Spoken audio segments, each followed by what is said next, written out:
I'm back in the saddle again, out where a friend is a friend, where the longhorn cattle down the road is green.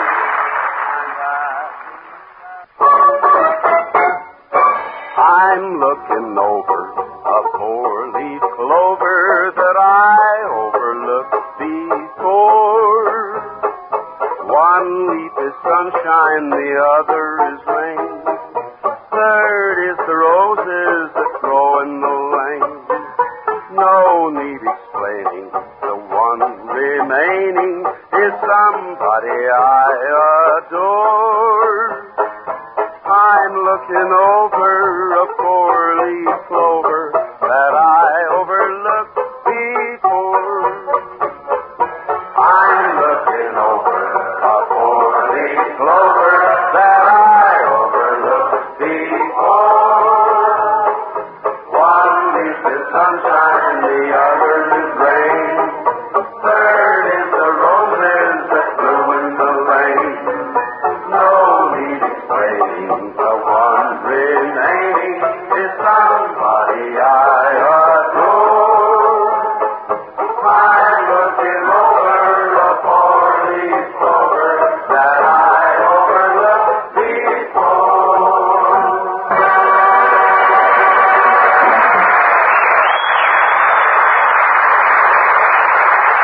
Well, thank you there, friends and neighbors, and especially you friends out there in the audience. Yes, sir, it's time once again for our weekly open house here at Melody Ranch. Don't ever be afraid to go home. Don't ever be afraid to go home. When you've hitched your wagon to a fast fallen star, and the last string is broken on your love-sick guitar. Whatever you're doing and wherever you are, don't ever be afraid. Don't ever be afraid to go home. He used to be afraid to go home. But one day I was made to go home. Now I was almost certain they would lock the door on me. 'Cause he's a sour apple on his old family tree. But folks who really loved me made me welcome as could be. Don't ever be afraid. Don't ever be afraid to go home. Don't ever be afraid to go home. Don't ever be afraid to go home. When you've hitched your wagon to a fast fallen star, and the last string is broken on your love-sick guitar, whatever you're doing and wherever you are, don't ever be afraid. Don't ever be afraid to go home.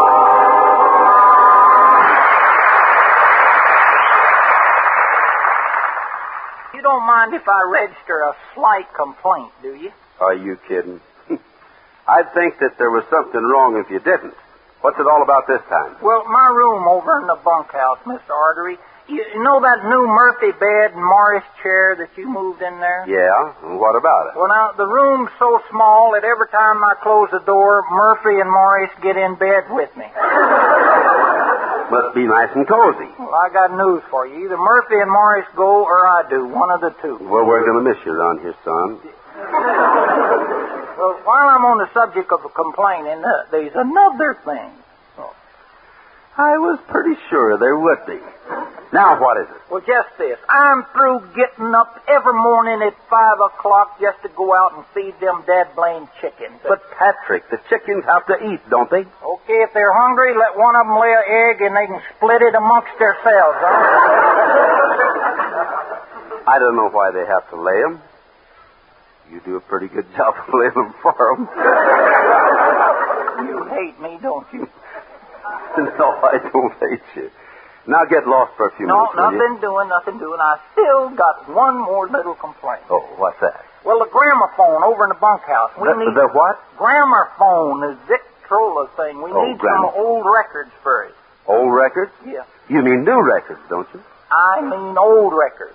I'm getting tired of all these here new modern day songs. They just don't make sense to me. Is that so? Yes. Well, explain yourself. Okay, for instance, used to everybody'd sing a nice old beautiful song like, oh, where have you been, Billy boy, where have you been, charming Billy? Now what do they sing? Ham bone, where you been, round the world and gone, ham bone. It doesn't do much for you, Pat. No, it don't send me, it don't even make me want to go. Oh, it don't make you... No. For instance, here's another one, too. Used to, one of my favorites was the waltz you saved for me. I'll always remember the waltz you saved for me. Beautiful. Mm-hmm. Now what do they sing? I warm so easy, so dance me loose. Well, I'll have to grant you that there is a difference. I'll say there's a difference. Not only the songs they sing, but the fellers they got singing them nowadays. Oh? For instance, everybody now is raving about Johnny Ray and Marlon Brando. Mm-hmm. Put them both together, what do you wind up with? I'll bite. What do you wind up with? A guy crying because somebody tore the shirt off of his back.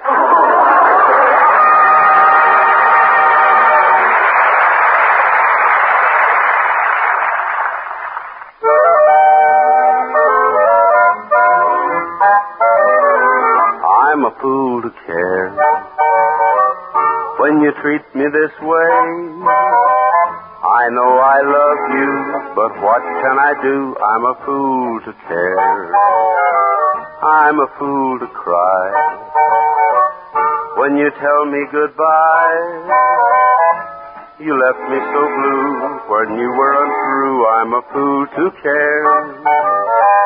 I know I should laugh and call it a day, but I know I would cry if you went away. I'm a fool to care when you don't care for me. Why should I pretend I'll lose in the end? I'm a fool to care. I know I should laugh and call it a day, but I know I would cry if you went away.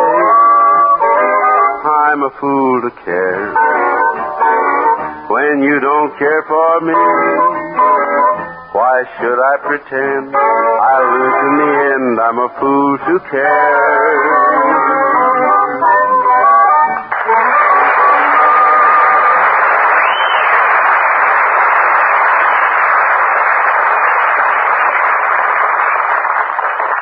Thank you, friends. Many, many thanks. You know, I guess one of the things the cattleman dreads most is an epidemic of hoof and mouth disease. I will say one thing, though. We've been pretty lucky out here in this part of the country.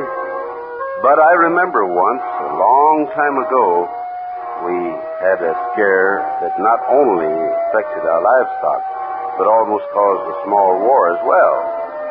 It all began early one morning when Johnny Pond and I were riding out over part of our south range and just spotted what we thought was a stray steer. Whoa, Chad. Whoa, girl, whoa. Huh? Sure don't look like one of ours, Gene. Oh, we'll know in just a... Hey, wait a minute. What's the matter? Look at this steer's mouth, Johnny. Holy smoke. Hoof and mouth disease. Sure is. But that don't bother me as much as this brand. No, on me.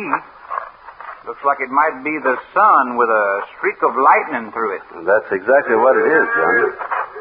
This steer belongs to that tribe of Indians living on the other side of Sundown Mountain. Well, I'll be. But, Gene, how did it get way over here? I'll give you the answer to that question after we go over and talk to the chief.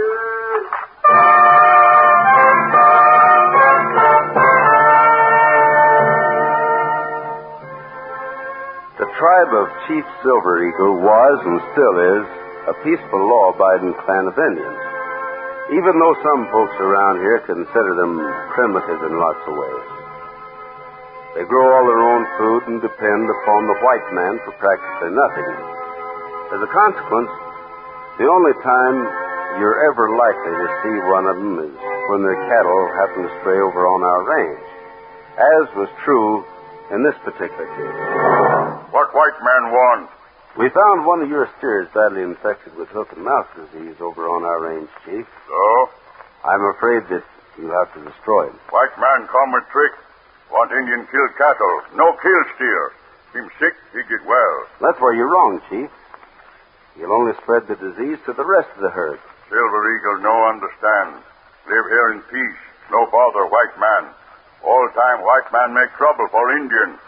Great-grandfather tell Silver Eagle, stay away from white man. No get in trouble. Me no kill steer. You no trick Indian. Okay, Chief. That's the way you feel about it. Come on, Johnny, let's go. But, Gene... Come on, I said. Look, Al, it ain't none of my business.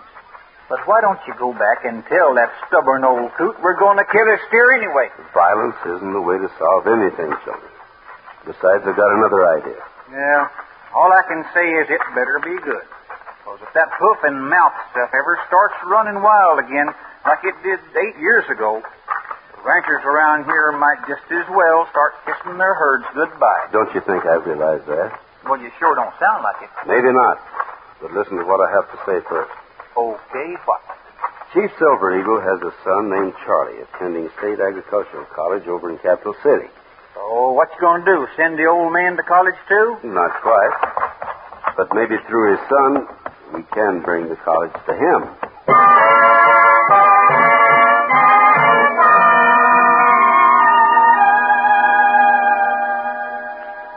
So you see, Charlie, if we don't stop the disease right now, all of our cattle are in danger. Not only your father's, but my people's, too. I understand, Mr. Autry.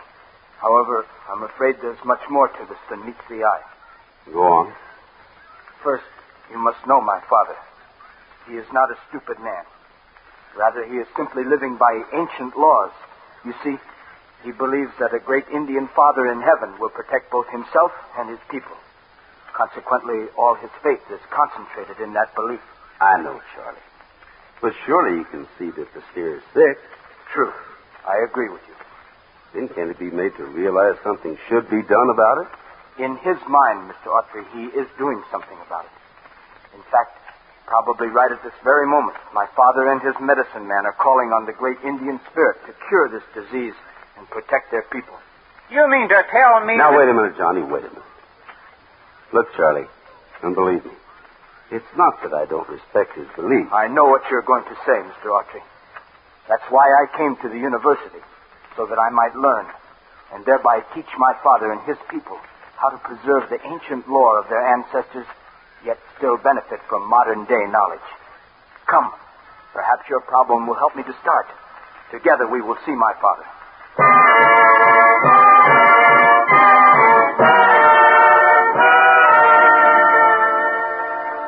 Silver Eagle, happy to see son.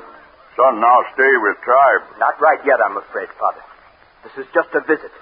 I must first return and finish my education. Father, teach boy all need know. Boy stay with tribe. Please, Father. Someday I will. Right now I have brought a friend with me. A good friend. He no friend. He want to kill Indian cattle. But, Father, don't you see it's for your own good? Even as I stand here now, more and more of your cattle are dying. Is this not true? Others get well. Great Indian spirit make them well. No need help of white man. But, Chief, now please listen. No, you listen. Great Indian father no want white man in village. Son, stay. You go. never return.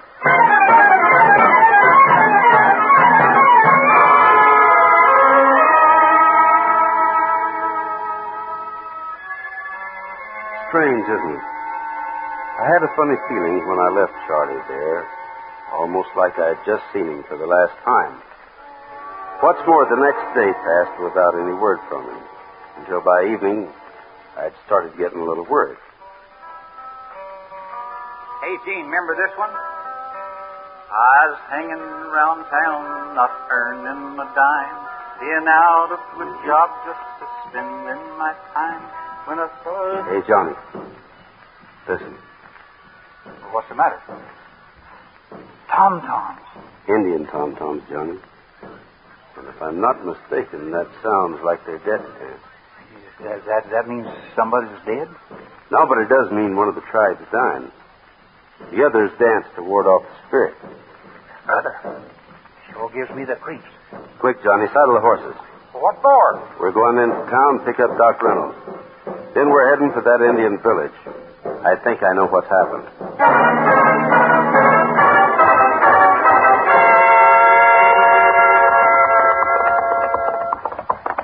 After we picked up the doc, all three of us headed for the other side of Sundown Mountain as fast as we could make it.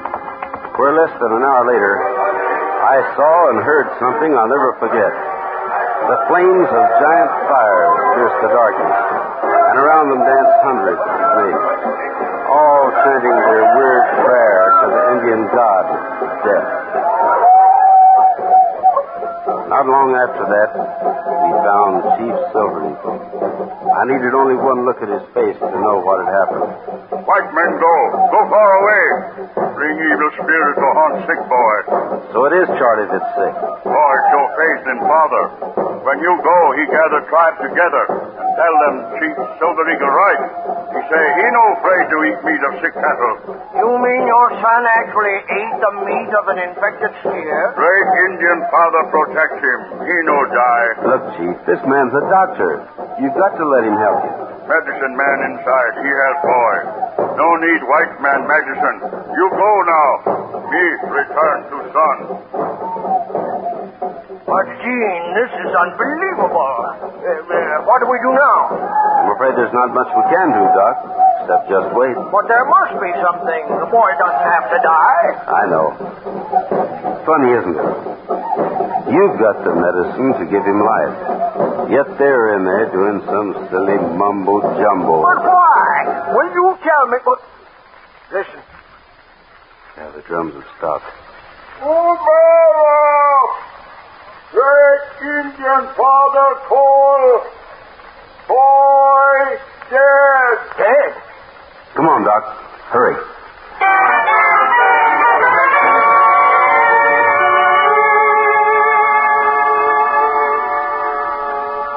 How is he, Doc? Next 10 hours should tell the story, Gene. But I'd say his chances are just about 50-50. In fact, Gene? Yes, Charlie. I'm right here. My father? Your father will be right back, son. Does he understand now? Father understand. Son die. White doctor make him live again. Chief never forget.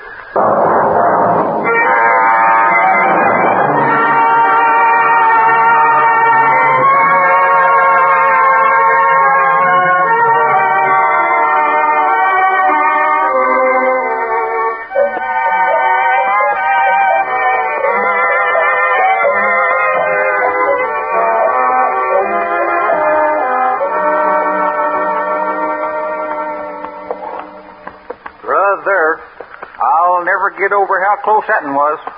Matter of fact, I'm still shaking. Look. Don't give me that stuff. You're like Buttram. You always shake. Well, not like this, I don't always. Say, by the way, not to be nosy or nothing like that, but would you please mind telling me how 1 minute that kid could be dead and 5 minutes later be living again? Well, Johnny, from what the doc said, Seems that Charlie had a 105-degree fever, brought on mostly by the infection in his system. So? When the fever reached its peak, his heart stopped beating momentarily. The Indian medicine man naturally thought he had died. But just moments later, the wonders of modern-day medicine took over. Doc Reynolds gave Charlie an injection of some kind of a new drug, and in just a matter of seconds, his heart was beating again. And, oh, man, you know, I wouldn't believe it if I hadn't have been right there and seen it happen with my own two eyes. Me either, Johnny.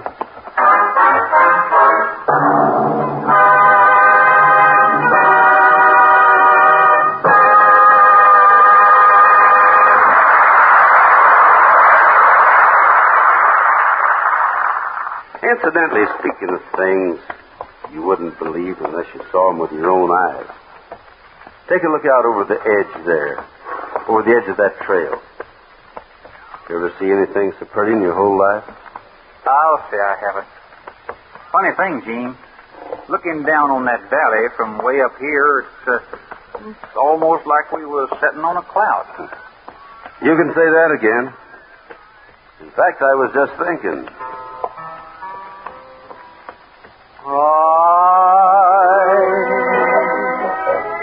By reaching on high,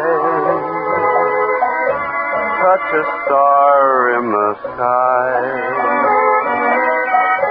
from the rim of the canyon. Low, I can see far below, where the cool waters flow, from the rim of the canyon. Gazing on the wonders that grew at God's command, seems that He's so near me, I can feel the touch of His hand. Night and the day is in flight. What a glorious sight from the rim of the canyon.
Well, good friends, that seems to be the last rung on the old ladder for this Melody Ranch party.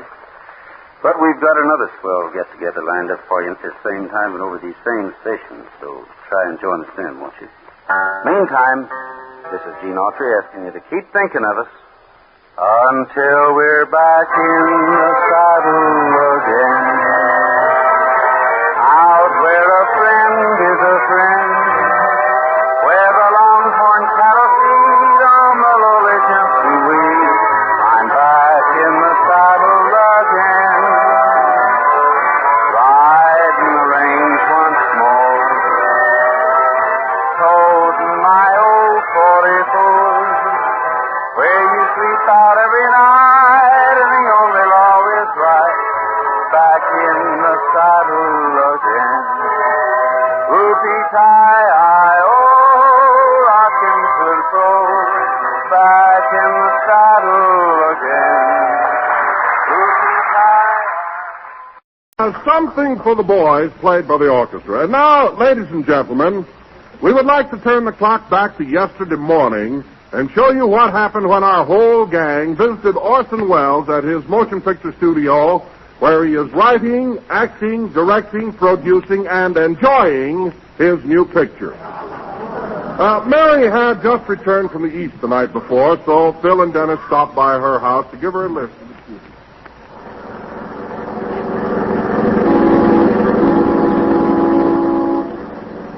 Will you please stay on the outside, driver? We have to make a turn up here. Take it easy, Goldilocks. I know how to handle a car. Okay, sister, okay. If you want to drive, come up here and sit on the left. Nothing doing, honey. That'd be pleasure driving, and they'd take away my gas book. Catch on? Oh, Phil, behave yourself. You know how nervous I am today. Listen, Mary, there's nothing to be nervous about. You're just going to meet Orson Welles, and he's a nice guy. Well, I hear he's very temperamental. Sure, he's temperamental, but who ain't? Take me, for instance. You? Sure. My eggs was cold this morning, so I says to Alice, listen, movie star, go out in the kitchen and give me a retake on this hand fruit. I told her. You know, Mr. Harris, that's the way I'm going to treat my wife when I get married. I'm going to be the boss like you are. Who said I was boss? I'm still combing egg out of my hair, bub. You know, women in the morning is poison. Watch it, driver. You nearly hit that lamp post. Well, I'd like to see you drive and straighten your girdle at the same time, brother. Now, that ain't no excuse. Oh, leave her alone, Phil. I know just how she feels. And getting back to Orson Welles, I think he did a great job in the program last week. What did Mr. Benny think of him? Yeah, how did old Sniffle Snoot like the show? Well, when Orson called up Mr. Mortimer, the sponsor, and bawled the heck out of him, Jack thought sure we'd all lose our jobs. He was really worried, huh? Was he? He pulled a string out of his pajamas and tried to hang himself on the bed lamp. He was hysterical. Hey, Mr. Harris, isn't that the studio right ahead of us? Yeah, pull up here, driver. Okay, Goldilocks.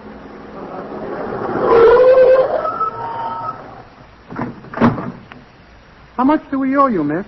Skip it, handsome. Just give me your phone number. But, Sergeant, the meter says $1.50.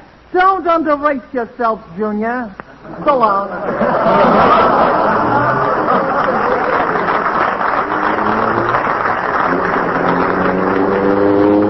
Gee, I don't know what women see in me. Me neither, and I'm a woman. Come on, let's go inside the studio. Wow, get a load of that sign over the gate. Where? Right there. Through these portals pass Orson Welles. Ain't that class? Hey, who's this fellow coming toward us with the long black cape and sword in his hand? Well, that must be the gate man. I'll ask him where Mr. Wells is. Hello there. All flawless from state I miss him, and having heard I trumpet to the walls and sound I welcome.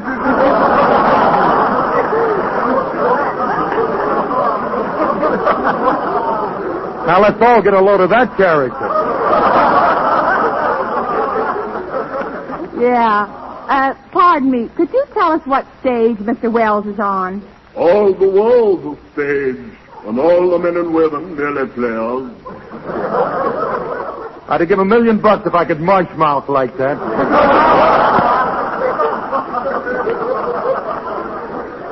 You will find Mr. Wells on stage 5. Thank you. Goodbye. Goodbye. Parting is such sweet sorrow that I shall say goodbye till it be morrow. Longfellow. That's Shakespeare. Oh, yes. All right, come on. Follow me, kid. There's stage 5 right over there. Gee, I wonder if I should have given that cab driver my phone number. Nah, play hard to get. That's my motto. Dennis, you can figure that out some other time. Okay, but I want to get married while I'm young and beautiful. No use waiting. I got to have a talk with that kid. Anytime, any place, sister. All quiet. Well, here we are on stage 5. Being an actor, I'll lead the way. Quiet on the set. Say, who's that guy? Oh, that's Mr. Toodlequirtle, Mr. Wells' secretary. Hello, Mr. Toodlequirtle. Hello, Dennis. Come right in, folks. Mr. Wells is expecting you. How is the old boy? Oh, he's been in a marvelous mood all morning. His uncle died and left him a pound of butter. I don't see Mr. Wells around the set. Where is he? He'll be here shortly, miss. At present, he's in his dressing room with his valet, changing into formal dinner clothes for the next week. Confound this blasted tie. It always comes out longer on one end than the other. Oh, valet! Valet! Right here, Mr. Wells.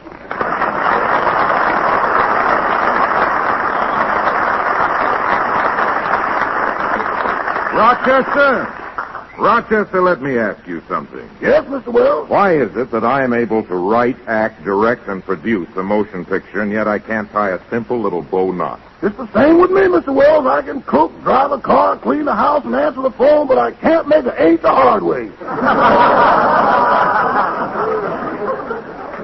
Here's your cufflinks, Mr. Wells. Thank you. Incidentally, Rochester, when are we going to continue with that interesting game you've been teaching me, the one that involves those little spotted ivory cubes?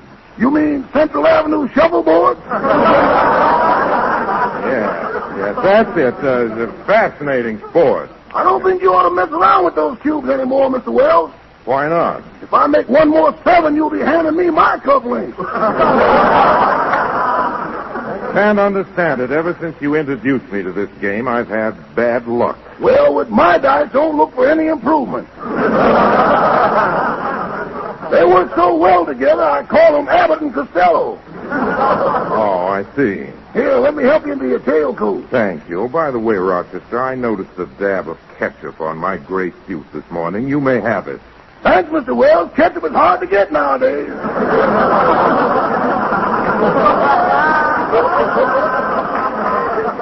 I mean the suit. The suit. Suit is yours. Oh. Well, thanks, Mr. Wells. Thanks very much. What are you so excited about? Hasn't Mr. Benny ever given you an old suit of his? Just the one he wore with Teddy Roosevelt's Rough Riders.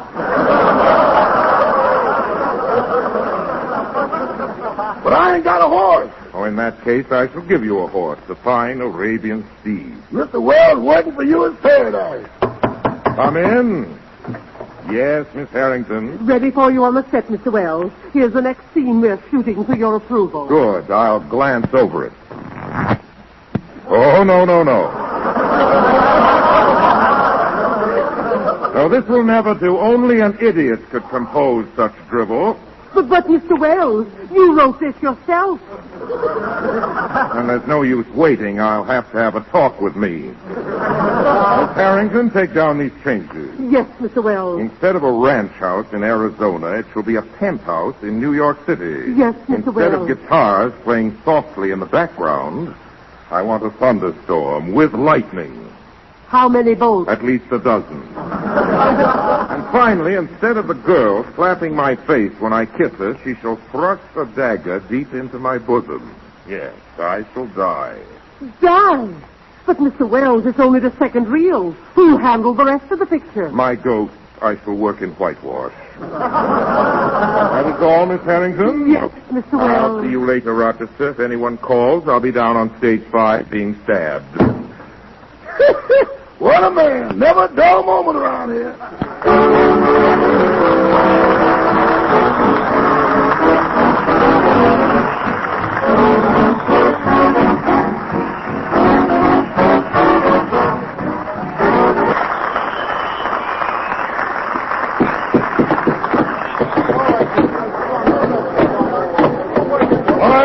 Quiet on the stand.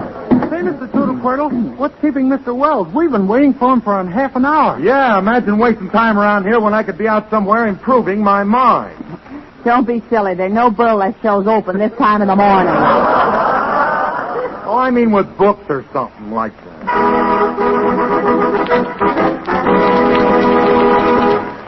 Jeepers, what's that? On your feet, everybody. Mr. Wells is approaching. Good morning. This is Orson Welles.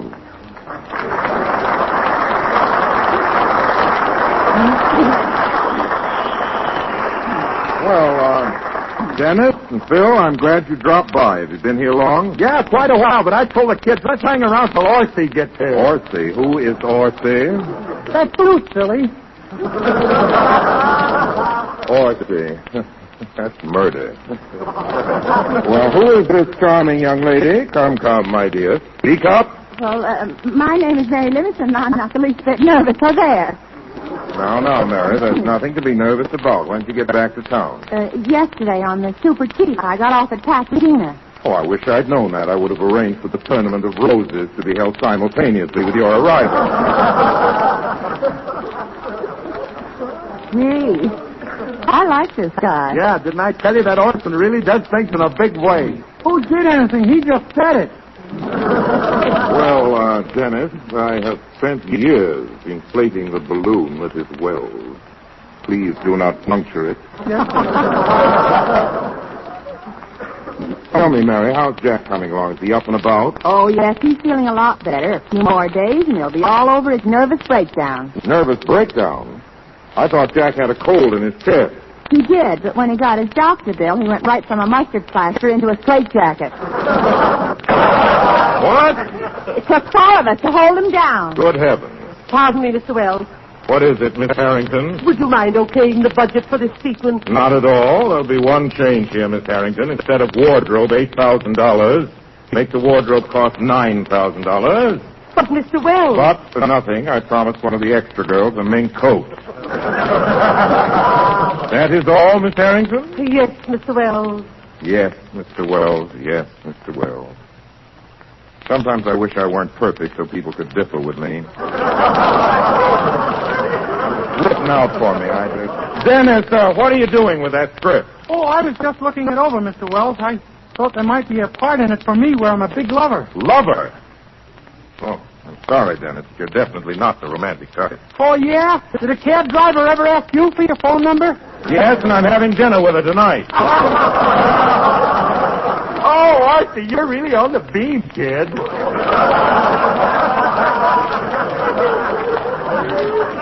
Whatever that is, I'm glad. Here's Don Wilson. Hello, Don. Hello, Arson. How are you, kid? Hello, Don. I'm glad to see you, Don. Did you have any trouble getting through the gate? No, they just rubbed some Vaseline on him and gave him a shove. That hurt. It's a Lulu. Mr. Harris, at this moment I find it very difficult to refrain from slugging you.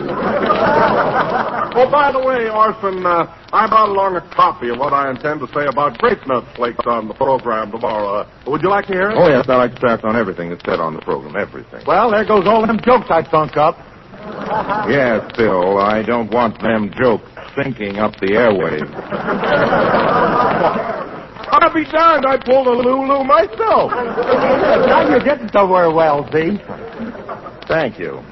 Well, Don, let's hear your message. Okay, now about halfway through the program tomorrow night, I'll say, ladies and gentlemen, a few words about toasty brown, sweet as a nut grape nut flakes. Just open a 12-ounce economy size package for breakfast tomorrow morning, and you will see why grape nut flakes, with its malty, rich flavor, is America's fastest-growing flake cereal. Very good. Go on. But that's all there is, Orson. That's all? That's all you're going to say about grape nut flakes? Good heavens, man. Use a little imagination. But, Orson... Let me show you what I mean. Miss Harrington, Mr. Tootle Quibble. Sound effects, please. Yes, Mr. Wells. Faces, everyone. Curtain. Music.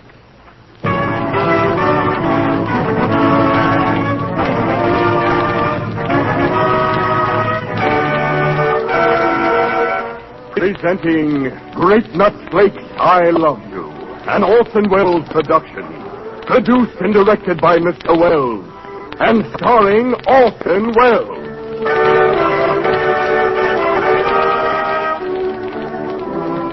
Ladies and gentlemen, whether you live in the heart of a great metropolis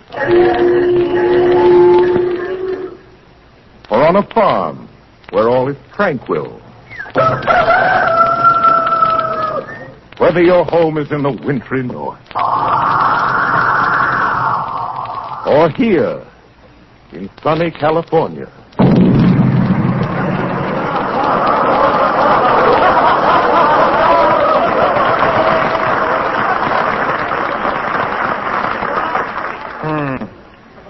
Wherever you live, ladies and gentlemen, you will love the malty, rich flavor of toasty, brown, sweet as a nut, grape nut flakes. Remember, ladies and gentlemen, each economy-sized package contains not 1 ounce, not 2 ounces, but 12 ounces of those delicious golden brown flakes. I thank you.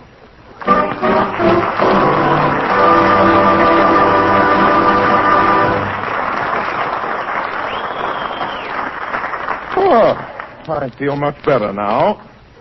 The flakes and I have had our fling. Oh, by the way, Dennis, speaking of the program, what song are you singing tomorrow? Black Magic. It's a great number. Let me hear it. Can't be any more magic than Rochester's dice. Sing, Dennis.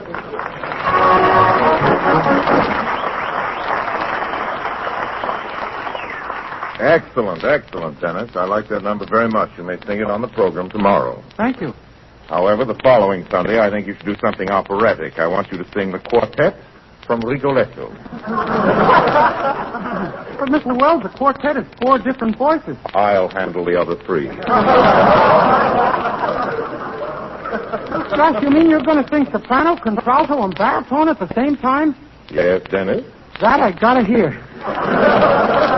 You will. Now, if you'll excuse me, I'd better get on with my picture. What a busy guy. He's a bee with brains. Oh, by the way, Orson, what's the title of this picture you're making? Well, I've called my story very simply The March of Destiny.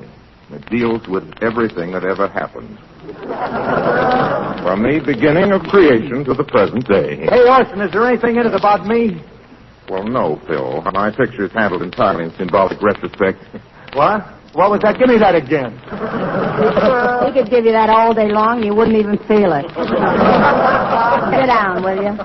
Oh, Mr. Wells, a terrible thing has happened. Mr. Dear, your leading lady has just eloped to Las Vegas with Jeffrey Hamilton. Jeffrey Hamilton? Yes, the man who plays the part of your brother in today's sequence. What'll we do? I have a very simple solution. Mary, you shall be my leading lady. Your leading lady? Gosh. And Phil, you'll be my brother. Your brother? Are we twins? Heaven forbid. Well, let's get started, shall we? Here's your script, Mary. Gee, if I'm going to be your leading lady, I better throw away this bubble gum. No, keep it. I may have you do a dance later.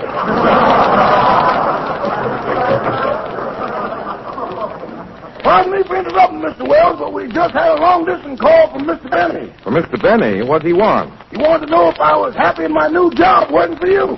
What'd you tell him? I lied, and now he's happy. I know Jack. He didn't call long distance from Chicago just to find out if Rochester was happy. Wonder what else he wanted. Well, he's getting better. Maybe he wanted to know if that cab driver has a friend. That's probably it. Now, Mary, Phil, before we rehearse, I think I'd better explain the scene to you. Quiet, everybody. Mr. Wells is explaining.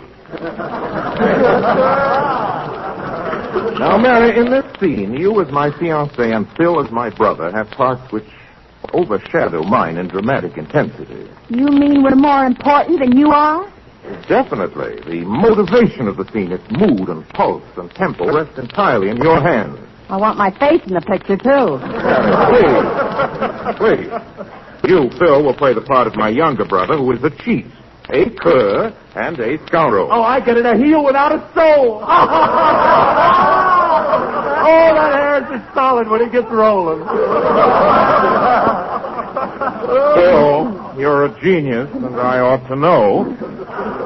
Now, as the scene opens, I enter your apartment, Phil, unexpectedly, and to my surprise, I find my sweetheart in your arms.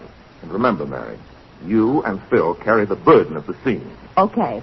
All right, now let's try it. Quiet on the set. Mr. Wells is about to emote. Thank you. The door opens. What? What's this? Mildred, what are you doing here? Answer me, I say. What are you doing in my brother's apartment? Well... No explanations are necessary. I have eyes. I'm not blind to what's been going on. If I hadn't been madly in love with you, Mildred, I'd have brought things to a climax long ago. And now, Clarence. What have you got to say? Well... Alibi? Alibi? Nothing but alibis. To think that the two of you have been together every afternoon for months. Why are you looking at me like that, Mildred? Have you something to tell me? Come, speak up. Well... Never mind, I know what you're going to say. You're going to say it's me you love and that Clarence is just a passing fancy. You're both strangely quiet. Why don't you speak up? Is it because your guilt is so obvious? Well, Wait a minute, that's my line. Oh, pardon me. Come on, Mary. Give me the cue. Well. I said well so much I feel like the old oaken bucket. Okay, well... This is the end, Mildred. Our engagement is broken. Shattered beyond repair.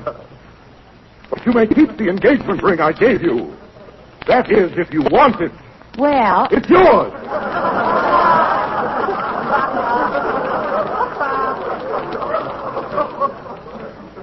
I must leave now. And as for you, Clarence, if you ever so much as cross my path again, I shall thrash you within an inch of your life. Goodbye.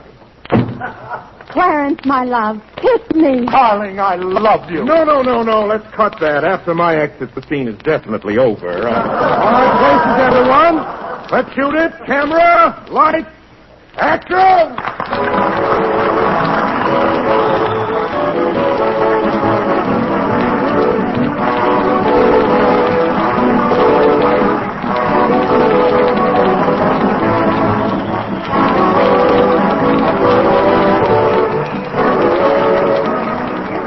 Ladies, never stop to think of all the wonderful new songs. Gentlemen, this is your obedient servant, Orson Welles. And Mary, I'm glad you're back on the show. It's been a pleasure working with you today. Same here, Orson. Good night, everybody. Good night, doll. Mr. Allen! There's no absenteeism here, Portland. Let's go to work. Texaco dealers from coast to coast present the Texaco Star Theater with Richard Haydn, High-Low Jack and the Dame, Portland Hoffa, yours truly, Jimmy Wallington, the Texaco Workshop Players, Al Goodman and his orchestra, and starring Fred Allen.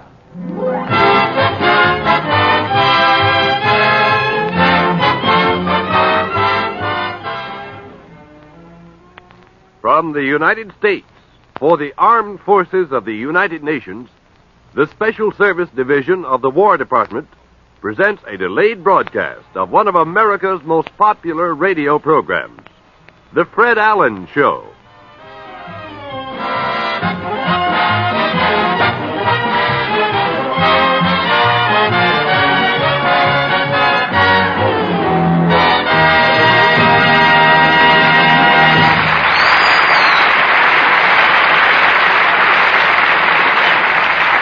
Ladies and gentlemen, spring is the season when everything starts to bloom. Tonight, as a tribute to spring, we bring you that perennial bloomer, Fred Allen.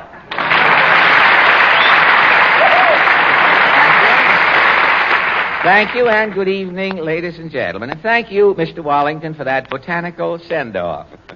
Jimmy, don't you enjoy spring here in New York? The birds, the trees, green things shooting up. Green things? Name me one green thing you've seen in New York. Well, did you see the St. Patrick's Day parade last Wednesday? Why, that was greener than a grapevine and twice as long, Jimmy. Yeah, that's right. That was some parade. You know, I couldn't get across Fifth Avenue for 6 hours. Well, you should have done what I did, Jimmy. Well, how did you get across Fifth Avenue? Well, I joined the Ancient Order of Hibernians, marched 4 blocks in the parade at an angle, and then stepped out on the other side of the street. Say, how come every March 17th they let 50,000 Irishmen stop traffic and parade down Fifth Avenue? Do you know anyone who can stop 50,000 Irishmen from doing anything? Spring, Jimmy, when a young man's fancy lightly turns to thoughts of his induction day. Yes, spring is... Mr. Allen! Oh, Portland, gee whiz. Well, Portland, you're just in time. Have you seen any signs of spring? I'll say. Mama just bought a new hat. New hat, one of those grotesque numbers? It looks like a pie crust with a snap brim. A pie crust with a snap brim. Looks funny, huh? When Mama bought the hat, the clerk said, "Shall I wrap it up?" What did your mother say? Mama said, "No, I'll put the hat on and get my first laugh in here." You should have had the hat on when you read that line.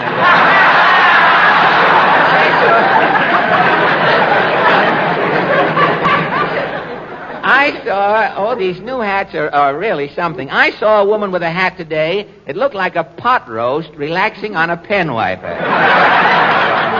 Mama's winter hat looked like a hot water bottle with flowers on it. That was the winter hat, huh? Well, I saw a debutante with some kind of a new fur hat. It looked like a Pomeranian's hips backing out of her hair. But enough about spring and millinery. Let's get along to Allen's Alley. Have you a question? Oh, you bet. Last week, President Roosevelt sent a plan to Congress that will protect Americans from all economic hazards in the future. And so our question tonight is, are you in favor of cradle-to-grave security? And if not, why not? Shall we go to Allen's Alley? Why not?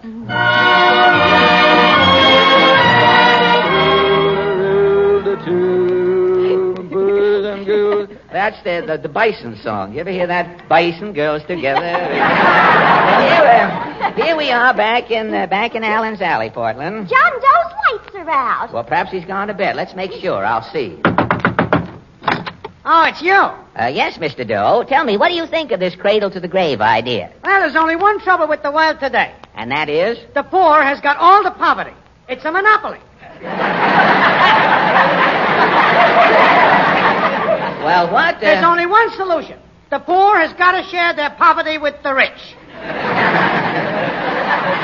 Well, how can this be done? Well, we ought to do what they do in England. What is that? In England, at the age of 80, the government gives you all the Pepsi-Cola you can drink for nothing. Pepsi-Cola? Yeah, it's the beverage plan. Oh.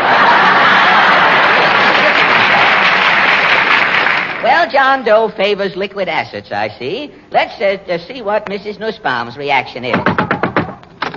No. How do you feel about this security plan, Mrs. Nussbaum? Who is worrying? Life to me is a peacock on the nest. I am sitting pretty. Like a peacock on the nest, eh? You've never been in want? What I am wanting, I am getting, but incessantly. How do you mean? When I was a little girl, I am wanting money. I shall go to finishing school. I'm getting money. Fine. I'm wanting money. I shall getting married. I'm getting money. Well, say, you're lucky. I'm wanting money. We shall all together living on the fat of the land. I'm getting money. Well, where do you get all this money? I am living on a plan. The president's plan? The Morris plan, thank you. Well, Mrs. Nussbaum is getting along all right. Let's see how Socrates Mulligan feels about this.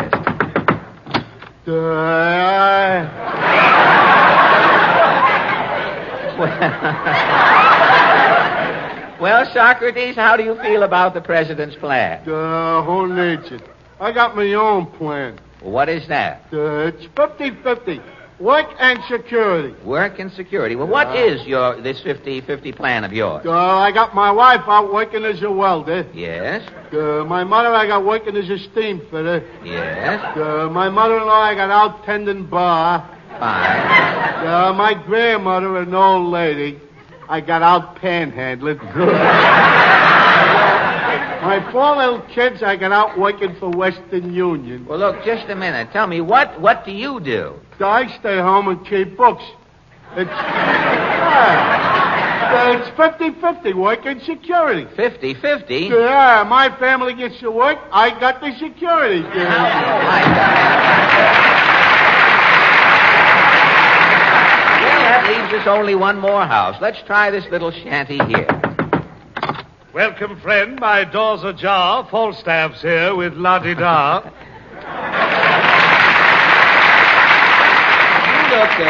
Your lapel is blossoming tonight, isn't it? You look tired, Falstaff. Oh, yes. The muse and I tussled the whole night through. You did really? Yes. And as a result of this, you have more poems? Oh, yes. Have you heard, I don't know much about jive, but my draft board can certainly send me?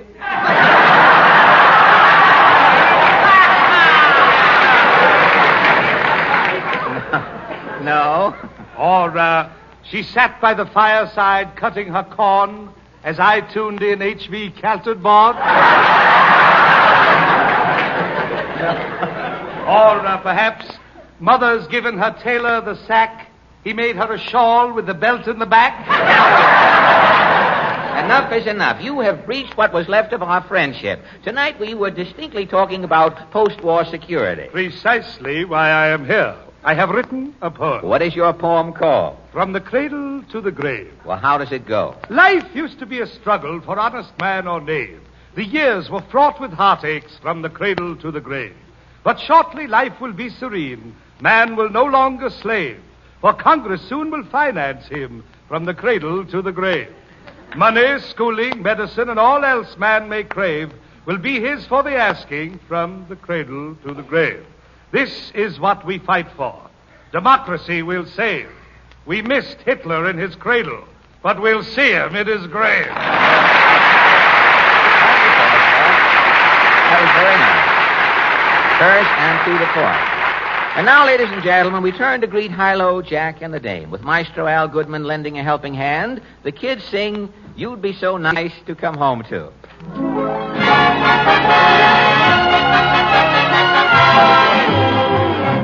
Under stars chilled by the winter, under an August moon burning above, you'd be so nice, you'd be paradise to come home to at night.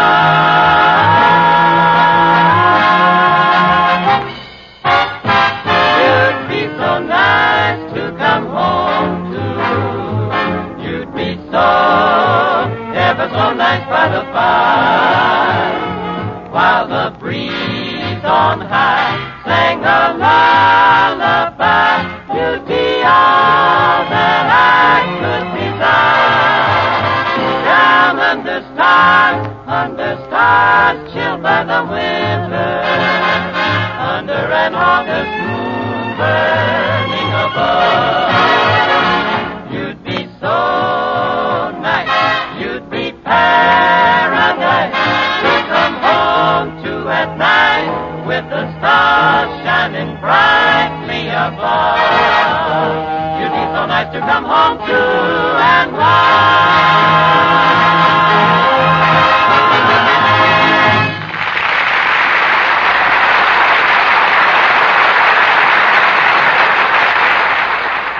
Yes, Portland, you are... Mama sent this encyclopedia over for you to study. Encyclopedia? Yes, aren't you going on the Quiz Kids program next Sunday? Oh, well, I should worry about the Quiz Kids. I was on Information Please, wasn't I?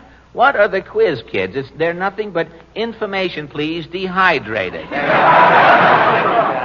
You had little Kieran's there and little FBA. Well, you worked with the Quiz Kids last year, and Mama said... Your mother said what? Mama said you gave morons a bad name. Well, as a moron senior grade, your mother should know. Well, I hope you're as good with the Quiz Kids as Jack Benny was. Benny? You mean the man with the zoot brain? Do you know why Benny went on the Quiz Kids program? No, why? Well, it seems that Benny was making himself a new set of homemade uppers. You see, the uppers gave way. And he had the gums all finished. And he heard that little Joel Kupperman had 2 loose teeth. So Benny was hoping that the kids' teeth would fall out while he was on the program, you see. Oh, that Benny, he's tighter than the cuffs on a jitterbug's pants. And nothing is tighter than that. Did you see Jack's new picture, The Meanest Man in the World? Yes, it's real. Remind me to tell you about that next week. It's really the story of Benny's life, the meanest man in the world.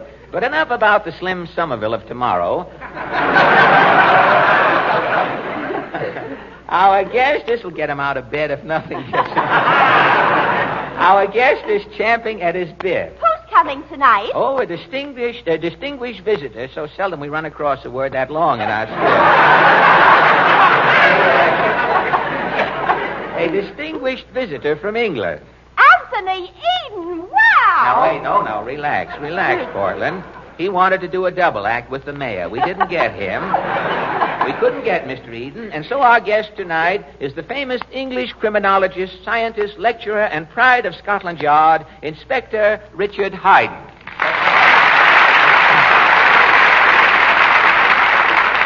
Good evening, Inspector. How do you do?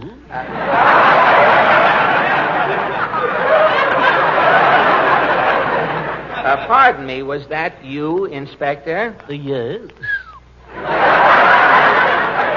I said, how do you do? Oh, excuse me. I thought something had gone wrong with the air conditioning. That was you, that noise was you talking. Yes. My mother was frightened by a slow leak. Oh. Well, tell me, Inspector Hayden, what brings you to America? Are you tracking down some international criminal, are you? Oh, not at all. I am here on a goodwill tour. Well, tell me, how do you spread goodwill? I simply go around keeping my mouth shut. I see. It has won me a host of friends. I can imagine. Well, now that you are here in Manhattan, what do you think of the people? I am afraid most of you New Yorkers need glasses. You think people here have bad eyes? Yes. This is no time for tittering. They are always mistaking me for some gentleman named Jerk.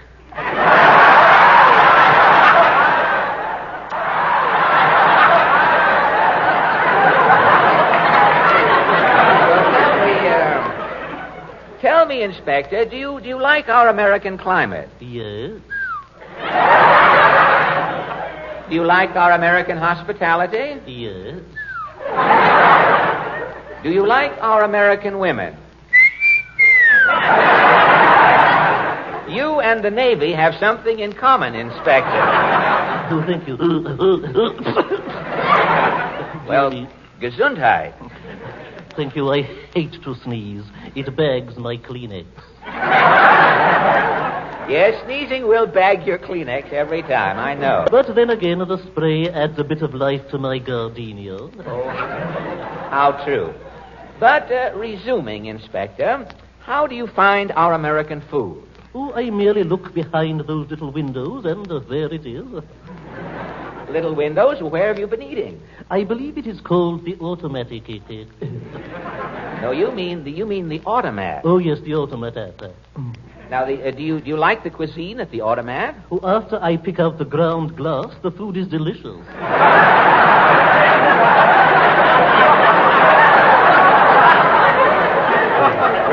Ground glass? Yes, I can't seem to break those little windows in one piece. Well, you are not supposed to break the glass, Inspector. You're supposed to put a nickel in and those little windows fly open. No, he tells me. Well, I know you're busy night and day trailing criminals, Inspector. Tell me, how do you relax? Do you have any hobbies? I have only one hobby, collecting. Collecting what? Things. What things? Things people throw away. For instance, some people eat the tips of asparagus. Oh, and you? I collect the asparagus bottoms. Old asparagus bottoms, eh? I also collect old lamb chop bones, yeah. Old light bulbs, yeah. Potato peels, the ankles from old pigs' feet. Well, what do you do with all of these things people throw away? Oh, I take them to my room, sort them out in alphabetical order. Yes? Then, on Mother's Day, I give them to my mother. Oh, well, that is a nice gesture. Yes, my mother is a female scavenger. Really? Mother's only friend is a buzzard. Well, I'd like to see you, your mother, and the buzzard on We the People some night when the wind is right, Professor. Now, as a highlight of our interview, Inspector Hayden, tell me, what are some of the outstanding English crimes you have solved? Well, there was the Wharton case. The Wharton case? Young Wharton, a ne'er-do-well if ever I saw one, pressed his grandfather's head between two bookends until it came to a point. The grandfather's head came to a point? Yes. Young Wharton buried the old gentleman by driving him into the ground with a croquet mallet. Yes. Then there was the Chinatown Gertie case. Yes? Chinatown Gertie was beaten to death with 2 chopsticks. Well, Inspector, how would you like to dramatize one of your cases on the radio tonight? Oh, hot diggity. All right. We'll show you how one of your famous crimes would sound on an American-sponsored radio program. Now, what mystery can we use? Well, how about murder? The great goldfish murder. The great goldfish murder sounds fine. Music, Mr. Goodman. The makers of Crowley's Concentrated Coffee present Crime Busters. Before we bring you tonight's guest crime buster, you have got to hear a long, dull message from our sponsor. Are you having trouble getting coffee today? Then try Crowley's Concentrated Coffee. It's the coffee that's easy to get. Most grocers are out of other brands of coffee, but their shelves are still loaded with Crowley's. There's a reason. Crowley's Concentrated Coffee comes to you scientifically rancid. You don't have to let your coffee lie around open for a week to get stale. Crowley's is Vita Stale in the pack. Crowley's Concentrated Coffee contains 98% caffeine. Try a cup before going to bed. You'll be up all night thinking of its rich, tasty goodness. Crowley's coffee is good till you at last drop.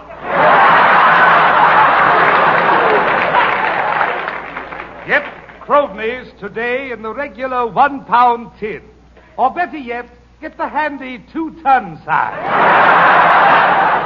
And remember, Crowley spelled backwards is Yenvok.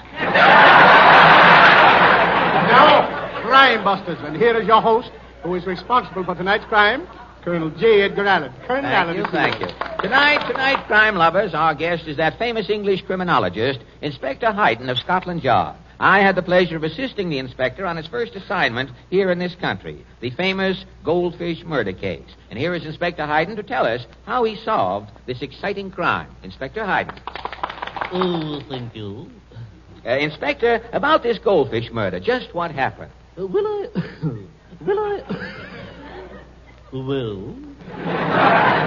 I was sitting in my hotel room one morning, chasing the moths out of some old clues. Yes? Suddenly a call came on my shortwave radio. Calling all cops to Barney's Pet Shop. Calling all cops to Barney's Pet Shop. Barney has been murdered. Calling Colonel Allen. Calling Inspector Hayden. Work fast, boys. You're both M1A. Calling all cops. Yes? I remember that call, Inspector. I got to Barney's Pet Shop before you did. I opened the door. Phew. Barney, the owner, was lying on the floor dead. A man rushed out of the back room of the pet shop with a cobra coiled around his arm. The man said... Oh, this is terrible. Poor Barney. He was my best friend. Just a minute. Who are you? I'm Jones, the late Barney's assistant. Now, come clean, Jones. Who killed Barney? How should I know? I was in the back room, currycombing a mongoose. I heard a shot. Yes? I rushed to the front of the shop, and there was Barney dead. Was Barney alone here in the pet shop? No, there was a customer. There he is, that little guy, hiding behind the cockatoo cage. Come out of there, you. Who are you? I'm Nemo Bemis. I just come in to buy an orangutan. A big one. Uh-huh. You were in here for monkey business, He eh? must have killed Barney, officer. Honest, I didn't, officer. Barney was dead when I come in. There is only one man who could solve this case. And here he is now, Inspector Hayden. How do you presume? This is a crime for you, Inspector Hayden. What are the facts, Colonel Allen? Barney, the owner of this pet shop, has been murdered. Jones here, this stout gentleman, was Barney's assistant. Well, I didn't kill Barney. I was in back currycombing a mongoose. A likely story. Whom is this other chap? He says he is Nemo Bemis. I come in to buy an orangutan. A big one. But But I didn't kill Barney. Barney was dead when I come in. What is your next move, Inspector? You take their fingerprints, Colonel. Yes, sir. I shall look about for a clue. You'd be so nice to come home to. You'd be so... What's this? What is it, a clue, Inspector? This goldfish bowl. It's empty. This sign says, this last 2 dozen imported goldfish, a bargain, $295. Whoever killed Barney, Inspector, stole those goldfish. One of these 2 suspects here is guilty. I didn't do it. Barney was my best friend. I didn't do it. I only come in to buy orangutan, a big one. Obviously one of these gentlemen is fabricating. Well, I'll soon find out, Inspector. I'll give them the 3rd degree. All right, first, you, Beamer. I didn't do nothing. Quiet. Loosen your tie. Open your pores. Start to sweat. Why did you come into the pet shop? To buy orangutan, a big one. You found Barney dead? Yeah. Did you kill Barney? No, did you? No. Why did you come into the pet shop? Well, I got the police call on the radio. Got any witnesses? Well, there were a couple of the boys around. Oh, a couple of the boys, huh? But you can't name them, can you? Yes, I can. There was Hula Head. Hey, wait a minute. Who's grilling who here? Colonel. You found something, Inspector? Yes, a grammatical error. What? You said who is grilling who. Yes? You should have said who is grilling whom. The pronoun whom, when confronted by the past subjunctive... Now, wait a minute. Never mind that, Inspector. We're stymied here. The murderer didn't leave a clue. I'm not so sure, old Bruin. You have a clue, Inspector? Hand me that goldfish bowl, Colonel Allen. Here you are, Inspector. Here in my pocket book, I have a piece of dry ice. Dry ice in with your money? Set the goldfish bowl on this dry ice. All right. Gad, look. The water freezes it instantly. Exactly. I told you to take these characters' fingerprints. I have the fingerprints right here, Inspector. Bully. I shall compare these with the prints in the bowl. But there aren't any fingerprints on the goldfish bowl, Inspector. The man who stole those goldfish left his fingerprints in the water. In the water, yes. I froze the water with the dry ice. Yes? You see on top of the ice? Fingerprints! Exactly. The man who killed Barney was... Yes? Jones, Barney's assistant. You ain't got nothing on me. Oh, no? Explain this card I happened to find on the floor. An invitation to his college alumni banquet. Gad. That is why you stole the goldfish, Jones. All right, I confess. I tried to steal the goldfish. Barney caught me. I killed him. But why? I had to have them goldfish to go to my college alumni banquet. When I was in college, I was a champion goldfish swallower. I wanted to show the boys I still had something on the ball. Colonel Allen, the goldfish murder is solved. Wonderful, Inspector. There's only one thing I don't understand. Yes? That dry ice. How did you happen to have that dry ice in your pocketbook? Elementary, dear boy. My salary was frozen last January.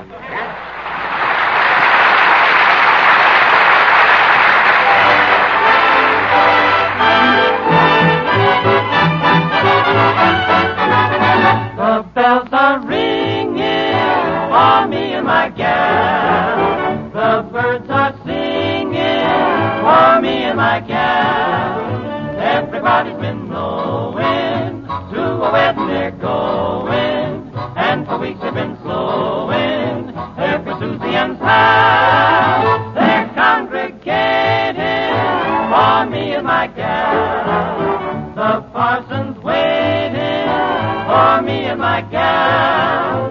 And sometime I'm gonna build a little home for 2, for 3, or 4 or more in Loveland for me and my gal. The bells are ringing for me and my gal. The birds are singing for me and my gal. Everybody's been knowing to a wedding they're going, and for weeks they've been flowing every Susie and Sal. Everybody's congregating for me and my gal, and they got the parson waiting for me and my gal. And sometime I'm gonna build a little home for 2, for 3, or 4, or maybe more in Loveland, with the help of my page, plus the FHA, just for me and my gal.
have just heard a delayed broadcast scheduled expressly at this time for the Armed Forces of the United Nations by the Special Service Division of the War Department of the United States of America.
The Elgin National Watch Company presents The Man Behind the Gun, dedicated to the fighting forces of the United States and the United Nations, and presented in the hope that these authentic accounts of men at war will bring you a better understanding and deeper appreciation of the job being done by our fighting forces everywhere in the world.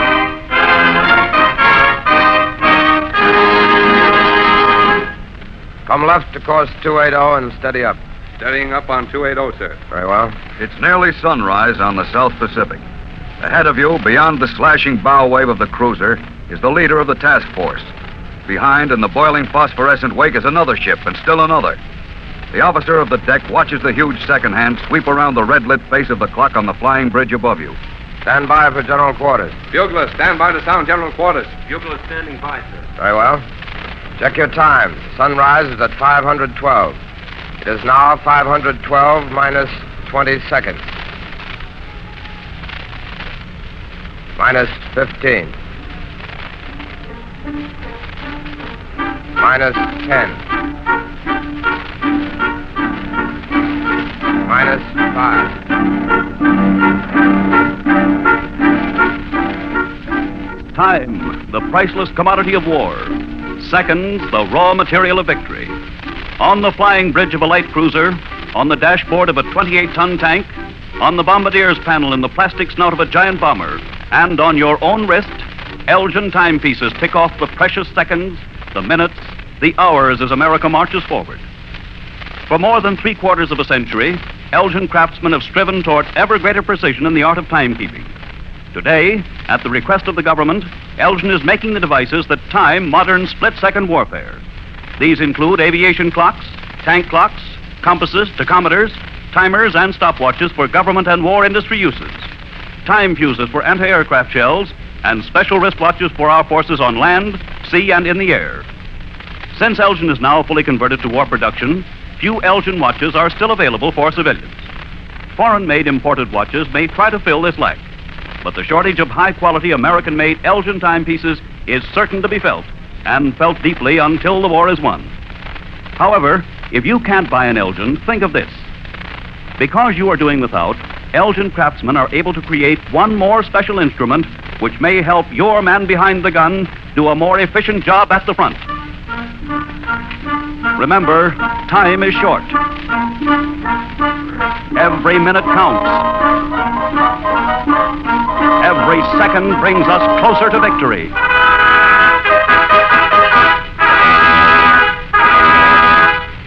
Tonight, the man behind the gun is a chief bosun's mate, the gun pointer on the United States cruiser Boise.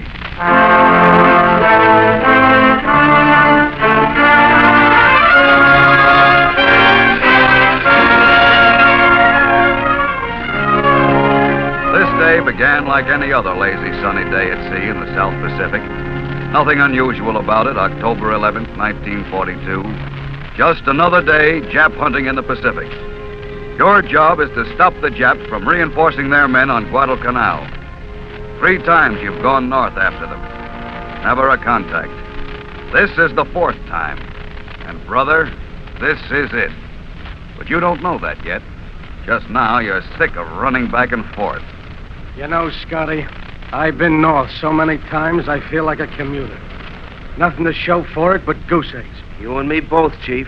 I got bunions on my what's-it from sitting waiting for something to cross my sights. Yeah, ain't it the truth? The ship's in condition Baker, which means battle stations for every man on watch. The Boise's ready to start shooting at the drop of a Jap. You don't wander far from your post when you're in condition Baker. Right now, you're inside the turret. It's a little stuffy here, but cooler than outside in the glaring sun. You're just sitting there batting your gums when a couple of the boys come in. Hiya, Pappy. Hiya, Chief. That's Johnson. He's just had another baby.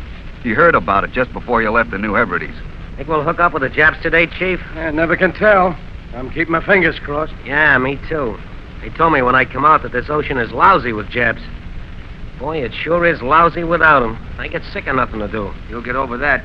Don't kid yourself. Them Japs know how to fight. Oh, the Admiral will now deliver a lecture on his long years of experience in fighting off the entire Jap Navy single-handed. All right. Kid around if you want. When Jap shells start falling around us like confetti, remember what I said. I got no respect for them. You know what I heard? I heard them squints live on rice and fish.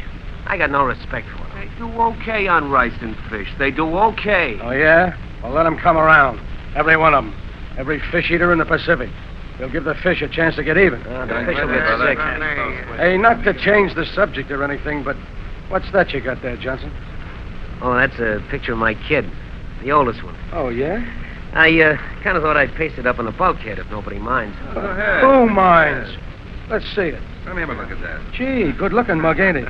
They all look alike, don't they? How would you look know? Look at the muscles on him, would you? Takes after his own man. Oh, he's a nice kid. He's kind of funny, though. He's got funny ideas. You can't figure him out all the time. No? Oh, he has funny ideas. The last time I was ashore, I took him to see the circus. He was only, about 2 years old then, maybe a little more.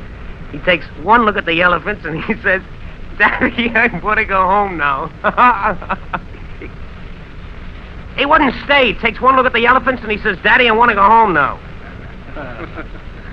All right, I thought it was kind of cute, especially from a 2-year-old. Yeah, real snapper, like Fred Allen. Don't pay any attention to those whacks, Pappy. What do they know about kids? I know all I want to know. Well, anyways, I thought I'd paste up his picture. Sure. The only thing is, there ain't much room left.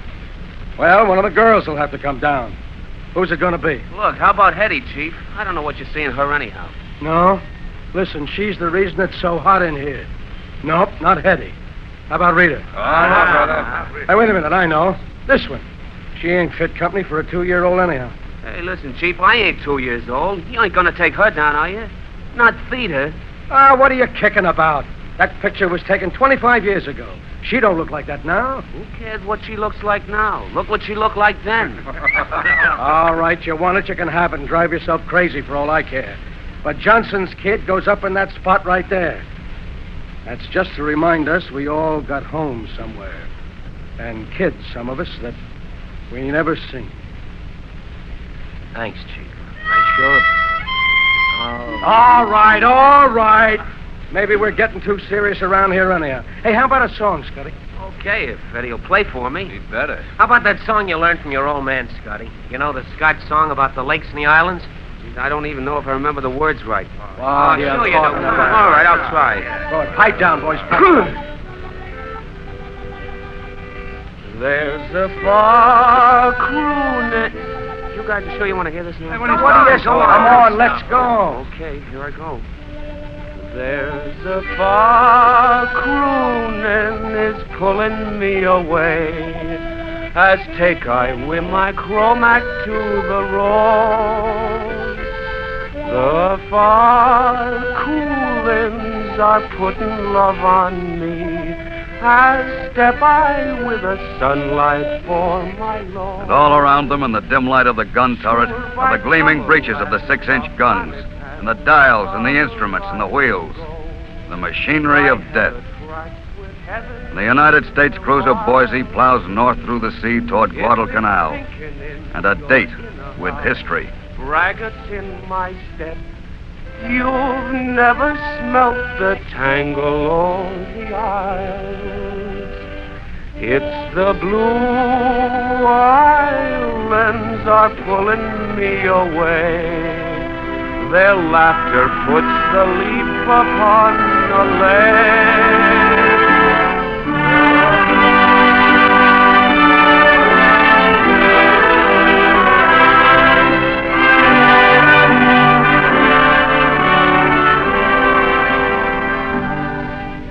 That's the way the day goes by, listening to Scotty singing and Eddie's harmonica.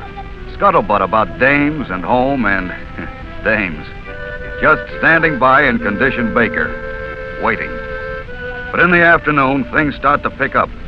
You're beginning to get close to the Solomons, and at 3 o'clock, 1500 Navy time, the bullhorn pops off. Stand, Parsons. Stand by to launch aircraft. Stand by, port and starboard catapult. Well, here we go, Scotty. Looks like it. Hope the boys can scare up some business. What good does it do to be the best gunner in the Pacific Fleet if you ain't got nothing to shoot at, I always say. Oh, yeah? Well, come on, Daniel Boone. Let's go watch them push the pretty airplanes into the wide blue skyway. Oh, if we go into the wide blue skyway... Hey, listen, Admiral. That's the Army Air Corps song. This is the Navy. N-A-V-Y. It's only a song. Never mind. You want to sing it, go join the Army. If they'll take you. They'd take me. Don't worry about that. Listen, they'd take anybody. As long as you're warm. From the top of the director turret, you watch them swing the starboard catapult out toward the sea.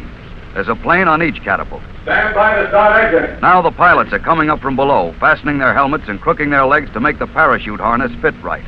The deckhands nearest them give them an OK signal, and you yell, "Find us something to shoot at, sir." Anything at all, Lieutenant. Start engine. Stand clear. Turn it over.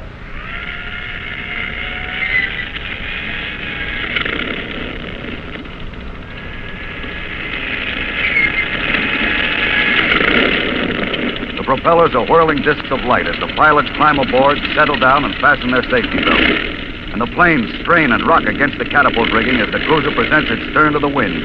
The man stands by the firing mechanism that shoots the planes into the air like shells from a cannon. Stand by to launch. Watch the signal from starboard plane. All eyes are on the cockpit of the starboard plane, waiting for the launching signal from the pilot. You can see him put his head back against the cushion that keeps his neck from being broken by the fast takeoff. Then, after a second, his hand goes up. Launch the starboard. He's off. He dips toward the sea as he leaves the snapping catapult and then rises up and away. Now the cruiser heels over sharply and presents the port catapult to the wind. Stand by to launch port. Watch the signal. Again, you watch for the pilot to give the launching signal. You're thinking of the jolt he gets when that firecracker goes off in the catapult. In less than 30 feet, he's going 80 miles an hour. That's some pickup, brother. The pilot's hand goes up. Launch the port.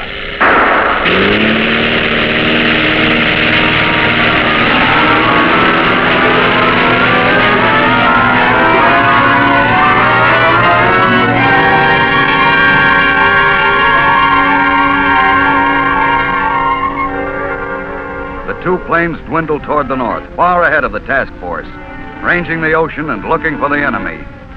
And that's okay with you. As far as you're concerned, the sooner you find them, the better. Anyhow, you feel all right now. You have that slight tenseness you always get after the planes take off. Any minute now, they may flash the word that the enemy has been spotted.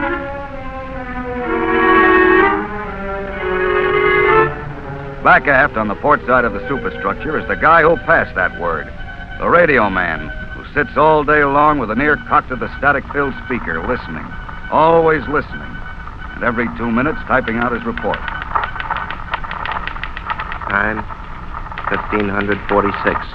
No signal. It goes on like that for him. Minute after minute, hour after hour. Waiting for word out of the Pacific sky. Time, 1548. No signal. Sugar Queen from Box 4, Baker. Urgent. Signal coming in strong. Urgent. Stand by.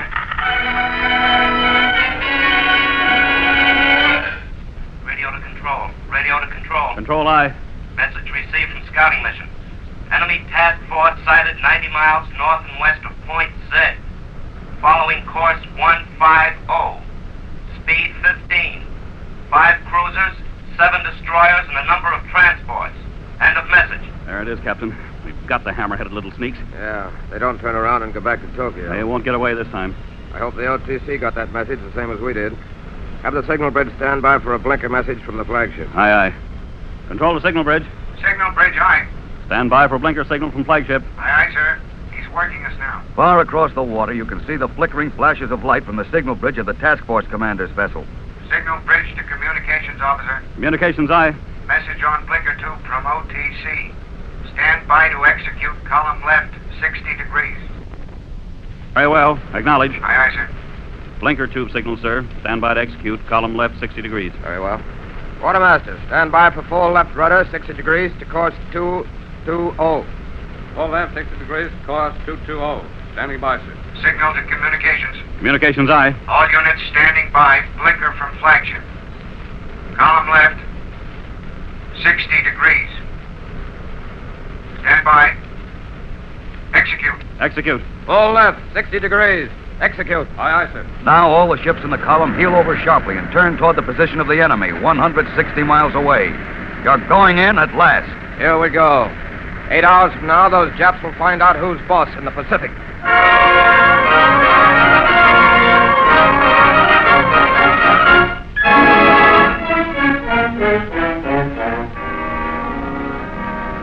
It's getting dark now. The sun is going down into the ocean. Only a few men on the ship know that the enemy has been spotted, but everyone aboard feels an increased tension. That sharp turn and speed up means something, and every man Jack aboard has a pretty good idea what. Think we're engaging, Chief? Yeah, looks like it, Scotty.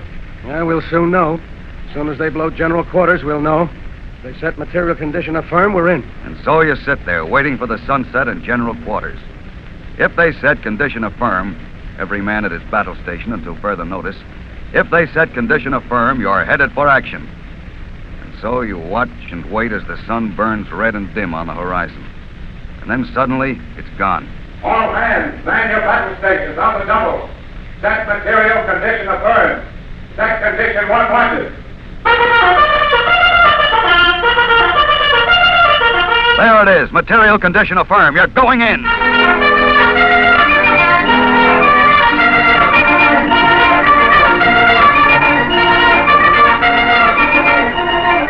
Now the ship boils with life. Every hatch is erupting men like a volcano, and the gun turrets and directors are swarming with hard-eyed sailors.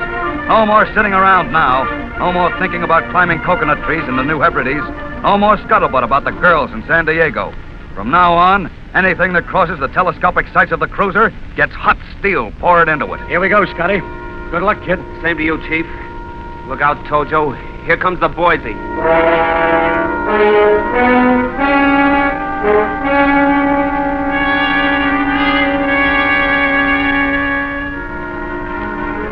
Now the decks are clear and silent.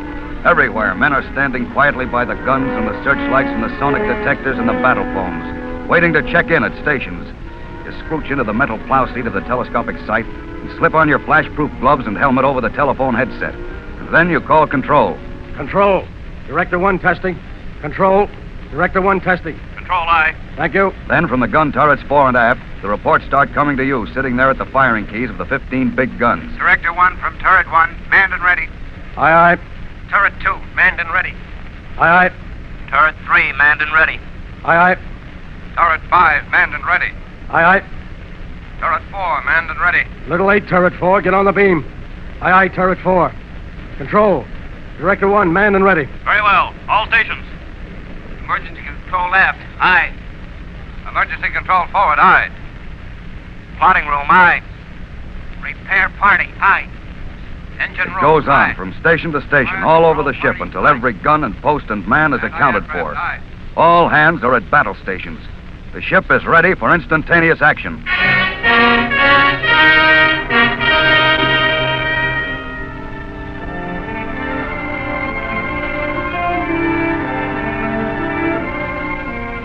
It's dark now. The night is closed down around the task force like a blanket. By the silvery light of the rising moon, you can dimly make out the other ships of the column. And the boiling phosphorescent wakes are like rivers in the ocean. You're getting close to Guadalcanal, and the order goes out from control. Put shells in the hoist! Fill the hoist! Down below on the shell deck, the sweating petty officer yells to his men. The gleaming cylinders are fed to the waiting hoist, and the flash-proof door is turned as they disappear upward. Farther down in the guts of the ship, far below the waterline, the bosun of the handling room is doing his job. Break up powder and fill the hoist! And his men open up the cans of powder and feed the silken bags of high explosive to the waiting hoist. And up above, you sit there with your eye glued to the up and down line of the pointer telescope.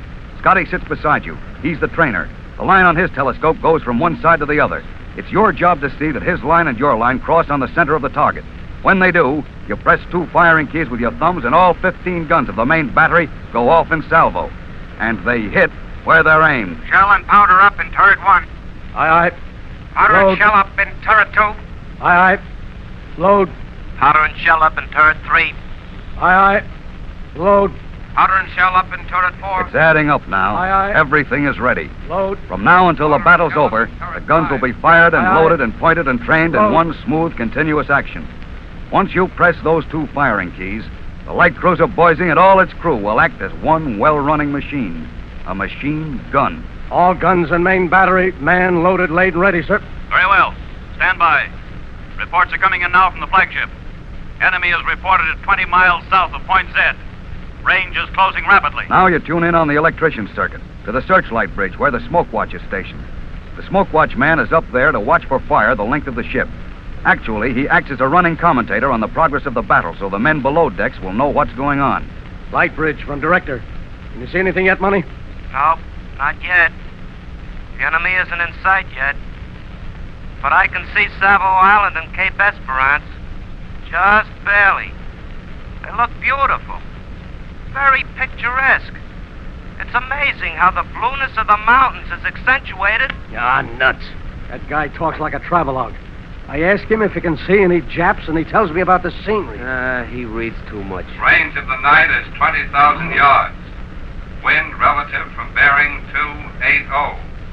Speed 20. It is now exactly 2348 minus 10 seconds. Automatically, you note down the time and the range of the 5. night. The distance you can see in the light of the moon. 2300. It's nearly 2,400 hours. Midnight, and the tension is terrific. Somewhere around here is a Japanese task force. You feel like if you don't find it soon, you'll blow your top. Then suddenly the ship heels over and turns away. Hey, Chief, we're turning away. We're going back home. What? They can't do this to me. The 4th time this week. Get right up to where they live and then turn around and go home. My Godfrey in a bucket! You take off Why your did I flash ever gloves get and on mask this and throw them on the wagon? deck in a blind fury of resentment. You're cursing the day you ever went to sea. When suddenly the loudspeaker pops off. Action, stop it! There it is. The enemy's in range. You jam your eye into the lens of your telescope, waiting for the lookout to report. Enemy in range now. 2 points off the starboard, and there are plenty of them. Estimated range of enemy craft, 18,000 yards. Target angle 30. Speed 20. They're still too far away to show in your telescope, but you've got to get ready for them. And even before the order comes through, you start swinging the guns in their direction.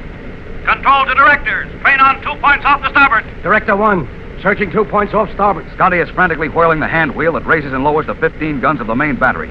Johnson is working another wheel, and you know that down on the main deck, those murderous turrets are swinging swiftly on their barbettes. 15 big guns searching the night for a target. You sit there and peer through your telescope for the first sight of the enemy. Range 15500. Time is 2350. 10 minutes of 12. Not long to go now.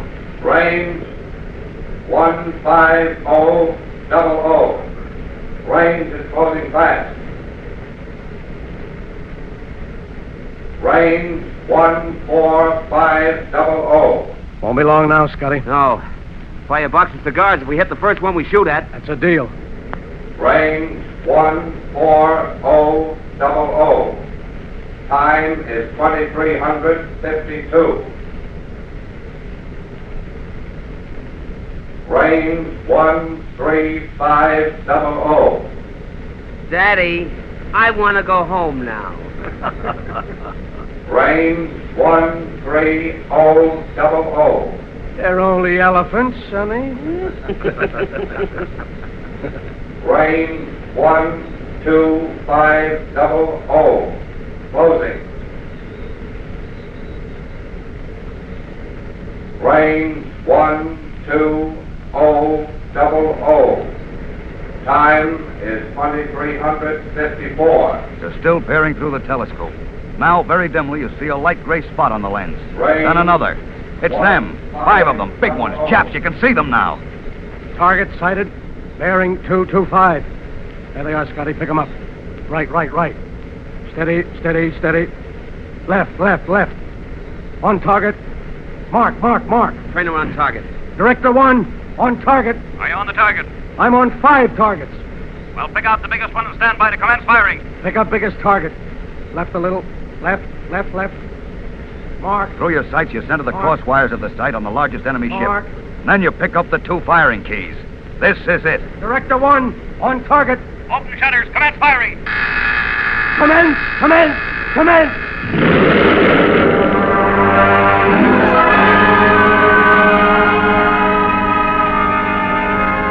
The black of the night is cracked open in a white blaze as 15 guns let go all at once. And the searchlight bridge is illuminating the target. You just have time to see that it's a big Jap cruiser before it disappears behind mountainous spurts of water flung skyward by the bursting shells. The first salvo has found its target. Check fire. Spot 1. Check. Spot 1. Up 1000. Right 00. Up 1000. I. Right 00. Right. Resume fire. Resume fire.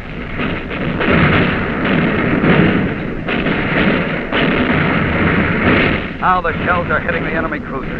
You can see them swimming through the air like little bugs and then disappearing into the Jap warship with a searing red blast of flame.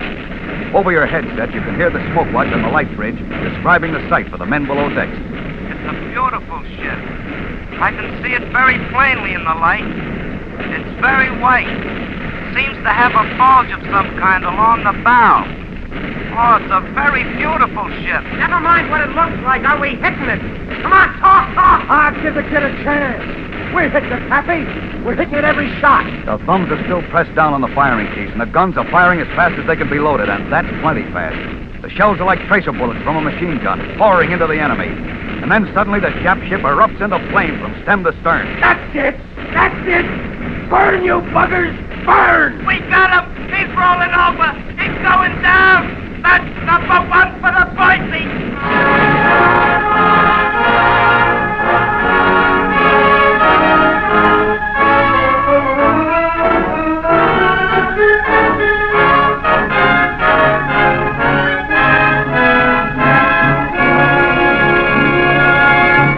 Number 1 for the Boise. 1 down and 6 to go. Next week, we'll tell you how the Boise got those 6 and nearly got hers. But now may we have 45 seconds of your time for a message from the Elgin National Watch Company. You have just heard how the Boise's gun crew worked together in battle. Back of those few moments of brilliant action are months and months of training. The gun crews of a fighting ship never cease training. Stopwatch in hand, the gunnery officer again and again times the sequence of loading, firing, reloading. No. It ain't good enough. So we do it over again. You guys were 2 seconds off that time. It's a precision war of split seconds, this World War II, and Elgin makes many of the instruments that time those split seconds for the Army, Navy, and aviation forces. So the Elgin watch you now own will have to last for the duration. Give it the wartime care it deserves. Wind it carefully each morning. Avoid knocks and jars. And at least once a year, have it inspected by your Elgin jeweler. Remember, time. The time on your wrist is vital to victory.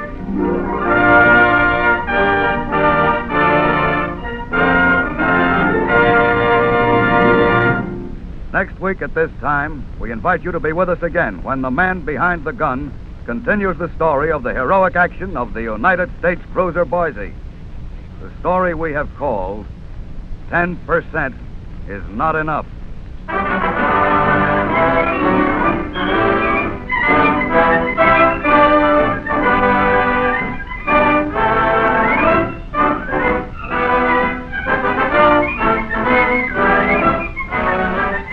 The Man Behind the Gun is written by Randall McDougall and produced under the direction of William N. Rosen.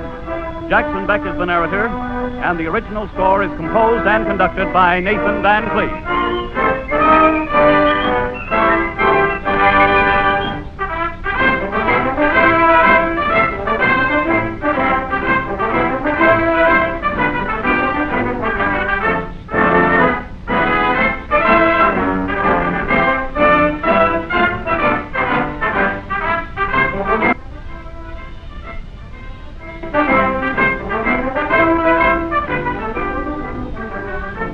Man Behind the Gun is presented to you each Sunday night at this time by the Elgin National Watch Company, makers of special timing devices and precision instruments for the Army, the Air Corps, the Navy, and the Marine Corps.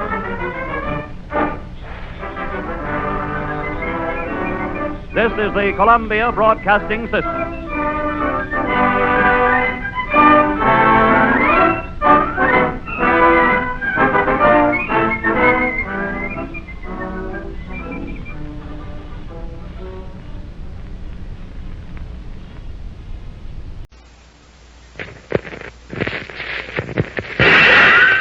More than a locomotive.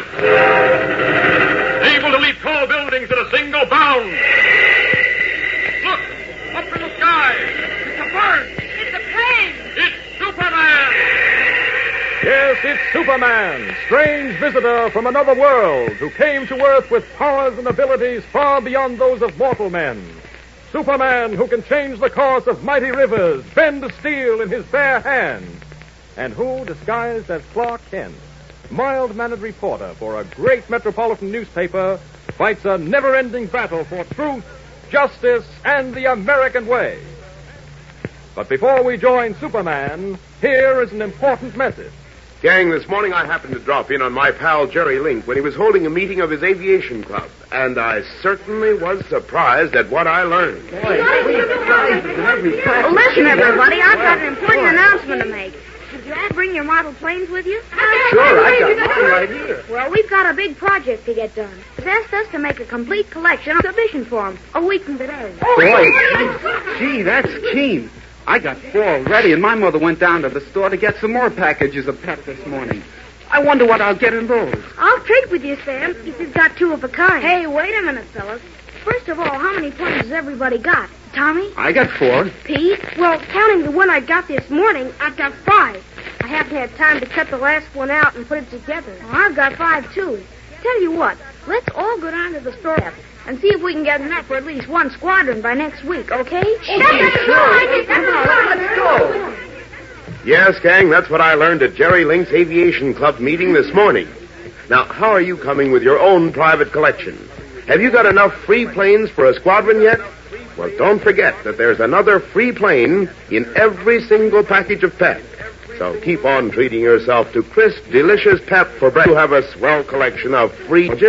And remember, gang, when you more than just a grand-tasting breakfast serving, you're getting more vitamin D than in any other flake cereal you can buy. A package of those delicious... And remember the name now, P. Pep is made in Michigan. And now the adventure. Well, as usual, editor Dr. Leander Cameron has... But this time it's serious trouble. Newly invented helicopter and folded up to the size of a suitcase. A clever, unscrupulous, fearful lest the deadly vengeance on Dr. Cameron are moving heaven and earth to locate the vast expanse of the country from descriptions of the vulture are pouring into the offices of law enforcement agencies. Reporters, urgent 10 intervals. Police 3B41. Be known as the Vulture. Height 5 feet 1053 pounds. Hair gray-black. Disguise. Report whereabouts at once. Repeating. Be on lookout as the Vulture. Over and over again, the war of a man known as the Vulture. In every city and hamlet, at every crossroad from Maine to California, the greatest manhunt in the history of crime is now going on. But even that fails to satisfy Perry White, editor of the Daily Planet and Dr. Leander Cameron's close friend. We find him in his office talking on the phone with Police Inspector Henderson. Do I have to tell you, Henderson, that no effort is too great?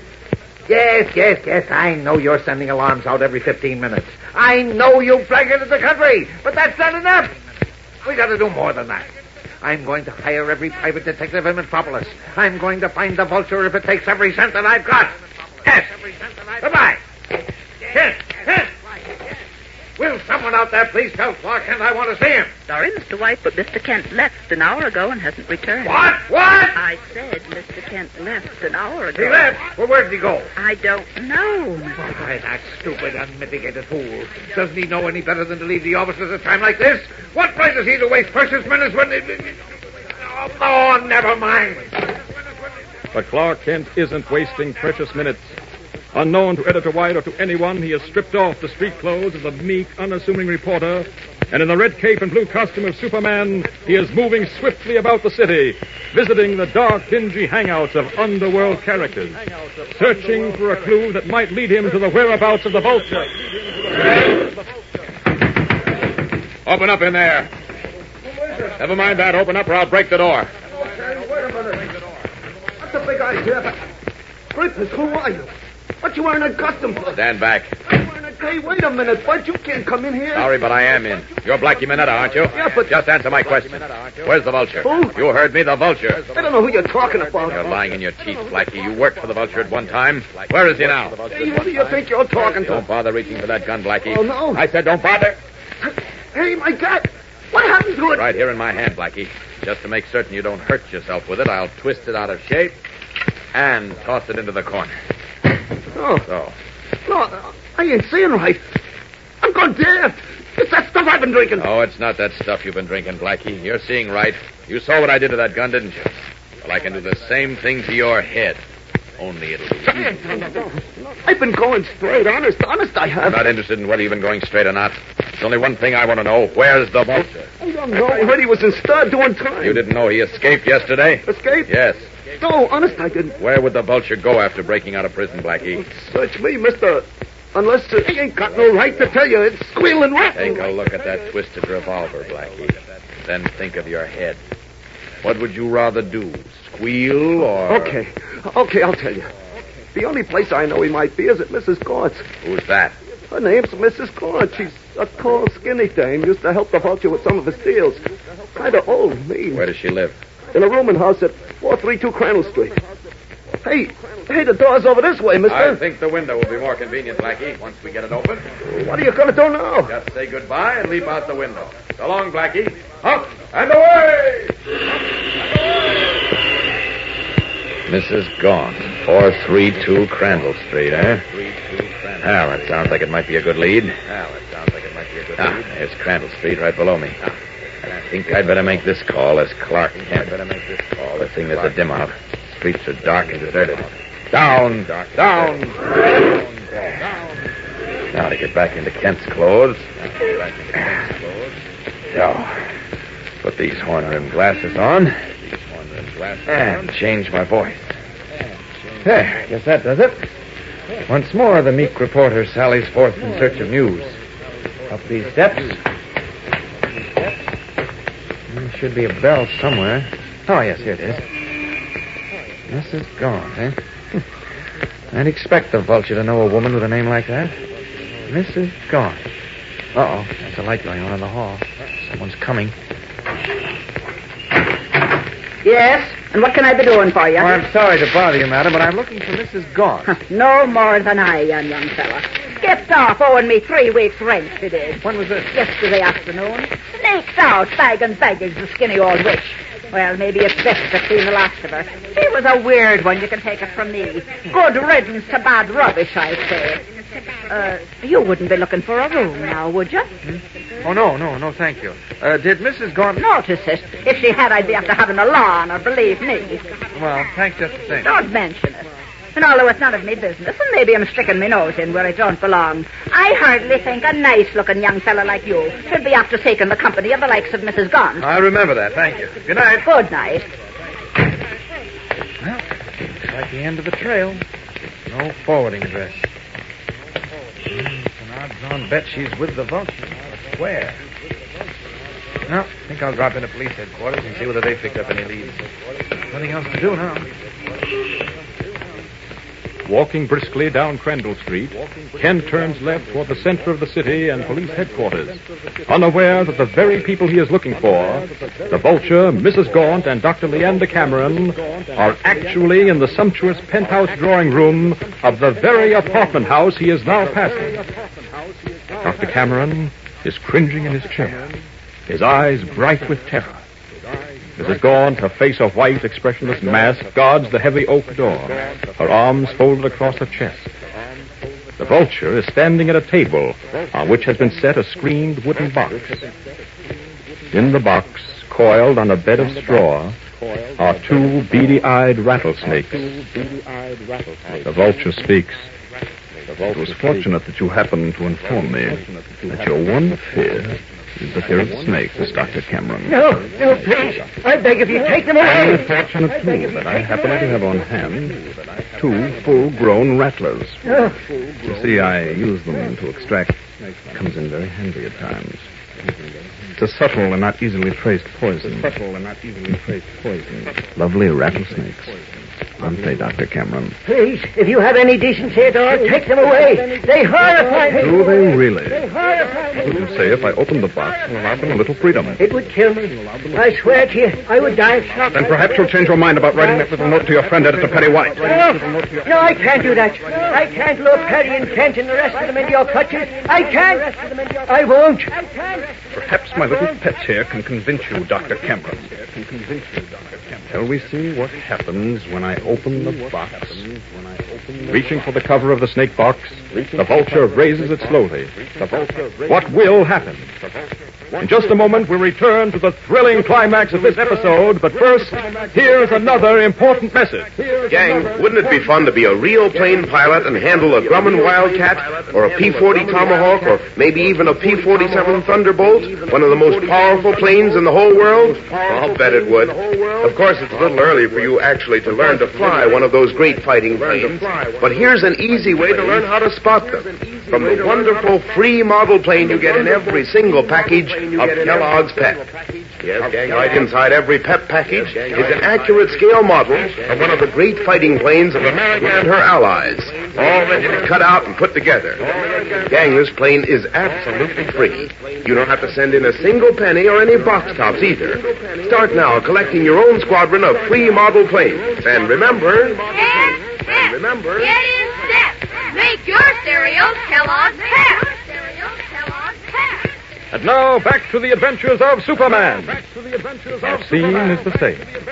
The vulture has reached out and is slowly opening the cover of the box containing the 2 deadly rattlesnakes. One of the coiled reptiles raises its flat head and is about to slide out. It is about Dr. Cameron's horrified cry, "Nice for the room!" No! Close the box! Will you write the letter to Perry White? Yes. I'll do it.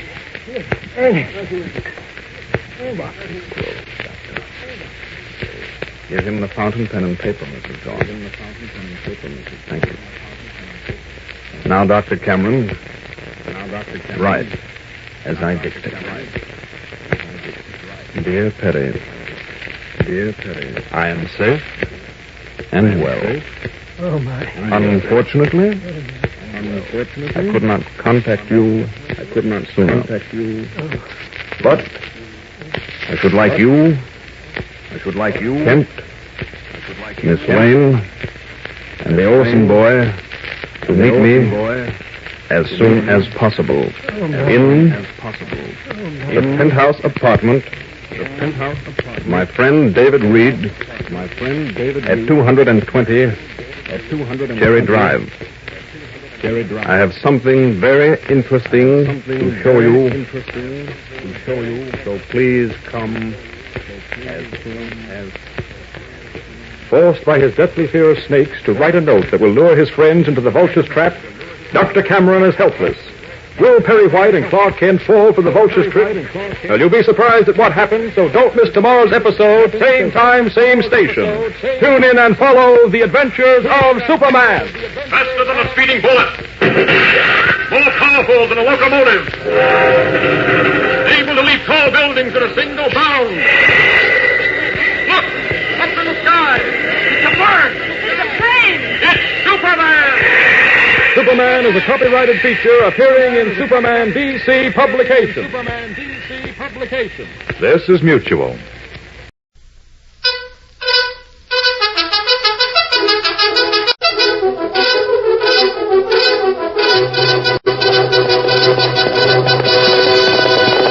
Hail Silver!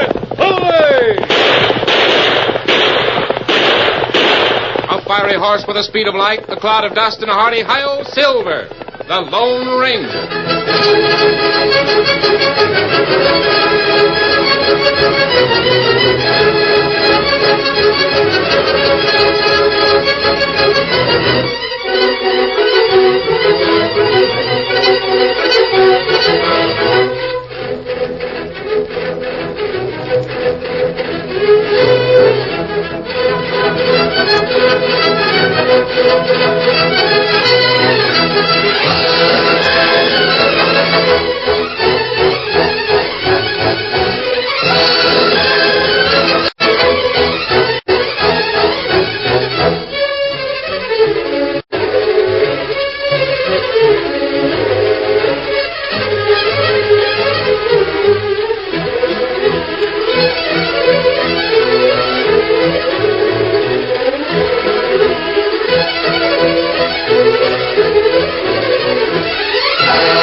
With his faithful Indian companion Tonto, the masked rider of the plains led the fight for law and order in the early western United States.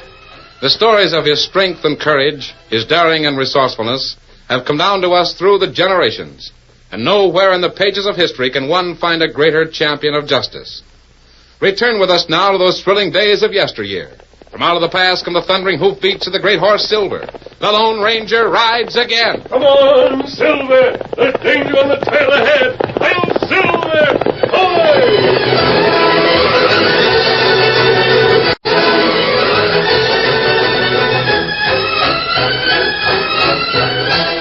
The setting sun stretched long shadows over the buffalo grass and the rolling hills as the Lone Ranger, Tonto, and Dan reined their horses to a halt about a half mile from the water hole where they'd pitched their camp. Oh, Silver, let's give the horses a chance to rest. We've covered a lot of ground since sunup. That's right. We look country over, huh? Seems peaceful enough. Wonder if there really are any marauding bands of Indians around here. That's what storekeeper and Tomahawk say. Him say bad Injuns on warpath. I reckon the soldiers can take care of any Indians.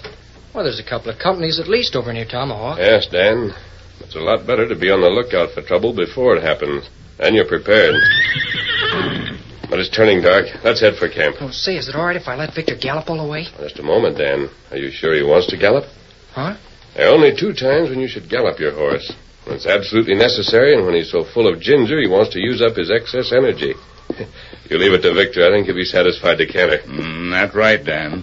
Horse is plenty tired. Oh, gosh, I'm sorry. I reckon I wasn't thinking, was I? Just remember, Dan, in the West, a man takes better care of his horse than he does of himself. Yes, sir. I'll remember all right. You hear that, Victor? If I don't remember, you just do a little sunfishing to remind me, will you? Yes, we'll... Say, what's that? Kemosabe, that Indian war whoop. Otto, Dan, look over there. It's a gunfight. Yeah, I can make out the flashes. The sun's gone down too far to see what it is. We've got to find out. Dan, you ride for camp. Tonto and I'll investigate that battle. Oh, gosh, can't I go too? Dan, that's an order. Yes, sir. Get up. Come on. Kemosabe, me watch battle. Not many Injuns. Me see him against sky. Follow me, Tonto. Get him up, scout. Come on, Silver.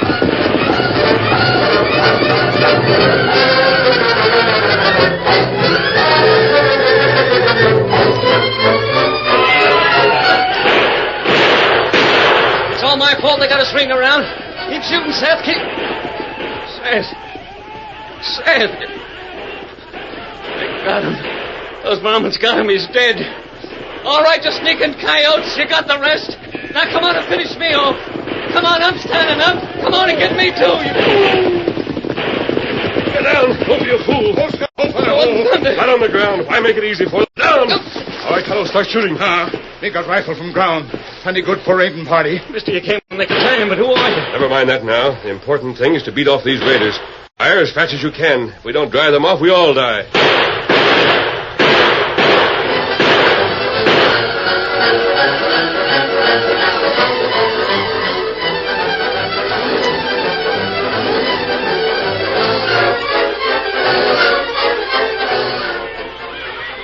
Mister, I can't believe it. They're giving up. They had us outnumbered 10-1, but they turned tail and vamoosed. And then not come back. Never saw such shooting in my life as you two did. You did your share. I did my best. I was all ready to give up when you and the... Oh. Here. Oh, what matter him? He's wounded. I didn't notice it in the dark. Hurry, Tonto. Call Silver and Scout. We've got to get him to camp at once. He needs attention.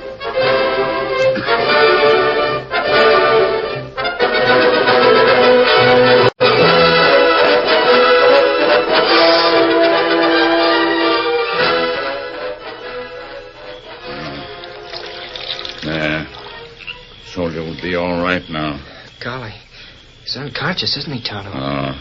Him hurt plenty bad, but him get better after a while. It's a good thing you had a fire already and plenty of water, Dame. Well, I figured with so much shooting there might be need of him. Say, who is he, do you know? His name and rank are on his canteen. Let's see. Seth Bradley, Lance Corporal, Company B, 7th United States Cavalry. Well, that's the outfit that's bivouacked near Tomahawk, isn't it? Yes. He must have been trying to rejoin his troop. Gee, was he alone against all those Apaches? No, Dan, him not alone. 2 other soldiers with him. Oh, well, where are they? The others are dead, Dan.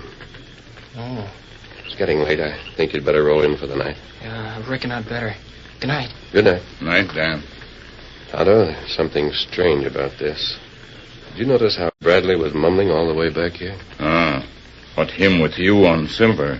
Me not hear much. I gathered that Bradley blames himself for what happened. Me not savvy that. Him fight heap good. Apparently he and his 2 companions were on a scouting expedition. Coming back toward Tomahawk, they had a choice of 2 ways to go. The other men wanted to go by way of Blue Creek.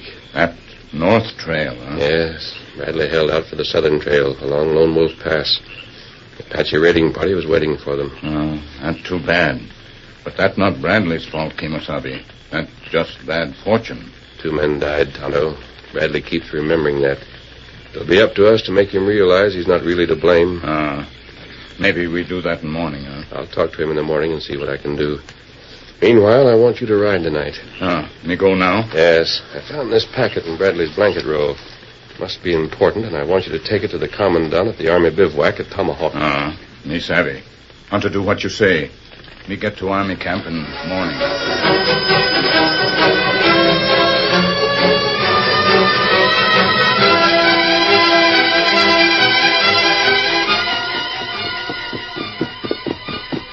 Well, here's the commanding officer now, Indian. Oh, Captain. Captain Henshaw. Yes, what is it, Lieutenant? Well, this Indian was challenged at the stockade gate by the corporal of the guard. He says he has a packet from Lance Corporal Bradley, sir. Bradley? That's strange. Yes, sir. But the story he told seems true enough. His name is Tonto, sir. Yeah, very well. All right, Tonto, you may deliver the packet. Here, packet. Bradley, him in camp near Lone Wolf Pass. Him hurt plenty bad. The Indian says Bradley was ambushed by Apaches near the pass. Kincaid and Crummins were killed outright. I see. And how did Bradley manage to survive? Lone Ranger here shooting. We helped drive off Apache. What's that? You're the Indian companion of the Lone Ranger? Me, Tonto. Well, that's a statement that's easy to make, but hard to prove. We'll see. Lieutenant, is this writing authentic? Yes, sir. I'll vouch for it.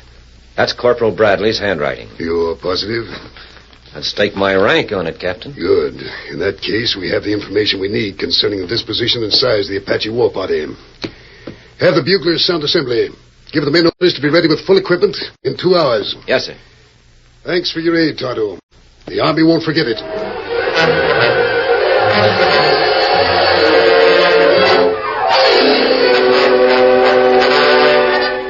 I killed him. Kincaid and Crummins, I killed him. Don't say that, Bradley. You couldn't possibly tell that the Apache would be waiting at Lone Wolf Pass. If we'd gone the other way, they'd be alive. I was bullheaded. I wouldn't listen to them. You used your best judgment. Don't blame yourself for a mistake that might happen to anyone. 2 of them. Dead and... What's that? Horses, Apaches. Lie back, Bradley. Lie back. It's only Tonto. Lie back. That's it. Is Tonto coming back? Yes, he made good time. Hi, Kemosabe. Hi. Hi, Tonto. Me deliver packet. Cavalry call assembly. Get ready to go out for Apache war party. Assembly? Oh, I know how that goes. Da-da-da-da-da-da-da-da-da-da. No, don't do that. Stop. Gosh, did I do anything? What is it, Bradley? I just can't stand hearing Army bugle calls after what I did. Oh, you can't feel that way, Bradley. When you get back to your regiment, I'm not going back.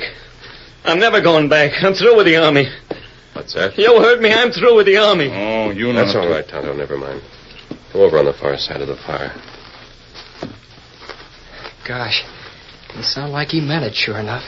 Him almost well now. Why him say that? He keeps blaming himself, Tonto.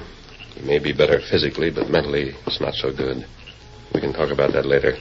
Now, I want to hear more about the cavalry. No, you ask Tonto tell. Did that packet contain information about the location of the main war party, the Apaches? That's right. Then Bradley succeeded in his mission.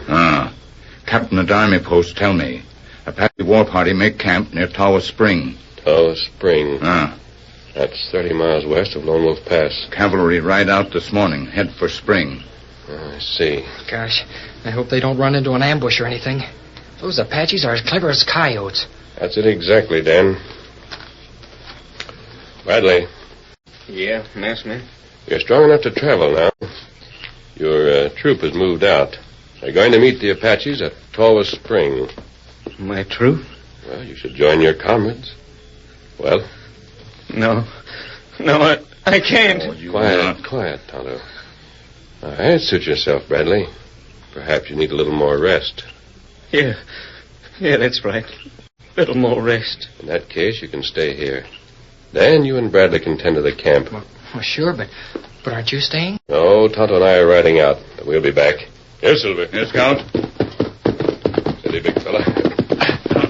Adios, Bradley. Adios. Right. This way, Kimosabe. All right, Silver. Get him up, Scout. They're heading west. Heading for Lone Wolf Pass. Wonder where they're going. I don't know, Mr. Bradley. But I'll bet it's Tawa Spring.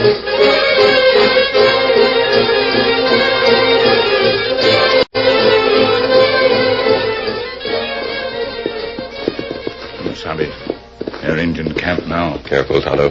We're inside their sentry line. If they hear us now, we'll be caught in a trap. We see them good from here. Hang up behind a clump of mesquite. Good. Quiet, Silver. Not a sound, big fella. Quiet, Scout, quiet. They're all prepared for war, Tonto. Some of them are already wearing war paint. Indians. Back, Tonto.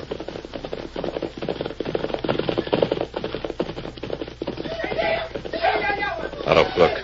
Scouting party returning to camp. They came from the southeast. From Blue Creek. That's the direction the cavalry is coming from. Kimosabe, you watch. They make powwow. Use Indian sign. Yes. All the braves are clustered around them. We can read their gestures even if we can't hear their words. It looks as if... Tonto, you savvy? Me savvy. Scouting party find out about cavalry. That's it. They know the soldiers are coming. Now make plans for a surprise attack. Quick, on your horse. We've got to warn the soldiers before they're ambushed. Tonto, we've been discovered. Those sentries are behind us. Indians come up from camp. We're between two fires. Kimosabe, what we do?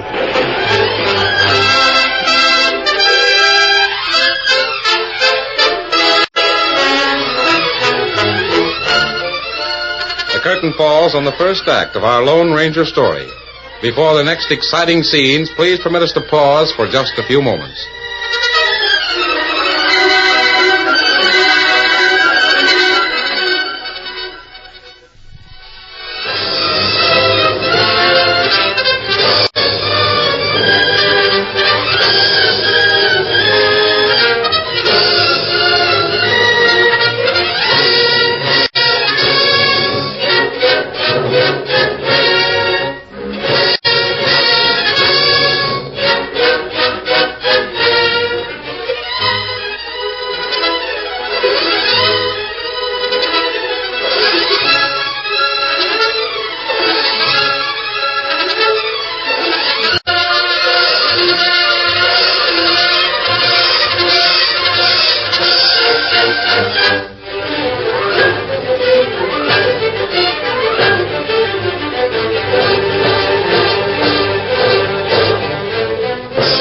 To continue our story.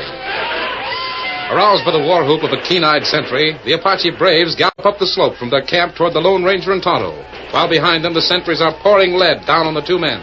Himosabe, we not have chance. Too many Apache. If we stay here, we're lost. Mount, Tonto. Mount and ride. Steady, Scout. Now, Tonto, up the hill. Our only chance is to break through the lines of the sentries before the rest of them get up from the camp. Get him up, Scout. Come on, Silver. Himosabe, him ride straight at you. Master Silver, right at him. You knock him right from saddle. We're not clear yet. Ride, Tonto, ride.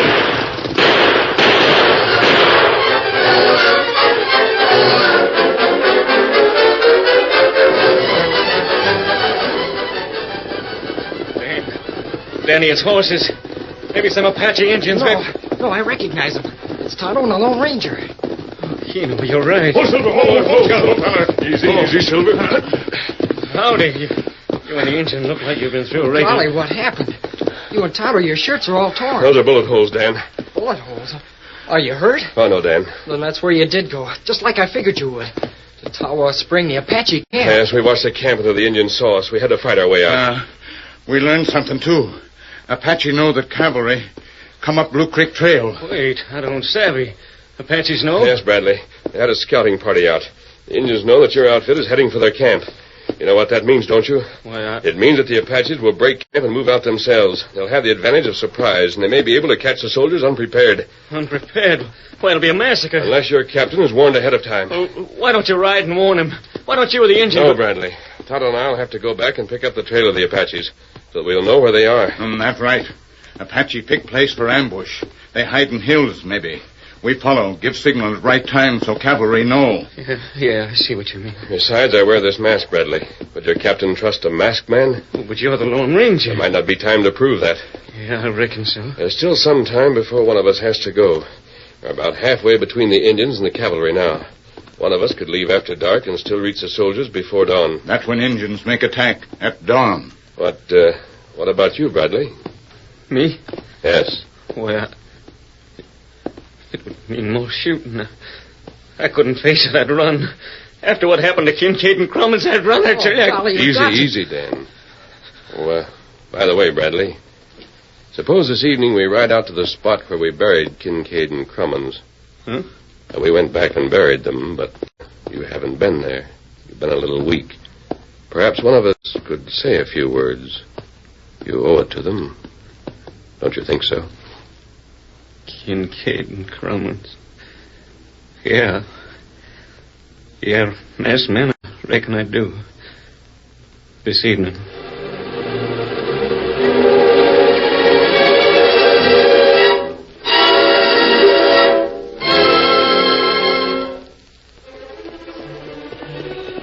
We'll be there in a few minutes, Dan.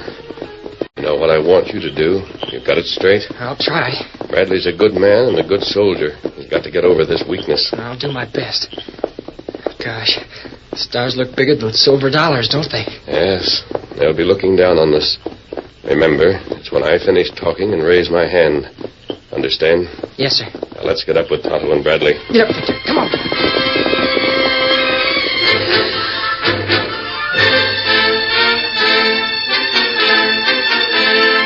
The three men and the boy trotted across the plains. Their horses' hoofs thudded softly on the ground, their fetlocks brushing the prairie grass and shook the evening dew from the low branches of the trees.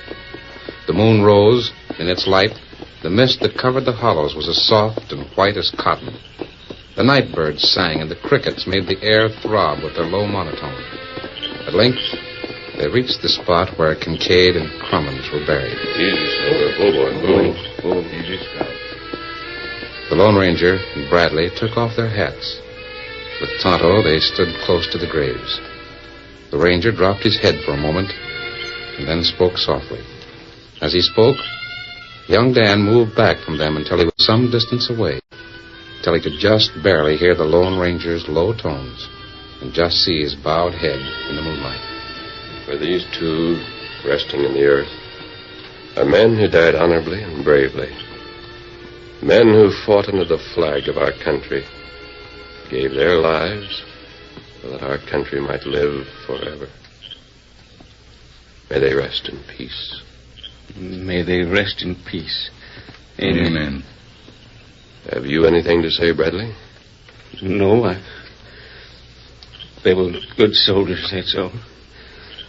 They fought like good soldiers and ended up like good soldiers. I wish I could be like them. That's all? Yeah. Except that I wish they could have a real soldier service. Salute with rifles and then taps. The sound of battle is their salute, Bradley. And as for taps... Shadows fall over all, o'er the plains, o'er the hills, far and near.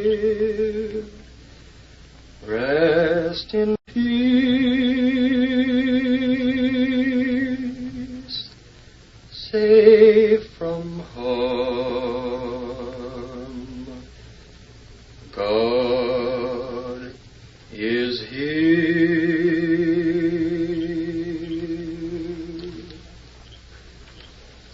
Taps. Thanks. Your horse is saddled and ready. Dan can go with you. Corporal Bradley, will you ride and warn your regiment? Mister, the sooner the better.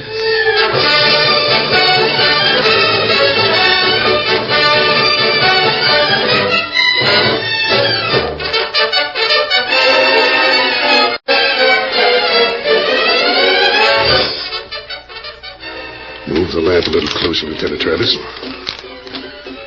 Now, according to this map, we should reach the Apache camp in another day's ride. Yes, Captain.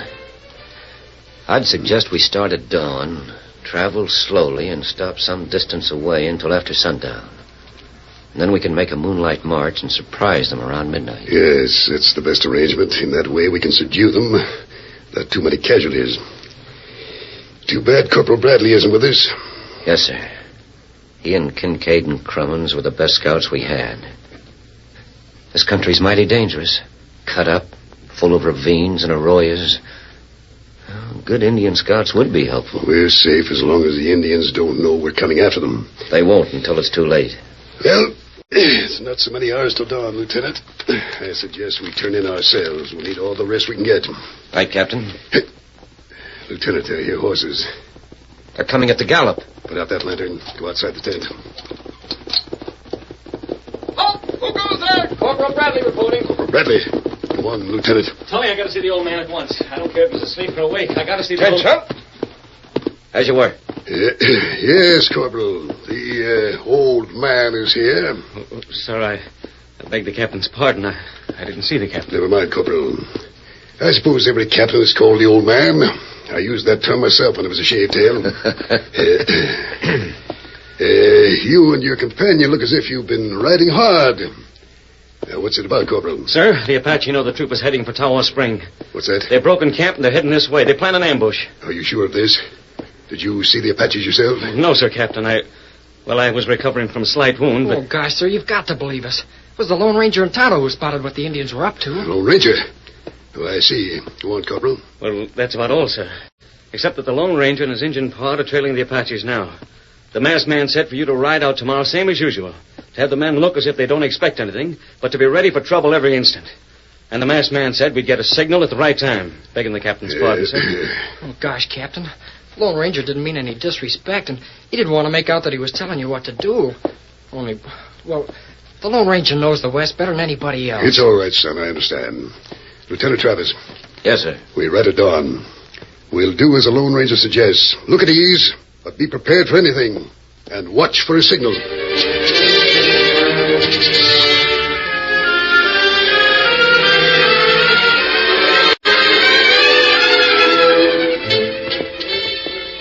All ready, Captain.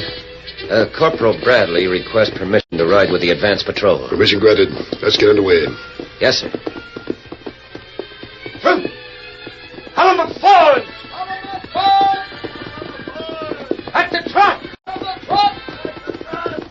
Forward!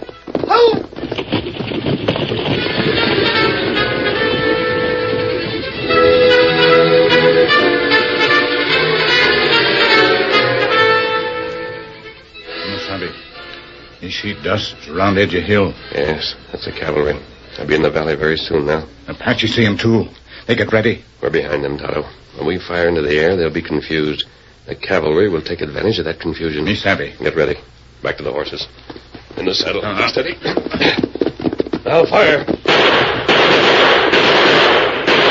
Get him up, Scout. Come on, Silver.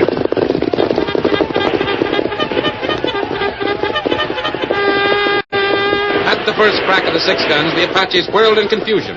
The clear call of the bugle whipped the soldiers' horses into a gallop. Spreading out into skirmish lines, they charged home at the bewildered Indians, while the Lone Ranger and Tonto battled like giants as Silver and Scout raced down the slope. The Apaches had the advantage of numbers, but the charge of the cavalry could not be stopped.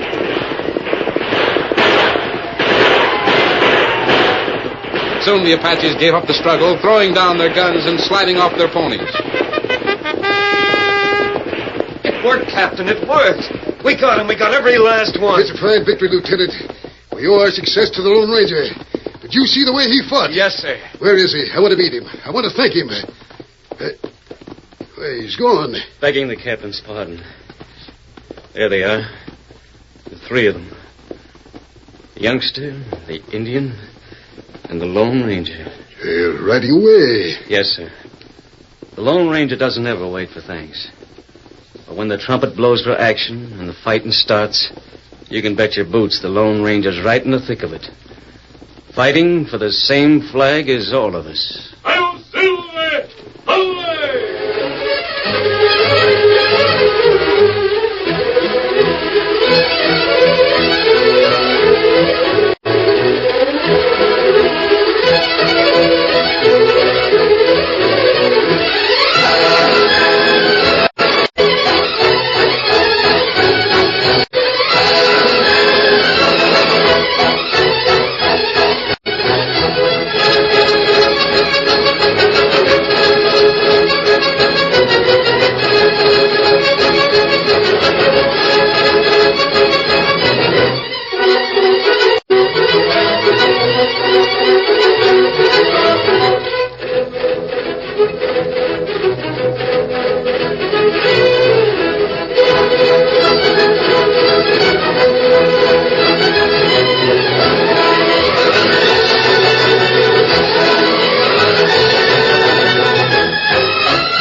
You have just heard is a copyrighted feature of the Lone Ranger Incorporated.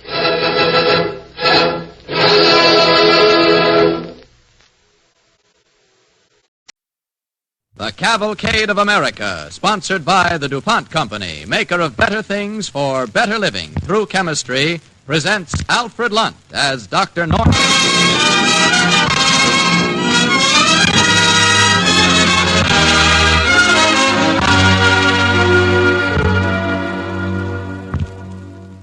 Good evening, ladies and gentlemen. This is the Cavalcade of America, sponsored by the DuPont Company. Tonight, with Alfred Lunt as our star, Cavalcade presents a new radio play based on the forthcoming biography, Dr. Bethune, by Ted Allen.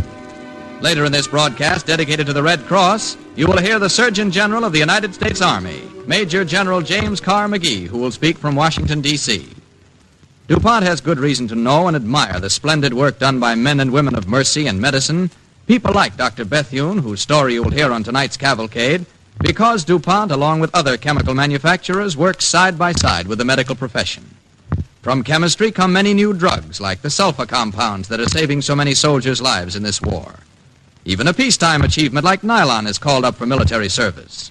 Most people have heard of nylon parachutes, but not so many know that nylon is being used today by surgeons in place of silk and gut.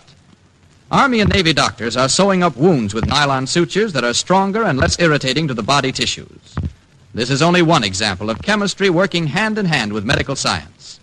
When this war is over, nylon sutures, along with cellophane protective wraps for surgical bandages and dressings, surgical gloves of neoprene chemical rubber, these and many other products of chemistry will continue their service as DuPont better things for better living through chemistry. And now tonight's drama, written especially for the Cavalcade of America by Robert Tallman. It is called Life Tide.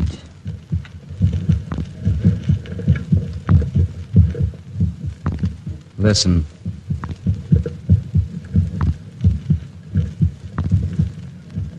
That sound is the first and last sound in your memory. It is the pulsating of a human heart. In it, like the tides of the sea, the lifeblood of all humanity ebbs and flows. Remember that sound. Deep in the blood, let it be remembered, as we bring you this chronicle of a man of our time who touched the fountainhead of that most ancient and sacred of human mysteries. Blood of the living and blood of the fallen, inseparably fused in his legacy to us. The blood bank, center and circumference of that mysterious ebb and flow, that life tide of the human race.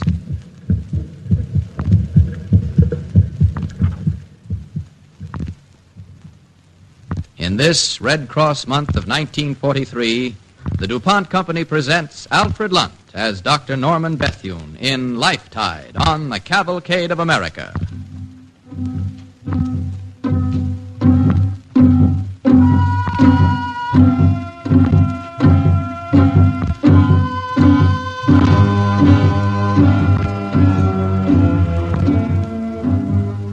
Life tide. Sometimes it is a fevered and irregular pulse. Life tide of a man restive on hospital bed. One of 4 men. A New Englander, a Southerner, Canadian, a Chinese. All doctors. All dying of the same disease, tuberculosis. Norman Bethune was the Canadian. Well, gentlemen, how about it? We're all doctors. What's the prognosis? How and when shall we die? How about you, Fisher? Well, this is the summer of 1926. I shall probably drop dead in Boston in the winter of 1934 while writing a prescription for a man with nervous indigestion. Len? I shall die in China. China will be fighting for her life. I hope I will die fighting for her. And you, Bethune? Well, as for me, I've done all I'm likely to. Loved a beautiful woman, made her my wife. Wanted a career in surgery and did better than I expected. I won't stay here, but I won't go back to that life. I'll probably die out west somewhere, Tucson likely, let's say 1932. And I shan't be sorry to go. Everything from now on would be an anticlimax anyway.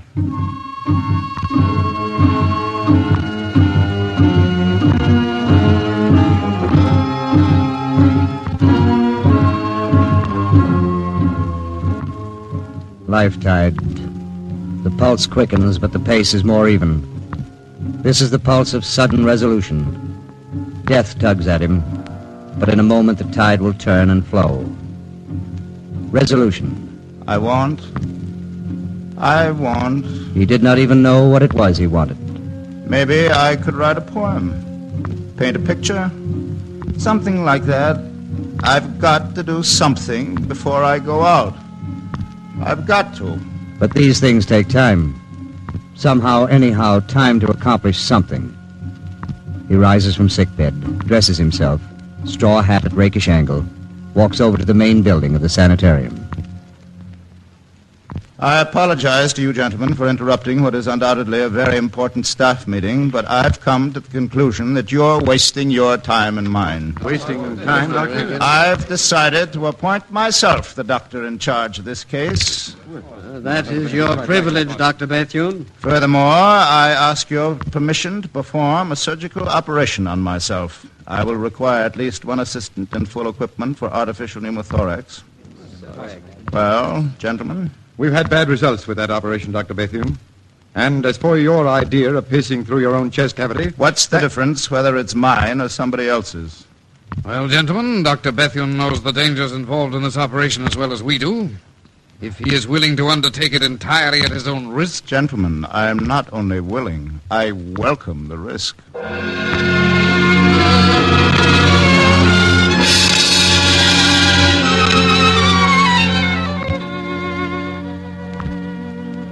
Life tide. The blood courses strong and exultant. His health improved by his own skillful surgery, Norman Bethune has emerged from the shadows. He is a chief surgeon of Sacred Heart Hospital now in Montreal. Depression years. So many ill, so many sick at heart. 1935 the worst of all. So many needing him. Doctor, tell me there is a chance for my little girl. Already we have lost one, and now the doctor at the clinic, he says I can never have another. I see. Well, there's one thing we could try. It's never been done in this country, certainly never on a child of 10, but we could try. Please try, Doctor. Please do. We will have to remove one of her lungs altogether. It's a very unusual and dangerous operation. I must warn you in advance. How much will it cost, Doctor? If I can give your child back to you, alive and well, that's all the payment I want.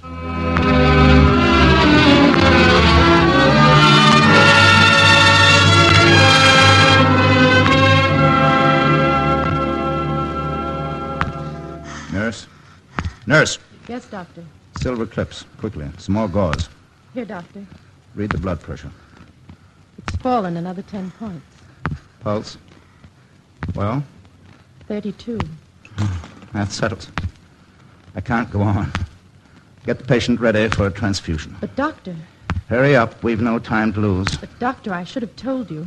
We sent out an emergency call for donors, but couldn't find any of the right blood type. You mean to tell me I'm going to lose a patient because some fool couldn't arrange a simple transfusion? After all, there's no way to force people to volunteer as blood donors, Dr. Bethune. I suppose not. Someone else should have finished this job. I've got type 0 blood. Nurse. Yes, Doctor? Get a sterile container. We'll take a liter of my blood and transfuse it into the patient while it's still warm. Doctor, Yes, what is it? Of course, it's not my place to say so, but isn't it possible you'll be too weak to go on? Of course it's possible. In matters of life and death, there are always two possibilities.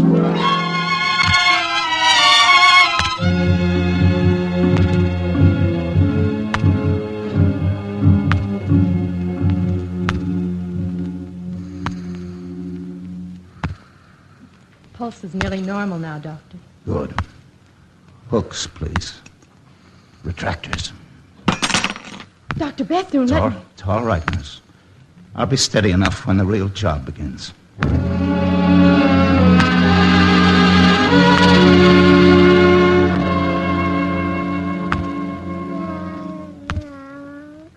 She's coming round now, Doctor. Good, good. Oh, they kept ringing the bells. There was a big bonfire. Did you have fun there, Yvette? It was funny. Whose doll is that, Mademoiselle? The doctor brought it, Yvette. Listen. Oh, it's the most beautiful doll I ever saw. Is she yours, Mademoiselle? No, she's yours, Yvette. Now, take good care of her. She just came out of the hospital herself.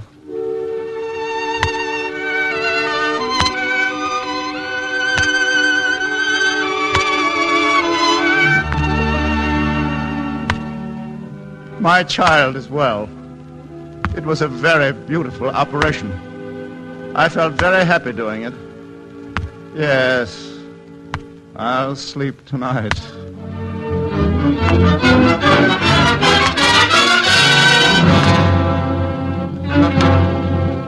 Life tide. Sometimes it is a fanatic pulse. The heartbeat of a fear-crazed animal. Heartbeat of a mob. Bethune did not sleep that night. But that night in October 1935, through the streets of Montreal, men with swastika armbands surged in the vanguard of a mob of hoodlums. Shop windows were broken. Innocent people set upon and beaten. That night, Bethune witnessed the first blow by the Nazi Fifth Column to North America. Lynch the old Jew. Sling him up. Oh, please, my father has done nothing. Why don't you let us alone? Keep quiet, Jewess. We give you some of the same. He's old, his heart is weak. He can't All stand it. right, then let him off easy. Only 10 licks with the rubber hose. No! Man! Hey! Hold him up. Make him stand on his feet. What's going on here? What are you doing to this man? Who are you? Bethune my name. I'm a doctor. Aryan or non-Aryan? I come from a race you wouldn't understand. I'm a Scot. We're violent and unstable. We'd as soon kill a man like you as look at you. Now go home and take off those monkey suits before I beat your brains out with this walking stick.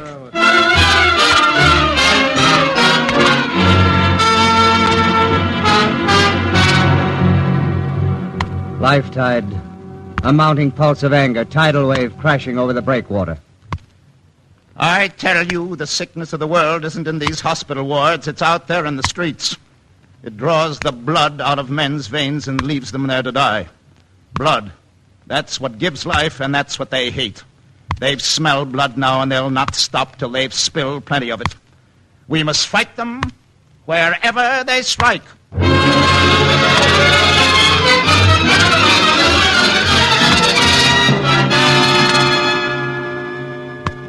They struck in Spain.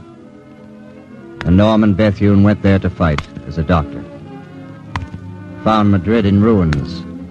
Ambulances needed at once, desperately. He drove back to Paris to see what he could be done. Ambulances cost money, too much money. Maybe his friends at home could help. They did. This ambulance makes pretty good time for a jalopy. Yeah. We should be in Madrid before dark. Yeah. Oh, would you mind drawing up here a minute? I'd like to get a picture of that old man with the donkey. Okay. Now, make it snappy, will you? I get nervous on this road. This won't take a minute. Hola, señor. Un momentito, por favor. Tengo que pasar. Voy rápido. Yo me voy. Huh. That's funny. He wouldn't stop. No. Get in. Let's get going. Wait a minute. Listen. Planes. German dive bombers. Now, what are they up to? There's no military or any other kind of target around here. Something in the valley over there. Come on, let's have a look.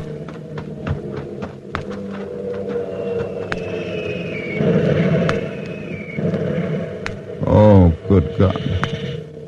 I didn't see it with my own eyes, Bethune. I never believe it.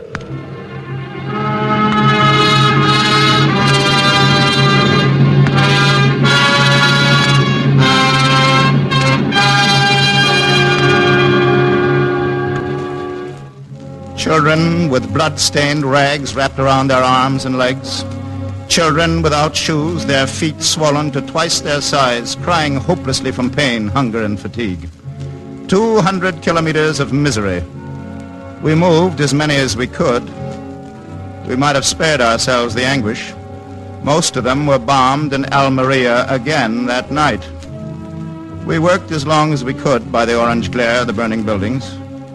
In the darkness, the moans of the wounded children, the agonized mothers, and the cursing of the men rose higher and higher to a pitch of intolerable intensity. One's body felt as heavy as the dead themselves, but empty and hollow. And in one's brain burned a bright flame of hate for the enemy that had done this thing.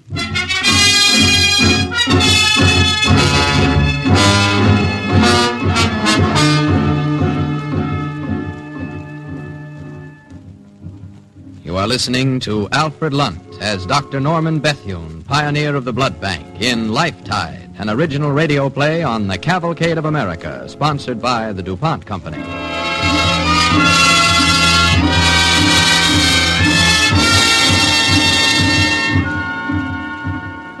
Life tide. Almost motionless sometimes before its turning. War in Spain, 1937. Between offensives, Norman Bethune is preparing glass jars of precious blood plasma to be moved up to the sectors where the attack is to take place.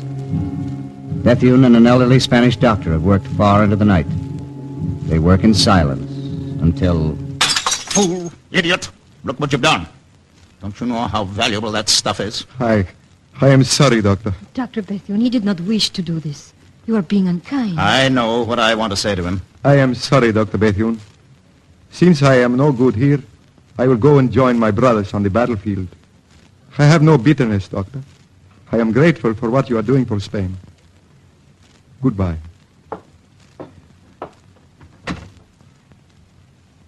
Manolita, Yes, Dr. Bethune.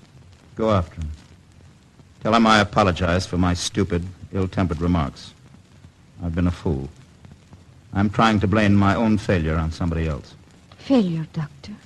I know I'm not doing this job properly. We ought to be sending blood right up to the front in refrigerated containers, but we haven't enough plasma on hand. I've been afraid to risk it out there in the line of fire. Doctor, if that is all that is worrying you, worry no more. All Spain will give blood. You shall have all you need.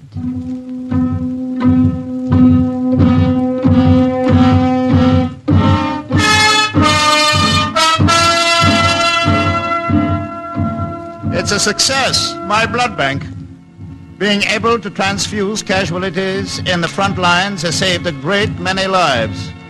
I know now that the final battle will never be lost. Blood of the living will sustain the fallen, and it will be given freely and with love. This thought is with me as I leave for China.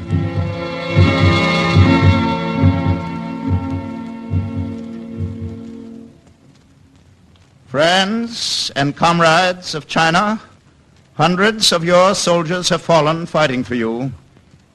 They will live to fight again if you will do one thing for them. Give them a pint of your blood. No, it will not hurt you. In fact, it will make you feel good. I've given a whole liter without ill effects. Now, who will be the first to volunteer? I'm afraid it's hopeless, Doctor. Well, what's the matter? Didn't they understand what I was saying? Yes, they understood. They are afraid to give their blood. It seems strange to you, I know. They are not afraid to die, but they are afraid to give blood. Bring one of the patients up here. The worst one. Go ahead, orderly. You heard what the doctor said. Yes, Commandant. I go to obey. Nurse, hand me that alcohol and sterile needle. Here, Doctor. Careful. Careful there. Careful. All right, set the pressure down gently. Good. Now then, nurse, help me here, will you? You are going to transfuse the patients yourself, Doctor? Yes, all of them, if necessary. As Norman Bethune lay down beside the dying Chinese soldier, and the life tide began to flow from his veins into the wounded man's body, a little circle of peasants watched in dismay. Then they witnessed a miracle. The man they thought dead moved, sat up. What happened? I'm home again. These are the people of my village. Yes, these are your people. But they wouldn't give a little blood to save your life. What kind of people are you, anyway? Now look, he lives. Orderly, bring up another of the wounded men, the sickest one. Doctor, I am very old and maybe blood is dried up in my veins, but I would like to give it for a soldier if you think it is good enough. No. Do not put woman's blood in a soldier. Let me. I am strong. Let me. I want to give. I want to give. Take all you want.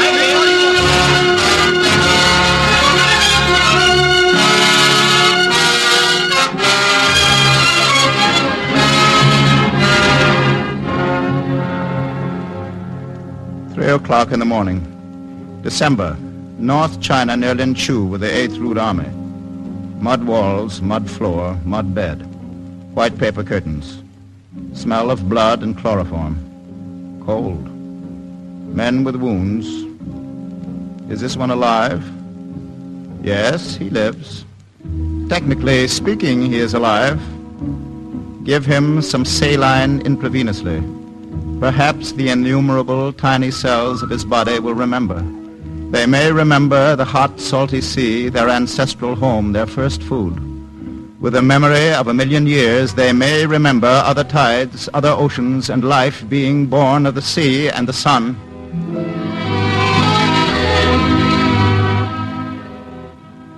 And this one? Will he run along the road beside his mule at another harvest with cries of happiness? No, that one will never run again. But don't pity him. Pity would diminish his sacrifice. He did this without sentimentality for China.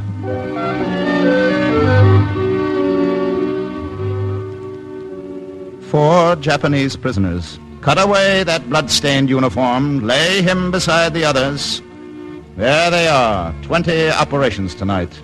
16 heroes and 4 enemies. Blood separated them.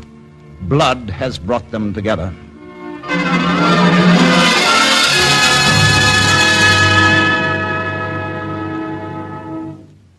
Administer the anesthetic, please. Gloves, nurse. Dr. Bethune, there is no anesthetic. Not even chloroform? Not even chloroform. Are you game, soldier? I will not feel it at all. I promise you, Doctor. If you can make me well so I can fight again. All right. Gloves. Here, Doctor.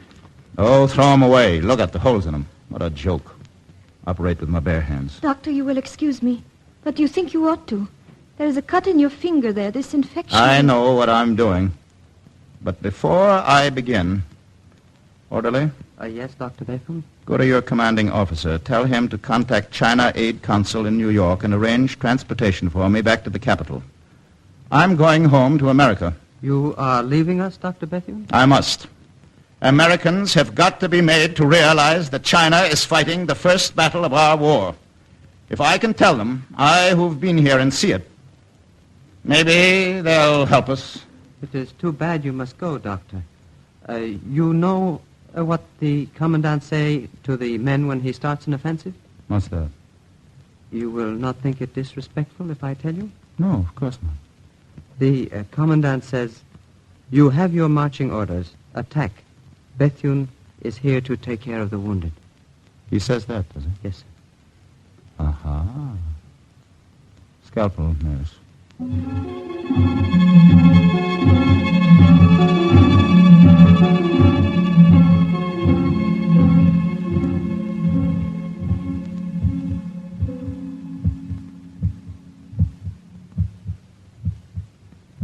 Norman Bethune died that night of an infection caused by operating without a 15-cent pair of rubber gloves.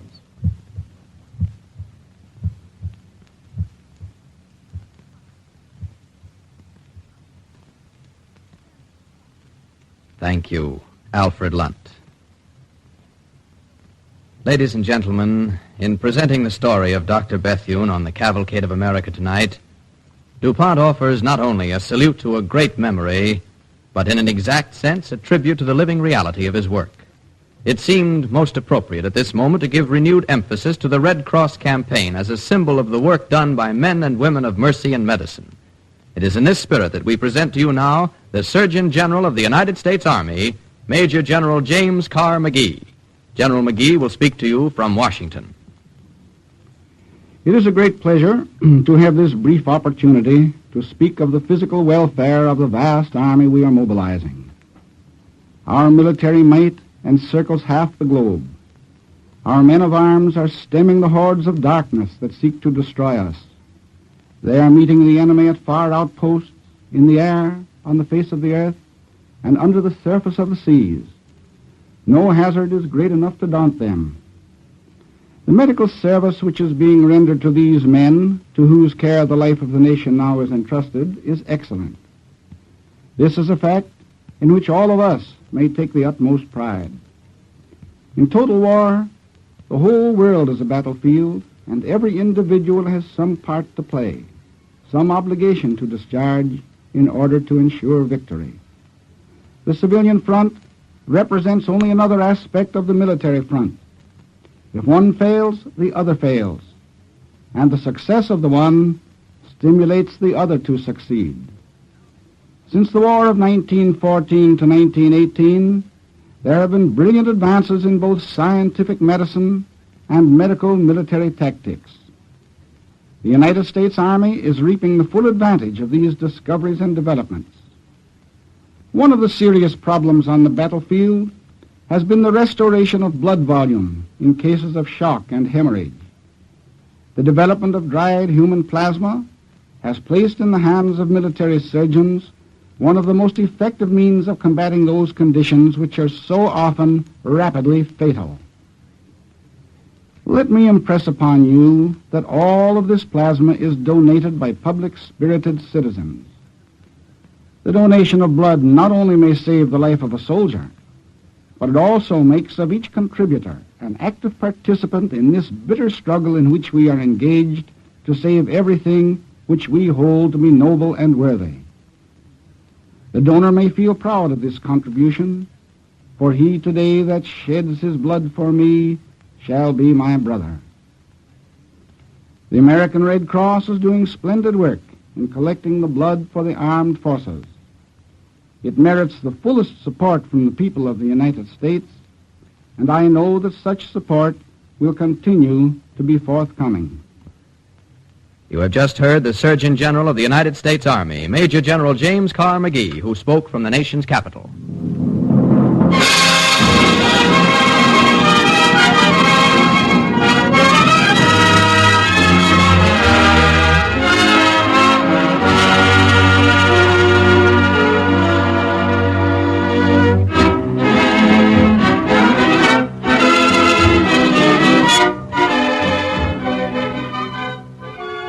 Anyone who saw the motion picture Wake Island will never forget the character Smaxy, played by the popular new star William Bendix. Next week, Mr. Bendix makes his first appearance on Cavalcade in a new comedy melodrama, The Cook on the PT Boat Writes Home, an exciting story of the exploits of the crew of an unnamed PT boat as it stalks the enemy off the Solomons.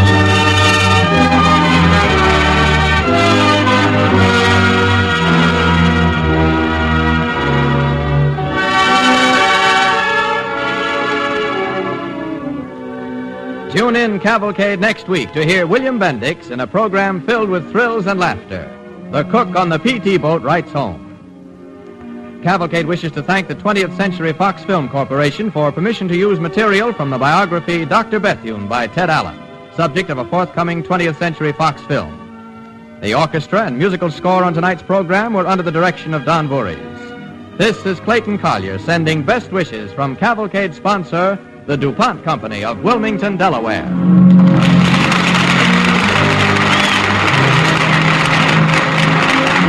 This program came to you from Washington and New York. This is the National Broadcasting Company.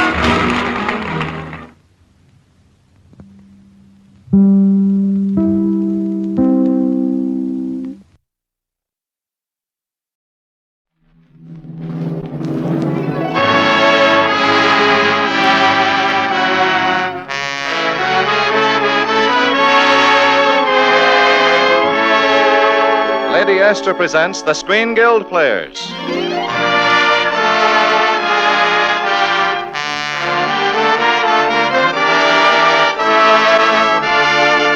The Screen Guild play tonight, For Me and My Gal. The starring players. This is Judy Garland. This is Gene Kelly. And this is Dick Powell.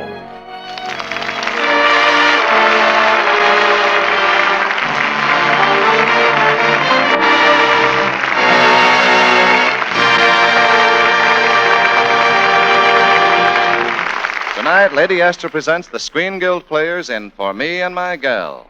It's a story fondly dedicated to that branch of the show business that was called vaudeville. And it stars Judy Garland as Joe Hayden, Dick Powell as Jimmy Metcalf, and Gene Kelly as Harry Palmer.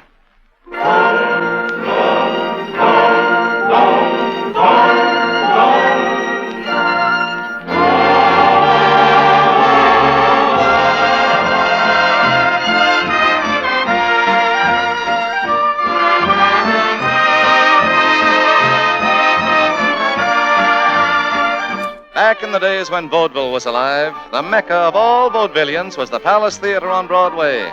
And playing the Palace was the object of all their hopes and ambitions. And vaudevillians still gather on the wide sidewalk in front of the theater and over the traffic noises shout reminiscences of the old times when they killed the people and laid them in the aisles. You know, before the gym out back when there was a broken heart for every light on Broadway, the Palace broke its share, too. You can say that again. Remember Palmer and Hayden? Joe Hayden? Yeah. They played the Heartbreak Circuit trying to get here. Yeah? Yeah. We were all playing Clifton Junction, Iowa at the time they met. Harry Palmer was heading the bill in his comedy tramp act, and Joe Hayden was the mechanical doll in my act. Was that the flash act you called Jimmy Metcalf and Company in the doll shop? That's right. And what a turkey that was. Anyway, after our first show in Clifton Junction, Joe went for a walk around town. She stopped in a restaurant to get a cup of coffee when Harry Palmer walked up to her table and, without waiting for an invitation, sat down. Joe had been ignoring Harry all day, but that didn't bother Palmer. He had a pretty thick skin. Hiya, Springtime. Mind if I sit down and have a cup of coffee with you? Well, thanks. I don't mind if I do. I always was a sucker for that old Southern hospitality. Oh, look, Breathless, why don't you come off it? You know you're going to wind up calling me pet names. Look, I didn't like you at 7 o'clock this morning, and I don't like you now. And if you keep playing your cards right, I'm going to wind up hating you. Listen, Fancy Face, I caught you on the stage this afternoon. And starting next season, I'm doing a double act. You're going to be my partner. Oh, I am, huh? You said it. And standing next to me, you look like $1,000,000 in nickels and dimes. Palmer and Hayden. We'll fracture the people. Listen, I wouldn't be your partner if they booked us in the Palace 51 weeks a year. I don't get it. Why? Oh, there are a lot of reasons. But you wouldn't understand any of them. Gee, I feel sorry for an egotist like you. Oh. Oh, look, Miss Hayden, I'm sorry. All that big talk about fracturing the people, that's strictly small-town talk on a lonesome night. Say, look, that act you're in needs punching up here and there. Why don't you take this? What is it? It's a song I bought. Song for you and me to sing when we play the Palace. Oh, I couldn't think of... Go ahead. It's no good to me without you. You and Jimmy Metcalf can do it. Well, gosh, I don't know how to thank you. I'm sorry I spoke... Forget it. You had me pegged. I'm not going to win any blue ribbons for being a great guy. Say, skip it. Would I what? Well, I was just going to ask you if you'd sing the tune with me once, but after the way that Well, why not? I'd love to sing it with you, Harry. You would? Well, come on over to the piano. I'll try to pick it out for you. I'm a one-finger Paderewski. Well, then maybe you better let me play it. Here. Ding dong, ding dong. Do you hear the bells go ding dong? Do you know?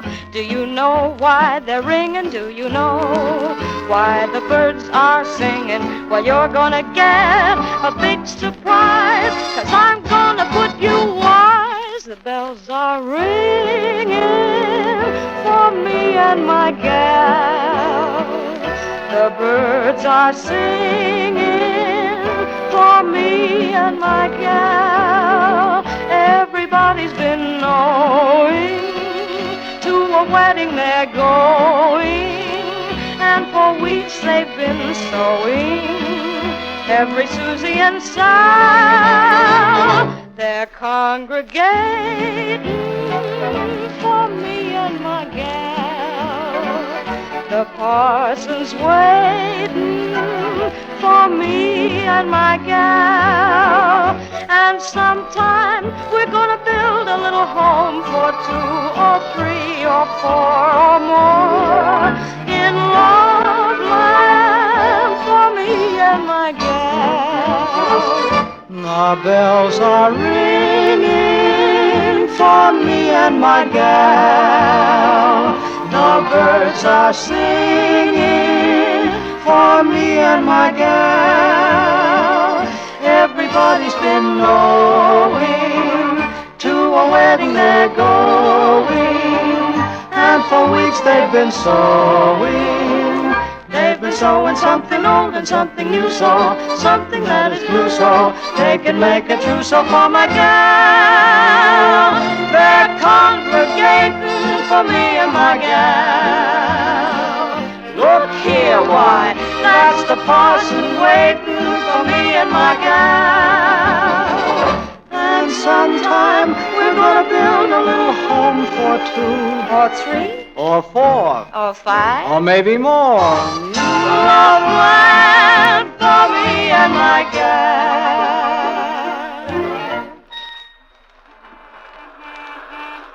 I'd been standing outside that little restaurant watching Joe and Harry ad-lib their song and dance routine And I saw they were absolute naturals for each other. So I hurried back to the hotel to dream up some way to make Joe leave my act and team up with Harry. I was sitting in her room when she... Hi. Well, make yourself at home. Well, thanks. I have already. Say, did Harry Palmer ask you to team up with him? What do you mean? Well, I was walking around and saw you in that restaurant. You were swell together. Terrific. If he didn't ask you to team up with him, he's crazy. Well, look, Jimmy, I'm kind of sleepy. Say, what did you tell him, Joe? I told him I already had a job. Yeah? Well, you haven't. I'm breaking up the act, Joe. What? Oh, no, you're not. I'm not going to have you making any noble sacrifices on my account. Who said anything about your account or noble sacrifices? I've got a new idea, and I'm going to try it out with Sid Sims. Just the two of us. You know, if I thought you were trying to pave the way for me, Oh, now, wait a minute. What are you talking about? This is business. Good business for everybody. Gee, Palmer and Hayden. Think of that. Huh? Palmer and Hayden. That's the way we're going to bill ourselves.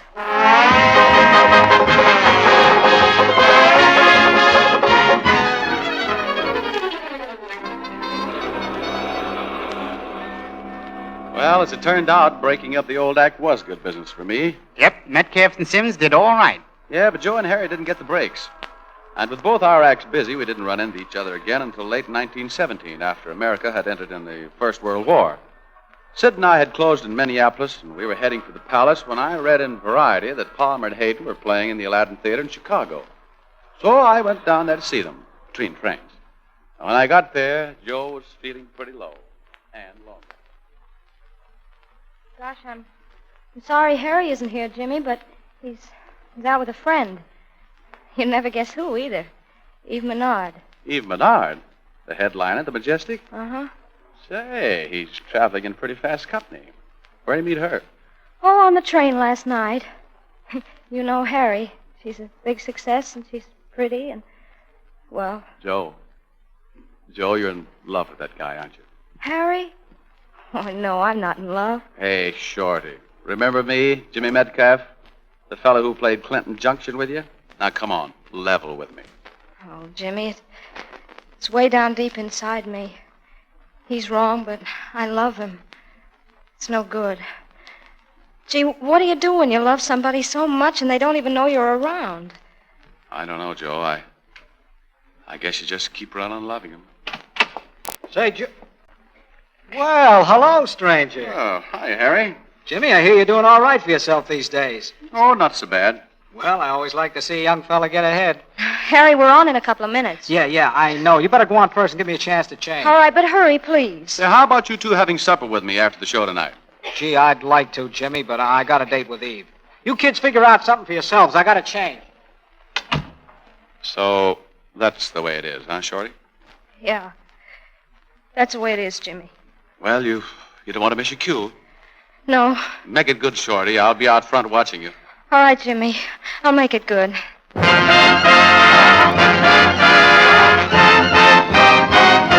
After you've gone and left me crying, after you've gone, there's no denying. You feel blue, you feel sad. You miss the bestest pal you ever had. There'll come a time, now don't forget it. There'll come a time when you regret it. Someday when you grow lonely, your heart will break like mine and you'll want me only after you've gone, after you've gone away.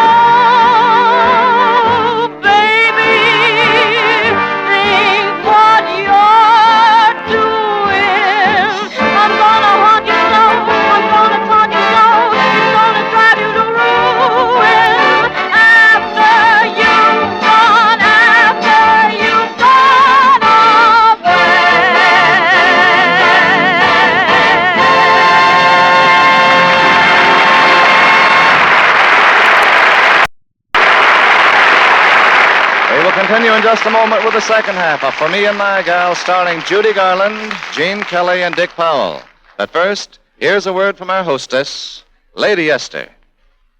In a recent magazine article addressed to the women of America, an important government official said, "There's nothing new about women in factories, but what is new are the kinds of jobs women are doing today and the kinds of women who are doing them." Well, we all know the tough, man-sized jobs women are now doing. And as for the kinds of women, just look at their pictures in newspapers and magazines. One thing is very evident. They are not letting their jobs make them look any less attractive. Their skin may be taking a lot more punishment from grease and flying dust, but they've turned to methods that meet today's special needs.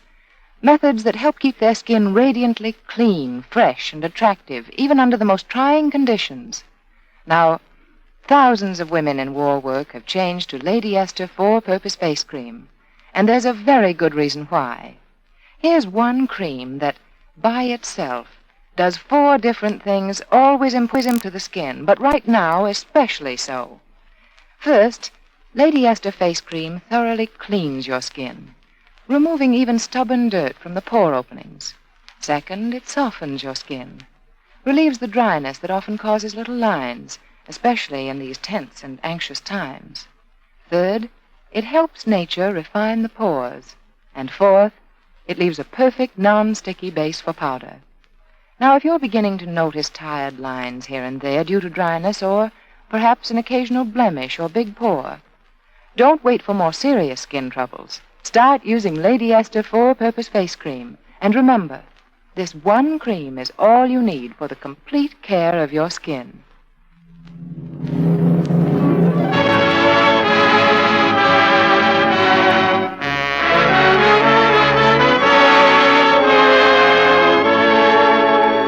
We raise the curtain on Act 2 of Metro-Goldwyn-Mayer's For Me and My Gal, starring Judy Garland as Joe Hayden, Dick Powell as Jimmy Metcalf, and Gene Kelly as Harry Palmer. Adapted for radio by Bill Hampton.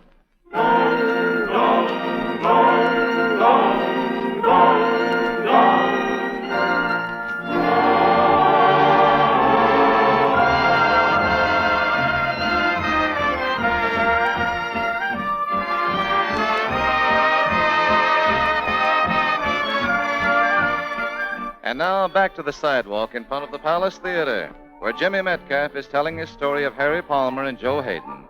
For Me and My Gal. Did Eve Menard break up Palmer and Hayden, Jimmy? No, and that was the first time Harry Palmer acted like a decent guy. Eve offered Harry a spot in her act, but when it came time to tell Joe he was leaving her, Harry discovered that he loved Joe. And he walked out on Eve instead. Well, that was mighty white of him. As a matter of fact, it must have been quite a struggle for Harry. Eve was playing the Palace the next week. The Palace. The center of every hope and dream and ambition that Harry had ever had. The Palace. The thought that had kept him going during a lifetime of tank towns and one-night stands. Yes, sir, he would have given his right arm to play the Palace, but because he loved Joe, he gave up that big chance. And they began packing to go to the next tank town. Train leaves in half an hour. You gotta help me pack, Joe. Telegram for Mr. Palmer. Okay, bring it in. Thanks. Well, what does it say, Harry? Is it bad news? Bad news? Joe, honey, listen to this. It's from our agent. Great opportunity. Palmer and Hayden booked into Palace, New York. First week in September. Congratulations, Baron Poland. Oh, Palmer and Hayden, honey, that's us. We're going to play the Palace. Oh, it's wonderful, Harry. Everything's wonderful. And you know what we're going to do after the first matinee? Have dinner, maybe? We're going to get married. Married. Harry. Oh, darling. The first week in September.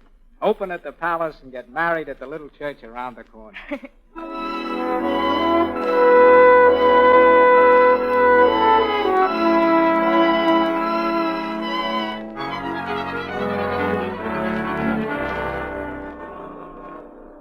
Open at the Palace and get married at the little church around the corner. Wonderful. Then, in the middle of August, Harry got a tough break. He'd made the Palace on his talent. The Palace he and Joe had beat their brains out to reach. But his chance was snatched away from him before he could take it. Harry got his draft notice, ordered to report immediately. And on the day he took his Army physical, something snapped in the boy's mind.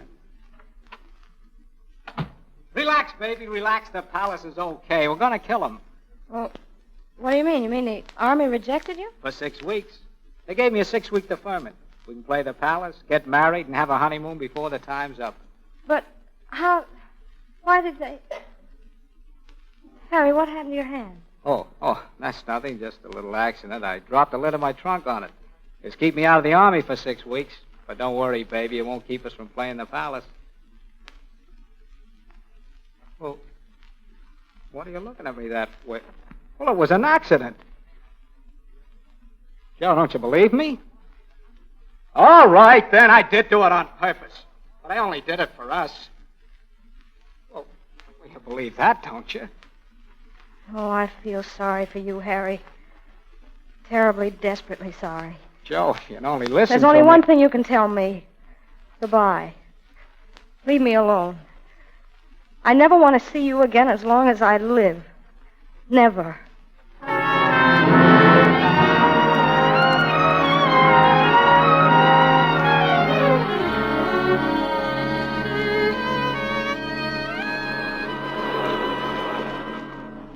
So that's what busted up Palmer and Hayden, eh, Jimmy? Yep, and right after that, Joe disappeared, and things went from bad to worse for Harry. He realized what a terrible thing he'd done, and, well, he tried to enlist in the Army, the Navy, the Marines, anywhere. But none of them would take him because he'd crippled his hand permanently. The next time I saw either of them was, several months later in France. My outfit had just come back from the front, and I walked into a YMCA concert and saw Joe on the stage singing.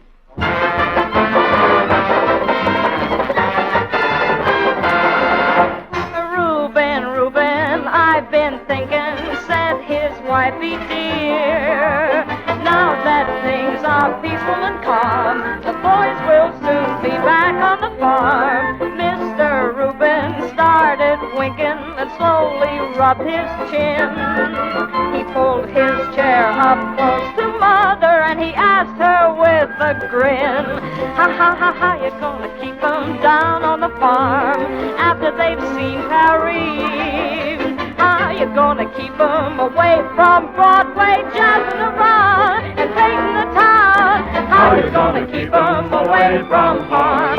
That's a mystery. Imagine Reuben when he meets his farm. You kiss and cheek and holler, ooh-la-la. How you gonna keep them down on the farm after they clean Paris?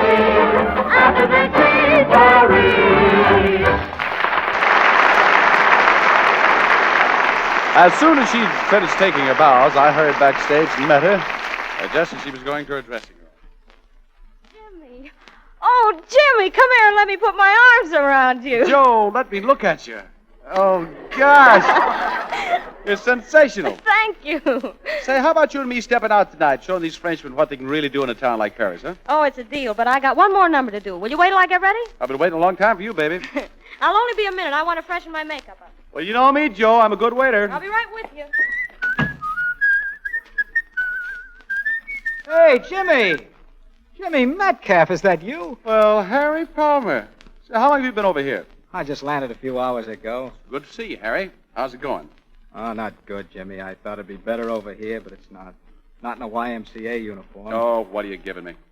I'm in the right army, but I got the wrong suit on. Harry, you know what's the matter with you?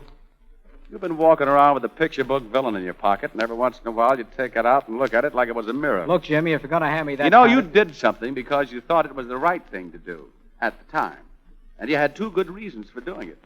Because you wanted to get someplace that meant more to you than anything in the world, and because you loved someone an awful lot. Thanks, Actor. Can I buy you a drink?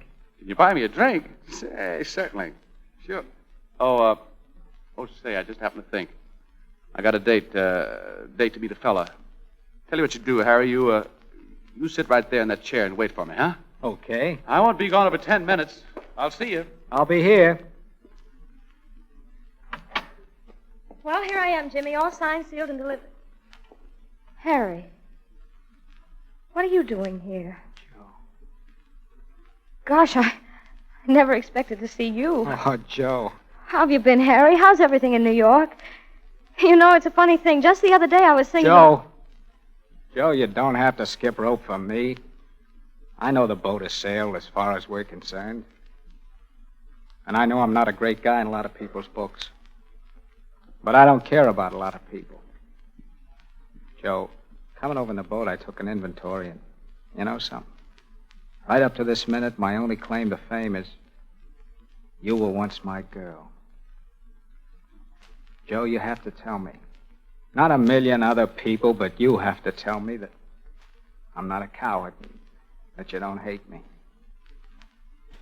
That's the medal I want to win in this war.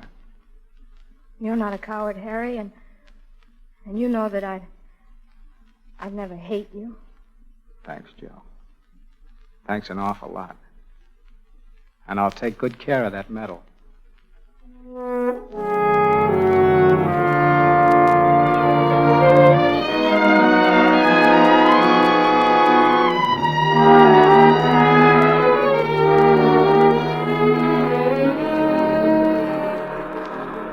Harry took good care of that medal, too. And he earned another one from the Army. He and Joe got back together then, huh? Nope. In fact, they didn't see each other again until after the war. Joe had become pretty famous as the sweetheart of the U.S. Army, and when she returned to America, she was booked right in here, in the palace, as a special added attraction.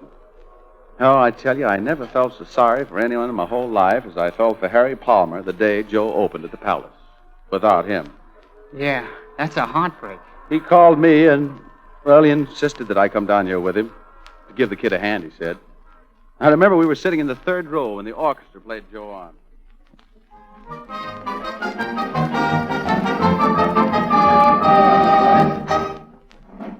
You know, Jimmy, I ruined my whole life trying to play the palace with Joe, and I didn't make it.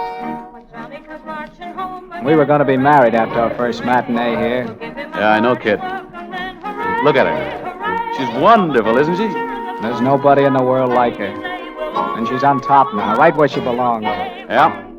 Too bad you aren't up there with her. No, I blew my chance, and I've got nobody to blame but myself. Oh, but it's a kick knowing she got there. Hey, Harry, she sees us. Yeah. Fracture the people, baby. Harry! You made it, baby. It's the palace. Oh, come up here on the stage, Harry, with me. What? Come on, old Jimmy, make him come up. Okay, here he comes. Oh, Harry, this is wonderful. Yeah, congratulations, Joe. You sound great. Well, where'd you disappear to, Harry? I looked all over France for you. Well, that's where I was, all over France. Hey, there goes our song. Yeah, just the way we planned it for our first matinee here. Palmer and Hayden. That was us, baby. That is us, Harry. What?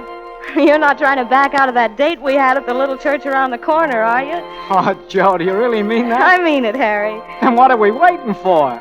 Let's finish this first matinee. The bells are ringing for me and my gal.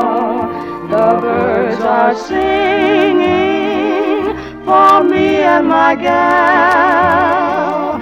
Everybody's been knowing to a wedding they're going, and for weeks they've been sewing. They've been sewing every song when something new, so something that is blue, so they can make a trousseau for my gal. They're congregating for me and my gal.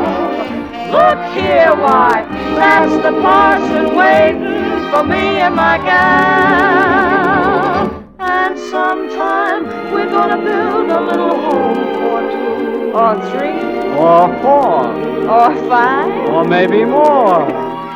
The land for me and my gal. It's a land for me and my gal.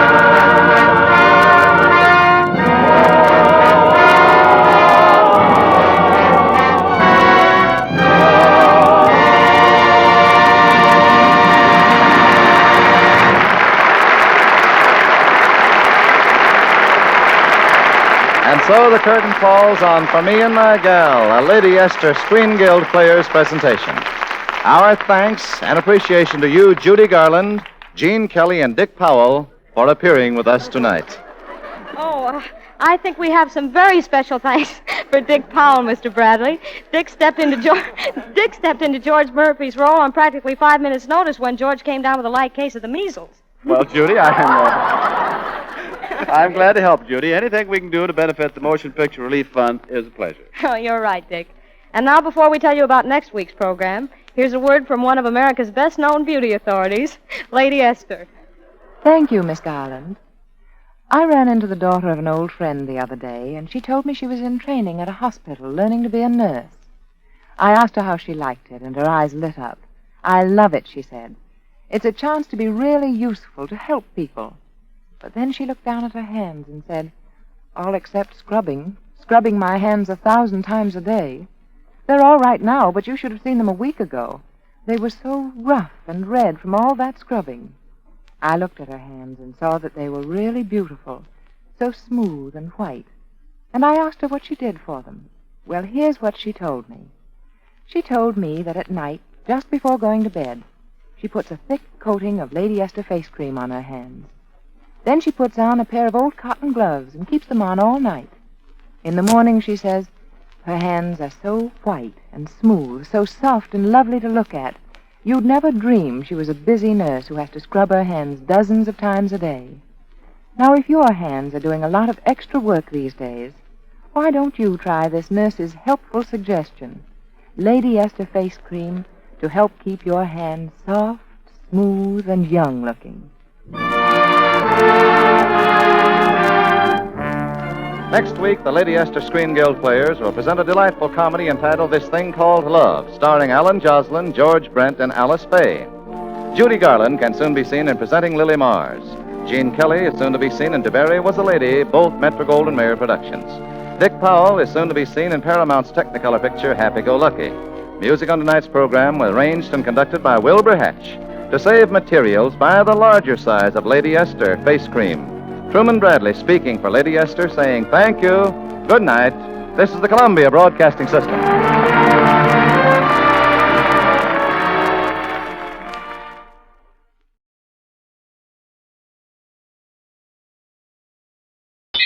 This is the BBC. In a few moments, the Prime Minister, the Right Honourable Winston Churchill, will be speaking to listeners at home and overseas. Ladies and gentlemen, Mr. Churchill. Let me first of all thank the very great numbers of people who have made kind inquiries about me during my recent illness. Although for a week I had a fairly stiff dose of fever, which much of a modern science might have had awkward consequences, I wish to make it clear that I never for a moment had to relinquish the responsible direction of affairs. I followed attentively all the time what was happening in Parliament and the lively discussions on our home affairs when peace comes. It was very clear to me that a good many people were so much impressed by the favorable turn in our fortunes, which has marked the last 6 months, that they have jumped to the conclusion that the war will soon be over, and that we shall soon all be able to get back to the politics and party fights of peacetime.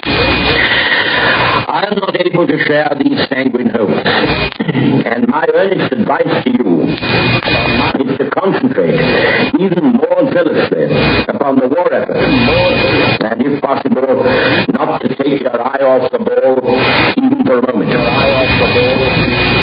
If tonight, contrary to this advice, I turn aside from the course of the war to deal with some post-war and domestic issues,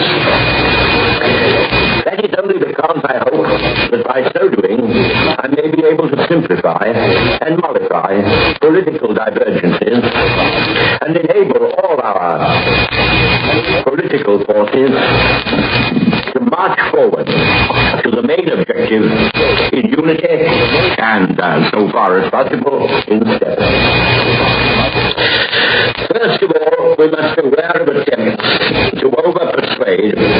even coerce His Majesty's government to bind themselves or their unknown successors in conditions which no one can foresee and which may be years ahead, to impose great new expenditure on the state without any relation to the circumstances which might prevail at that time, and to make them pledge themselves to particular schemes without relation to other extremely important aspects of our post-war needs.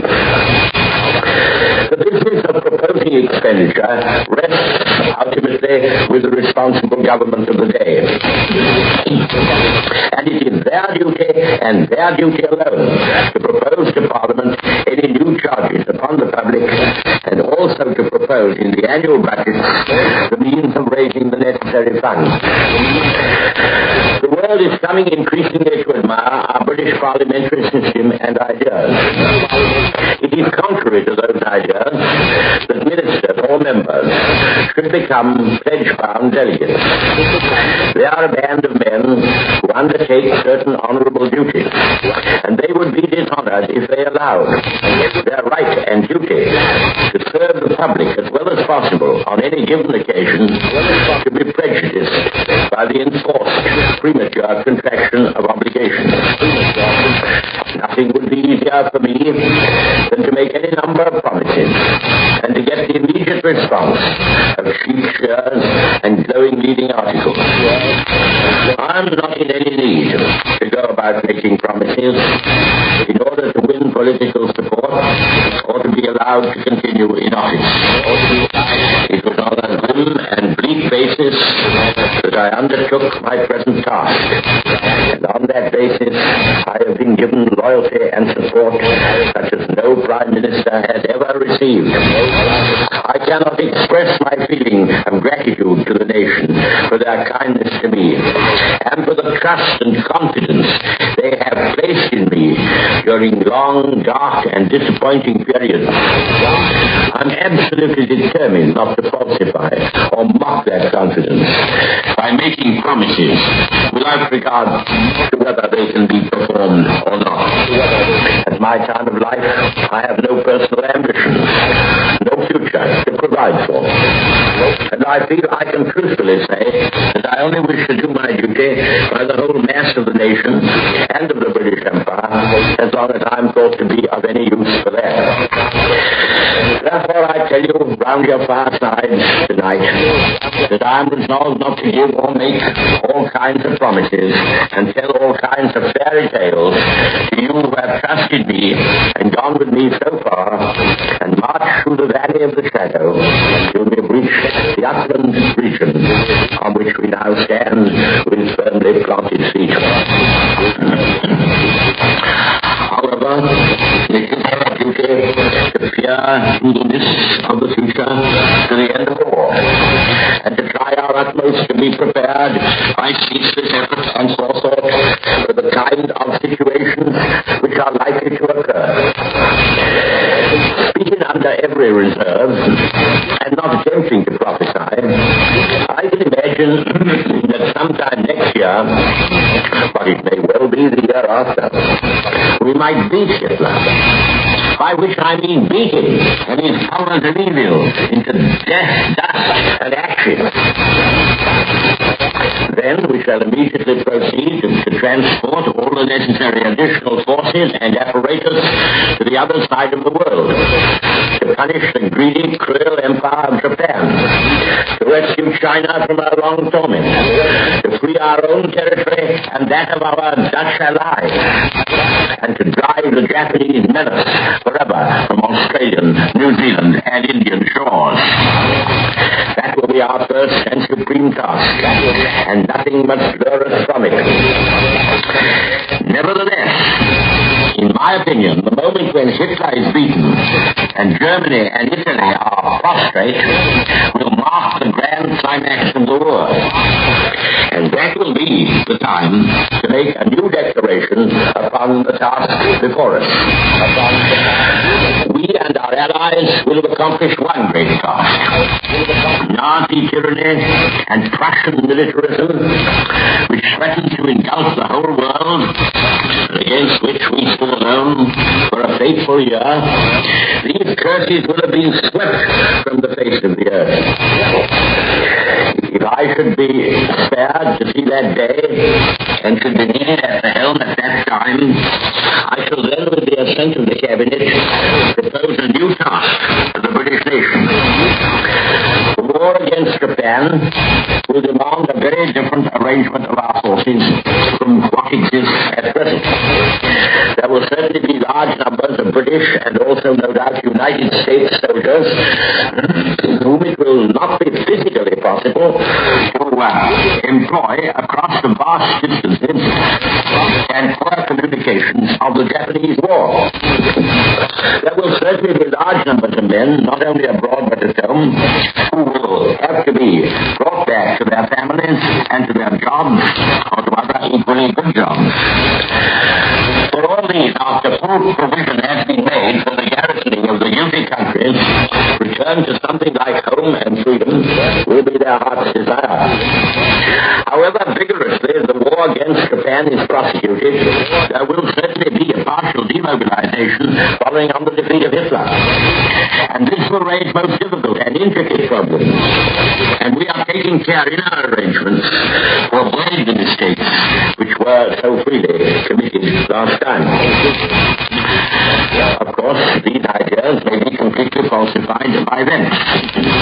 It may be that Japan will collapse before Hitler, in which case quite another layout will be necessary. As, however, many people wish ardently to discuss the future, I adopt for this purpose tonight what seems to be the most likely situation. On this assumption, it would be our hope that the United Nations, headed by the three great victorious powers, the British Commonwealth of Nations, the United States, and Soviet Russia, should immediately begin to confer upon the future world organization, which is to be our safeguard against further wars, by effectually disarming and keeping disarmed the guilty states, by bringing to justice the grand criminals and their accomplices, and by securing the return to the devastated and subjugated countries of the mechanical resources and artistic treasures of which they have been pillaged. We shall also have a heavy task in trying to avert widespread famine in some, at least, of the ruined regions. We must hope and pray that the unity of the three leading victorious powers will be worthy of their supreme responsibility, and that they will think not only of their own welfare, but of the welfare and future of all. One can imagine that under a world institution embodying or representing the United Nations, and someday all nations, there should come into being a Council of Europe and a Council of Asia. As according to the forecast I'm outlining, the war against Japan will still be raging. It is upon the creation of the Council of Europe and the settlement of Europe that the first practical task will be centered.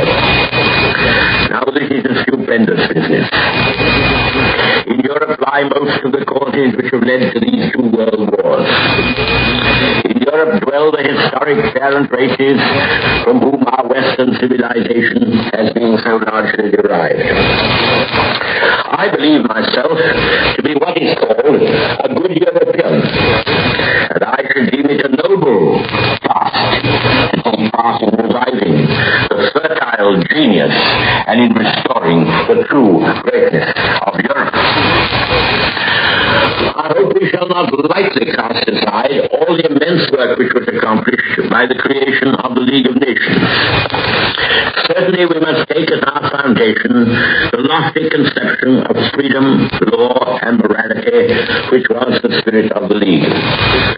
We must try, I'm speaking of course only for ourselves, we must try to make the Council of Europe, or whatever it may be called, into a really effective league, with all the strongest forces concerned woven into its texture, with a high court to adjust disputes, and with forces, armed forces, national or international, or both, held ready to enforce these decisions and to prevent renewed aggression and the preparation of future wars.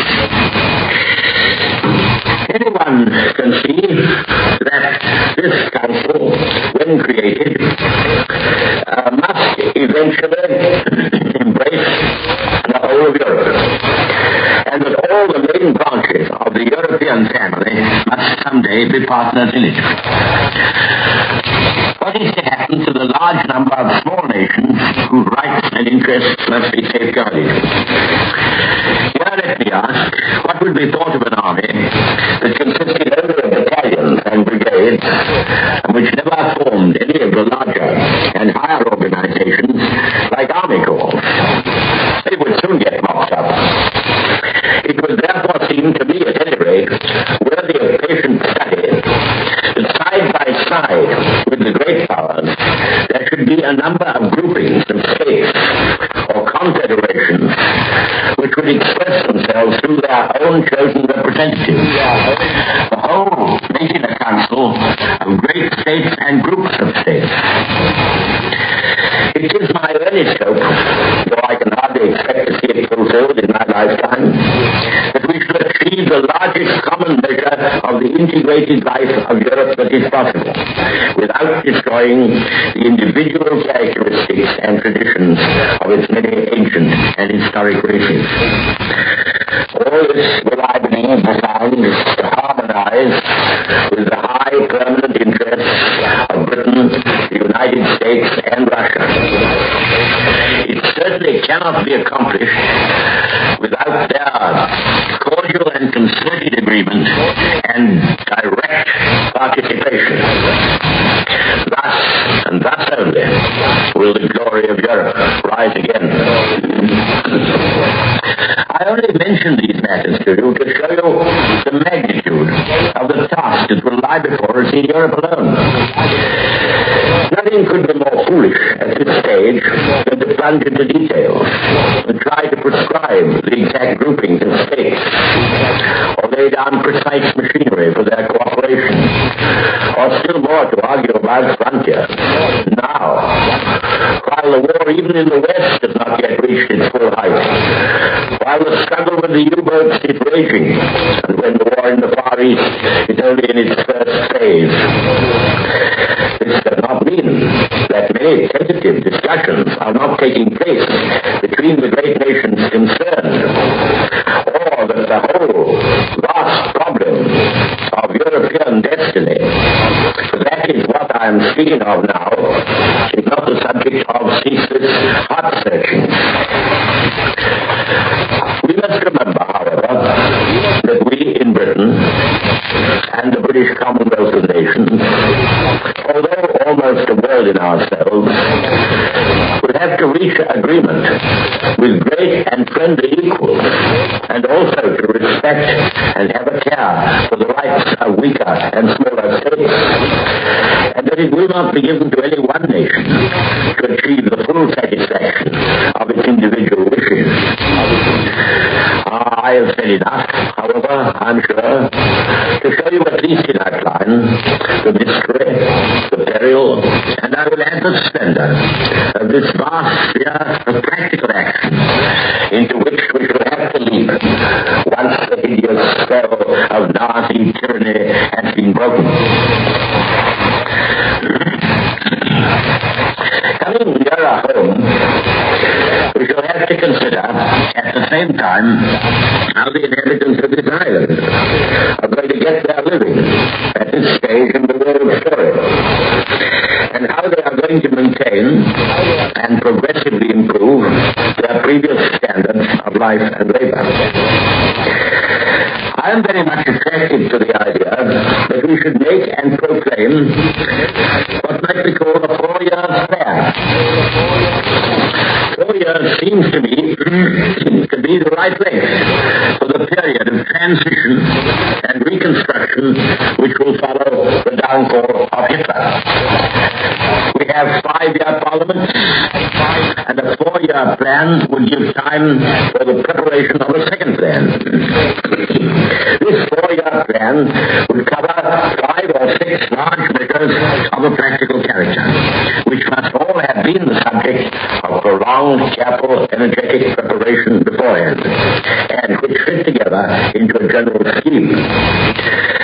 When this plan has been shaped, it will have to be presented to the country, either by a national government, formally representative, as this one is, of the 3 parties in the state, or by a national government comprising the best men in all parties who are willing to serve. I cannot tell how these matters will settle themselves.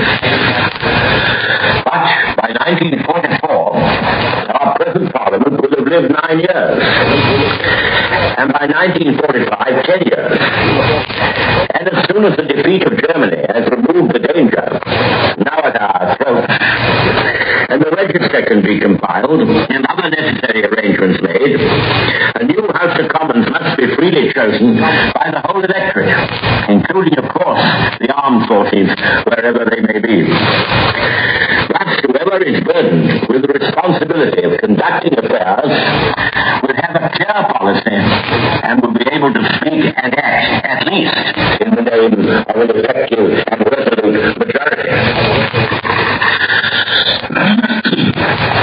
From what I have said already, you will realize how very difficult and anxious this period will be, and how much depends not only on our own action, but on the action of other very powerful countries.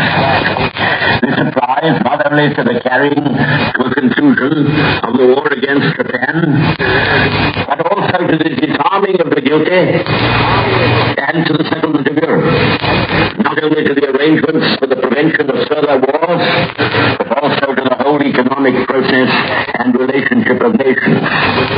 In order that the ruin of our wealth may be rapidly repaired, in order that employment and production shall be at a high level, and that goods and services shall be interchanged between man and man, and between one nation and another, under the best conditions and on the largest scale. The difficulties which will confront us will take all our highest qualities to overcome. Let me, however, say straight away that my faith in the vigor, ingenuity, and resilience of the British race is invincible. Difficulties mastered are opportunities won. The day of Hitler's downfall will be a bright one for our country and for all mankind. The bells will clash the peals of victory and hope, and we will march forward together, encouraged, invigorated, and still, I trust, generally united upon our further journey. I personally am very keen that a scheme for the amalgamation and extension of our present incomparable insurance system should have a leading place in our 4 years plan. I have been prominently connected with all these schemes of national compulsory organized thrift from the time when I brought my friend Sir William Beveridge into the public service 35 years ago, when I was creating the labor exchanges on which he was a great authority, and when, with Sir Hubert Llewellyn-Smith, I framed the first unemployment insurance scheme. The prime parent of all national insurance schemes is, of course, Mr. Lloyd George. I was his lieutenant in those distant days, and afterwards it fell to me, as Chancellor of the Exchequer 18 years ago, to lower the pension age to 65 and to bring in the widows and orphans. Here let me remark that the best way to insure against unemployment is to have no unemployment. There is another point. unemployable. Rich or poor will have to be toned up. We cannot afford to have idle people. Idlers at the top make idlers at the bottom. No man must stand aside in his working prime to pursue a life of selfish pleasure. There are wasters in all classes. Happily, they are all only a small minority in every class. But anyhow, we cannot have a band of drones in our midst, whether they come from the ancient aristocracy or the modern plutocracy or are the ordinary type of pub crawler. There are other large matters which will also have to be dealt with in our 4 years' plan, and upon which thought, study, and discussion are advancing rapidly. Let me take first of all the question of British agriculture. We have, of course, to purchase a large proportion of our food and vital raw materials overseas. Our foreign investments have been expended in the common cause. The British nation that has now once again saved the freedom of the world has grown great on cheap and abundant food. Had it not been for the free trade policy of Victorian days, our population would never have risen to the level of a great power, and we might have gone down the drain with many other minor states to the disaster of the whole world. Abundant food has brought our 47 million Britons into the world. Here they are, and they must find their living. It is absolutely certain that we shall have to grow a larger proportion of our food at home. During the war, immense advances have been made by the agricultural industry. The position of the farmers has been improved. The position of the laborers immeasurably improved. The efficient agricultural landlord has an important part to play. I hope to see a vigorous revival of healthy village life on the basis of these higher wages and of improved housing. And what with the modern methods of locomotion and the modern amusements of the cinema and the wireless, to which will soon be added television, life in the country and on the land ought to compete in attractiveness with life in the great cities. But all this will cost money. When the various handicaps of war conditions are at an end, I expect that better national housekeeping will be possible, and that as the result of technical improvements in British agriculture, the strain upon the state will be relieved. At the same time, the fact remains that if the expansion and improvement of British agriculture is to be maintained, as it must be maintained, and a reasonable level of prices is to be maintained, and it must be maintained, there are likely to be substantial charges which the state must be prepared to shoulder. That has to be borne in mind. Next, there is the spacious domain of public health. I was brought up on the maxim of Lord Beaconsfield, which my father was often repeating: health and the laws of health. We must establish on broad and solid foundations a national health service. Here, let me say, there's no finer investment for any community than putting milk into babies. Healthy citizens are the greatest asset any country can have. One of the most somber anxieties which beset those who look 30 or 40 or 50 years ahead, and in this field one can see ahead only too clearly, is the dwindling birth rate. In 30 years, unless present trends alter, a smaller working and fighting population will have to support and protect nearly twice as many old people. In 50 years, the position will be worse still. If this country is to keep its high place in the leadership of the world and to survive as a great power that can hold its own against external pressures, our people must be encouraged by every means to have larger families. For this reason, well-thought-out plans for helping parents to contribute this life spring to the community are of prime importance. The care of the young and the establishment of sound hygienic conditions of motherhood have a bearing upon the whole future of the race, which is absolutely vital. 5 side by side with that is the war upon disease, which, let me remind you, so far as it is successful, will directly aid the national insurance scheme. Above all this, planning is vigorously proceeding. Following upon health and welfare is the question of education. The future of the world is to the highly educated races, who alone can handle the scientific apparatus necessary for preeminence in peace or survival in war. I hope our education will become broader and more liberal. All wisdom is not new wisdom, and the past should be studied if the future is to be successfully encountered. To quote Disraeli again in one of his most pregnant sayings, nations are governed by force or by tradition. In moving steadily and steadfastly from a class to a national foundation in the politics and economics of our society and civilization, we must not forget the glories of the past, nor how many battles we have fought for the rights of the individual and for human freedom. We must beware of trying to build a society in which nobody counts for anything except a politician or an official. A society where enterprise gains no reward and thrift no privileges. I say trying to build, because of all the races in the world, our people would be the last to consent to be governed by a bureaucracy. Freedom is their lifeblood. These two great wars, scourging and harrowing men's souls, have made the British nation master in its own house. The people have been rendered conscious that they are coming into their inheritance.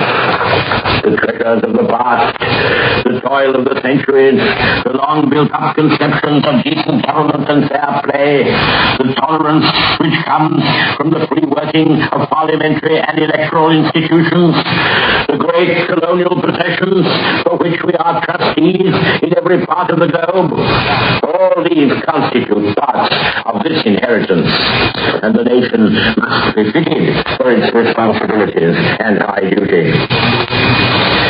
Human beings are endowed with infinitely varying qualities and dispositions, and each one is different from the other.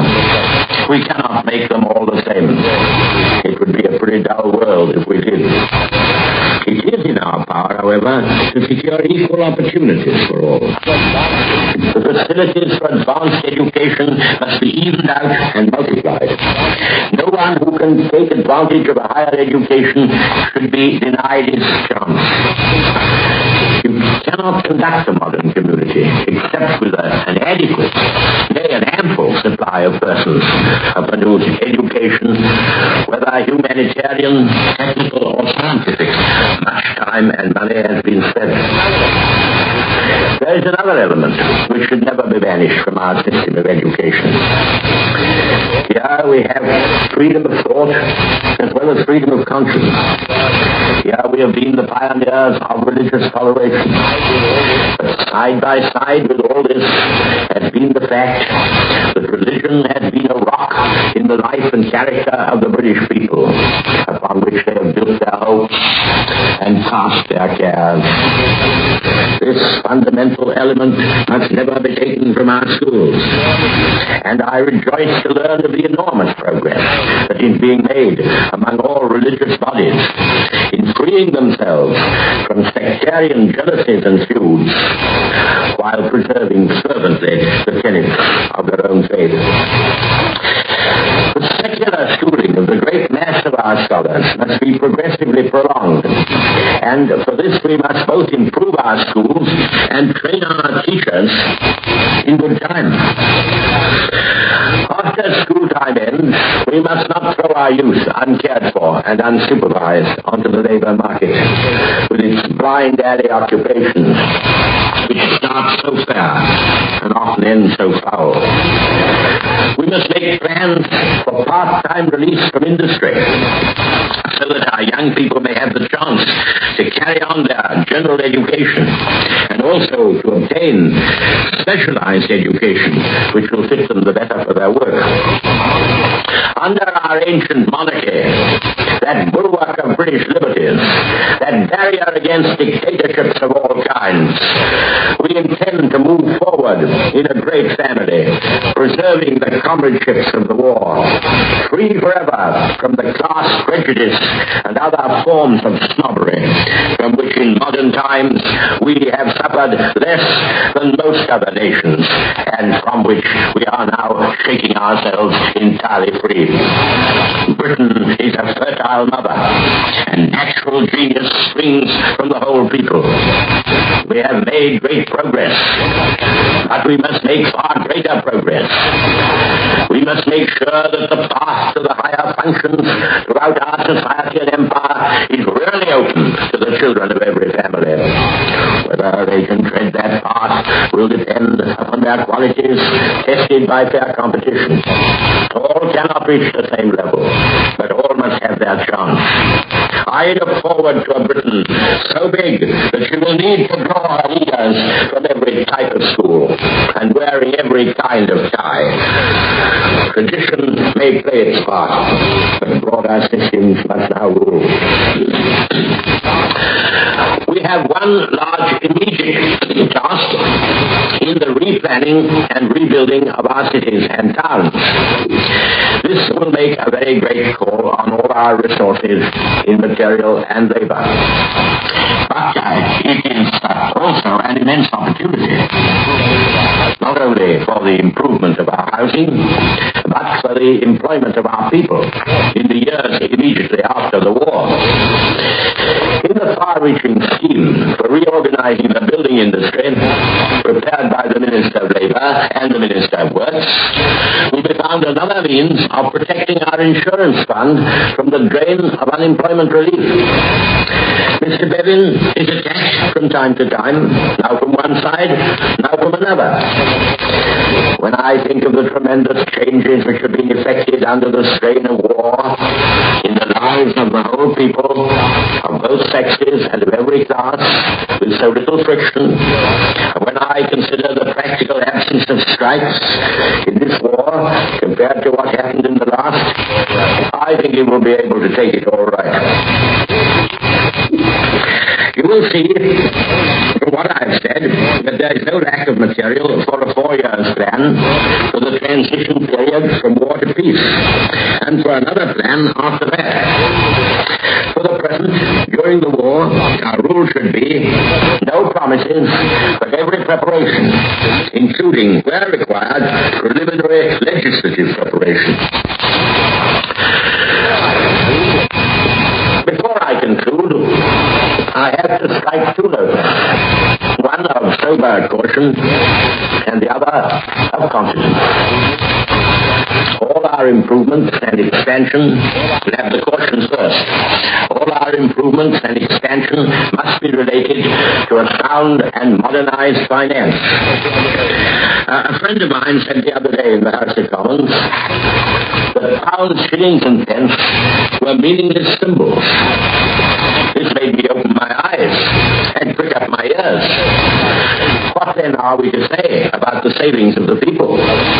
We have just begun a Wings for Victory war savings campaign, to which all classes have subscribed. Vast numbers of people have been encouraged to purchase war savings certificates. Income tax is collected from the wage earners of a certain level and carried to a nest egg for them at the end of the war, the government having the use of the money meanwhile. A nest egg, similar in character, will be given to the armed forces. Those whose houses have been destroyed by air raid damage and who have in many cases paid insurance are entitled to their compensation. All these obligations were contracted in pounds, shillings, and pence. At the end of this war, there will be 7 or 8 million people in the country with 200 or 300 pounds apiece. A thing unknown in our history. These savings of the nation, arising from the thrift, skill, or devotion of individuals, are sacred. The state is built around them, and it is the duty of the state to redeem its faith in an equal degree of value. I am not one of those who are wedded to undue rigidity in the management of the currency system. But this I say, that over a period of 10 or 15 years, there ought to be a fair, steady continuity of values, if there is to be any faith between man and man, or between the individual and the state. We have successfully stabilized prices during the war. We intend to continue this policy after the war to the utmost of our ability. This brings me to the subject of the burden and incidence of taxation. Direct taxation on all classes stands at unprecedented and sterilizing levels. Besides this, there is indirect taxation, raised to a remarkable height. In wartime, our people are willing and even proud to pay all these taxes. But such conditions could not continue in peace. We must expect taxation after the war to be heavier than it was before the war. But we do not intend to shape our plans or levy taxation in a way which, by removing personal incentive, would destroy initiative and enterprise. If you take a single year of peace, see how important this enterprise is, this spirit of enterprise and ingenuity. If you take a single year of peace and take a slice through the industry and enterprise of the nation, you will find work which is being done at the moment, work that is being planned for the next year, and projects for the third, fourth, and even the fifth year ahead, which are all maturing. War cuts down all this forward planning, and everything is subordinated to the struggle for national existence. Thus, when peace came along suddenly, as it did last time, there were no long, carefully prepared plans for the future. That was one of the main reasons why at the end of the last war, after a momentary recovery, we fell into a dreadful trough of unemployment. We must not be caught again that way. It is therefore necessary to make sure that we have projects for the future employment of the people and the forward movement of our industries carefully foreseen. And secondly, that private enterprise and state enterprise are both able to play their parts to the utmost. A number of measures are being and will be prepared which will enable the government to exercise a balancing influence upon development, which can be turned on or off as circumstances may require. There is a broadening field for state ownership and enterprise, especially in relation to monopolies of all kinds. The modern state will increasingly concern itself with the economic well-being of the nation. But it is all the more vital to revive at the earliest moment a widespread, healthy, and vigorous private enterprise, without which we shall never be able to provide, in the years when it will be needed, the employment for our soldiers, sailors, and airmen to which they are entitled after their duty has been done. In this brief survey, I have tried to set before you both hopes and fears. I've given both caution and encouragement. But if I have to strike a balance, as I must do before the end, let me proclaim myself a faithful follower of the larger hope. I will proceed to back this hope with some solid facts. Anyone can see the difficulties of placing our exports profitably in a world so filled with ruined countries. Foreign trade, to be of value, must be fertile. There is no use in doing business at a loss. Nevertheless, I am advised that in view of the general state of the world after the defeat of Hitler, there will be considerable opportunities for re-establishing our exports. Immediately after the war, there will be an intense demand, both for home and export, for what are called consumable goods, such as clothes, furniture, and textiles. I've spoken of the immense building program, and we all know the stimulus which that is to a large number of trades, including the electrical and metal industries. We have learned much about production under the stress of war. Our methods have vastly improved. The layout of our factories presents an entirely new and novel picture to the eye. Mass production has been forced upon us.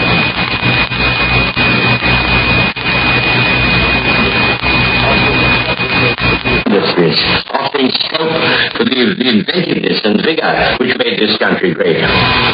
When the fetters of wartime are struck off, and we turn full hands to the industrial tasks of peace, we may be astonished at the progress in efficiency we shall suddenly find displayed.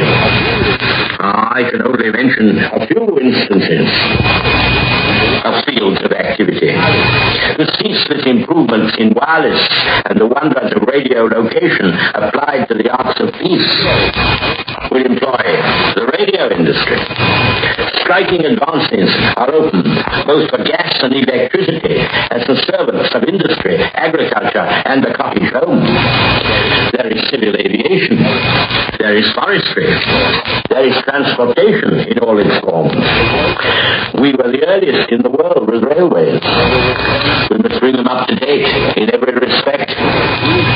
Here, in these few examples, are gigantic opportunities, which, if used, will in turn increase our power to serve other countries with the goods they want. Our own effort must be supported by international arrangements and agreements, more neighbor-like, more sensible than before. We must strive to secure our fair share of an augmented world trade. Our fortunes will be greatly influenced by the policies of the United States and of the British Dominions, and we are doing our utmost to keep in ever closer contact with them. We have lately put before them and our other friends and allies some tentative suggestions for the future management of the exchanges and of international currency, which will shortly be published. But this is the first installment only. I have read a great deal on both sides of these questions during the 40 years I have served in the House of Commons and the 20 years or more I have sat in cabinets. I've tried to learn from events and also from my own mistakes. And I tell you my solemn belief, which is that if we act with comradeship and loyalty to our country and to one another, and if we can make state enterprise and free enterprise both serve national interests and pull the national wagon side by side, then there is no need for us to run into that horrible, devastating slump, or into that squalid epoch of bickering and confusion which mocked and squandered the hard-won victory we gained a quarter of a century ago. I end where I began. Let us get back to our job.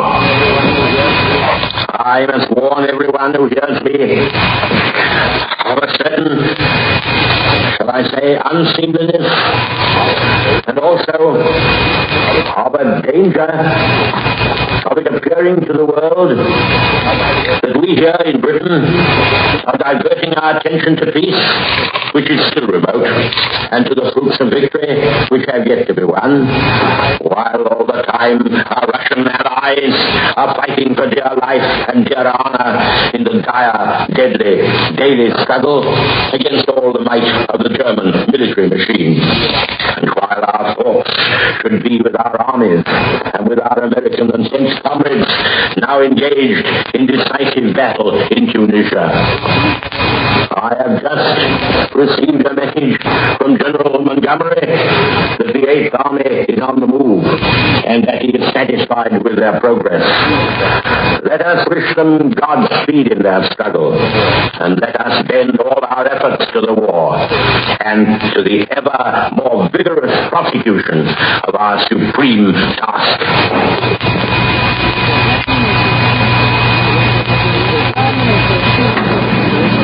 The Prime Minister's speech, to which you have been listening, was broadcast from London and was heard here in Great Britain and throughout the world.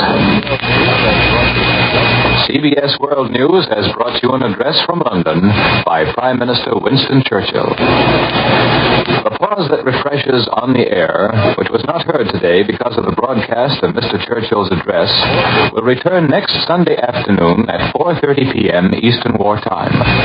Coca-Cola invites your special attention next Tuesday night over another network to the Spotlight Bands program and the awarding of the Army and Navy E to the Brecon Loading Company Powder Loading Plant, which is a subsidiary of the Coca-Cola Company. Immediately after station identification, CBS World News presents a special roundup of latest news developments. This is the Columbia Broadcasting System. WBBM, Chicago. CBS World News, 4:49 p.m. Eastern Wartime. Doug Edwards reporting. American forces in Tunisia have captured Sened in a 26-mile drive eastward from Gafsa. Sened is about 20 miles from Maknassi, and an Allied communique says our advanced elements are making progress in that direction. Field dispatches report that the Italian garrison at Sened offered only slight resistance. To the south, in the Merit Line sector, there is only patrol activity reported, but Allied planes are heavily bombing the Axis positions. They've scored many hits at target areas and started numerous fires. Our planes have also carried 2 more raids on the Axis airfield between Gabes and Sfax. Just a few moments ago, Prime Minister Churchill, at the end of his talk, said that he had just received a message from General Montgomery saying that the British 8th Army in southern Tunisia is on the move. It is known that he changed his original script from the phrase, moving into a decisive battle, to in a decisive battle. Military experts take this to mean that the final all-out battle for Tunisia has now started. The mounting American push on the Central Front today prompted British General Montgomery to answer General Eisenhower's order of the day in which the American commander expressed pleasure at having British forces placed under his direction.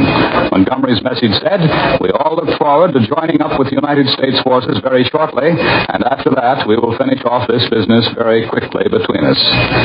From Cairo, the British Middle East Command reports that at least 4 Junker 88s were destroyed last night by anti-aircraft defenses at Tripoli. It's also reported that RAF fighters from Malta have attacked factory areas in Sicily and southern Italy. 15 locomotives are said to have been destroyed in one raid. Meanwhile, torpedo bombers attacked an Axis convoy in the central Mediterranean. Reuters, the British news agency, says hits were scored on a large destroyer and on a cargo ship.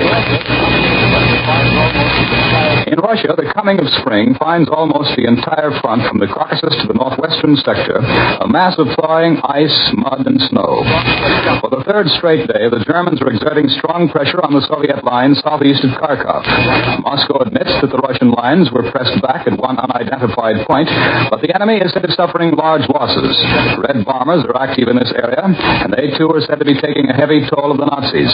The Germans claim that in the Kharkov-Belgorod area, Nazi troops have reached the upper Donetsk River on a broad front. On the Central Front, meanwhile, the Russians are maintaining their momentum. They've captured the important town of Vadinyo, which is 60 miles east of Smolensk. This town is said to be a valuable springboard for future thrusts at Smolensk. It's 43 miles west of Vyazma on a branch railroad line which runs off the main Smolensk-Vyazma line. During the night, more than 300 Russian planes raided Helsinki, the capital of Finland, in one of the heaviest and longest raids of the war in that sector. In Western Europe, the air war continues on a minor scale. RAF Whirlwind swept across the Channel last night to raid the railway viaduct at Morlaix in Brittany. Other fighters attacked railway targets in France. All planes returned safely. Major General Eaker, the commander of our air forces based in Britain, said today that some of our crews are being trained for night bombing of German targets, this to supplement the night work of the RAF. But the majority of our big bombers will continue to operate by daylight. Eaker told the London newspaper that new and better bombers, more heavily armed and capable of carrying bigger bomb loads, are on their way. Adolf Hitler emerged from his months-long seclusion today to admit that American and British air bombings have brought great destruction on German home soil.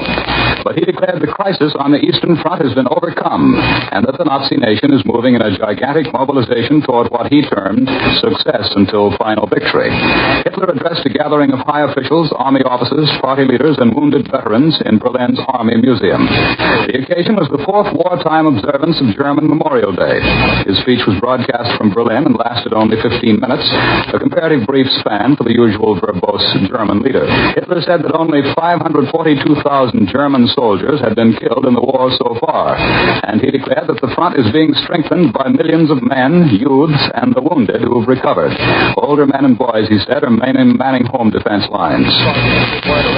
German authorities took elaborate precautions to avoid a repetition of the bedlam caused by the RAF's visit on January 30th, the bombing which disrupted the celebration of the 10th Nazi anniversary party. Berlin radio waited only 50 minutes before the scheduled hour before announcing that Hitler would speak. And then the actual delivery by Hitler was delayed another 20 minutes past the appointed hour.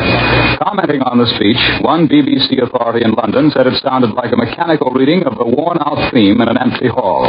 No applause or cheering was heard.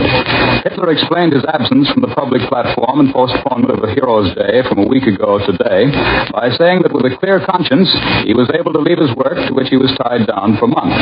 He said the German Eastern Front has been stabilized. And he added, we've taken measures which will secure in the months ahead of us success until final victory is achieved.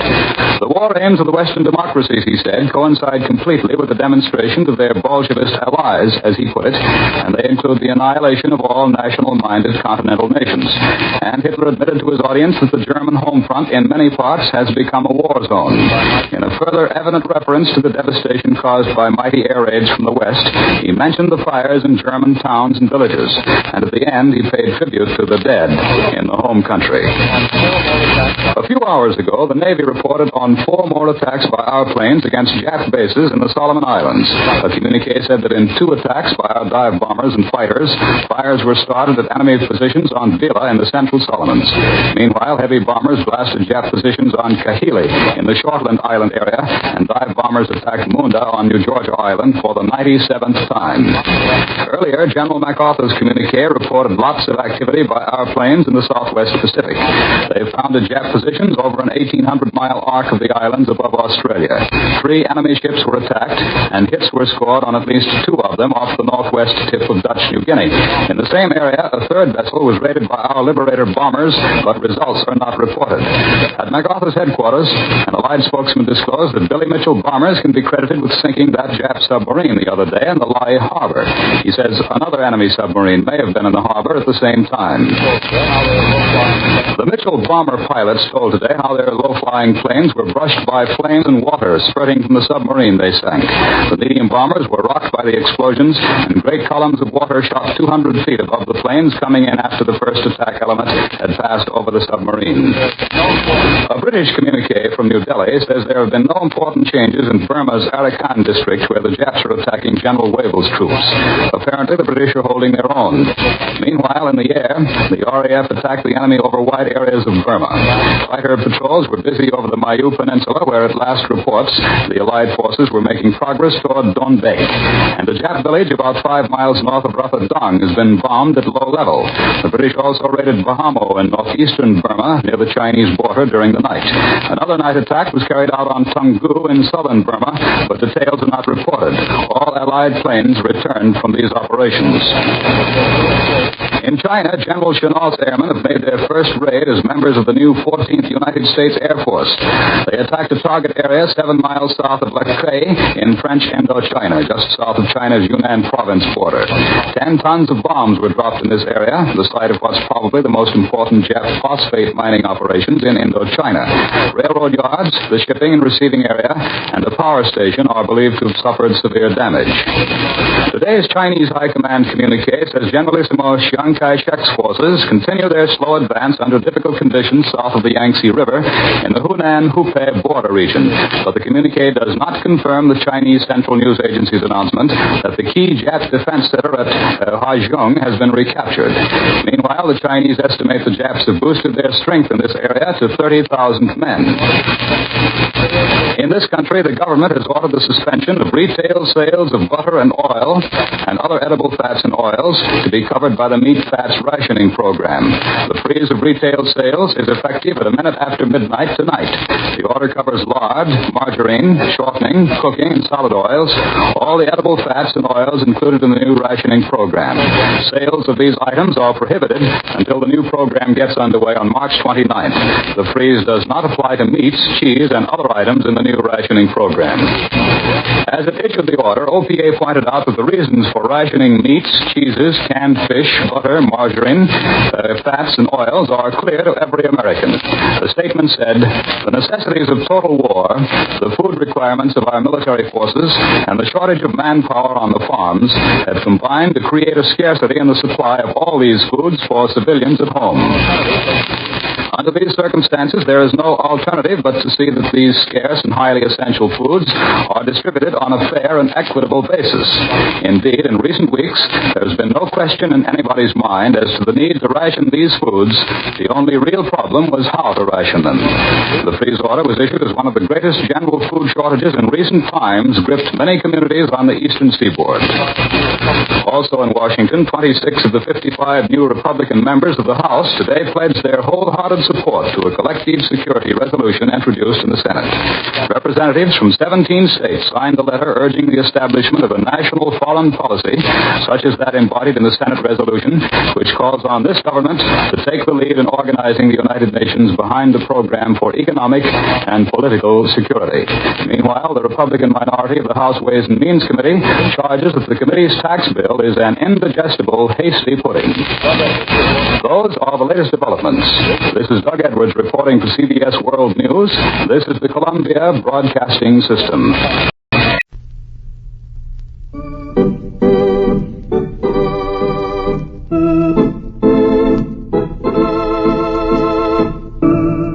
Adventures in Research.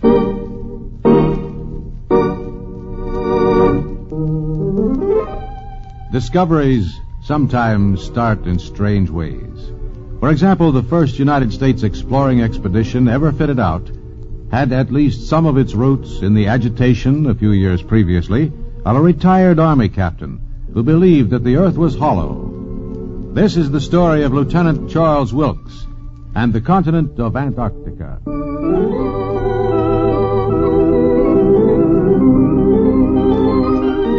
This is Paul Shannon bringing you another transcribed story of science produced as a public service in cooperation with the Westinghouse Research Laboratories.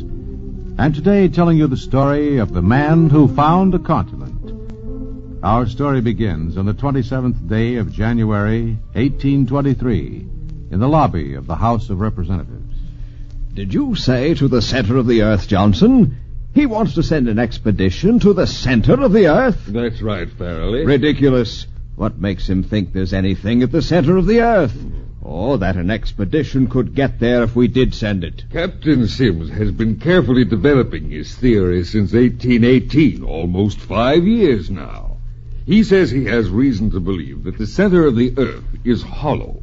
Now, he presented this petition to the first session of the Senate last March. Oh, here it is. A petition stating his belief of the existence of an inhabited concave to this globe. And further... He has people living there, too.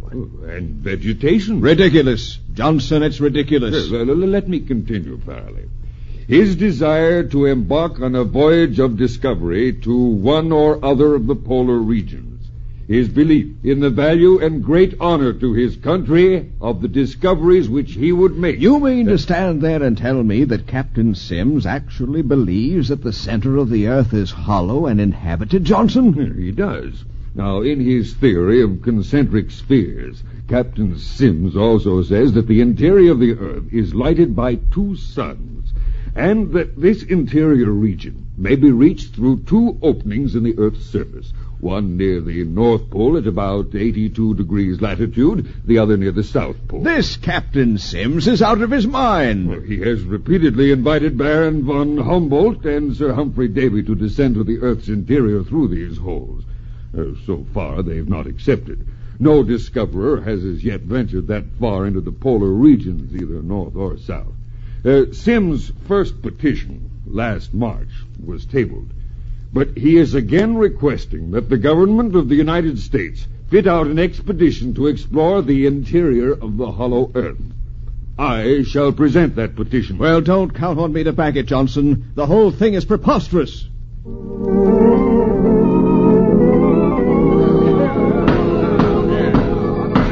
The chair now recognizes Mr. Johnson of Kentucky. Your petition, Mr. Johnson. What is the petition? To the Honorable the Senate and House of Representatives in Congress assembled, the petition of the subscribing citizens respectfully showeth that, in our opinion, both the national honor and public interest may be promoted by the equipment of an exploring party for the purpose of penetrating the polar regions beyond the limits at present known. And it is our further opinion that Captain John Cleves Sims, late of the United States Army, who professes to have originated a new theory of the earth, which may be verified by a voyage to the north, will be a suitable person to be entrusted with the conduct of such an expedition. We therefore pray Congress to pass a law granting an exploring outfit in conformity to our memorial, and thereby at once subserve the cause of philosophy and the earnest wishes of your constituents. Mr. Johnson. I move that the petition of Captain Sims be referred to the Committee on Foreign Relations. Mr. Speaker.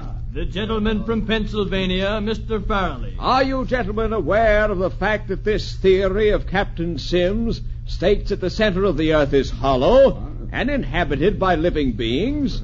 This is the land he would have us explore. This is what Mr. Johnson would have us support. I move that the petition be tabled. Mr. Speaker, I hope that Captain Sims' petition will not be laid on the table.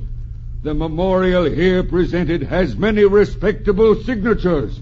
Something useful might grow out of the investigation of it. Mr. Speaker. The chair recognizes the gentleman from Virginia, Mr. Archer. Mr. Speaker, it strikes me that the object of those presenting the paper is probably to establish a commerce with the interior inhabitants.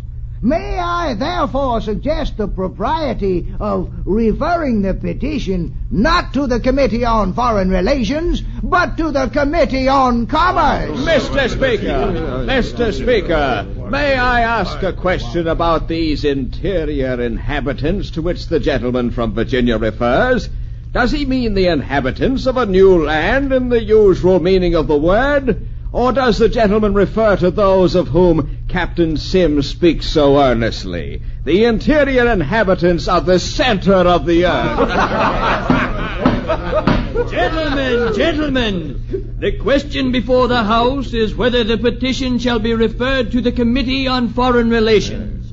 Those in favor? Aye. Those opposed? Nay. Motion defeated.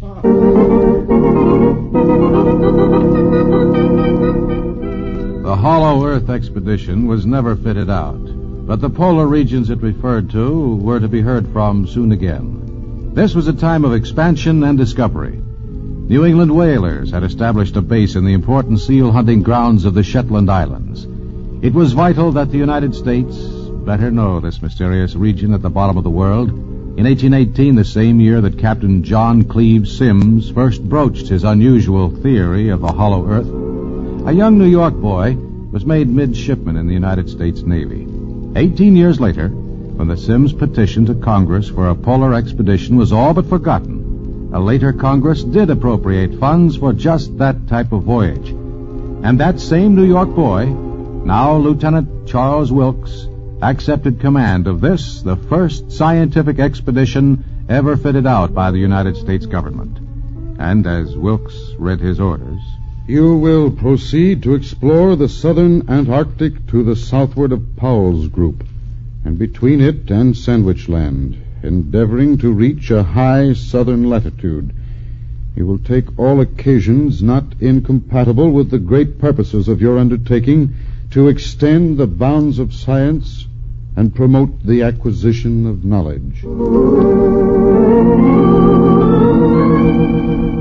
In August 1838, a little fleet sailed from Hampton Roads, Virginia, bound for uncharted southern waters. By February, the group had set up a base of operations in Tierra del Fuego on the frigid southern tip of the American continent. Captain Maine reporting. Oh, sit down, Maine. Yeah, thank you. Now then, Maine, how's the condition of the Porpoise? Why, good as could be expected, I'd say. She wasn't much of a ship to start out with. I know that, Maine. Neither were the others. But we're here now, and we're going to make it the rest of the way. How about the Seagull? Her captain reports the men are restless, sir. They're looking for activity soon. They'll get it, and plenty of it. We sail to the east tomorrow.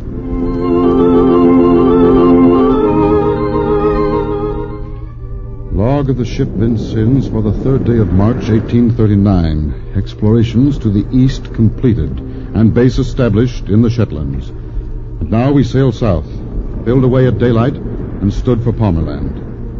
At 6:30 we made land, which I take to be Mount Hope, the eastern point of Palmerland.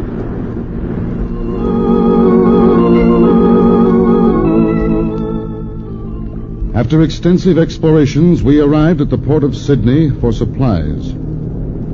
December 16th, 1839. The Vincennes, Peacock, Porpoise, and Flying Fish sailed today from Sydney after a welcome rest. The day is bright and warm.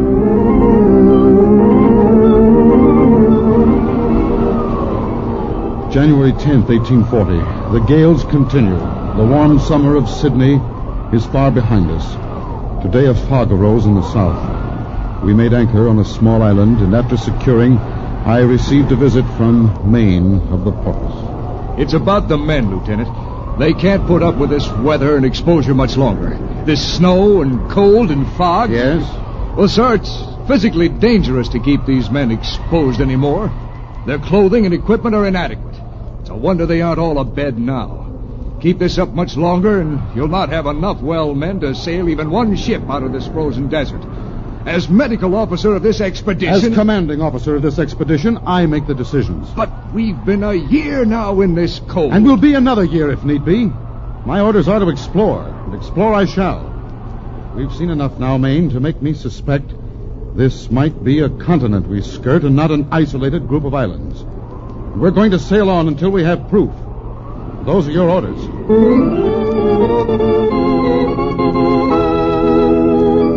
For 1,600 miles and more, Wilkes and his crew sailed along the ice barrier. It was continuous, uninterrupted.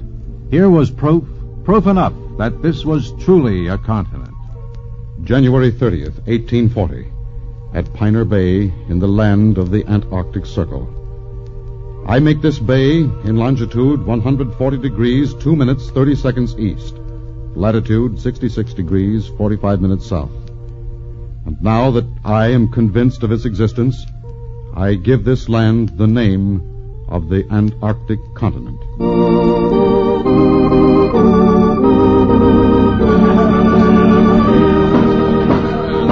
I have here a communication to the Secretary of the Navy, addressed from Sydney, New South Wales, March 11th, 1840. It is a report from Lieutenant Charles Wilkes, advising on the success of an expedition which this body authorized and for which it appropriated funds. It says, "It affords me great gratification to report that we have discovered a large body of land within the Antarctic Circle, which we named the Antarctic Continent. And I refer you to the report of our crews and accompanying charts enclosed herewith." Remarkable achievement, Farrell, remarkable. I'm proud I had the foresight to support it. This Captain Sims had something. Johnson, this wasn't the Sims expedition. Yes, he had something. Remarkable theory. Remember it like it was yesterday. Hollow Earth, openings into it from the South Pole. I was saying, Johnson, they've disproved that old Sims theory. Lieutenant Wilkes wasn't Now involved. that they've found the place, Farley, I'll get together a bill to authorize exploring it. Foresight, that's the ticket. Wonder what those people down there are really like, eh? Oh, no.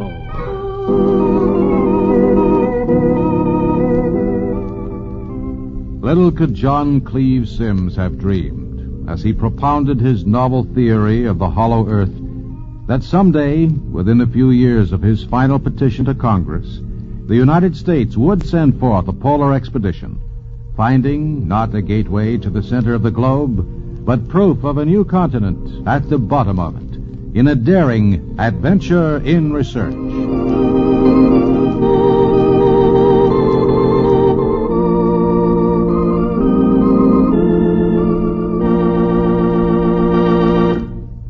And that's today's Adventures in Research, produced in cooperation with the Westinghouse Research Laboratories.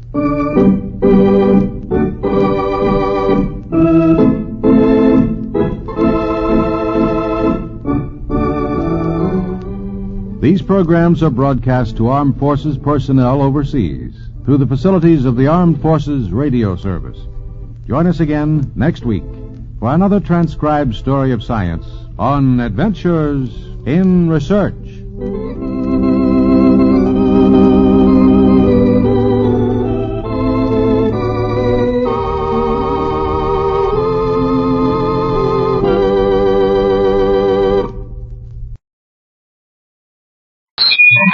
World News Today, brought to you by Continental Radio and Television Corporation, makers of Admiral Radio, America's Smart Set. By shortwave broadcast, direct from important overseas stations, as well as the leading news centers of our own country, CBS correspondents are waiting to bring you a complete report from the world's political and battlefronts. But first, here's Doug Edwards. Field dispatches from the Tunisian front report that American troops have occupied the town of Sened and are pushing on only 50 miles from the sea in the central sector. The Russians have scored new gains in their drive for Smolensk, and Moscow declares red lines are holding in the northern Donetsk. Adolf Hitler has made his first speech since last November, admitting that Germany is a war zone under Allied bombings. There's been widespread American air action in the Southwest Pacific. Now for our first report from overseas, Admiral Radio takes you to CBS Algiers, Winston Burdett reporting. After the Asian coast, American T-38 Lightning fighters shot 7 enemy planes out of the sky. All our fighters came home. The T-38s have been bringing up all sorts of records out there, and tonight two of the men who fly them are back here at headquarters, right in the studio, in fact, to show how they work. They are Jack Casey of Houston, Texas, and Thomas White of Tulsa, Washington. Jack, I hear you've bagged quite a few enemy planes since last November. Well, I've got down 6, and Tom here has got 6 also. They tell me that that's top score for this front. How do you like flying T-38? It's the best fighter plane around here. Why do you say that? Lots of firepower and speed. And I like the idea of having 10 engines with me out there. I'm not much sure of getting home. I had to fly back to the gauge line with 268 holes in my plane and 1 engine down. Tom, how do you find that the T-38 stands up to the Messerschmitts and the new Fox-Woods the Germans have got? Five circles around both of them, up to a certain time anyway. I know they're a lot faster, because once 3 foxholes chasing half all those for the ship, but they never really got near. The only time the Messerschmitts can beat us on speed is when it's really ahead of us back. And that's when we've got to be careful. But what do you do then? Well, there's only one thing. Look around and look them, we'll all be guns wide open. Most of our work now is escorting bombers, so we don't go around looking for trouble. We wait until the guards attack, and then we fire into them. Jack, as one of the 2 top scorers on the Tunisian front, what do you think of German pilots? Sometimes I think we're either very inexperienced or they've got a lot of strength. They're definitely good. And my impression is that the general run of German pilots has been getting better since we got here. And the point is this, we've been learning a lot too. The Germans have put their best men and their best stuff against us. But right now, the side that's setting the pace. Thanks a lot, Jack, and Tom. This is Winston Burdett in North Africa, returning you to CBS in New York. The growing power of the Allied forces all along this Venetian front is underlined in a message from the British Eighth Army's General Montgomery to General Eisenhower. Montgomery said his men look forward to joining forces with the Americans very shortly, and after that, said Montgomery, we will finish off the business very quickly between us. More news in just a moment, but first here's Warren Sweeney with a word from Admiral Radio. What are we of the United Nations fighting for?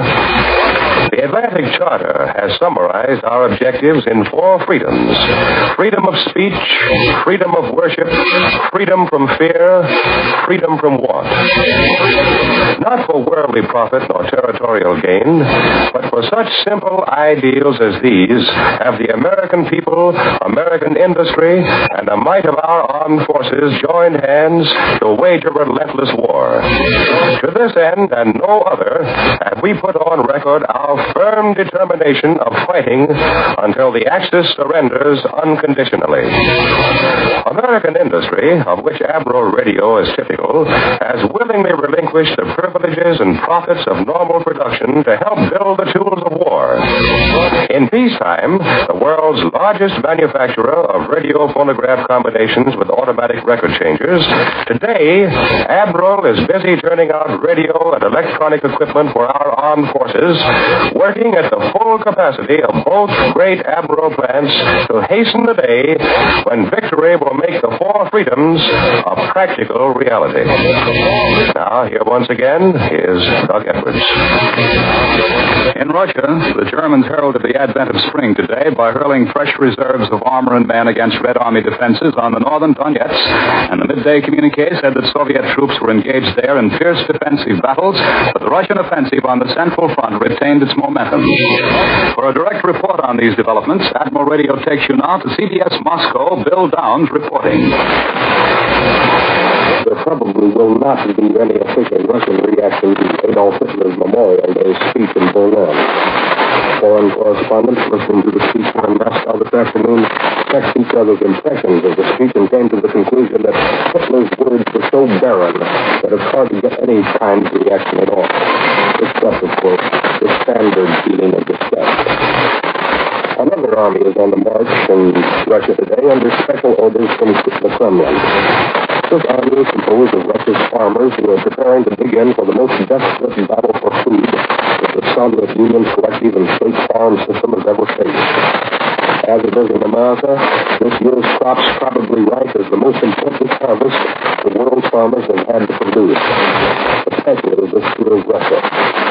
Russia has substantially the same problems facing its wartime agricultural industry as America, only many times more so. There's a labor shortage. There's a problem of transport. There's the difficulty of rationing and delivering fuel for tractors and seed for the larger farms.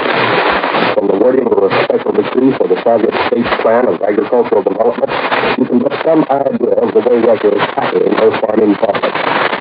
One section of the decree reads, during the next 10 days, we shall organize brigades on the collecting farms, diminish the number of farmers doing administrative or auxiliary work, organize the horses and machines, work out tractor and field brigades for the preliminary spring work, and arrange for a sharing of the work between tractors and horses at collecting farms. The Soviet government is determined that the next winter will be as lucrative as possible. That is what is behind the note of urgency in the government agricultural decree. It concerns every phase of the collective farm life, from the organization of nurseries for the children of women who will work on the farms this summer to the construction of field garages for the repair of harvesters and tractors. This is Bill Downs returning you now to CBS in New York. Major General Eaker, Chief of our Air Forces based in Britain, said in London today that very soon our planes will approach the number in the RAF.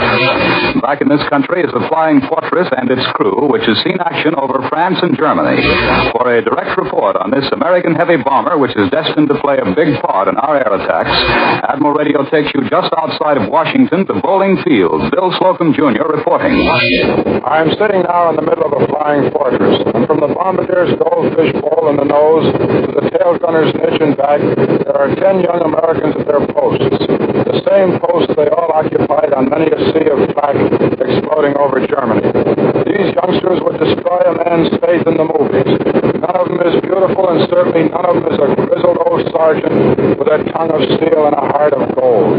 Every one of them is a dewy-eyed kid, and the grimy, dangerous job of blowing up Germans in Germany hasn't left any mark in their eyes or in their hearts. These youngsters have just returned from the European theater, and in a minute they're going to give us a picture of life inside a flying fortress on a bombing run. But before they do, I'd like to run through their names and their hometowns. Captain Bill Crum of Scarsdale, New York, is the pilot. Lieutenant Mark Gilman, Santa Ana, California, is his co-pilot.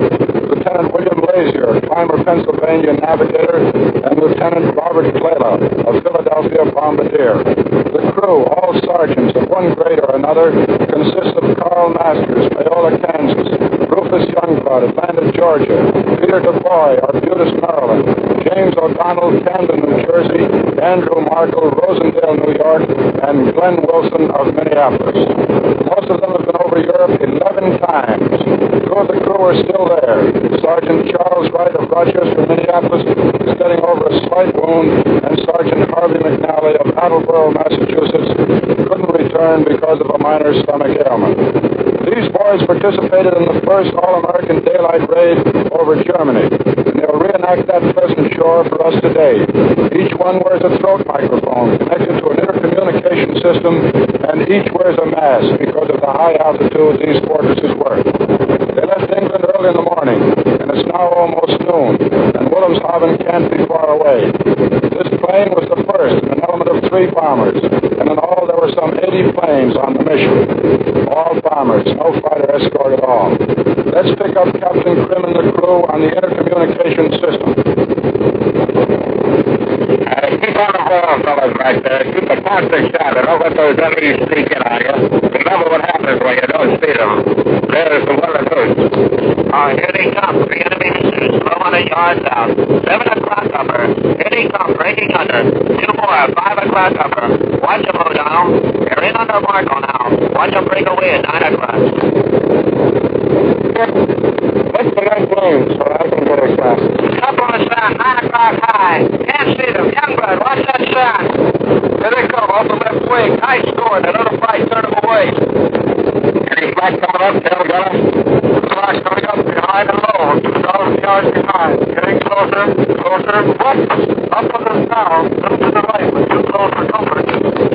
Just about ready to turn over the initial point. You ready to open the bomb bays, Bob? We'll be turning in about 30 seconds, Crump. Keep watching. A couple of minutes out of the target. Now, remember, interphone communication sounds for all except the navigator and the bombardier. They have to pick up that target. Bomb bay doors open. Roger. See that inlet, Bob? That one just ahead. The one curving over to the left. See those 2 large buildings? Right to the left of that is the target. See it, Bob? Yeah, there it is. The Wilhelmshaven docks. I see the building. Right to the left of them. Just a minute. Yes, I see it now. Right, I got it. Just a second, Tom. On course. Follow the PDI. We're on the right, Gilman. Are they getting to us with that act? Yeah, the black person out there to the right. Lighting heavier and getting closer. The altitude's right with us. They're up to the inflection, though. A lot of pursuit. They're waiting out there outside the flag belt. Get ready for them, guys. Keep on your toes. Getting closer, Tom. A few more seconds now. That's fine. More steady, steady. There they go. On the way. That then is a picture of life inside a flying fortress. 10 men on a dangerous mission, everyone knowing that he can lose the life of the other 9 if he makes a mistake. And you might have noticed there was a complete lack of that rear gunner to pilot, pilot to rear gunner, come in rear gunner nonsense. The boys say if they took that much time for formalities, they'd all be murdered, which will give you an idea of the teamwork that goes into one of these bombing missions. It certainly is a man's work, but nobody can do it but a boy. I return you now to CBS in New York and Doug Edwards. Admiral Radio takes you to CBS Australia. George Murad reporting. Hello, Cisco.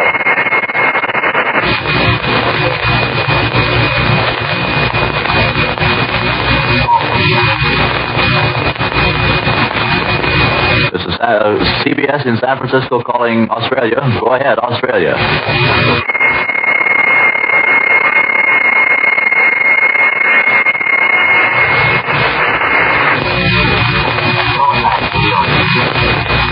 regret that we are unable to contact George Borad in Australia. We return you now to CBS in New York.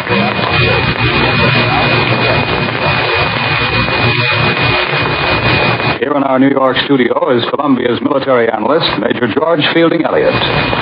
The great battle on the Russian front along the River Donetsk is now passing into its third phase. From the German point of view, it may be described as a battle of stabilization and disengagement. There can hardly be any thought in the minds of the German High Command that they can, in this area, effect the destruction of any considerable Russian force. Neither the terrain nor the conformation of the front could encourage them in such a view. Their purpose is rather to establish a strong, stabilized defensive front from which they can disengage troops for other purposes. The first phase of this battle was the German counterattack between the Donetsk and the Dnieper.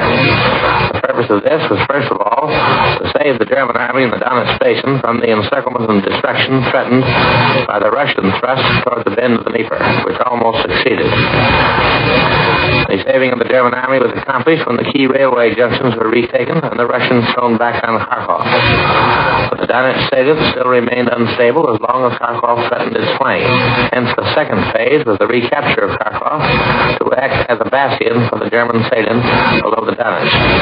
Now comes the third phase, which is apparently directed toward reestablishing the old German winter line north of Kharkov, looking toward the recapture of Kursk and the relief of Orel from its present dangerous semi-encirclement.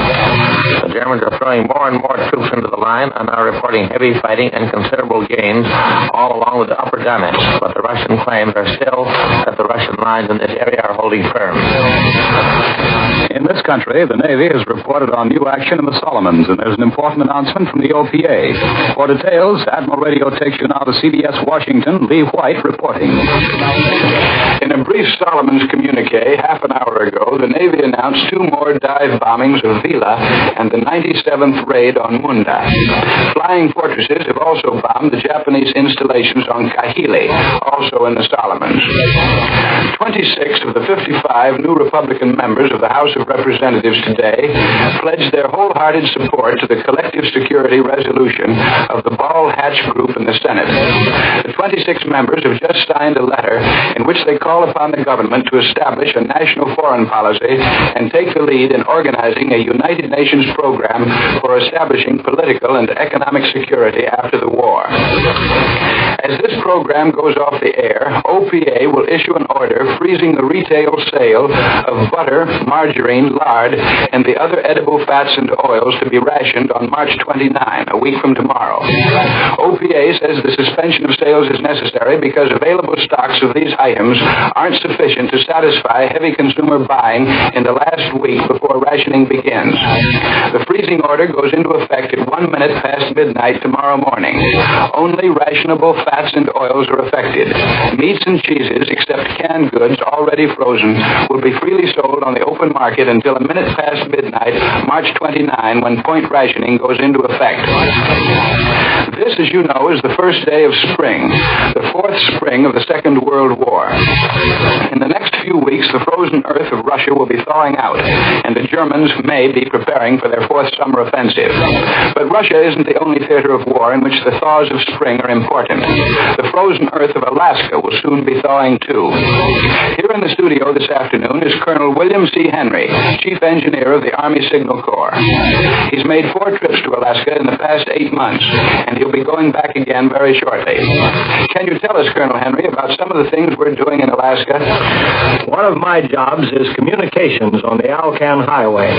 By last December, we'd built a pole line and strung telephone wires from Edmonton, Alberta to Dawson Creek, British Columbia, a distance of 442 miles.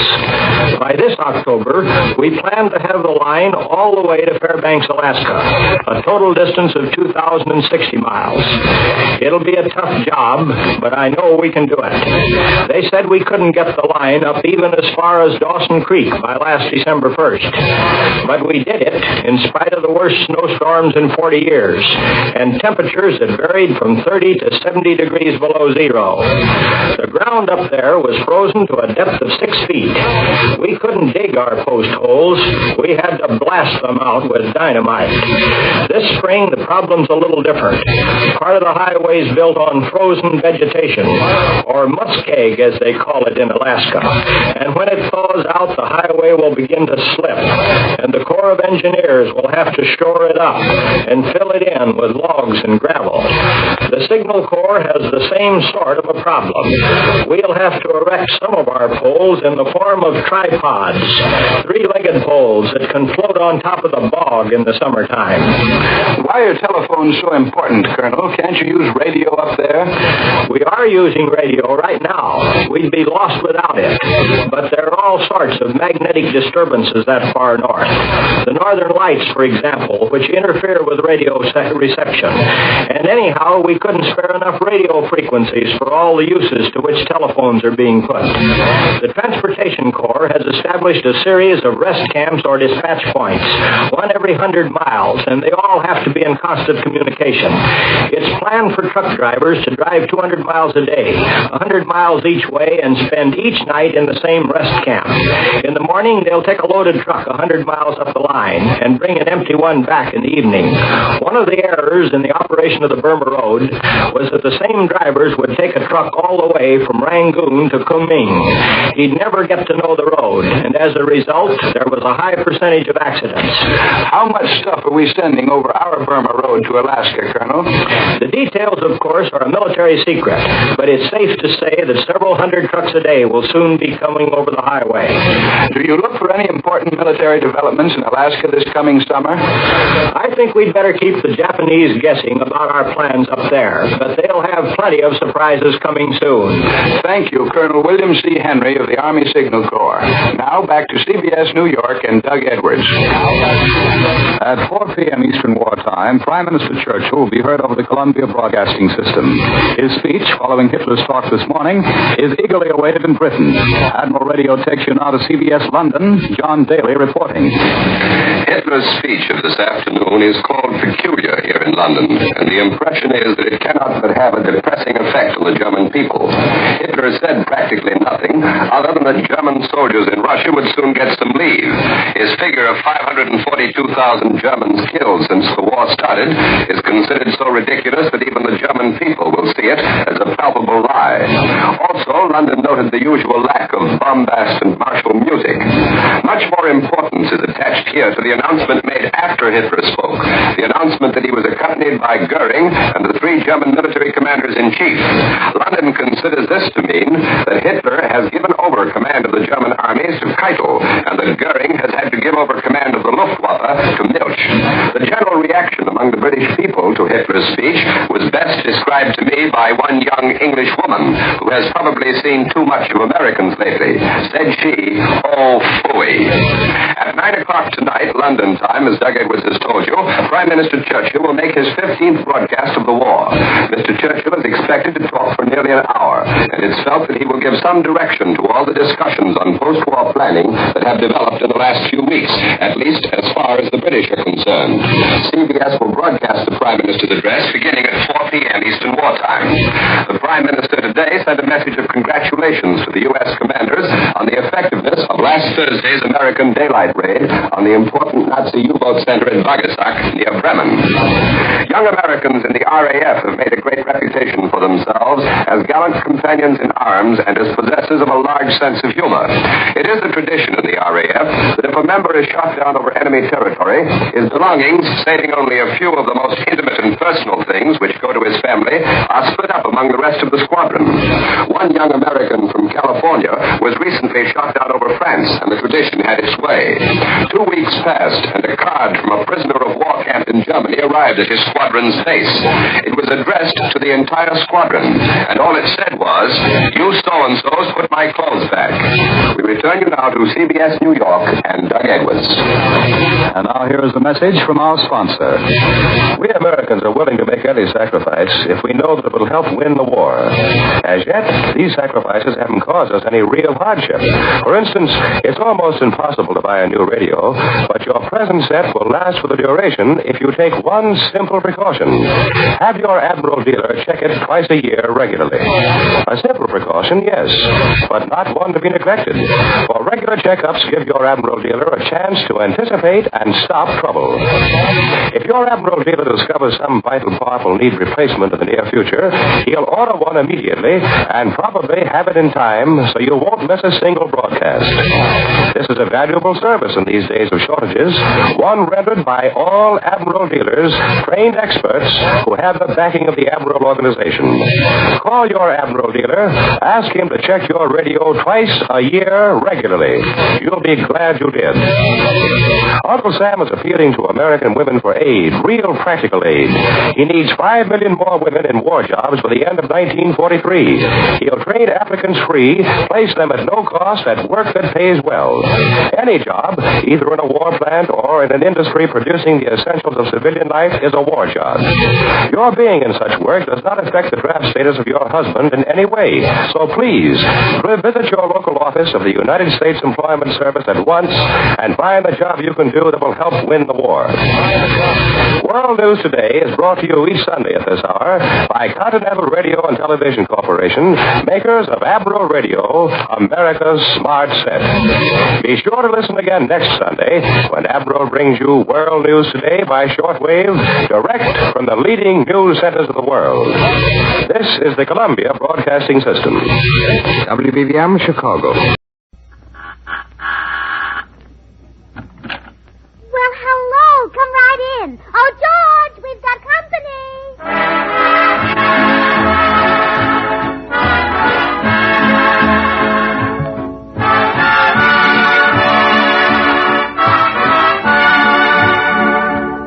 This is Bill Goodwin speaking for Lever Brothers, makers of Swan, the new white floating soap that's purer than finest Castile. Well, it's Tuesday night again, time for another pleasant visit with George Burns and Gracie Allen, Jimmy Cash, and Paul Whiteman and his music. And now meet the people who live in the Burns house, George and Gracie.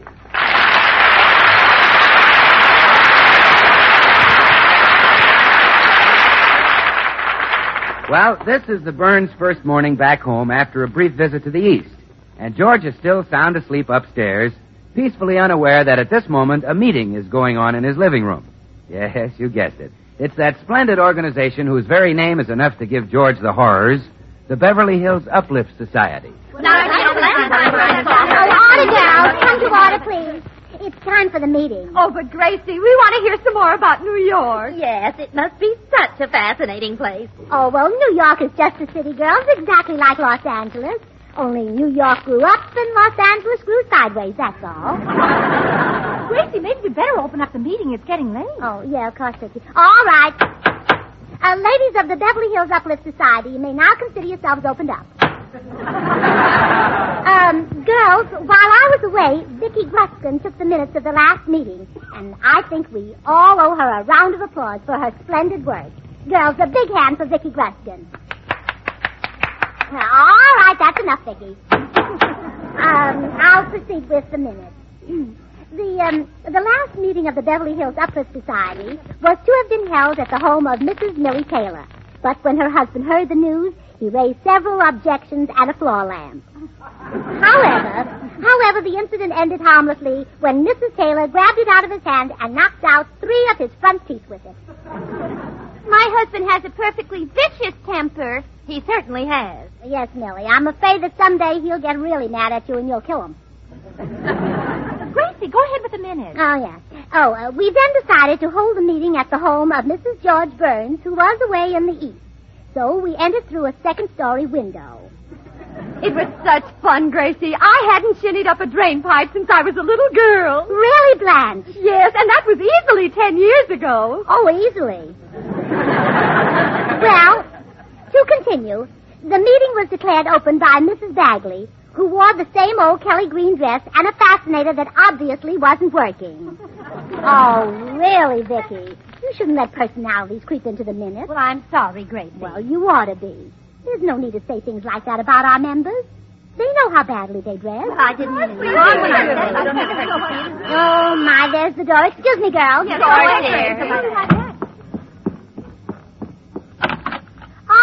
Mr. Postman. Good morning, Mrs. Burns. Gosh, it's wonderful to see you again. Oh, did you really miss me? I should say I did. I missed your sparkling wit and your madcap gaiety, which is so similar to my own. Oh, you're sweet. Honestly, I haven't had a good laugh since you left. May I have one now? Well, of course. Go right ahead. Now I feel better. Oh.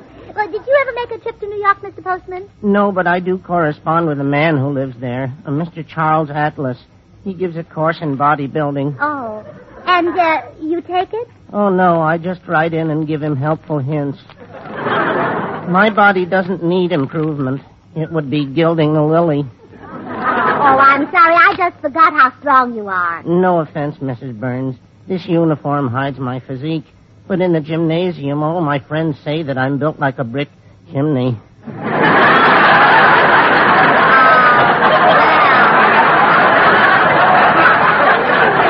Well, Mr. Postman, I'm just sure you are. Well, here's your mail, Mrs. Burns.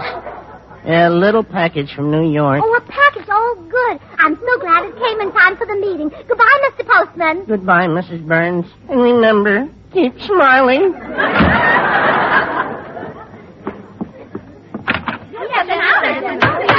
back to water, girls. Come back to water. Now, in a little while, I'll have a surprise for you. But first, we'd better get on with the meeting. Is there any old business? Yes, Gracie. We still haven't decided on the official club flower for us girls to wear. And we haven't decided on our official club greeting either. Well, girls, I had a marvelous idea about that. We can combine both of them. Really, Gracie? How? Well, now, for the club flower, we can wear goldenrod. And for the club greeting, we can sneeze at each other. Oh, I think that's splendid, don't you, girls? Hello, Gracie. Oh, hello, Bill. Oh, I'm sorry. I didn't know I was interrupting a meeting. Oh, it's all right, Bill. Girls, you all remember Bill Goodwin?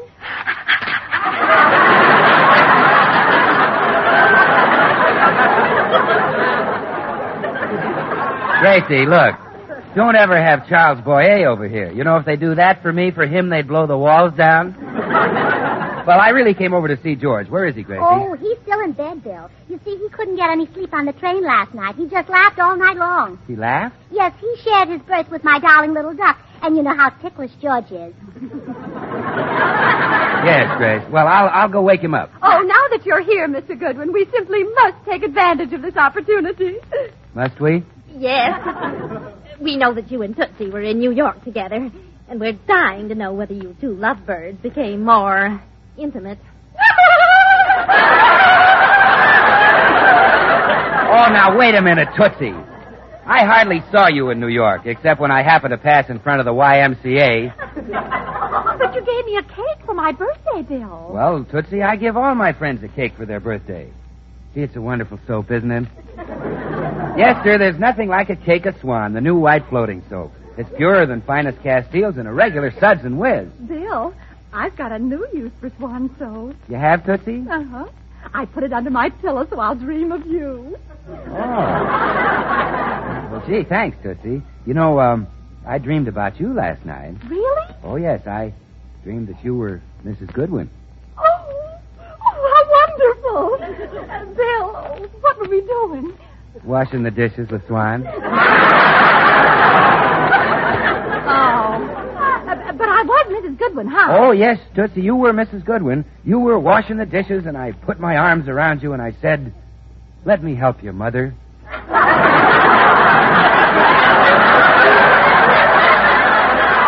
Mother?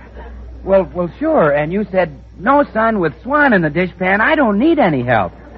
Tests show that Swan suds faster than other white floating soaps, and it's so mild. And just look how it helps keep my hands soft and lovely." And I said, "That's right, Mom. Use Swan for every soap and water job around the house."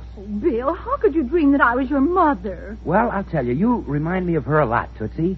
The way your eyes light up when you break a bar of Swan in two. The way you walk as you put half of it in the kitchen for dishes and cleaning and the other half in the bathroom for your hands and face, tub or shower. Well, goodbye, girls. Oh, wait, Bill. You said I remind you of your mother. Well, don't you always kiss your mother goodbye? Oh, sure I do. Well? Well, Tootsie, see me Mother's Day. So long, girls. Goodbye, George. Hey, George. Oh, hello, Bill. I was just coming down. Gee, what a great sleep I had. Ah, home sweet home. Yeah. Gracie probably has a wonderful breakfast all fixed. Come on, have a cup of coffee with us, Bill. George, I wouldn't go in there. Let's have a cup of coffee at the drugstore. Oh, huh? not me, Bill. It's too noisy and crowded down there. I like peace and quiet. George, don't go in there. Why not? It's my own little home. My own little love nest. Come on, Bill. Oh, no.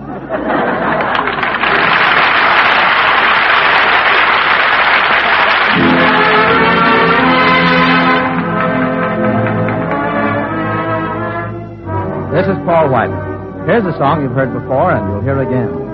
So the right title for it is, I've Heard That Song Before.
Gracie, this is fine. After all I've said, our very first day home, you invite those idiotic women here again. George, I've asked you 1,000 times not to call them idiots.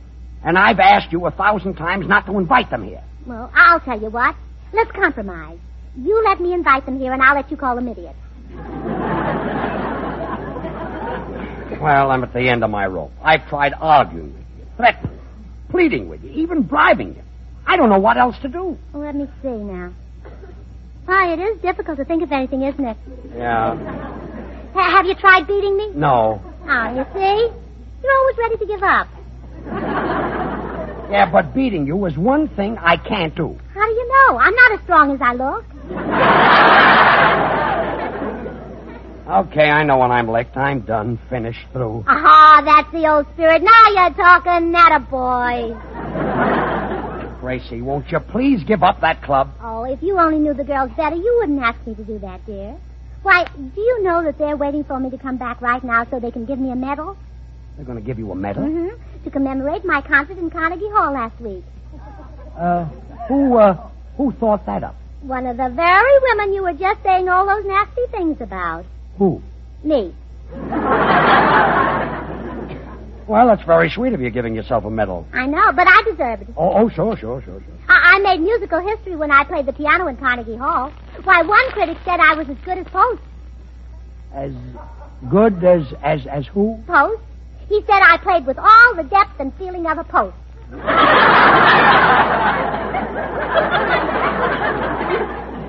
Great musician, that post. Mm-hmm. Tall, skinny fella. Well, I don't know it. Know him I well. wish you'd come in with me and watch the ceremony, George.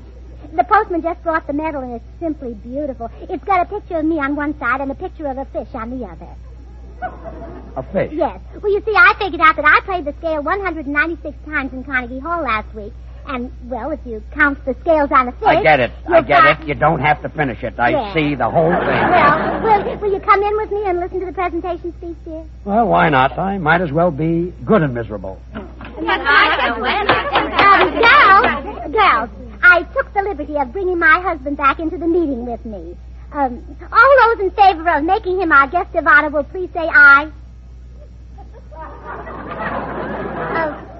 All those in favor of just making him a guest, please say aye. All those in favor of not throwing him out, please say aye. Aye. Sit down, dear. Thanks. And now, girls, it's time for my surprise. The presentation of the Gracie Allen Memorial Achievement Award. Well, it's a medal which will be given each year to the member who has done most to make our club famous. Now, I'm the first winner because I not only made a recent contribution to musical history, but I also bought a medal. Oh, that's only fair. But who knows what the future may hold. Next year, Frances Fowler might win it with those new false eyelashes she invented. Oh, they're really nothing, Gracie. Why, I think they're clever. You should see them, George. They have 48 hairs, and when you go to the market, you pull one hair out for every ration point. Then, when your eyelashes are all gone, you stop buying. I thought that's a very clever idea. Yes. Well, now, who'd like to make the presentation speech? How about you, Clara? Oh, Gracie, I simply couldn't. I've never made a speech. Well, it won't be hard. All you have to do is read what I wrote. You wrote the speech yourself, Gracie. Every word of it. Here you are, Clara. Go ahead. Ladies of the Beverly Hills Uplift Society, it is my privilege to pay a greatly deserved honor to our most talented and illustrious member. Oh, please. Oh, no. No artist of our time has done more to further the cause of music than this charming and lovely young woman. Oh, my goodness, you're making me blush. Her accomplishments have thrilled the nation, yet through it all she has remained modest and, what's this word, Gracie? Oh, let's see. Oh, unassuming. Oh, thanks. She has remained modest and unassuming. Oh, and don't think it's been easy. Oh, no. So I take pleasure in presenting the Gracie Allen Memorial Achievement Award to Gracie Allen. Well, girls, I just don't know what to say. Your wonderful tribute has caught me completely unprepared.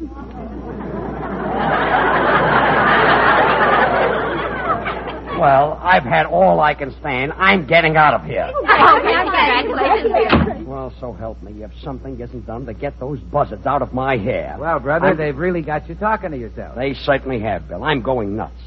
That club is making an old man out of me before my time. Oh, now, George, why get so excited about a few months?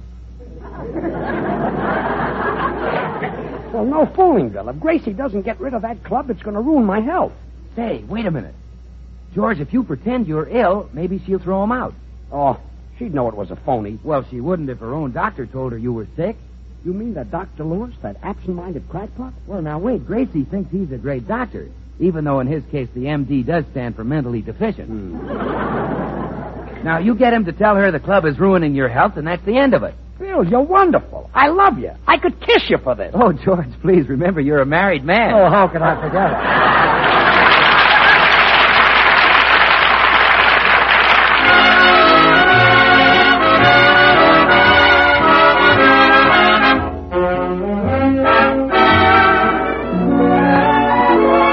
Jimmy Cash has got the right thought about any loose talk you might hear around these days. I don't believe in rumors. Okay, Jimmy, we'll go right ahead. It's a dangerous thing to repeat what you hear when you don't even know what they're saying is true. Somebody else told somebody else and that somebody said we were through. But I don't believe in rumors, darling. I want it straight from you. Wherever I walk, the people all talk, and they're saying it's time that I knew. But I don't believe in rumors, darling. I want it straight from you. For everyone knows how a rumor grows when the gossips are doing their work. But somehow I feel if the stories were real, you would have come to me first. Whatever they say, and say what they may, still it isn't a thing you would do. Oh, I won't believe in rumors, darling. I want it straight from you.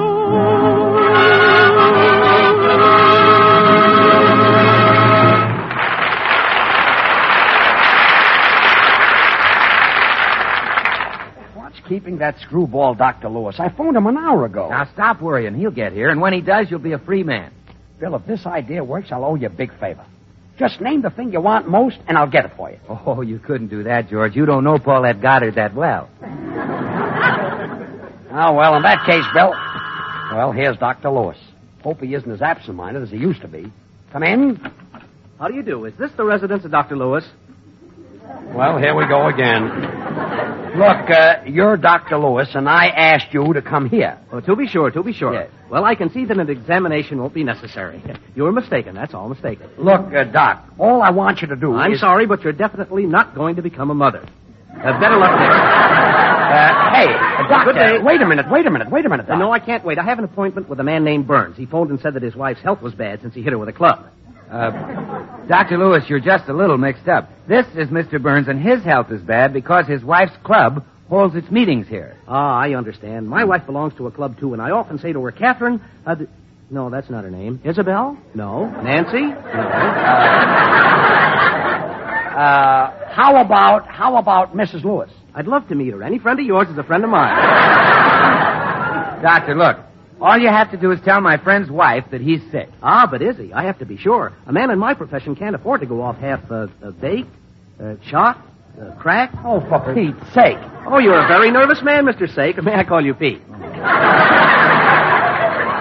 Look, Doctor, I'm George Burns. Go right in there and tell my wife that those club meetings are ruining my health. Got it? Oh, sure. I never forget a face. Right this way, Doc. Oh, Gracie, a friend of yours would like to speak to you. Oh, hello, Dr. Lewis. I'm awfully glad to see you. I'm delighted to see you, too. Who are you? Well, I'm Mrs. Burns, don't you remember? I introduced you to my girlfriend, Tootsie Stagwell, and you took her out. I did? Well, you didn't exactly take all of her out, just her tonsil. Doc, will you please tell her about Mr. Burns' health? Oh, to be sure. Mr. Health is proud of his Burns, and he should be. First degree, you know. Goodbye, Dr. Lewis. Outbeat it, scram. Oh, I'd like to, but I haven't time. I've got to go. Now, wait a minute, girls. What Dr. Lewis was trying to tell you is this. These club meetings of yours are ruining George's health. Why, no. Well, it's true. Why, when I walked in here this morning, he was as sick as he could be. He looked up at me with that pitiful little face of his, and he said, "Water, bring me water." So I gave him water in a bar of Swan, the new white floating soap. That's purer than finest Castiles. I knew he'd want that. George knows that money can't buy a purer soap. Bill, are you serious? Is George really sick? Gracie, I don't want to frighten you, but poor old George is as weak as a little baby. Thank goodness you've got Swan, because Swan is great for babies. It's so pure, it's mild, too, kind even to a little baby's tender skin. So you know it must be wonderful for anybody's hands and face, tub or shower. You just bathe him with Swan, he'll pull through. Oh, isn't this awful, girls? Really, I never dreamed our club meetings were making George ill. Yes, Gracie. And it's high time you women considered George. Just as you've long considered Castile soap's the standard of purity. Of course, you know that Swan is even purer than finest Castiles. Oh, all right, Bill. You don't have to say any more. Then you'll help him, Gracie? Well, of course I will. After all, I married George for better or for worse. It would be awful if he got any worse. Well, that's fine, Gracie. I'll go in and tell him he's as good as cured. George. Yeah? It's all set. Come on, upstairs. You mean it worked? Yeah, hurry. All you have to do is get into bed and act sick and no more club. Oh, great. Here, give me your robe. Okay. I'll get into bed. Oh, come on. Get out of my bed, you silly-looking duck. Out. Oh, Shut up. Now, remember, George, get a sad look on your face. We've got to make this good if we're going to fool Gracie into thinking you're sick. Now, wait a minute, Herman. Look, kid, it's sort of a game, that's all, a game. Quiet. For goodness sake, Herman, take it easy. Look, if you keep your big fat bill shut about this, I'll give you a nice sardine. What do you say?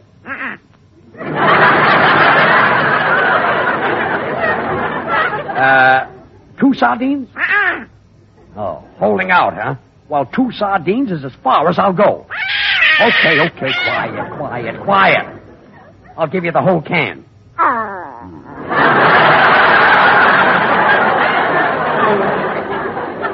Now, go on. Beat it, you little blackmailer. You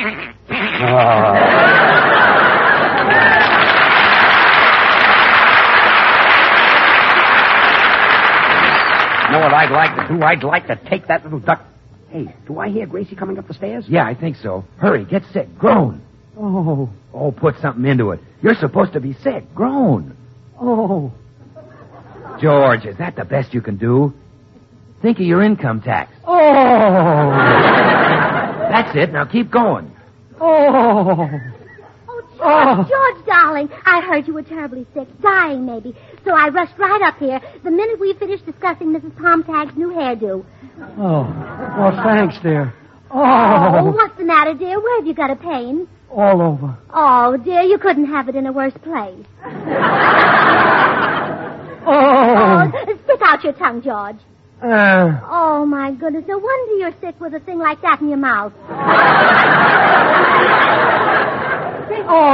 Gracie, come on. You're holding up the meat here. Yes, now, girls, please. My husband is desperately ill. How dare you think that I'd leave his side to go downstairs and attend a silly meeting? I love my husband, and I'm going to stay with him. Why, if anything happened to George and I wasn't here, I'd never forgive myself. Thank you, darling. So we'll hold our meeting right in this room.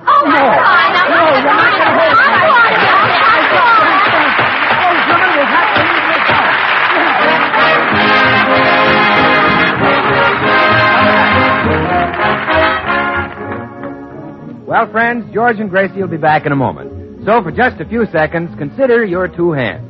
Yes, I mean it. Your 2 hands, ladies, are 2 of the best possible reasons for using Swan soap in the dishpan and for any soap and water job. Swan is purer than finest Castiles. Swan is so mild it actually helps protect your hands, helps keep them soft and lovely. Swan doesn't skimp you on suds either. Tests show it gives twice as many suds in a minute as other white floating soaps. So why use strong soaps? Why spend money on easy-to-waste packaged soaps or costly toilet soaps?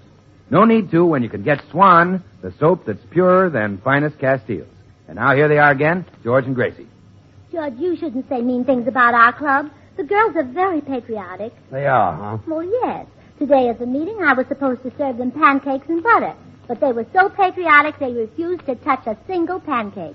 All they ate was our butter. Our butter? Gracie, haven't you been reading the paper?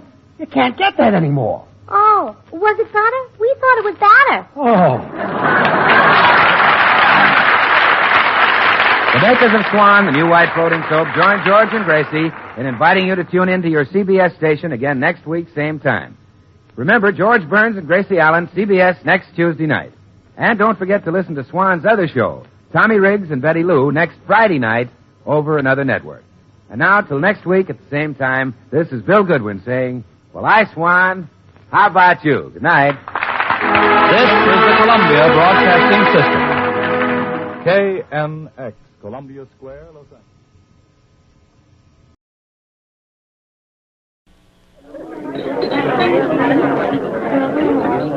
The Special Service Division invites you soldiers, sailors, and Marines of the United Nations to drop in at Duffy's Tavern.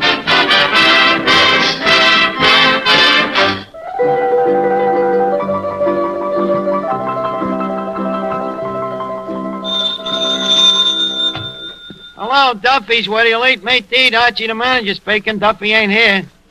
Oh, hello, Duffy. Hey, Duffy, you know what we got coming here tonight? Susan Hayward and Frank Buck. Huh? Well, Hayward knocks him dead and Buck brings him back alive. Huh? What does Susan Hayward look like? Well, Duffy, remember the first letter Mrs. Duffy wrote you? Yeah, before she hooked you. Remember it was a letter describing herself to you? Well, Susan actually looks like that. Frank Buck, well, he looks more like Mrs. Duffy. Hey, Duffy, if I got married, say to this Hayward dame, would you give me a raise? A raise? A raise! Would you lower my salary? Now you can hear me, huh? Look, I make $15 a week. Say with overtime, tips, and bonuses, it comes to $15 a quarter. How can I support a wife and family on that dough? Huh? Send one of the kids out to work. What kids? I ain't even held a hand yet. Oh, why argue with you? Good. Listen to this, Miss Duffy. A poem to nature by Anonymous, Archie. Oh, Mother Nature, how could anybody hate you? What are you talking about? Nature, Miss Duffy. You know, you ain't lived till you've slept out in the open with the earth for a pillow and a blue sky for a blanket. Archie, have you been locked out of your room again? Certainly not. I just happen to be a guy with red hemoglobins in his blood. A guy that likes to get away from civilization once in a while. Why? Because it brings out the real me in me. That's why. Besides, I read in this movie magazine that Susan Hayward goes for the back to nature type of guy, you know? Well, and Susan Hayward's in for a big thrill tonight. Oh, thanks. When Frank Buck gets here. Now there, Archie, is a real outdoor man. Oh, yeah? I bet you I've been out of as many doors as he has. Miss Duffy, you just watch that Hayward melt. One look at me and she'll sweep me right off her feet. Oh, them movie stars. Archie, if you men only knew how much mascara them movie stars use. How much rouge, lipstick, eyeshadow, face powder, eyebrow pencil, vanishing cream, cold cream, night cream, day cream, chin cream, neck cream, perfume, and toilet water.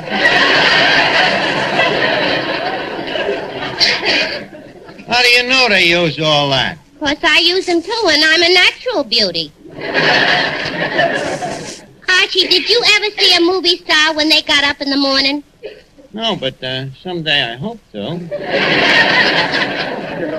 And it so happens, Miss Duffy, that you're prejudiced. Them dames is just as beautiful in the morning as they are the rest of the day. How would you know? 'Cause I read an article by a Beverly Hills milkman. Tell me about Hollywood stars. Hello, Art. Oh, hello, Finnegan. Hey, Art, should Frank Buck get here yet? No, but when he does, I think you better stay undercover. He might throw a net over you. So I'm anxious to meet him, Art. You know, I'm starting a little zoo of my own in my backyard. So far, I got a cat, a dog, and a fox. A fox, huh, Finnegan? What kind of a fox? Silver? No, terrier.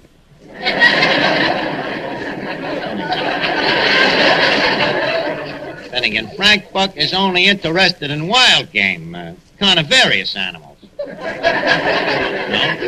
Kind they show at carnivals. It's nothing to a guy like that to go into a jungle, walk up to a lion, look the lion in the eye, grab him by the legs, tickle him under the chin. Oh, boy, that's fun. Fun? Yeah, especially if you do it to a dame. Finnegan. Hello there, Autry boy. Well, Officer Clancy. Hey, Clancy, I seen you marching in the parade last week. You look mighty sharp. Well, my feet felt mighty flat. Well, why didn't you try to get mounted duty? What? And ride a horse for 8 hours? No, Archie, no. This way I can at least go home and soak me feet. I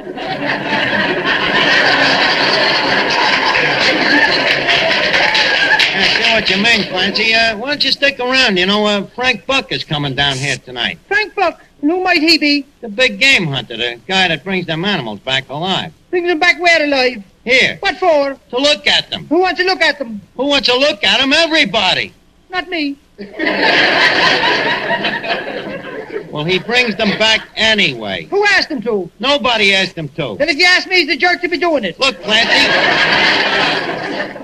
That is how he makes his living. Bringing animals over here? Yeah. And what happens when he gets them over here? People look at them. Not me.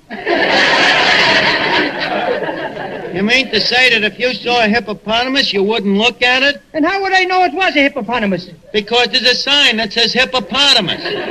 If I could spell a word like hippopotamus, I'd be out taking the sergeant's exam. Clancy, you are nothing but a thick-headed dope. You're thicker than I am, and that's saying a lot. Okay. Okay. What else is no?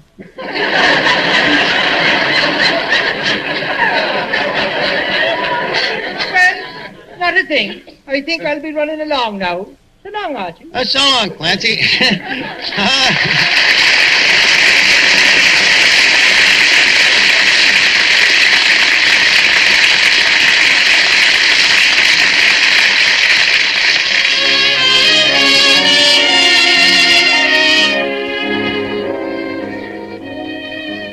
We will now hear that beautiful ballad, I Just Kissed Your Picture Goodnight, sung by Clark Dennis, our tenor, who's happy to sing for a $5.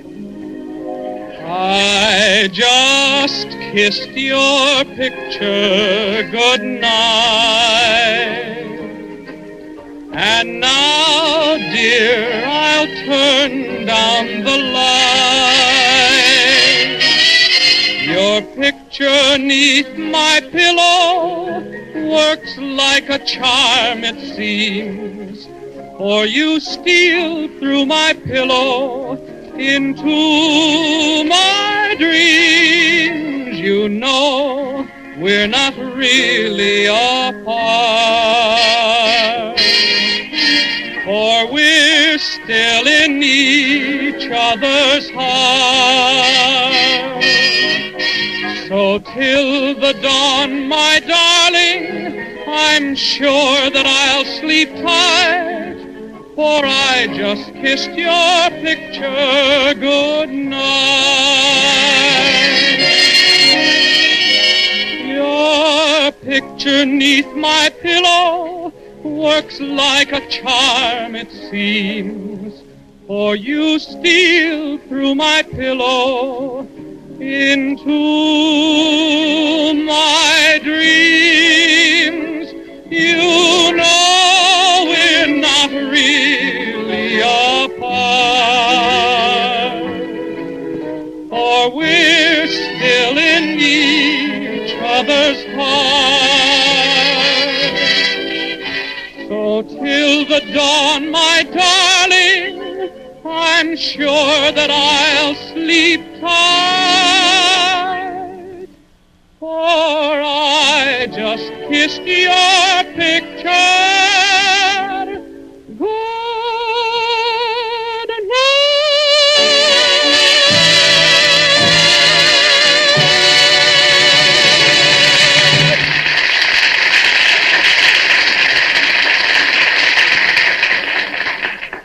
Pardon me, is your name Archie? No, I'm Finnegan, but I know who you are. Who? Susan Haywood. Finnegan, please.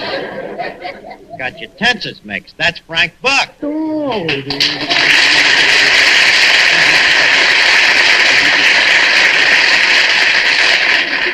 Well, Mr. Buck, welcome to the interior of Darkest Duffy's.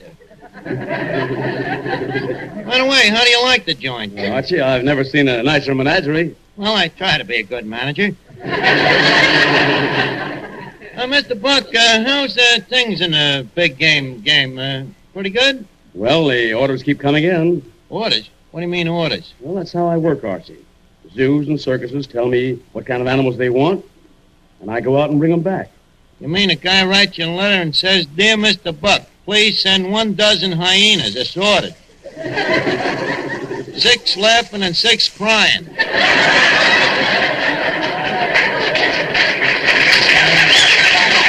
Mean something like that? Well, it's something like that, Archie. Pardon me, Mr. Buck. Yes?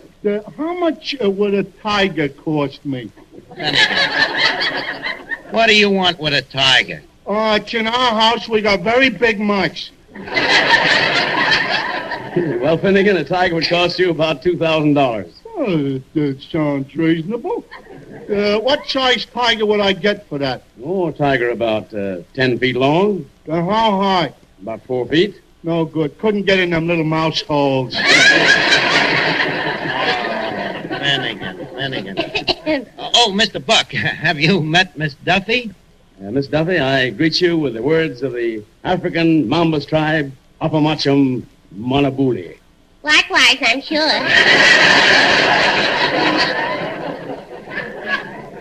Mr. Buck, I'd like to ask you a question. What? Did you ever capture an animal known as a Persian-dyed muskrat?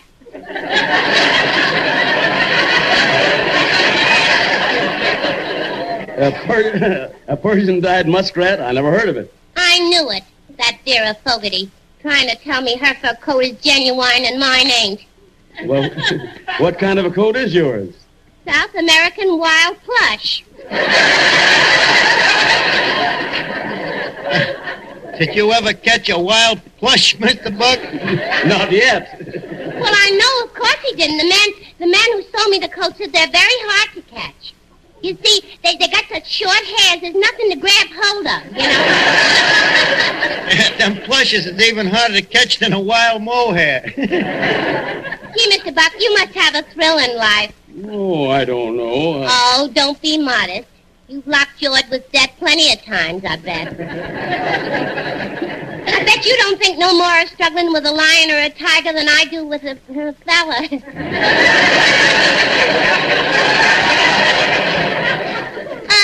Mr. Buck, tell me, what was your most thrilling experience? Well, there was a wild tapir that was tough. A wild what? A wild tapir. A beast I considered fairly harmless. I found him with a badly cut back. I tried to put some ointment on the bruise. But suddenly the tapir whirled, charged me, and buried his head in my stomach, knocked me flat on my back. I realized the danger and yelled for my native boy. Fortunately, he came running in the nick of time and beat the impurity beast off. Boy, that was a close call. Imagine Vera Fogarty saying hers was a genuine Persian-dyed muskrat. What was you saying about the tapir, Mr. Buck?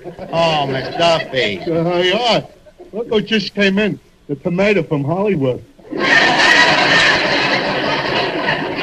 Finnegan, please. Tomato. In Hollywood, they are known as tomatoes. Mr. Buck, why don't you go over to the table and tell Miss Duffy the rest of that story about the tapir? Oh, yeah, Mr. Buck, you're very interesting. I'll never go to the zoo again without thinking of you.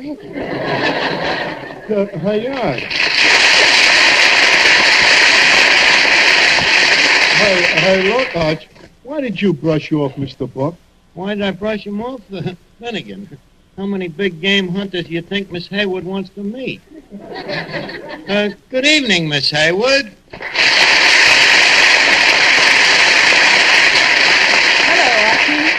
Hello, Miss Haywood, allow me to greet you in the words of the African Salami tribe.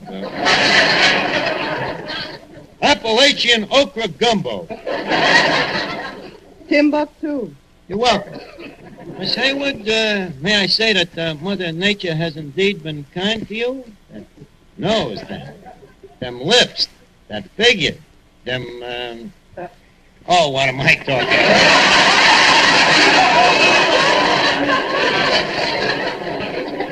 about? You've been whistled at before.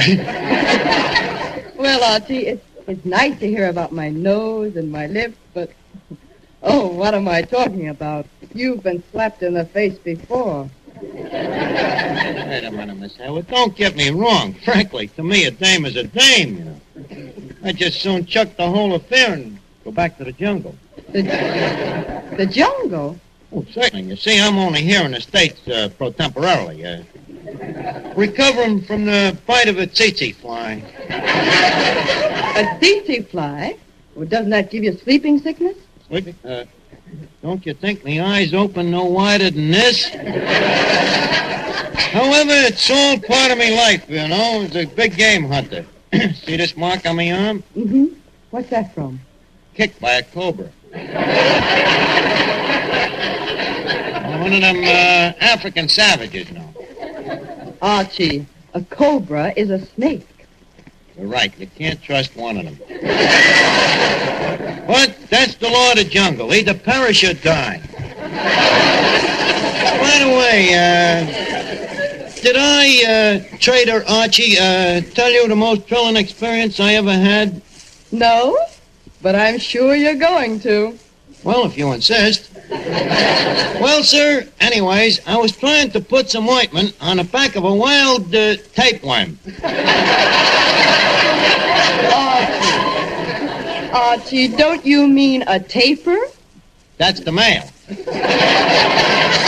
Anyways, the female, this tapeworm, leaps on me, you see. Before I know it, she's frothing at me with a mouthful of fangs. So quick, I grab her by the nostrils, which forces it to open her mouth. Then I feint with me left and let go with a right uppercut and knock all her teeth out. Boy, that was a close call. And you were safe? No. There was still danger of being gummed to death.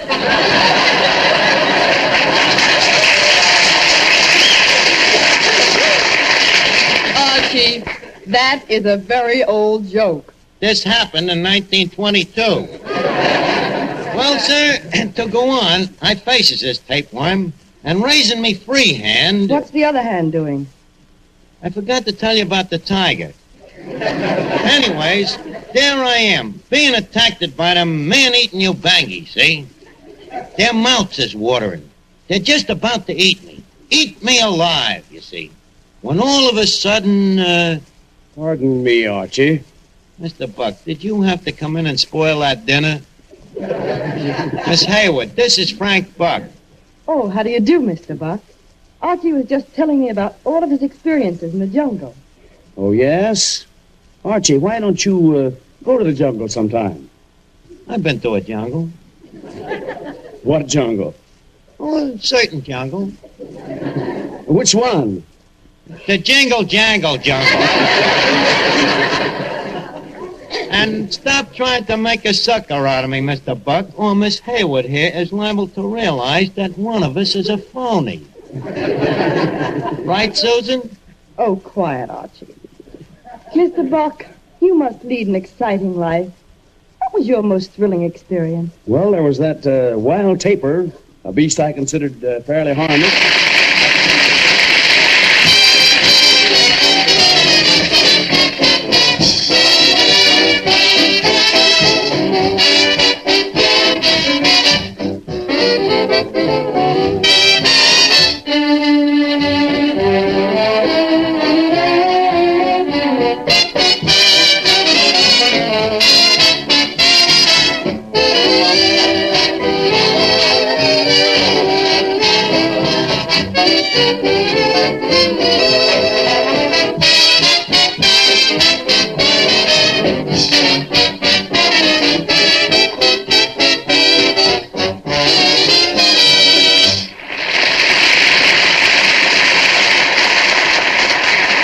Okay, now, Finnegan, you all set? All set, Archie. Now, don't forget, crawl in on your hands and knees. I gotta convince this thing. Miss Hayward, Yes, Archie? there seems to be an opinion around here that I'm a phony. I wish to remove that doubt. It seems that Frank Buck has intimidated that I was never in Africa.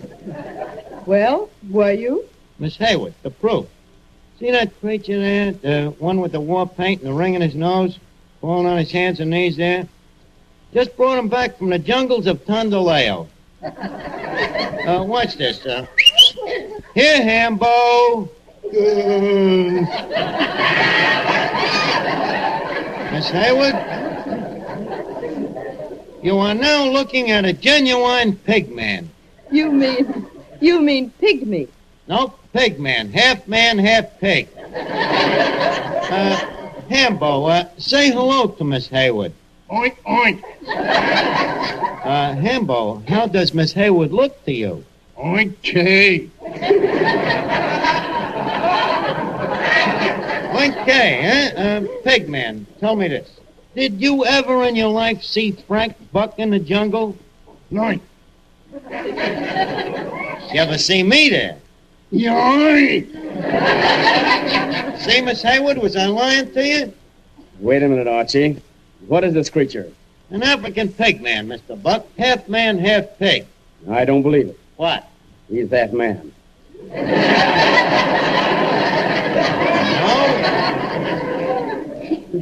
You don't, huh?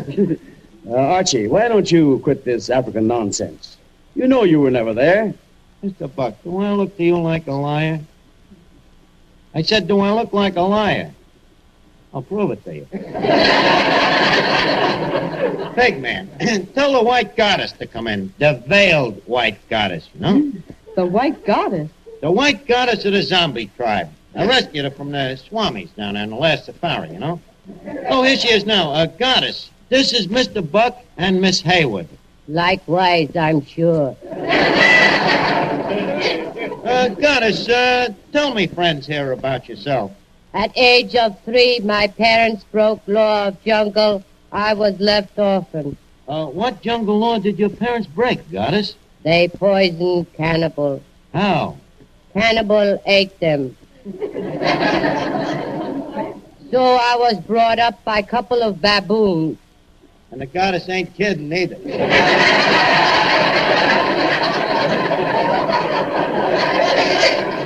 Now, Archie, you shut your trap. Why, Archie, she speaks like a city girl. Well, yeah. She comes from one of the biggest cities in the jungle. Yes, I am from Chicago. There you are. Do you need any further proof? Just a second, Goddess. What is the chant of your jungle? Wait, is a chant what I think it is? Well, it's a song. You're asking for trouble. Goddess, let him have it.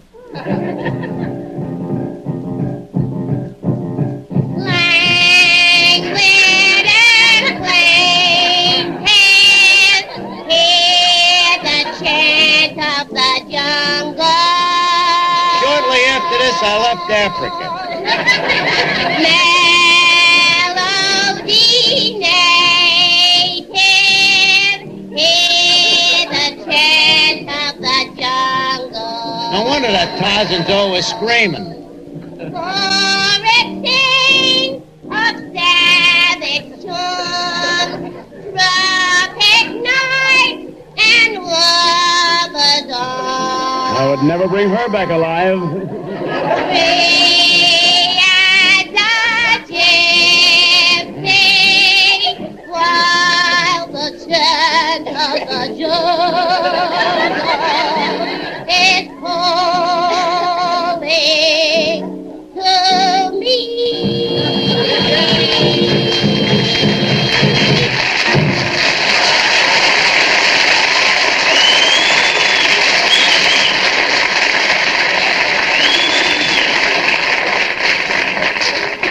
What do you say, Miss Hayward? Are you convinced? Yes, Archie. I'm convinced that I finally met somebody I could really be interested in. Well, now, Miss Hayward, Susan, that's wonderful. Shall we go out now and sort of make arrangements? Oh, I didn't mean you, Archie. Huh? You going out with Frank Buck? No. Then who? Hambo.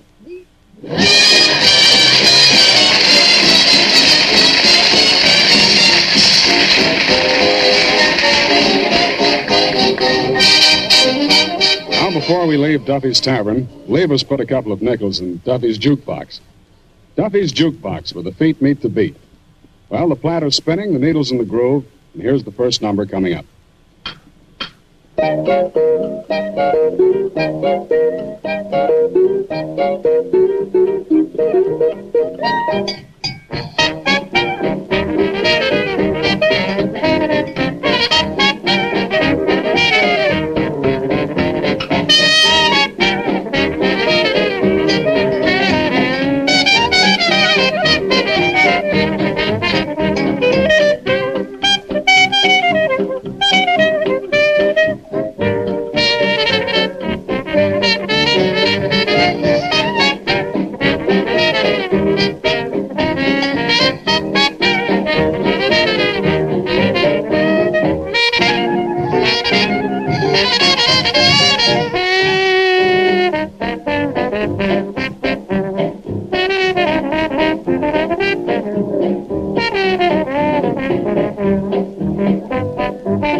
Duffy's Tavern was rebroadcast especially for you men and women in the armed forces of the United Nations by the Special Service Division of the War Department of the United States of America.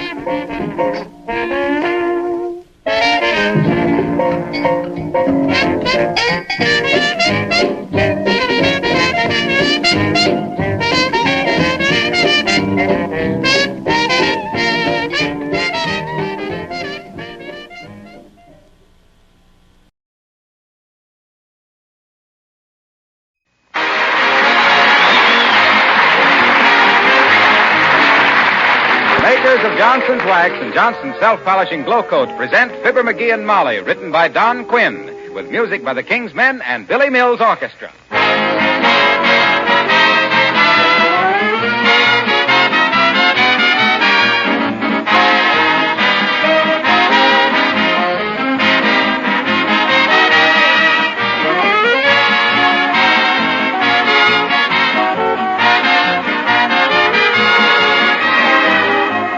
morning, bright and early, I had an idea. Oh, yes, I have ideas once in a while.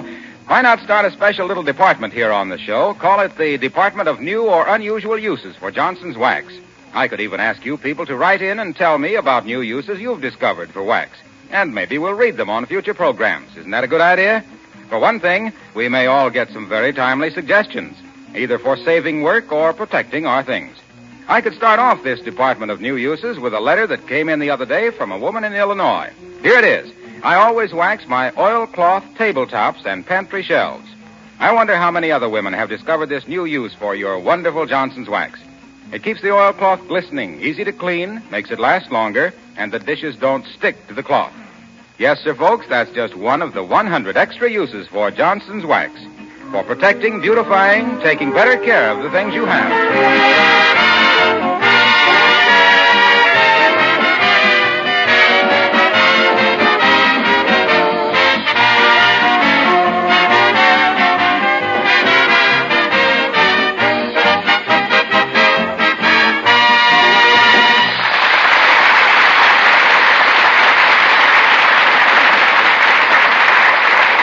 It's a strange and wonderful thing that in times of great national emergency, some born leader always arises to lead his people to victory. In England, there's Churchill. In America, there's Roosevelt. In Russia, there's Stalin. In China, there's Chiang Kai-shek. And in Wistful Vista, during the Red Cross drive, there's, well, wouldn't you just know it? And here he is as we meet Fibber, McGee, and Molly.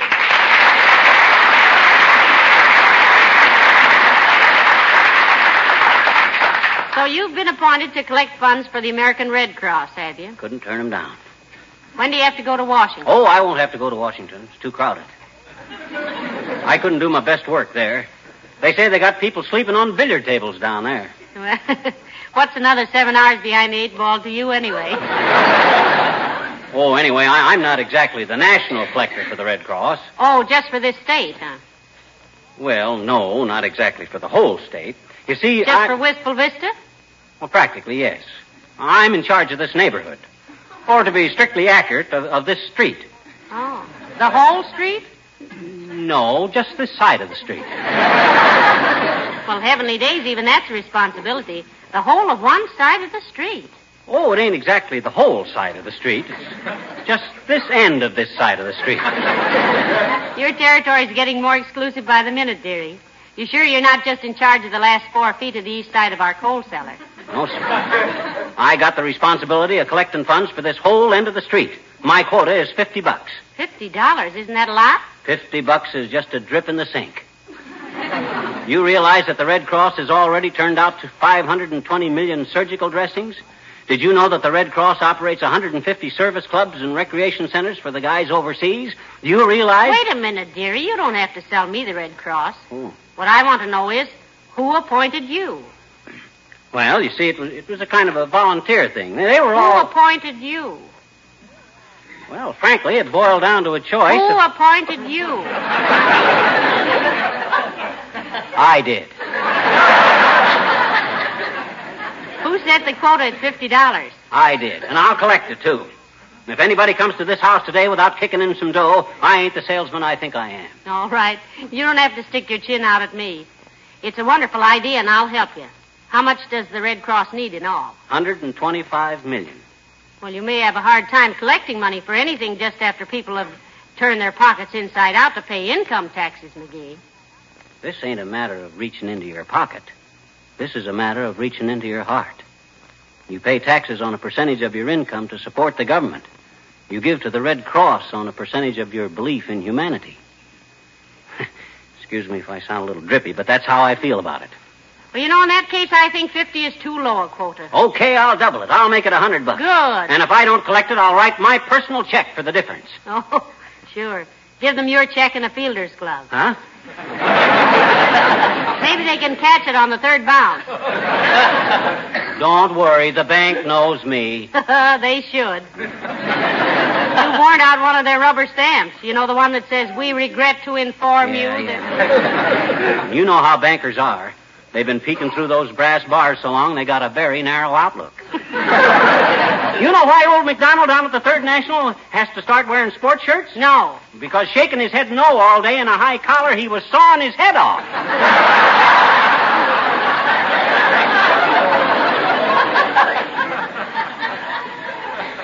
As a friend of mine, old Fred Nittany of Starved Rock, Illinois, used to say, he says to me... Come in. Well, for goodness sakes, if it isn't Abigail Uppington. How do you do, Mrs. McGee and Miss McGee? Hi, Uppy. Fling your frame on a chair and save a third of coupon 17. I was just talking about you. You were? Yes, sir. I was just saying. Now, you take Uppy, I says. Now, there's a gal that's as open-handed as they come. Always ready to toss a buck on the drum for a good cause. As warm-hearted as a hot hamburger and as generous as the day is long in the Arctic Circle. How much do you want? And for what? You have the subtle approach of a 20-mule team crossing a wooden bridge, McGee. Okay. Well, it's about the Red Cross War Fund, Abigail. McGee is collecting for it. I've set a quota of $100 for this end of the street, Uppy, and it's a darn good cause. How much do you want to give, Abigail? Well, nothing at the moment, my dear. What do you mean? No, I sent them a large check yesterday morning. Oh, my gosh, and I was counting on you, Uppy. Hey, you got any sporting blood, kid? Now what, McGee? Ever see a pair of these before, Uppy? Why, what interesting little objects, Mr. McGee. Made of ivory, are they not? Yeah. They're called dice, Abigail. Uh-huh. Otherwise known as Memphis marbles, Birmingham dominoes, and gutter golf balls. You play a game with them called craps, Uppy. What do you say we try it? Oh, say for a nominal sum. The winnings to be donated to the Red Cross. What do you say, kid? Oh, McGee, now don't take advantage of Abigail's ignorance. Oh, my dear, I should love to try it. What does one do with the deuce?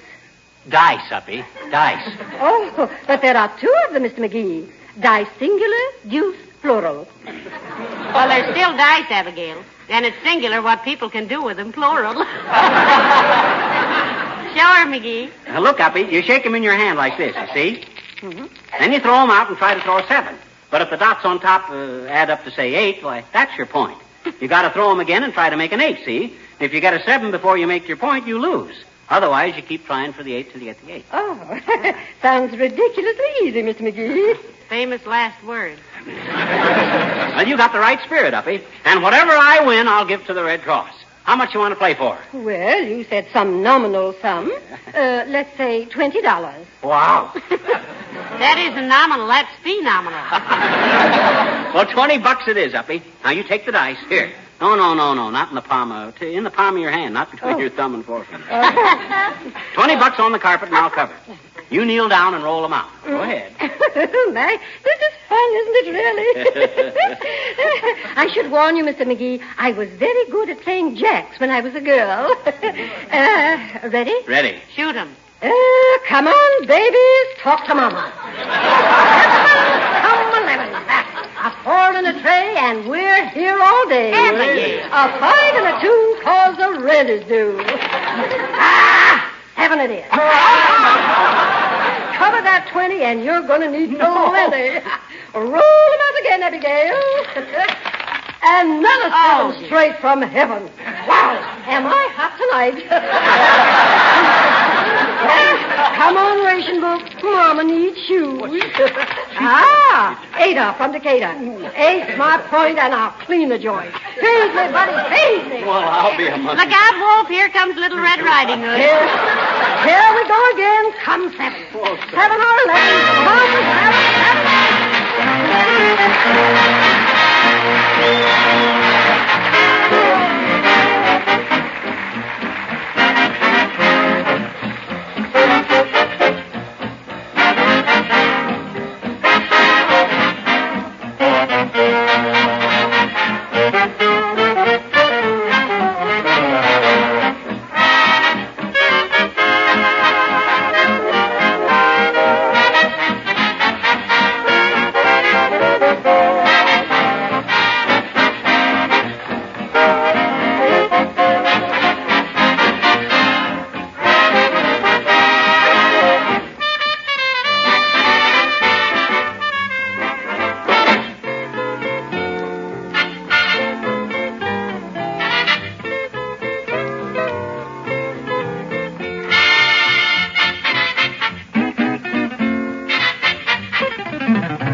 much did Abigail finally take you for, McGee? $37. Oh, dear. But she promised she'd give it to the Red Cross. Hey, can you imagine her playing bright-eyed innocence, and all the time she shoots craps like she'd served 7 hitches in the Marines? I never saw anything like it. She handled those ivories like she'd been a personal friend of the elephant that grew them. I wonder if she's ever had any bone operation. Why? I'll bet them dice were carved out of her own clavicle. Of all the dirty tricks I Did you give Abigail $37 in cash? No, I gave her a check. A check? Yeah. Why, you haven't got that much in the bank. I will have before the day is over. But that money will be for the Red Cross. Sure it is. I give her my check, she gives it to the Red Cross. I cover it with what I collect. Oh, dear. As long as the Red Cross gets $100, that's all I care. You've got me all confused. I think you better call Mr. McDonald at the Third National and tell him you might be a little overdrawn. What? Call that penny-pinching old pettifogger? No, sir. That guy ain't human. He's an iceberg that was left over from the glacial period, and they built the bank around him. I think Mr. McDonald is very nice. He always... Uh-oh, the mail girl. The baguette. Come in. Hello, dearie. Any mail for us today? Nothing but a postcard, Mrs. McGee. It's from Mr. McGee's Uncle Sycamore in Horse's Head, New York. It's way down in the bottom of my mail bag, but I can dig it out in 10 or 15 minutes. Oh, don't bother, sis. Never mind. You remember what the message was? Yes. He says he struck oil on his farm last week, and he hopes you'll forgive him. Forgive him for striking oil? Oil is the name of a hound dog I gave him once.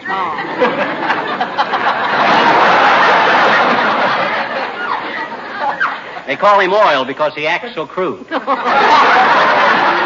Hey, sis, you got a minute to spare? Certainly. Well, look, this is my territory to collect money for the Red Cross War Fund, you see. They're putting on a drive this month in this country and Canada. But I already signed a pledge in my own neighborhood. Look, sis, I'll make you a sporting proposition. How much dough you got with you? $3.30. Oh, dear. Okay. We'll cut the cards for $3. Whichever of us wins gives the dough to the Red Cross. How about it? That's fair enough. Here's a deck of cards, McGee. Now, you cut them first, sis. Yeah, just draw a card. Any card. All right. Here you are. The ace of spades. No use you drawing, McGee. You can't beat the ace of spades. Right. Now, you win, sis. Just send the $3 to the Red Cross. Very well, Mr. McGee. No, you send it. Huh? Oh, okay. Now I'm out $40. Imagine the luck of that gal. Out of 52 cards, she has to draw the highest one in the deck. Oh. I don't see why. McGee, you know what I did? I gave you the wrong deck. What you mean? This is that pack of cards you bought at the magic shop to do tricks with. Huh? And every card in it is the ace of spades. Oh, sure. I still think you ought to call Mr. McDonald about that check you gave Mrs. Uppington. I ain't calling McDonald till I absolutely have to. He's too tough. Why, that guy won't even let his kids play the piano because they might negotiate a couple of bad notes. Well, as a collector for the Red Cross, you're not exactly the... Hello, folks. Glad to find you at home. Hello, Mr. Wilcox. Harlow, you're just the guy I was hoping to see. I'm campaigning. For what? Fewer ration points on corn? Now, don't irk me, Junior. Don't irk me. No, don't, Mr. Wilcox. He's had a long enough irking day as it is. Well, what's the campaign? Well, look, son. Who is it that goes all over the world bringing good health and good cheer and a helping hand? Who represents the finest and best in unselfish devotion to the cause of making the old world a better place to live? And don't say the Johnson Wax Man. I wasn't going to. I was going to say the Red Cross. Oh, well, good for you, Junior. Now, look, I'm the collector in this neighborhood for the Red Cross War Fund.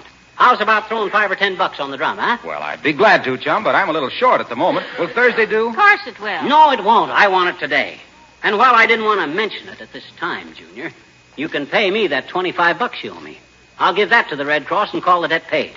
What $25? You know the time you were short on your income tax in 1934, and I loaned you $25. Did he, Mr. Wilcox? By golly, he did. Betcha. And that reminds me. How about that $50 I gave you to bribe that cop the time you knocked over the traffic light? You owe me $25, and I can use it. Gosh, I'd forgot all about that. Well, look, if I give you a check for it, will you send it to the Red Cross? I certainly will, pal. I'll endorse it over to him right here and now. Now, McGee, if you write another check, Mr. McDonald will be angry. Who's Mr. McDonald? He's the man who will be angry if McGee writes the check. Oh. Here you are, Junior. Now, let me see you endorse it to the Red Cross. All right, here. Give me your pen. Yeah. Pay to the Order of American Red Cross. Gee, he writes fast. Well, I get this right in the mail, pal. So long, Molly. Let me see, 40 and 25, that's $65 you're overdrawn, McGee. Mm-hmm. You can't have people sending the Red Cross bad checks. They're not bad. You think I'm a crook? I'll make those checks good. Old McDonald at the bank will cover me. Well, he wouldn't if he knew what you say about him. But he don't. He don't know I think he's a miserly old peep squawk, or squeak pop, or put squeak. What do I mean? Pipsqueak. Yeah. Remember the trouble we had with him when we bought this house and he put the deal through escort? You don't mean escorts, you mean escrow. I do not. Escrow is a magazine for men. You're thinking of Esquire. Esquire? I thought an esquire was a guy that lived in an igloo and ate blubber. That's Eskimo. Well, then what's an escort? An escort is somebody who takes you places. Well, that's McDonald, all right. He sure took up. Well, all I can say, dearie, is that... Come in. Hello, Mrs. McGee. Hello, Mr. McGee. Heavenly days, Mr. Wimp. Hi, Wimp, old sock. Where you been all this time? Out of town, Mr. McGee. Oh. I went to New York to see my publishers. Oh. They bought one of my poems. Or cloud or storm, we airmen of the sea, proud to shield our land of liberty. For we're the skyline of defense, the Navy's flying might, the first in every fight. On wings of steel, we'll never yield the blue. Sky anchors away, sky high, anchors away.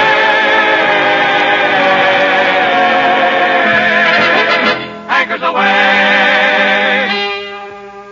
Airmen of the Navy, wings at sea, watchmen of Columbia's fleet, heed now to the call for victory. Ready to fly, ready to fight, ready to die. Speed on to defend America. Airmen of the Navy blue, fly fighting for all America. Give her the gun, ever alert, war to be won. Oh, sky anchors away, to keep from flying high. We're masters of the sky. The Navy blue will blow the foe to bits to guard our nation. Naval aviation is the skyline of defense. The greatest of the earth. We'll fight for all we're worth. We'll always keep the Navy's brood aloft. Sky anchors away, anchors away. Sky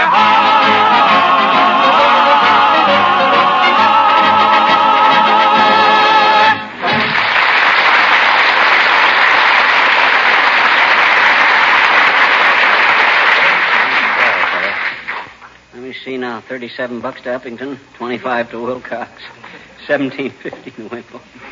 Wow, $80. Hey, Molly. Don't bother me, dearie. I'm making the bed. Did you look and see how much I had left in my checkbook? Yes, I did. How much? 13 cents. My gosh, 13 cents. $80 from 13 cents is... You can't subtract that. Well, it looks like I gotta go see old McDonald. That old nickel nurse is sitting on $70 million, and he'll scold me for $80. If I wasn't collecting for the Red Cross, I'd... Come in. Hi, mister. Oh, hello there, little girl. Don't bother me today now. I got heavy responsibilities. I says I got heavy responsibilities. I'm collecting today for the Red Cross. Oh, how much have you collected for him so far, mister? Well, I haven't exactly... no actual cash. That is... well, the Red Cross is getting about $80 so far. Oh, gee, that ain't hay, is it, mister? No, that ain't, but we gotta do better. Have you got any money, sis? Sure I have, I betcha. How much? I got $50. Huh. Well, who am I to sneer at $50? Let me take it, sis, and I'll match you for it. Winner to give it to the Red Cross. Okay, mister, here. I'll flip it and call it. Heads or tails? Go. Heads. Well, I'll be it. Heads it is. Okay, you win, sis. Here's your $50 and another one. Hey, you want to do it again? No, thanks. No, thanks, mister. If we keep on playing, you might win my $50 and you couldn't spend it anyway. Why couldn't I? Because that's why my daddy gave it to me. Huh? It's got 2 heads on it. So long, mister.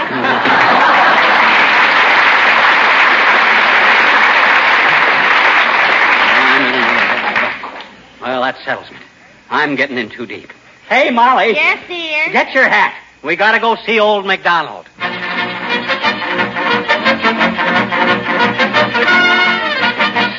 Now look, Mac, old man. I always spoke very highly of you. Have you a cold, Mrs. McGee? No, no, Mr. McDonald. No, don't let me interrupt.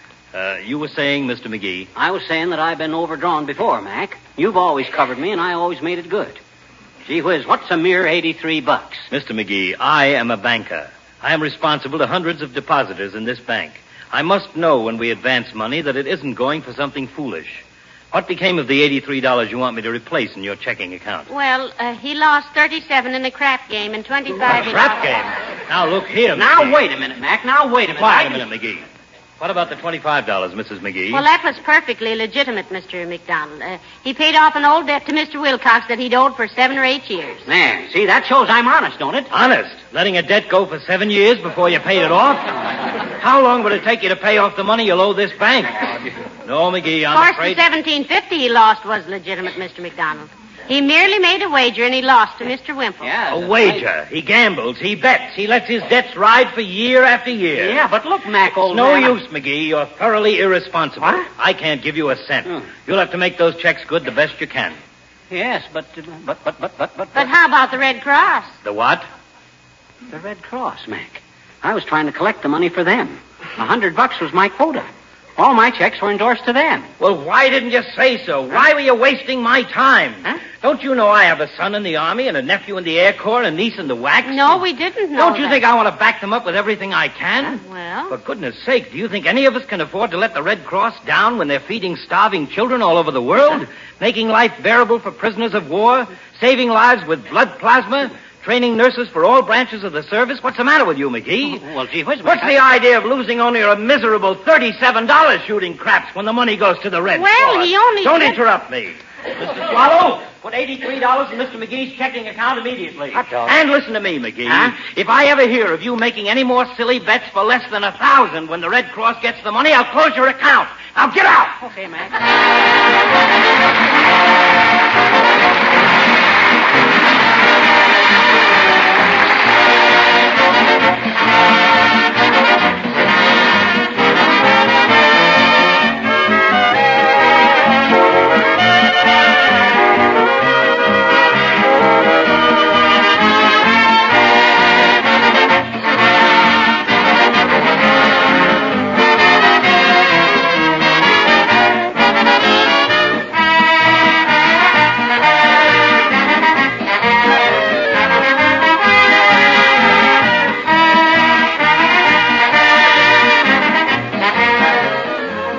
In going around into people's homes, I always notice the floors. I guess you'd expect that from me, wouldn't you? Like a bus driver on holiday?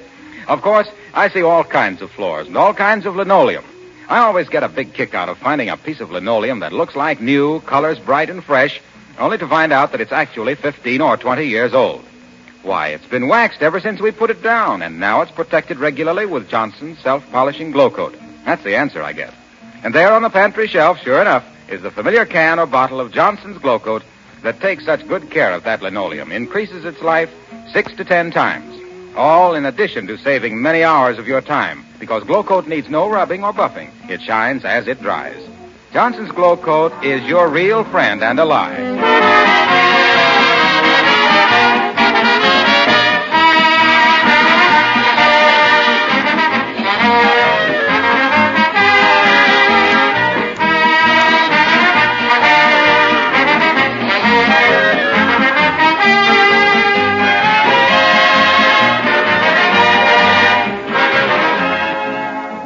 something I want to say to you. Look, Molly, if it's about shooting craps, I promise I'll never... It wasn't about shooting craps. I just wanted... I know, letting that debt to Wilcox run so long. Gee whiz, I just forgot it, that's all. And after this, I promise I'll always... It wasn't about your debts. I merely wanted... All right, so I did match coins with that little girl. But my gosh, she's old enough I to... wasn't going to say anything about matching coins. All I If it was talking dirty about old McDonald, I take that back. He's okay, but I never knew... Will you he... be quiet a minute?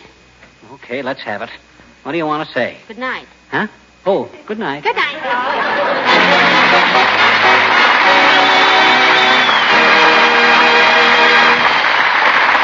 The character of Wallace Wimple heard on this program was played by Bill Thompson. This is Harlow Wilcox, speaking for the makers of Johnson Wax Finishes for Home and Industry, inviting you all to be with us again next Tuesday night. Good night. This program came to you from Hollywood. This is the National Broadcasting Company.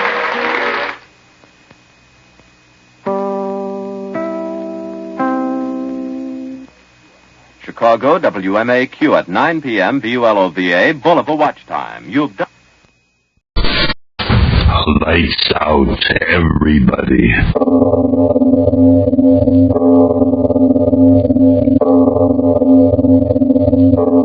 It is later than you think.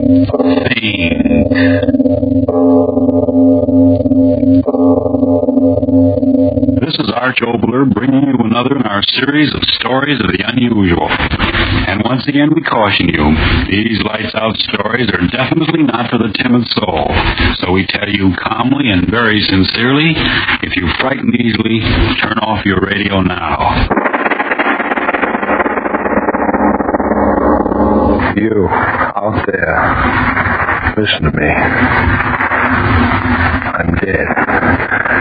No, don't twist your face in that foolish smirk. I tell you, I'm dead. You say the dead don't talk. Don't be a fool. They're all around you, but you won't listen to them. You hear me now. Listen. You a match? Yes, a match. Take it out. Strike it. Look at the flame. Beautiful flame, isn't it? Beautiful flame. Throw it away. Throw it away. I say horrible flame. It cost me my life. Please listen to me, you out there. I want to tell you just what happened. My name was Arnie Douglas, and I was a very happy man. A very happy man. Arnie? Yes, Sam? You know what I've been thinking about, sitting here in front of the fire? No, Samuel, my friend. I haven't the slightest idea what you were thinking about, blonde or redhead. No, Arnie, I'm serious. I was thinking that you ought to be just about the happiest man in the world. And what made you come to that brilliant deduction? Well, if happiness is based on satisfaction, you have the satisfaction of knowing you have a fine career, all the money you can use. Now, Barbara. Yeah. You know, in spite of the fact that she's my sister, I think she's the loveliest girl in town. In the world, Sam. In the world. Listen to the fire. It agrees with you. Or disagrees. Say, talking of fire, reminds me. Well, when are you going to grow up? Oh, I think I know what's coming. I should think you would. I don't mind you risking your own neck, but think of Barbara. You look pretty funny coming to your own wedding dressed in a plaster cast. Yeah, what does Emily Post say about that? White tie with plaster cast and black tie? Now, let's get serious, Arnie. Chasing fire engines is a kid's trick. Well, fires have always fascinated me, Sam, always. So what? Fire fascinates most of us. But that doesn't mean we have to jeopardize our lives chasing them all the time. Yes, I suppose it does look foolish, fire chasing, but look here, Sam. Don't flames get you? What do you mean? Look in the fireplace. Look at those flames curling around the log. Well, orange and red, like small living things reaching out for life. Now look, Sam, that new flame that's sprung up right there in the center of the log. Higher, higher. It sings with the joy of living. It's alive, Sam. It's alive. Stop it. What's the matter, Sam? Did I scare you? Oh, you were talking like a fool. Was I? When the world's full of fools. Other men have said that same thing that I said. What are you raving about now? I said the flame's alive. Others have said that. Whole generations of men. They worship the flame as a living thing, a godlike thing. Can you say that we're any wiser than they? Honey, Douglas, are you out of your mind? I'm talking facts. That flame there. How can you or I or anyone else say that it isn't alive? How do we know it isn't alive? Because it's a flame. A flame. You know the encyclopedia definition of life? It says life is a living thing moving about. It says it not only moves by itself, but it feeds by itself on other matter. So what? There, that flame. Isn't it moving about by itself? Isn't it feeding on that log? Yes, but then I proved my point. That flame there fills every requirement of a living thing. Listen, when a man chokes to death, why does he die? Because his air supply is cut off. Exactly. That's just how you kill a flame, by stopping its air supply. Sam, I tell you, I've sat here for hours watching these flames in that fireplace. The more I think about it, the more I'm positive that a flame is a living, breathing entity. Yeah, the more I sit here, the more I realize that you're talking out of your head. Now, come on, get your hat. Let's go out and buy a drink. No, wait, Sam. There's something I want to show you. A book I just found. While you're getting it, do you mind if I throw another piece of wood on this living entity of yours? It's getting chilly in here. No, don't touch that fire. I want it just the way it is. Arnie, there's something wrong with you. No, I'm all right, Sam. Just because a man's curious about the ways of life, must you think there's something wrong with him? Look, Sam, look at this book. Well, what is it? It tells of a race of fire worshippers who lived in medieval times. People who believed that every flame held its own godlike being to be worshipped by us mortals. I still want that drink. In here is a prayer with which these fire worshippers called up the spirit of the flame. It's a beautiful prayer, Sam. Let me read it to you. Wait a minute, Arnie. They did what with that prayer?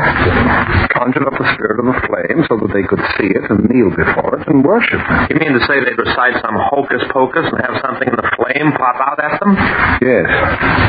And if I knew just how to read this prayer to that fire in the fireplace, just what inflections to use, I'd be able to see the spirit of the flame, Sam. If such a thing exists. Yeah. Well, good thing you had, if such a thing exists. By George, I'd have put in a hurry call for a straitjacket.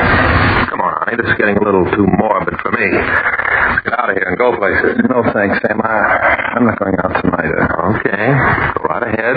Sit here and stew in your metaphysical juice. But don't let anyone who isn't a friend of yours hear all that nonsense about flame spirits and fire worshippers. By golly, you'll find yourself in front of a lunacy commission. Well, here's my hat. What's my hurry? Good night.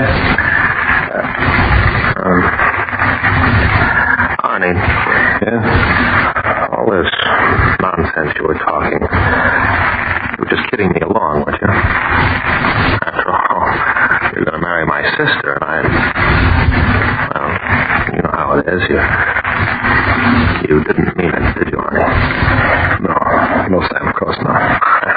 Good fella. Joke's a joke, huh? Well, good night, old boy.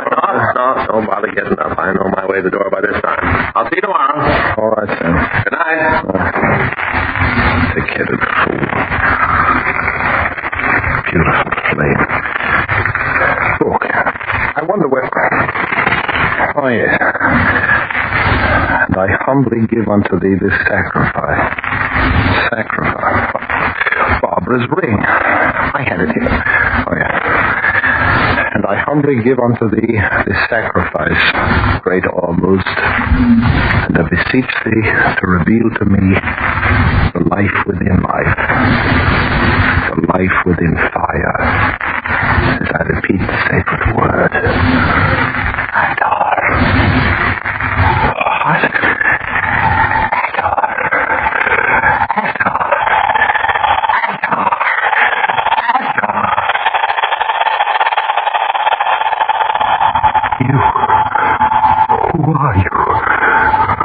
Who are you?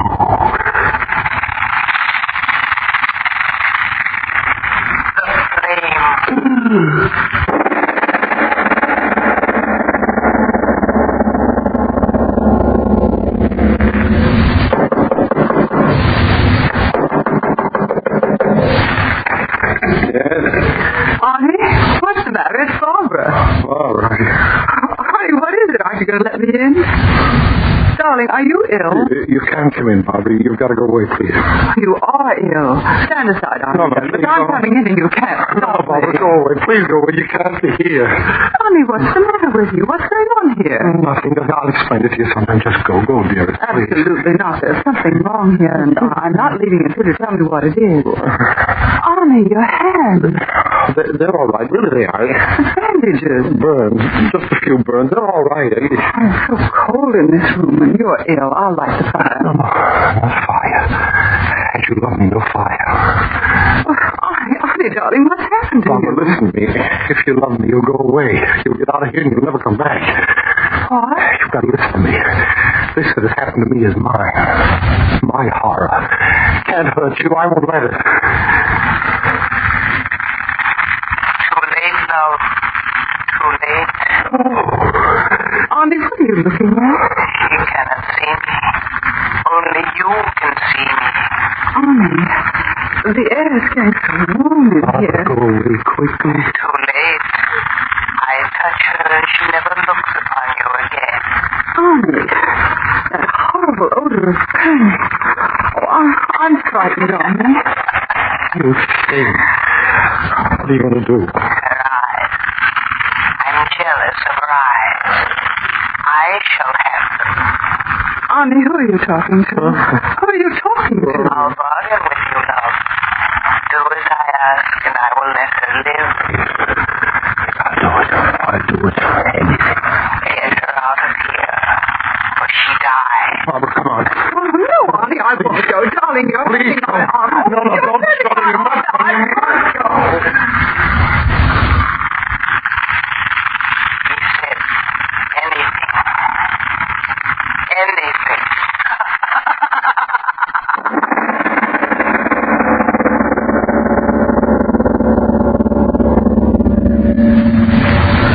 All right, Jim. It's your move. Okay, Mac. I'll move when I'm good and ready. But what's the use of sitting there staring at the checkers? You've lost anyway. Oh, yeah? Well, now, what do you say to this, you old foghorn? Oh, so you think you're smart, you. Well, now, watch this. Well, for the love of... So you thought you'd be here. Well, you'll have to be in the department a longer time to do that, me bucko. How long have you been a fireman, Grogan? Going on 20 years. Well, if this is all there is to it, it's sure a monotonous job. Why, we haven't had a run out of this station in 2 weeks. Now, don't talk like that, Jim. It's bad luck. Oh, what's bad luck about it? Do you think I joined the department to sit on my tail playing checkers and talking ball scores? I want to do the things What? Shut up. It's a goal. It's a goal.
Mr. Mayor, what can I do? I've got every piece of fire apparatus within 100 miles of the city. Well, set the alarms in the last hour. I tell you there's more than one maniac setting those fires. It's a dozen. It's like 100 of them. Yes, it's a plot. That's what it is. A plot, a revolutionary plot. I'll call up the governor. We'll get the militia out.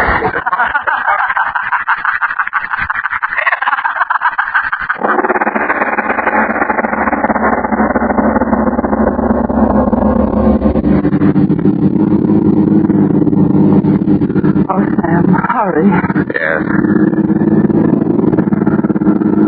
Sam, I'm so worried. Don't get upset, sis. We'll be there soon. What could have happened to him? Not a word since yesterday. No, I can't believe it yet. You're saying he threw you out of the house. Oh, well, he didn't exactly throw me out, but he... Oh, Sam, what can be the matter? You should have told me sooner. Oh, I didn't want to. I didn't know what to think. Oh, Sam, what could possibly be wrong? Don't ask me, Barn. There's another fire engine. A terrible fire. It's as if the whole world were coming to an end. It's going to be all right. I heard over the radio. The governor's sending the militia into town. That'll stop those firebugs. Schools and hospitals and Well, this is it. Yes. Bob, wait for me. Arnie. All right, but hurry, Sam. After what you told me, I think I'd better stay right with you. Oh, my poor Arnie. Careful, dear. Steps.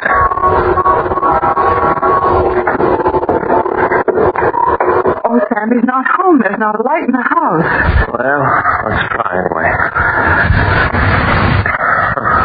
Where's that blasted bell? Oh, it was out of order when I was here. I had to knock. Oh. Wait, Sam. What? The door. By George, it's open. Something is wrong in here. Oh, Sam, I'm frightened. Arnie? Arnie? You in there, Arnie? Oh, he is, Sam. I know he is. Why doesn't he answer? Arnie! It's Sam and Barbara. Arnie, you home? He's sick, Sam. Let's go in quickly. No. You wait out here. No, I'm going with you. All right. It's so dark. I didn't got a match. Oh, the light switch. I think it was somewhere along this wall. I got it. Wow, is this room a mess? Oh, Sam, he must be sick. Arnie's always so neat. Quickly, the bedroom. All right. Don't get so excited. But he might be dying. Don't talk nonsense. I'll bet he isn't even here. There. What did I tell you? He isn't even home. What's the matter? Oh. What is it? It's hard. Sam, there's been a fire in here. Oh, no. That's impossible. Oh, Arnie, where are you? What's happened to you? This is unbelievable. These walls are terribly burned. Come on, Bob. Where? We'll go to the police. Sam. What? The burnt walls. Maybe the same people who are setting fires all over the city did something to Arnie. You're right. That's it. They started to set fire to this place, and Arnie caught them at it. And he tried to stop them, and... I didn't want to. I think I did. Arnie. Arnie, where did you come from? No, I didn't. I didn't want to. She made me. She did it. Arnie, what's happened? Good heavens, man. Where have you been? Your face, your clothes. Here, sit down. No time. She's following me. I promise. Arnie, what are you talking about? What's the matter? No, Sam, let me. Arnie, lift your face. What is it? Who's following you? Those children this morning screaming, trapped up there. No one to help them. What? That man, his wife, his children. He went back into that burning hell. He went back. He didn't have a chance. He went back. God in heaven, what have I done? Barbara, the fires. Arnie's been watching them. It's gone to his mind. Oh, my poor darling. I'll get a doctor. He needs it. She not I. They can't blame me. You, the dead kid. She killed you. Arnie, in heaven's name, control yourself. I did it. You hear me, Barbara? What, Arnie? I did it. All those fires, those people dying. I did it. In heaven's name, what are you saying? I did it, Sam. I did it. If not for me, she wouldn't have had life. She wouldn't have had power. It was through me. Through me, the fires got life. Me. Arnie. I did it.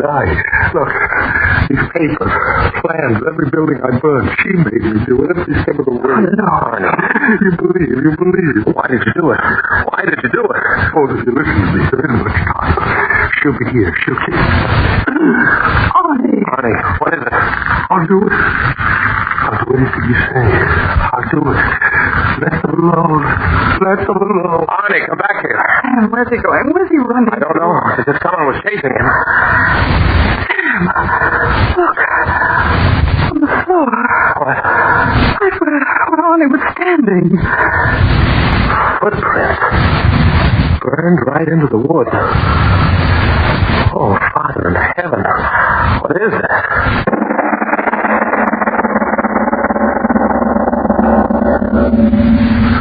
I tell you, Mr. Mayor, I'm telling the truth. Every word I've told you is the truth. My dear young man, the story's preposterous. How about it, Commissioner? Could any one man be responsible for all these fires? Absolutely not. A physical impossibility. But I tell you, he's confessed. Arnie's my friend. He wouldn't lie to me. I tell you, the man was driven to it by some horrible thing. What are you talking about? If I told you, you wouldn't believe me. But believe this much. As sure as we're all in this room, Arnie Douglas had something to do with those terrible fires. You heard what the Commissioner said. I don't care what the Commissioner said. While you're just sitting here, more fires are being started. More lives are in danger. You In the name of humanity, please listen to me and send out a general alarm to have the police pick up Arnie Douglas. I'll give you his description. I'll tell you just what he was wearing. You've got to catch him. Man is suspected of being the pyromaniac responsible for the fire terror. Repeat, general alarm. Be on the lookout for a man by the name of Arnie Douglas, height 5 feet 10, weight 175 pounds, light hair, blue eyes. When last seen was wearing gray suit, white shirt, no tie, no hat. This man suspected of being the pyromaniac.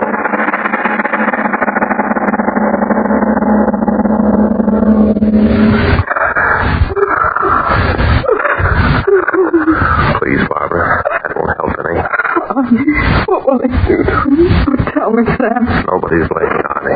It was some kind of madness, that's all. It was horrible. Footprints. No, don't talk about them. We never saw them. We just imagined it, that's all. Where have they got on me? What are they doing to him? He's in the mayor's office, the fire chief, and about a dozen others. They're questioning him. They don't believe that he himself could have set all those fires. I want to see him. I want to talk to him. Oh, it's a horrible dream that never happened. Wait. The mayor wants to see in his office right away. All right. Come on, dear. All right. Well, come right in, folks. Your Halstead, where's Arnie? Where is he? What have you done with him? Now, young woman, sit right here. Everything's going to be all right. Mr. Mayor, what's happened? Where's Arnie Douglas? Safe and sound, locked up in the next room. What did he say? Why didn't you tell us? Oh, he confessed setting the fires, all right. Didn't he, Commissioner? Yeah, there's a signed confession, but if you ask me, he didn't mean a thing. Oh, a young fella like that one never could or would set fire to as many places as burned down. I tell you, I don't believe he had a thing to do with it. It's somebody else. Somebody else. You can't hear them talking in the other room, Arnie, my love. But I can. One of them is saying that he doesn't believe you did it, my love. But you did do it, didn't you? Mercy. Have mercy. Yes, my love. I will have mercy. Confessions. You signed confessions. They'll want to lock you away behind iron bars. Oh, but they'll never do that, my love. I'm taking you with me to be part of me. Always. Come close to me, beloved. Close. No. Stay away from me. Stay away from me. Stay What's that? I don't know. Look, under that door. Smoke, Mother in heaven. There's something burning in there. That young fella. He's locked up in there. Let me in. Let me in. The key, quick. Here's the key. Good.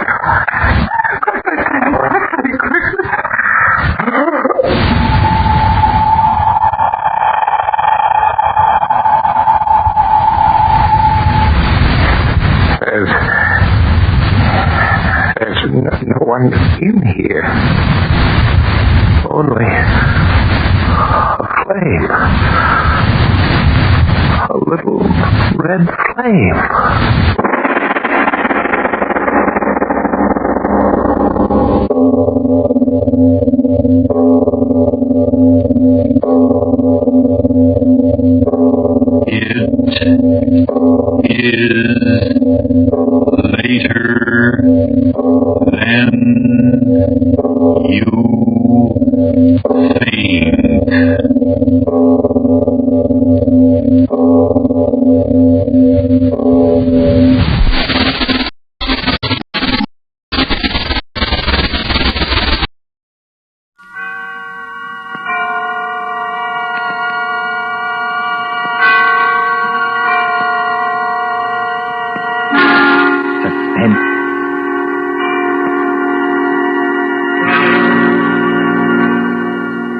This is the Man in Black. Here again to introduce Columbia's program, Suspense. Our distinguished star this evening is that delightful gentleman, Mr. Roland Young, playing as author of detective novels, who invented his best plot when his life was at stake. With Mr. Young to play his long-suffering secretary is Miss Peggy Conklin. A story by John Dixon Carr, in a somewhat lighter mood than is our habit, and called The Customers Like Murder, is tonight's tale of Suspense. If you've been with us on these Tuesday nights, you will know that Suspense is compounded of mystery and suspicion and dangerous adventure. In this series are tales calculated to intrigue you, to stir your nerves, to offer you a precarious situation, and then withhold the solution until the last possible moment.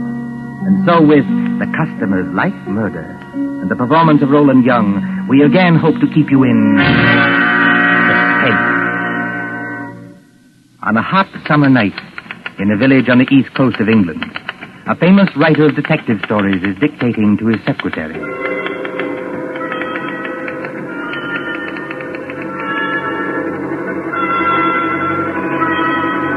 You have all heard of Mr. Gerald Hawkstone, celebrated author of Murder on the Woolsack, Aconite at the Admiralty, Who Shot the Prime Minister, and other thrillers which have held us past the midnight hour.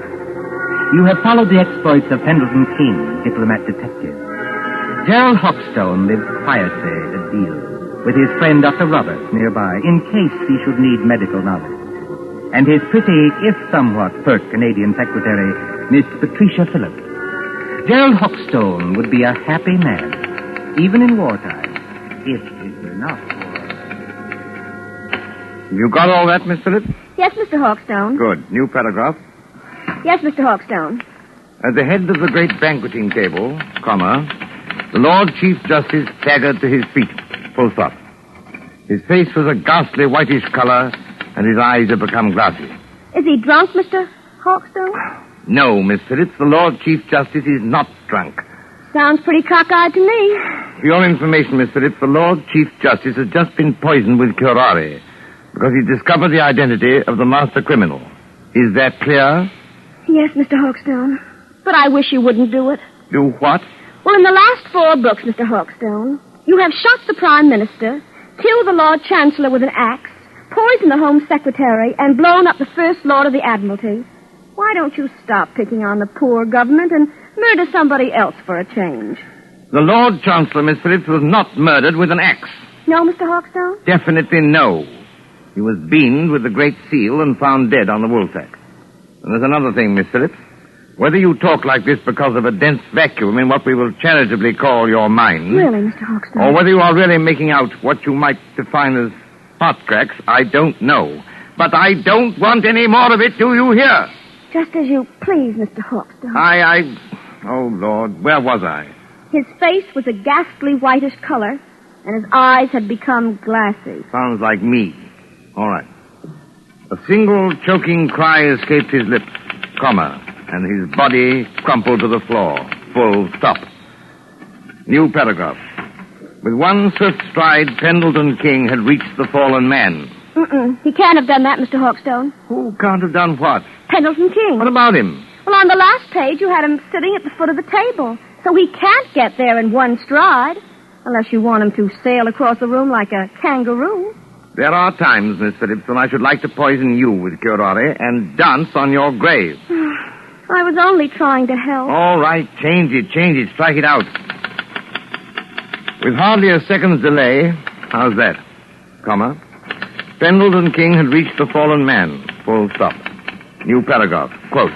I feared it, comma. Close quote. He muttered. Full stop. Quote. Note the rigidity of the muscles. Exclamation point. Note the characteristic odor of curare, which... That won't do, Mr. Hawkstone. Why not? Curare hasn't got any odor. Now there, Miss Phillips, you've really gone too far. But I can't help that. It's true. If you will permit the small vanity, I am noted for the correctness of my medical knowledge. Who is murdering the Lord Chief Justice, you or I? You are. But you might murder him properly. Curare hasn't got any odor. I say it has. And I say it hasn't. Listen, Miss Phillips. I propose to settle this rather childish dispute by going next door and asking Dr. Roberts. Will that convince you? Curare hasn't got any odor.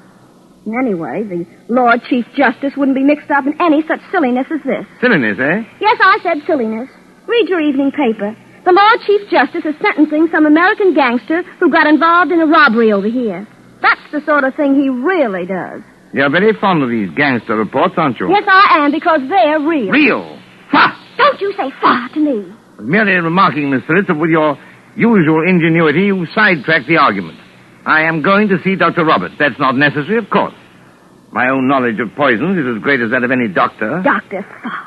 And finally, kindly don't say far to me, either. When I return, Miss Phillips, I hope to find you in a better frame of mind. Please observe that I, at least, have been able to keep my temper. Excuse me. All right. Go on. See if I care.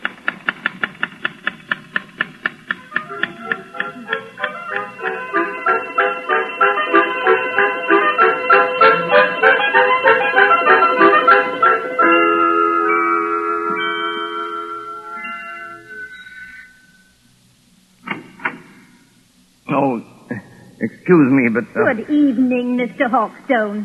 Good evening, Mrs. Roberts. May I come in? Of course. Mind the blackout curtain. My, isn't it hot and stuffy tonight? Rather close, yes. Is the doctor in? I'm afraid he isn't, Mr. Hawkstone, but I expect him back any minute. Oh, out on a call? No, I'm almost certain he isn't, because that's his medicine case and stethoscope there on the table. I think he's just gone up the road to get some tobacco. Do you mind if I wait? Not at all.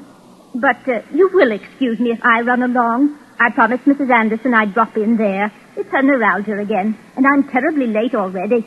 Don't let me detain you, Mrs. Roberts. Go right ahead. I'm afraid you'll have to wait in George's consulting room. I've got most of the house dark so I could keep the windows open. You know which room it is? Yes, I could find it blindfolded. Oh, and I wonder if you'd take the medicine case and stethoscope and drop them in the consulting room. George is so careless. He lets them lie about anywhere. Medicine case? Stethoscope, yes.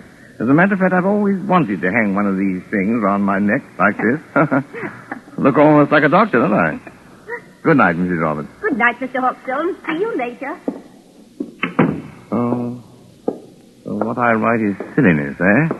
And I don't know anything about poisons. And I call her Miss Phillips instead of Patricia. Here we are. Where's that light switch? Good Lord. Come on in, Doc. Close the door. Who the deuce are you? You want to keep healthy, Doc? Just do what you're told. Come in and close the door. Is that by any chance a revolver you're pointing at me? Ain't no cigarette case. I'm warning you. Oh, I'm hanged. I've done it 1,000 times in stories, but I never thought... Don't drop that junk you're carrying either. You're going to need it, Doc, when you come along with me. Come along with you? Where? Just to see a guy, that's all. To see a... Oh, wait a minute. You don't think I'm the doctor? Now, look, Doc. I ain't got any time for gags, see? The boss says to bring you, so I bring you. There'll be a very sick man out there if you don't go. Yes, there'll be a very dead man out there if I do go. I tell you, old man, you're making a terrible mistake. Now, look, Doc. My name is Hawkstone. I live next door. I'm not a medical man, and I never... Somebody's coming. Miss Phillips. Now then, Dr. Hawkstone, just look here in the encyclopedia. So you ain't the doctor, huh? That's done it. Just a real old-fashioned kidder, ain't you? Now, you keep quiet, lady. You know it's good for you. I know you. I've seen your picture. You're Big Louie Miller. Pretty smart dame you got here, him. Doc. Listen, Mr. Hawkstone. Take it easy, Miss Phillips. Big Louie Miller and Slats Kelly. Slats Kelly is the gang leader. Well, we're supposed to be friends of this gangster who's on trial in London now. But I hadn't heard they were in England. No, lady. Neither is anybody else. Nowhere for it. Who is this dame, Doc? Your niece? No, she's my secretary. She doesn't know anything about this. She seems to know too much about it, if you ask me. Come on, lady. You're going with us. Going? Where? Just for a little ride, lady. Just for a little ride.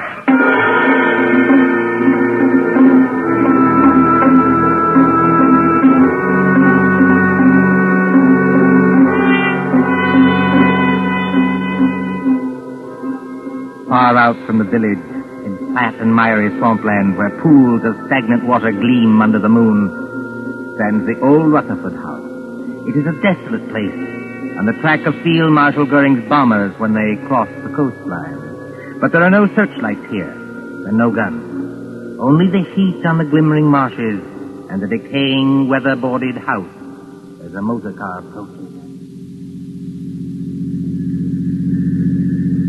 Drive straight ahead, Doc. Right around to the back of the house. And remember, I still got this rod against the back of your neck. As a matter of fact, Louis, I'm rather enjoying this. All except the murder. What murder? We ain't gonna bump anybody off. Maybe not you, old boy, but I am. Just wait till I get at your patient. I don't see how you can joke about this. I'm not joking, Miss Phillips. If Louis won't tell us what's wrong with the patient... Never you mind the patient, Doc. You just drive around here. Here, whoa. So... Right here. Oh. So this is the enchanted castle, eh? Climb out of here and walk ahead of me over to that house. Come on, Miss Phillips. That's right, lady. You too. Come on. Hey, hold on, Doc. Grab a can of this cleaning fluid here. You can help me carry it in. Cleaning fluid? Yeah, there's 2 cans of it. If I can carry one, then I need my other hand for this ride. Come on. We ain't got all night. Get it out of the back seat. Professionally, this is a little out of my line of duty. What do you want with the cleaning fluid? The boss's suits get all messed up, so I clean them for him. I play nursemaid and everything around here. Come on now. Straight ahead. Stop asking questions. You got this place blacked out, Louis. If the police don't get you, the air raid warden will. Forget it, Doc. We got this place so sealed up, you can hardly breathe inside. In here? That's right, lady. Go ahead. I'll close the door. I can't see, old boy. Which way? Here. Set that can down and follow me. You too, lady. Right here, with the curtains hanging over the door. Now, I want you to meet the boss. So I open the curtain like this. Howdy, Doc. Come right in. Glad to see you. I've been expecting you. Glad to see you, old man. I imagine you're the celebrated Mr. Kelly. That's me, Doc. Slaps Kelly to you. Glad to see you taking this nice and friendly. Louis, what's the idea of bringing in the dame? I couldn't help it, boy. How? She says nice, see? She was with him, and she knew who I was. She did, eh? I don't know anything. All I want to do is to go home. That's all right, sister. You'll go home all nice and friendly. As soon as I've had a little talk with the doctor. A talk about what? Well, we're not what you might call comfortable here, Doc. Well, we've got flashlights, canned food, plenty of liquor, portable radio that works on a battery. So we managed to get along. You know what I mean? I said a talk about what? Well, that's it. That's what I'm going to tell you. We pulled a snatch, see? You pulled a snatch? He means they kidnapped somebody. That's right, sister. You speak English. May I ask who was snatched? Well, I'll tell you, Doc, because it'll have you a big laugh. The guy we snatched was the big shot you call the Lord Chief Justice. You snatched the Lord Chief Justice? We sure did, Doc, and his clerk, too. They're in the room right over there. Shut your trap, Louis. I didn't mean nothing, boys. I was only trying... Did you hear me say shut your trap? Okay. But, look here, what was the idea behind this snatch? Well, I'll tell you, Doc. We got a pal, see? Well? Dominic Forelli, his name is. He's up on a grand larceny rap, and Forelli don't like grimy jails. He don't like him at all. Besides, the dirty little rat owes me 14 G's. So what do? Snatch the Lord Chief Justice, apparently, but why? Because the mouthpiece back home tells me long ago that a man can't be sentenced except for the judge that tried him. And the Lord Chief Justice is the judge who tried Dominic Forelli, is that it? That's right, Doc. But it ain't the main thing. This Chief Justice is a pretty important guy, see? So, what do? We write to the cops and say, now look, we got the old bird in a place where you'll never find him, and if you want to keep things nice and friendly, just spring Dominic Forelli. Spring him? Turn him loose. Sure. Spring Forelli, and you'll get the old judge back in one piece. If you don't do it, you'll get him back with his head as full of holes as a Swiss cheese. And we're not kidding. This is horrible. I can't stand it. Take it easy, sister. Take it easy. You know, Slats, I admire you tremendously. You do, Doc. Why? Because you've invented a crazier idea than I ever did. Just what do you mean by that crack, Doc? You don't honestly think the government will make a bargain with you? I sort of think they will, Doc. I sort of think they will. But what if they don't? It'll be just too bad for a lot of people. You know what I mean? Well, wouldn't I like to give that judge a going over? Louis got a sort of a grudge against the old guy, Doc. Well, wouldn't you have? Louis' temperamental, see? He gets bored easy. So he says to the old guy and his clerk, he says, can you play poker? Just says, sure. So they play poker from 6 in the evening to 5 in the morning. And what do you know? If the old judge don't win all Louis' dough. They rung in a cold deck on me. That's how they done it. They're a couple of crooks. Are you accusing the Lord Chief Justice of playing poker with marked cards? He won my dough, didn't he? Shut up, Louis. Okay, boy. Not that I blame Louis much. The things I've had to take from that judge. Well, that's where you come in, Doc. I was just wondering about that. Which of one of them is... Hurt? Nobody hurt. Not yet. Then what the devil do you want with me? I want them kept quiet so they don't keep trying to escape. We can't get tough with him, not until I get Pirelli and my 14 Gs. And I want you to give him a hypodermic or something that'll keep him out cold for 2 days. Can you do that? Why, yes, I don't know. I suppose I could. Mr. Hawkstone, for heaven's sake, be careful. Now, what do you use to dope him? Well, under the circumstances and considering all the factors involved, I think I should use morphine. Have you got any morphine in that black satchel? Oh, yes. Plenty of morphine. I always go about equipped for these little emergencies. Well, then open the satchel. Come on, open it. Well, there you are. Dozens of little bottles, anyway. Now then, Doc, which one of them bottles is the one that has the morphine in it? The fact is, Slats... Come on. Which one is it? Listen, boss. Louie, how many times do I have to tell you to shut up? Yeah, but it's the midnight news. The news on the radio. You said you wanted to hear it. It's after midnight now. Why didn't you tell me? It's all right, boss. I switched the radio on. Well, then keep quiet, all of you. A couple of seconds now, you're going to hear some mighty sweet news. I wonder. So do I. Quiet. Hey, that's us, ain't it? The kidnappers, stated Superintendent Hadley of the CID, seem to entertain a belief that no sentence can be passed on a criminal except by the judge who tried him. Whatever may be the law in certain American states, this is not the case here. Dominic Pirelli, alias Dominic Stevens, was today sentenced by Mr. Justice Stoneman to 14 years hard labor and this evening entered Dartmoor prison. Why, that One moment, please. double-crossing lawyer told me... Take it easy, boy. Take it easy. Kelly, he's as white as a ghost, and his mouth is twisting back as though... Here is a bulletin just received. Scotland Yard flying squad cars, assisted by the constabulary of a county which for obvious reasons cannot be named, are closing in on the two kidnappers, believed to be men already wanted in the United States for murder. That's us, Will anyone who has any further information about these men, whose descriptions follow, communicate with New Scotland Yard, telephone number Whitehall 121... Just wait till I get my hands on it. That's all right, boss. Everything's all right now. I turned it off. Can't do more than turn it off, Louis. I'll fix that thing. Hey, what are you going to do, boss? Hey, don't bust the radio. Hey. Oh, you hadn't ought to bust the radio, boss. Now we can't get any news. We've had our news, Autry. Come on, put that light out. I want to look out the window. Oh, they're closing in. Tricia, you see, I can call you that. Why couldn't you have called me that weeks ago? Oh, well, putting that aside, I started it as half a joke. But I'm not joking now. I intend to get that rat-faced Slats if it's the last thing I ever do. It probably will be. But how are you going to? First, Pendleton King, my dear. He's got out Really, of worse scrapes than this. 14,000 bucks gone. And the cops on our tail while we stand here yapping. You heard what that radio said, Louis. Yeah, I heard it, all right. Look, boss, we better lamb out of here while it's Sure we time. will, Louis. Before we go, we settle things with the old guy in the other room. You can't get away with it, Louis. This is England. They'll hang you. So what? We got a murder rap facing the States, ain't we? And I just as soon hang as fry. What about you, Louis? You said it, boss. Let me take this rod of mine, stick it against the back of the old guy's neck, and... No. No rod. That's too easy. Easy? Sure.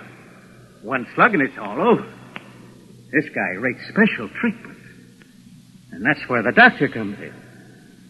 You know anything about poisons, Doc? I know a good deal about poisons. The customers like murder. What's that? Oh, nothing. Just a slogan in my profession. Look, Louis, do you remember the time Johnny Presco was running the old 3rd Avenue Social Club? Yeah. And Mike Delaney talks out of turn? And they feed him some white stuff called strychnine? Oh, yeah. And sit around and light cigarettes and watch him die.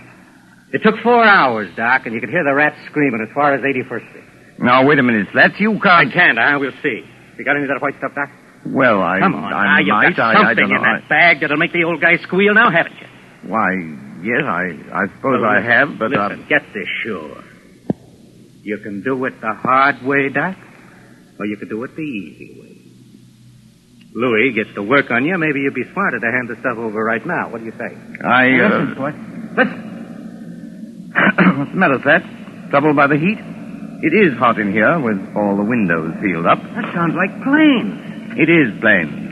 British planes going over to put the heat on Germany? No such luck, old boy. German planes coming to bomb us. About a dozen Heinkels, flying 20,000 feet up. Mm-hmm. Very keen ear, Miss Phillips. I'd say not over 15. That's the first wave, Slats. There'll be another wave in a minute or two. But you needn't be alarmed. They're going somewhere else. They only... Duck, Louis, duck! The way I heard you, boss, I'm under the table already. Only a little visiting card, Slats, and fully a quarter of a mile away. Put out that light, Why Louis, and bother? pull that curtain back off the window. Yeah, but what's it? See what you can see. Okay. Do as I tell you, big luck. All right. Hey, can't see a thing. The sky's as black as pitch. Oh, look over there. Well, what is it? It's a light, boss. Funny kind of a white light. Up there over the tree. It's not very steady. It starts and then dims, and then it starts and dims. Only a basket of incendiary bombs, Louis. Incendiaries, eh? What is it, Jerry? You got an idea? Louis, this is just what we've been waiting for. Those Scotland Yard cars are going to get held up until we can settle things with those guys in the other room. Come along with me. Why don't you two lugs get smart? Jerry. What's that? You don't want to have your neck cracked on a rope, do you? Or burn in the electric chair back home? What are you getting at? Why not take advice from somebody who's been killing people in a professional way for 15 years? I'm not in the mood for gags, Doc, but keep on talking. This Lord Chief Justice and his clerk, what do they look like? Well, the judge is a little guy with a bald head like me. And the other one is a big guy with a punch-drunk pan like Louis. Why? I thought so. I've seen their photographs. When the next wave of planes comes over, and it will, why shouldn't an incendiary bomb hit this house? You mean you think it ain't too safe here? Be quiet, Louis. Go ahead, Doc. In other words, you leave the Lord Chief Justice and his clerk tied up in the other room. Then all you have to do is to set fire to the place. Justice cheated, Medlington gangsters die and blaze. Jerry Hawkstone, have you gone crazy? They may catch you eventually, yes. But it'll give you a few days' start. Hey, maybe you got something there, Doc. And it's got to look good. This house must go up like a piece of paper in a furnace, past any possibility of being put out. Yeah, and that's the catch. Why so? This house is in the middle of a swamp, see? It's as damp as your own climate. You couldn't make it burn with a blowtorch. Oh, yes, you could. Aren't you forgetting the cleaning fluid? Cleaning fluid? In that other room, you've got 2 gallons of cleaning fluid. That's benzene, a derivative of petrol. Soak every inch of the floor of that room with it, every inch of it, mind, and the place will go up like tinder. Well, it's worth a try, Louis. Turn on your flashlight. Okay, boss. And, what about you two, Doc? Afterwards? We're accessories, aren't we? Are we likely to talk? Better put a couple of slugs in them, boss, and drop them on the road. What's 1 or 2 more bumps in a spot like this? Maybe you're right at that. Well, anyway, Doc, thanks for a swell idea. You heard what the doc said, Louis. Get going with that cleaning stuff. Both of you had better do it. I'm warning you. Oh, why? Hear that? Because there isn't much time. Here they come. You can't have a fire start after the last wave of planes has gone over. Well, maybe you got something there, too. But I'll just take a little precaution first. What are you going to do? These are handcuffs, sister. 2 of the neatest pair of cuffs we ever swiped off a dumb cop. Now, I'll just lock your arms around the back of the chair, like this. And the doc's arms around the back of his chair, like this. And we'll get going. Come on, Louis, through the curtain. Okay, I'm coming, boss. Bye-bye, Mr. Hawkstone, and your lady friend. Be seeing you in the funny papers. Or in the morgue.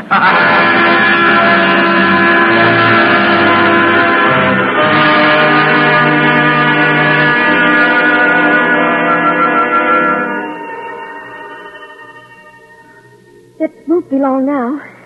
They must have everything in there soaked with that benzene by now. Jerry, I know you can't be completely crazy. Many thanks, my dear, for the qualification. You're right. They have soaked the place with benzene. And if they strike a match before... I know you've got some kind of a scheme, but do you think it'll work? I don't know, my dear. I thought of it once for a story. Oh, you and your story. Me and my stories, as Louis will put it, may save our hides yet. But suppose it doesn't work. Then we're done for. What are you trying to do? There's a place you missed, boss. Yeah, I got Listen, Patricia. It's not working. But it's got to work. What's got to work? 4, no, 5 minutes. Must be at least that. They've been pouring out that benzene an inch at a time all over the... What's that? What's the matter? Listen. What's the matter, you big lad? Can you stand up? Nothing's got me, boss. It's working, Patricia. I think our friends are licked. No, they're not. Slaps is coming back. What the heck are you trying to pull, Doc? What's the matter with Louis? What's the matter with me? You've lost the game, Slats. You're finished. Oh, I'm finished, am I? It's the benzene fumes, old man. To pour out a lot of cleaning fluid in an airtight room like that one is practically certain death. You know, Slats, you ought to learn more about crime. No, you won't, Slats. You can't reach your gun. The fumes have got you. You can't move your arms or legs. Your eyesight's going. In 1 second more, you'll be... Got him. Dead to the world. You mean... It worked, Patricia. It's practical. It worked. Are you trying to tell me that you killed those 2 men? Not necessarily. Listen. That sounds like cars. Probably police cars. We're just about to be sensationally rescued, just like fiction. Jerry.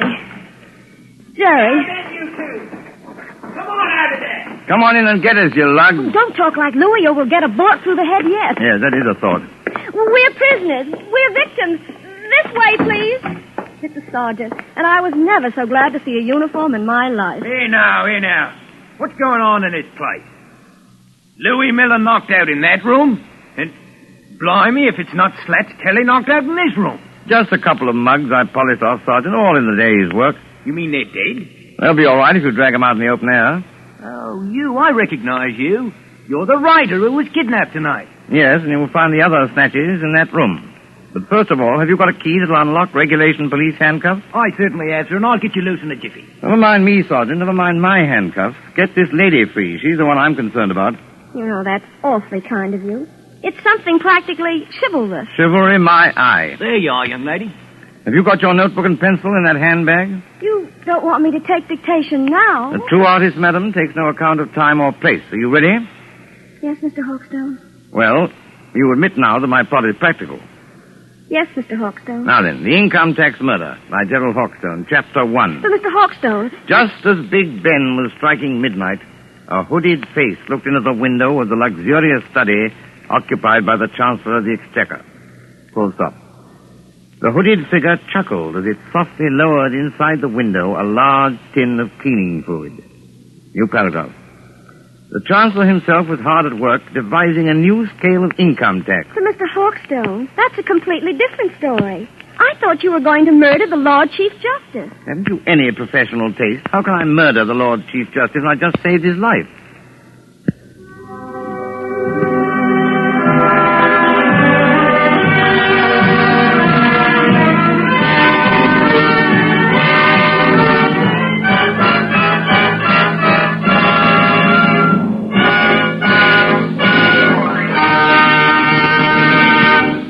And so ends The Customers Like Murder, starring Roland Young with Peggy Conklin. Tonight's tale of suspense. This is your narrator, the man in black, who conveys to you Columbia's invitation to spend this half hour in suspense with us again next Tuesday, same time, when our story will be The Dead Sleep Lightly.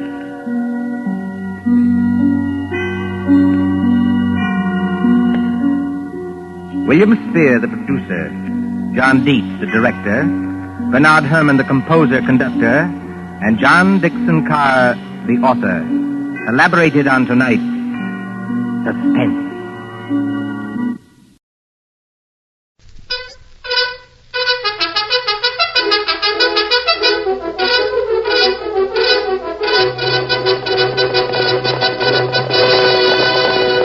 Hi-yo, Silver! Ahoy! A fiery horse with the speed of light, a cloud of dust, and a hearty hi-yo, Silver, the Lone Ranger.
With his faithful Indian companion Tonto, the masked rider of the plains led the fight for law and order in the early western United States.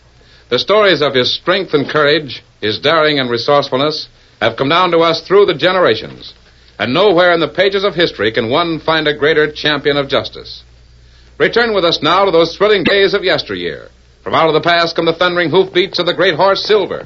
The Lone Ranger rides again. Come on, Silver! Faster, boys, faster! I'm Silver!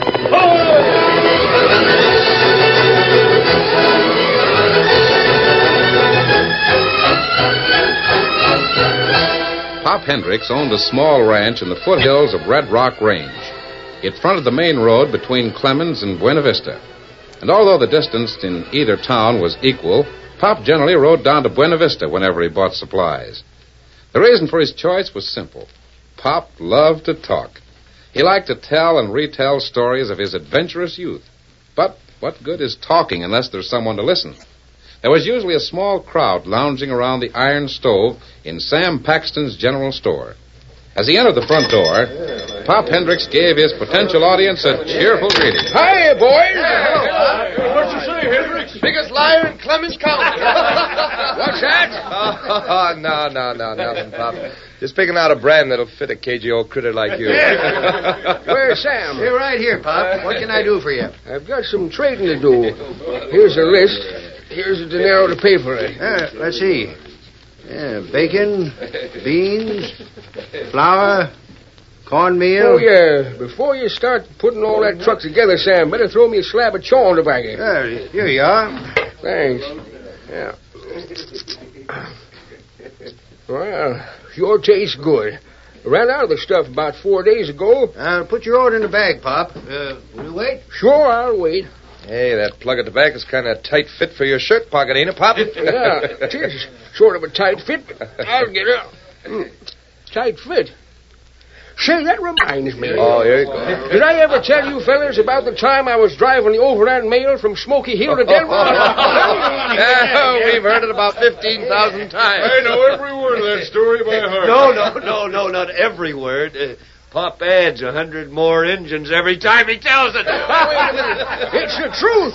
And if you young whippersnappers would just... What is the story, Pop? I've never heard it. Oh, ain't you? There you are, Pop. Most likely this is the only hombre in the United States and Canada that ain't heard about how he used to drive the overland. Go on, Mr. Hendricks. Tell me about it. Well, this tobacco being a tight fit in my shirt pocket's what made me think of it. You don't need anything to make you think of that tale. Well, like I was saying, I had an experience back in '53 that ain't never been equaled. It sure ain't. Well, go on. Well, I was driving a stagecoach for the Overland Company. Had the run between Smoky Hill and Denver. Lots of wild Indians in that country in those times, so touring a stage was a pretty dangerous job. Took a cool head and plenty of nerve. I'll bet it did. Some of the drivers were scared of that Smoky Hill to Denver run, but not me. I had a team of 6 of the finest horses west of the Mississippi, and a Concord stage that was built like a baby buggy. Still got that old stage, too. It's out at my ranch right now. You ought to come out there sometime. Stick to the story, Pop. Oh, yeah. It was one morning in the spring of '52. I just drove into Smoky Hill from Denver. Hadn't even unhitched team yet. The superintendent walked up at me and he says, "Hendricks," he says, "we've got a lot of United States mail piled up here that has to leave for Denver right away." "Why ain't somebody taking it out?" I says. "'Cause every driver here is afraid to make the run," he says, real disgusted like. And then he went on to explain the reason. There'd been a lot of Indian raiding at Black Canyon Pass. Stages wrecked, drivers killed. So you offered to take the mail to Denver? Sure I did, even though I'd just come back from a trip. You see, the Overland had a kind of slogan. United States mail must go... Huh? Well, if there was danger from the Indians, weren't you afraid? Oh, not a bit. The redskin never lived that could scare me. I just fed and watered my team, turned the Concord around, and told the boys to load her up. And then what happened? Well, I pulled out of Smoky Hill that morning and drove steady for 3 days and nights. Never slept a wink. How about the horses? Oh, that team of mine was used to things like that. I'd trained them to settle down to a steady jog for 2 or 3 hours so they could sleep. What? You mean mean to say horses pulled a stage and slept at the same time? Why, sure. I trained to do it. Go on. Long about sundown of the third day, I come to the head of Black Canyon Pass. That's where the Indians were. But I didn't know it right then. I was tooling along at a good clip when all of a sudden I heard a blood-curdling yell high up on the mountain to my right. It was Indians, all right. Hundreds of them. How many hundred, Pop? Oh, must have been at least 500. What were they doing? Rolling a big boulder down onto the road. A rock that was 4 times bigger than the coach I was driving. They blocked the road. That was the idea. Because the pass right at that point was just wide enough for a stage to get through. Did they do it? Not quite. That big boulder rolled right down plumb into the middle of the road. And it only left a narrow gap between there and the mountain. So you were forced to pull up and stop. Well, maybe that's what an ordinary driver would have done, but not me. What do you mean? I took in the situation like a flash and decided what to do. I just grabbed all the lines in my left hand and reached for the whip with my right. I sent it spinning out over the heads of my team, and it cracked like a pistol. Well, the horses knew what that meant. They stretched their legs, and we headed for that narrow gap like we were shot out of a gun. Well, I thought you said the gap was too narrow for the coach to go through. It was. You couldn't have squeezed that conker through there with a shoehorn. Well, then how did you ever I remember the slogan of the Overland. The United States Mail must... What? Well, so I knew I had to do it some way. What happened? Well, the horses went through all right, but the coach was too wide. It was a good thing I'd remembered to pack all the mail bags in the boot right under the front seat. When we hit that gap, we were going so fast that the boulder pulled that stage right in two, clean as a whistle. Then you were wrecked and the Indians... No, I weren't wrecked. The coach was cut in two. Just the rear half stuck in the gap. And then what did you do? Well, by Juniper, I did what any real driver would do. I drove on into Denver on the 2 front wheels. I've never heard anything like that before. And you never will again. Drove on into Denver on the 2 front wheels. Pop, you can really tell. It's a good story, old-timer, but that you was... don't think it's funny, eh? That's the trouble with you young squirts. Ain't got sense enough to listen to your betters. Here's your order, Pop. Everything's in this sack. Thanks. Well, guess I'll mosey on back to the ranch. You're not staying in town very long, Pop. I thought you liked Buena Vista. Ain't got nothing against the town, Sam. It's some of the people that's in it. Miss. So long, Sam. So long, Pop.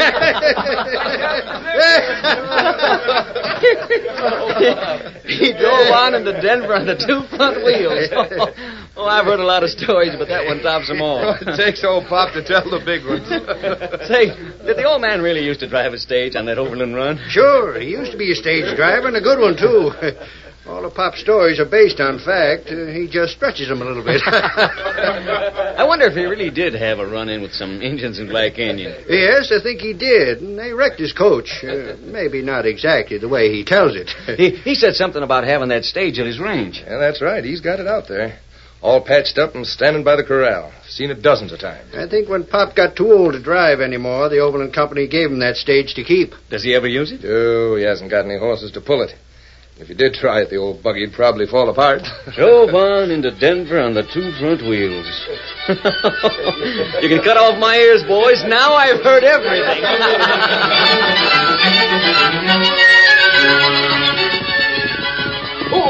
Oh, you winner.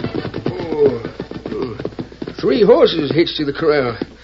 Ain't expecting anybody. Wonder who's here. Hello, Pop. Well, I'll be...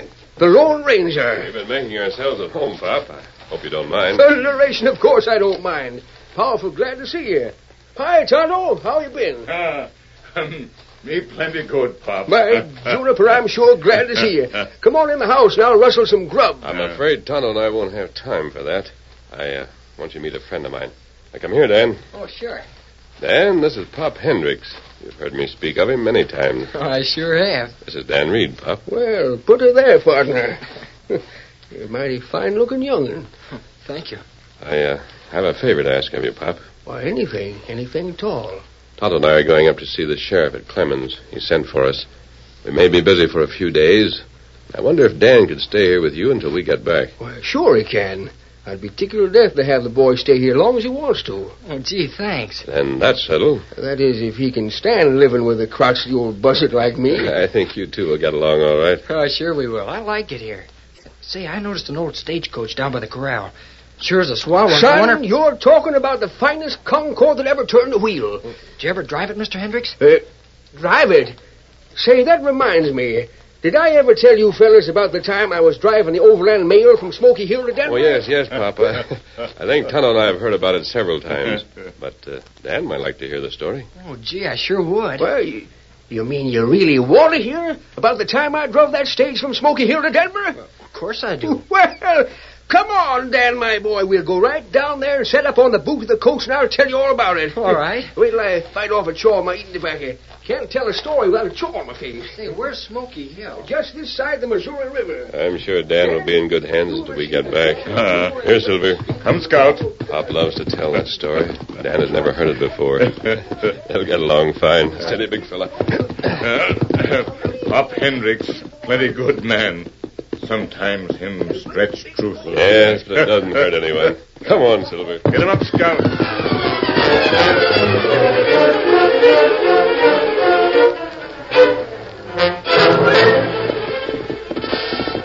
Sheriff Kirby's house, Tonto. We go to the back door. Oh, Silver. Oh, Scout. Easy. The sheriff would never have sent for us unless it was important. I'd rather talk to him before anyone else sees us. Come on, Kimasabi.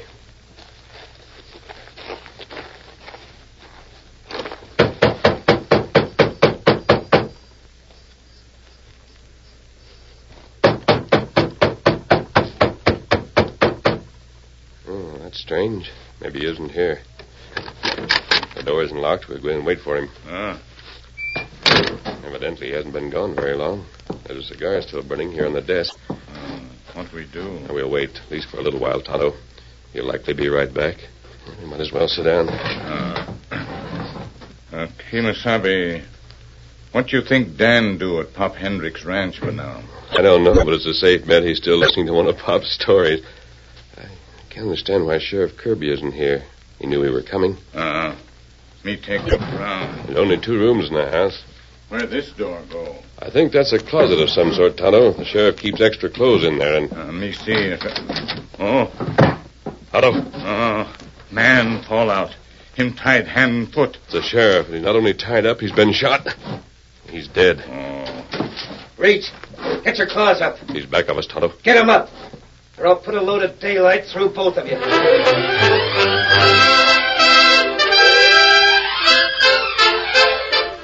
The curtain falls on the first act of our Lone Ranger story. Before the next exciting scenes, please permit us to pause for just a few moments.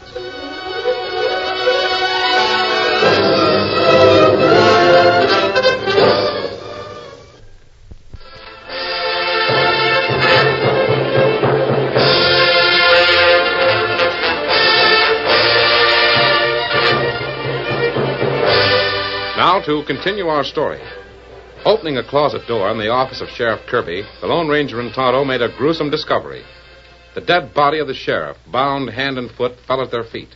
While they were examining the dead man, an outer door opened and they were covered by guns aimed at their back. You hombres heard me. Get your flippers up in the air. Do what he says, Tonto. If he's alone, we'll make a play for time. I said get him up. We can't very well argue with a gun at our back. Stand up and turn around. Both of you. Masked. Oh, an outlaw, huh? And an Injun.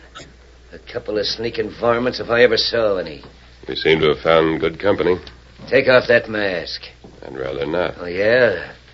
10 to 1 you and the redskin are a couple of cow country road agents.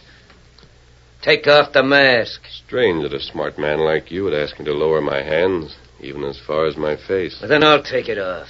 And your face... That's what I've been hoping for, Tonto. He asked for that, and he took his eyes off my hands and walked close to me. You hit him on head plenty hard. I wonder who he is. Him crook. He's not one of Kirby's deputies, I know that. The sheriff has been murdered, so I... Wait a minute. His face is familiar. I've seen it somewhere, and... I know, those circulars over on the desk. Here it is. Wanted for murder and bank robbery. Austin Crowley.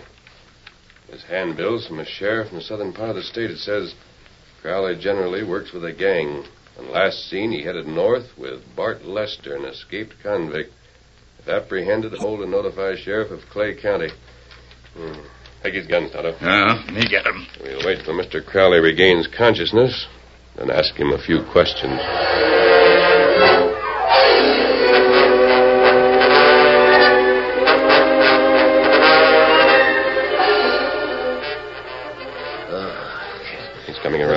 Tonto. Feeling any better, Austin? Hey, what? I remember now. The masked hombre. He slugged me. In the future, Austin, you'd better not stand too close to a man who's taller than you are. How'd you know my name? Where's Bart? Bart who? Lester. I don't know what you're talking You'd better talk. I'm holding the guns now. Hey, who are you, anyway? How do you know Bart's name or mine? I make it my business to know names. Oh, yeah? Well, just because you and the engine are a couple of two-bit road agents, and you happen to stumble in here and find the sheriff's beefed, you can't... You killed him, didn't you? Oh, what of it? That don't cut you and the redskin in on anything. Maybe it does. Where's Bart Lester? I don't know. In that case, you're of no use to me. I'll find Bart without your help. And I'll let you join Sheriff Kirby. Tie him up, Tonto. Let me fix him here. You mean you're going to plug me? That's what you did to Kirby. The only difference is you're being tied up now instead of later. What good will that Hurry do? up, Tonto. I want to get this over with and get out of here. Me fix him. No, don't do it. I'll tell you where Bart is. I'll even take you there. Well, that's better. But first, I want to know why you murdered the sheriff. Well, I had to. We was figuring a job here in Clemens, and then we got a tip the sheriff here knew we were in this part of the country. Who's we? Well, Bart, me, and the rest of the gang. How many? Oh, must be 15 or 20 of us. And where are they now? In a hideout north of town. I'm interested in that job you were figuring on. What is it? Guess as long as you're cutting yourself in, you might as well know. It's a cattleman's bank. Hold up, huh? No. Bart figured out a slick one. He'll tell you about it. I'd rather hear it from you. We're going to do it tonight. There's a $25,000 payroll in the bank safe. Safe blowing's a dangerous job. In more ways than one. Oh, not the way Bart handles it. He never blows one of them iron boxes anywhere near a town so the explosion could be heard. No? Well, if you know Bart, you know how he works. No, I don't. But I'm anxious to learn. Turn him loose, Tonto. Mean I can leave? As far as I'm concerned. Well, aren't you going with me? I thought you wanted to see Bart. I do. I'll be waiting for you tonight. Outside the bank. Yeah, sure. I'll tell Bart about meeting up with you. You can tell him something else, too. I've dealt myself in this game, and I'm going to play out my hand. Oh, sure. I'll tell him. Why you let Crook get away? Because I'm sure he's convinced you and I are outlaws. How'd that help catch other crooks? Bart Lester has 15 or 20 men in his gang. Sheriff Kirby's dead, and there's no way to form a posse. The only way we can beat them is with some kind of a trap. Oh, with what? I don't know, Tonto, but we've got to think of something.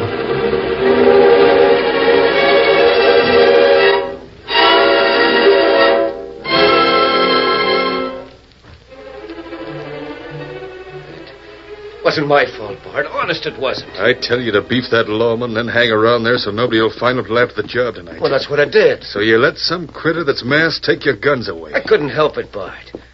There were two of them against me. Maybe this masked hombre's a friend of yours. He asked about you. And maybe he's just a penny-ante crook trying to cut in on some big money. He's going to wait for us down by the bank. Yeah? I hope he does. Because I'm giving orders right now to plug anybody who even looks like he's wearing a mask. You hear that, boys? Yeah. All right, on your horses, let's ride. Come on, get up there.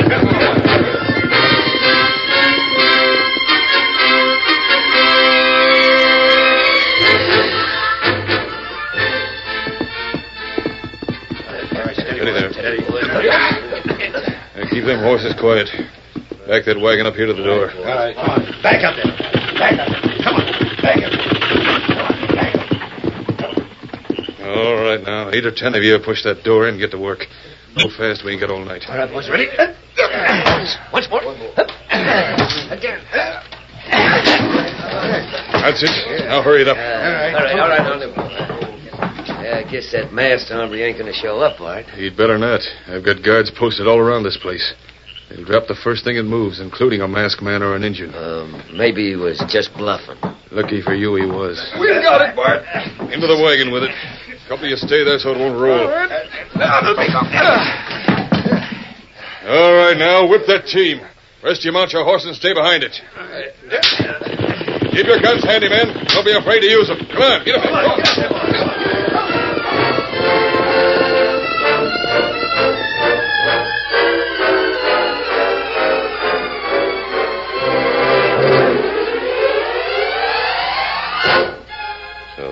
scheme. Instead of trying to blow the safe while it's in the bank, they carry it away. Now Crook go to hideout, huh? There's no way we can stop them unless...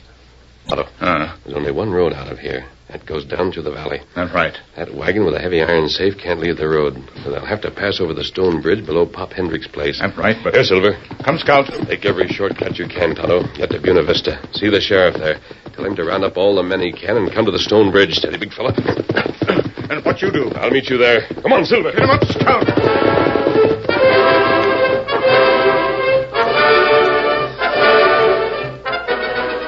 Guess it's about time for you to hit the hay, Dan. Getting sleepy? Oh, I don't want to go to bed yet. Can't you tell me some more about when you were driving the overland stage? Well, let me see. I gotta have another chaw to back you first. I can't talk unless wait. Somebody just rode up. I can't figure who'd be out here this time of night. Lone Ranger. I thought you said you'd be gone for 2 or 3 days. Gang of men just robbed the cattleman's bank up at Clemens. Well, I'll be... You can help us catch them. Sure, wait till I get my rifle. No, Pop. All I want you to do is drive that stagecoach of yours down toward Buena Vista. Drive the stage? Why, sure. No, I can't do it. I haven't got a team of horses on the place. Yes, you have. We'll harness Silver and Victor. Victor? Come on, Dan. You're going with us. Oh, sure. And we've got to hurry and get the horses harnessed. Every second counts.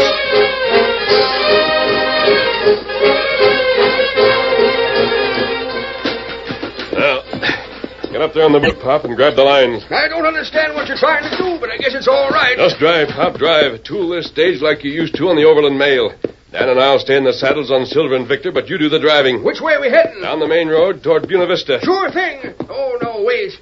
Can't do it. I just remembered that stone bridge that crosses the creek about a mile below here. It's too narrow. This Concord will never get through. That's all right, don't worry. I tell you, the bridge is too narrow. Pop, you've been telling people for years how you drove this same stage through a narrow gap like the bridge. Yes, sirree, and I can do it again. All right, let's go. Yippee! You heard what he said, Concord. We're going to roll again, just like we used to do. Come on, you horses, pick 'em up. Get up there.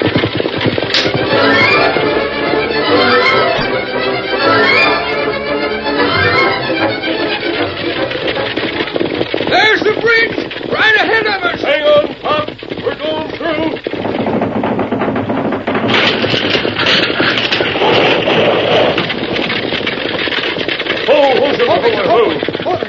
Hey, where's Pop? Right here, Nabbit. The whole doggone coach is stuck back there. But I rode the boot right out of it. I know you'd do it, Pop. But the bridge is blocked now. Nobody can go either way. Good. Tonto. Oh, here comes Tonto. Oh, Scout, hold on, hold. Oh, me tell Sheriff Kemosabe. Him right behind with plenty big posse. You hear him? Got the harness off Silver and Victor, Dan. Sure. And they're here ahead of Bart Lester and his gang. Everything worked perfectly. Say, will somebody tell me what this is all about? You'll find out in just a few minutes, Pop. Tell the sheriff the bridge is blocked. That the outlaws coming from Clemens can't get past or around it. The posse can easily surround them. Come, Dan, Tonto. Come on, Silver. Oh, Victor. Get him up, Scout.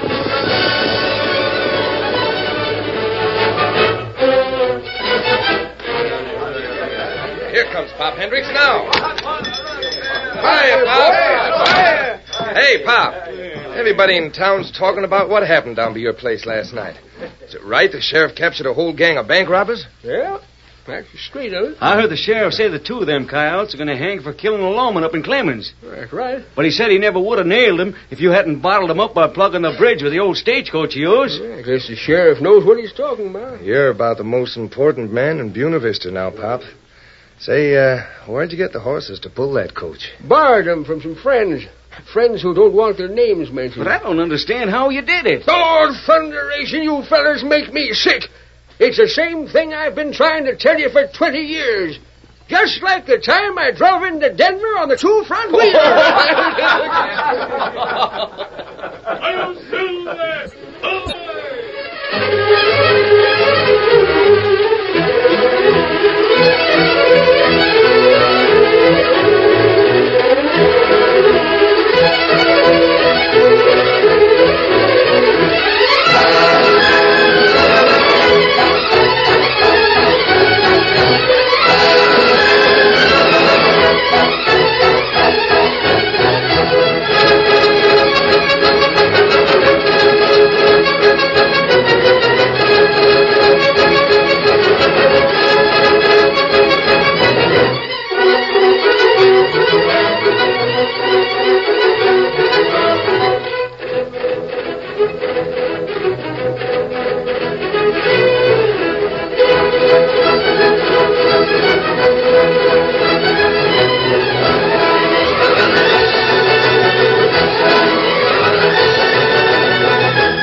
you have just heard is a copyrighted feature of the Lone Ranger Incorporated.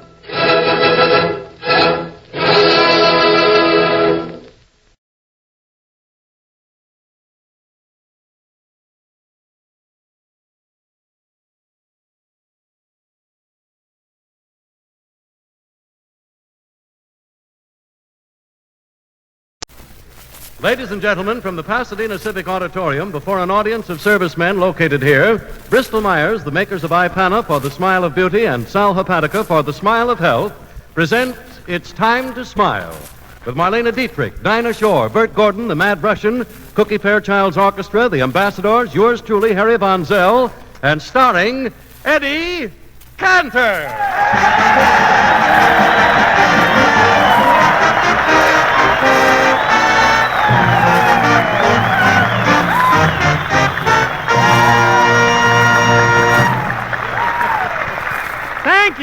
Thank you, Harry Von Zell, and good evening, ladies and gentlemen.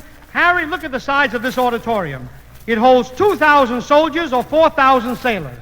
Wait, how come it holds twice as many sailors? Tight pants, Harry, tight pants.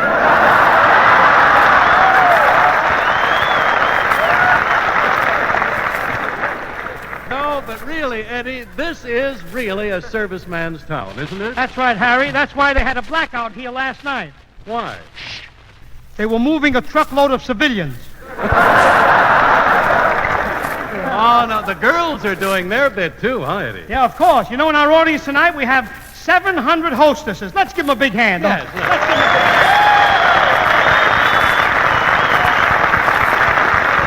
Yes, sir? You say that they have 700 hostesses? Yeah, 50 to dance with the soldiers and 50 to dance with the Marines. No, wait, that's only 100. What are the other 600 girls for? Harry, there are 3 sailors stationed here. You see? They're part of my family. Well, Eddie, tell me this. What qualifications must the hostesses have here in Pasadena to get a job? Well, the boys are very strict. Mm-hmm. First of all, the hostesses have to be beautiful women. Yes? That's all, brother.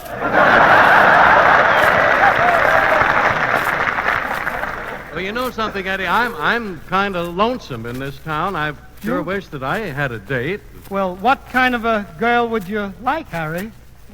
Well, I'd like a big, tall blonde with a beautiful face and a gorgeous figure. Where can I find a girl like that? Call up the Army Ordnance. They can deliver anything.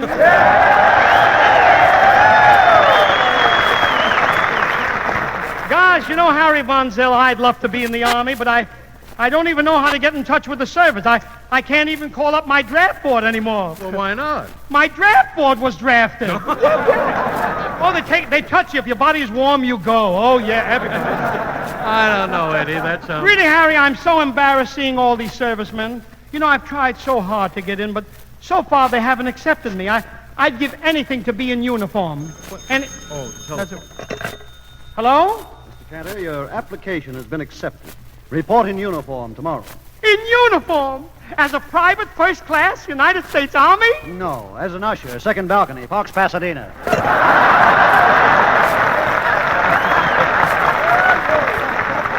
Well, now, Eddie, listen. Don't feel badly about it. Pasadena is a wonderful city, the home of the Rose Bowl games. You remember how we used to come here New Year? Oh, wasn't that wonderful, Every Harry? year, yeah. Who can ever forget those Rose Bowl parades and all those floats, all those beautiful flowers? Gee, I can take a deep breath and smell. Where's the rest of this joke, Harry? That's all there is. Oh, yeah? Yeah. No, I'm kidding, Eddie. I don't blame you for being enthusiastic about the Rose Bowl parades in Pasadena. You know, Harry, Pasadena's the home of a lot of wealthy people. The wealthiest people in this country live in this community here in Pasadena. Yeah. Yes. That is, it was until March the 15th. Now they're as poor as anybody else. No, it still is, Eddie. There are people here who were born with $1 million in their pockets. Born with $1 million in their pockets? Mm-hmm. Gosh, that's a mighty tidy-dighty.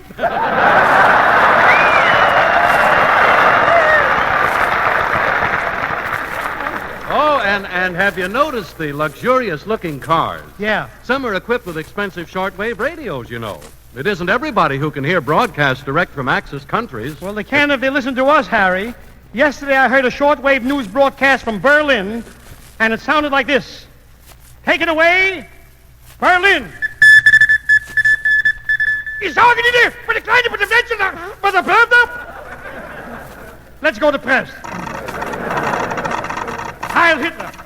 Owing to the food shortage, dogs is rapidly vanishing from Germany. In Berlin, there is only one dog left. Heil Hitler.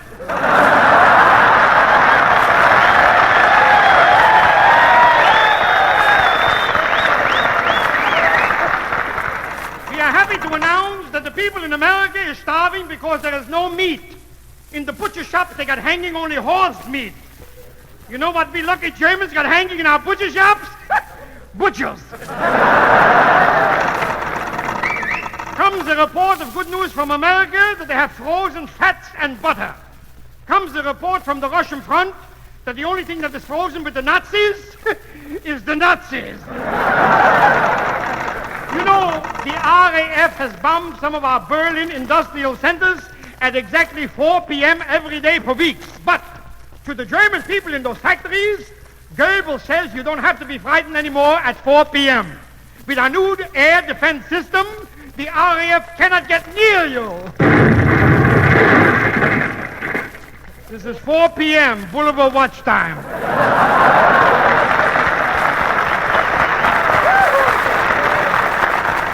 In closing, let me say to you people that for many weeks, the Führer was absent from public life and the Allies was going crazy, wondering why the Führer did not show his face. The answer is simple. If you had the Führer's face, would you show it? Well, now we shoot the mic to our Aryan brothers in Japan. Take it away, Tokyo. This is Tokyo. We bring you now Ace Nipponese newscaster, H.V. Matsuoka. Flashy. Food shortage in United States so serious, soldiers forced to eat deer meat. In every camp, the privates are saying, shoot a buck, shoot $2, pass the bone.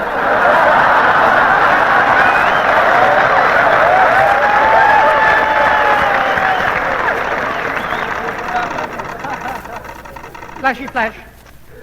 Japanese, very sorry, we cannot enter afloat in next Pasadena tournament of roses.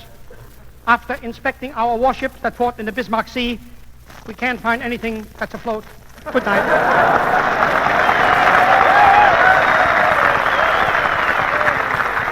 Fellas, you can keep on applauding because here she is, radio's #1 singer, lovely Dinah Shaw.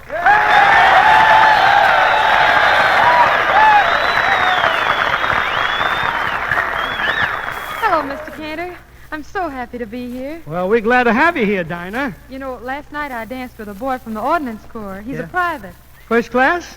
I'll say he is. He told me my eyes were like limpid pools of deep Pacific water.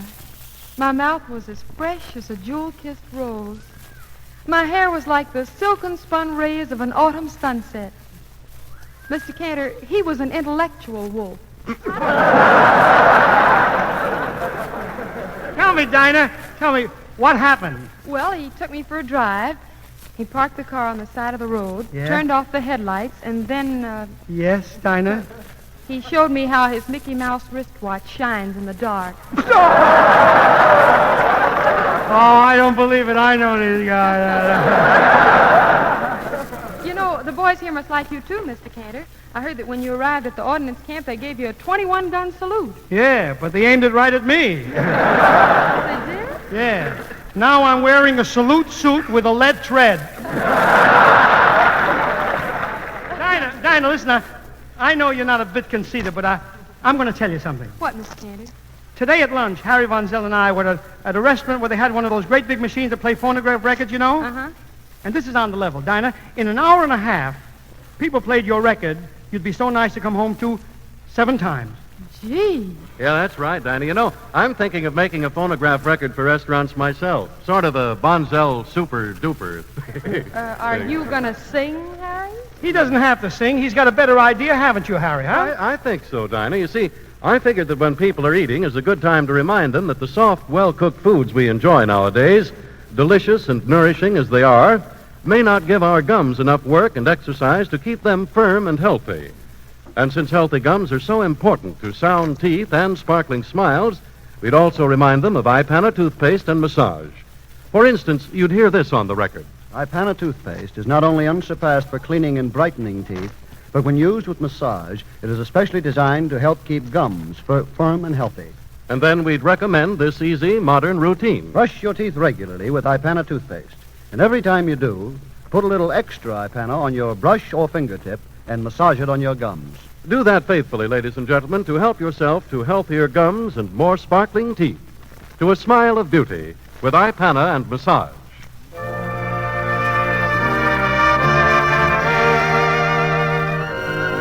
And now Dinah Shaw sings Black Magic.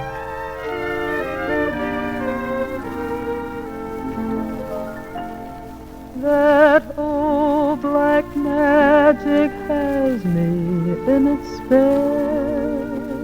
That old black magic that you weave so well. Those icy fingers up and down my spine. The same old witchcraft when your eyes meet mine. The same old tingle that I feel inside. And then that elevator starts to try. And down I go, round and round I go, like a leaf that's caught in the tide. I should stay away, but what can I do? I hear your name, and I'm aflame with such a burning desire that only your kiss can put out the fire. For you're the lover I have waited for, the mate that fate had me created for. And every time your lips meet mine, darling, down and down I go, round and round I go, in a spin, loving the spin I'm in, under that old black magic called love.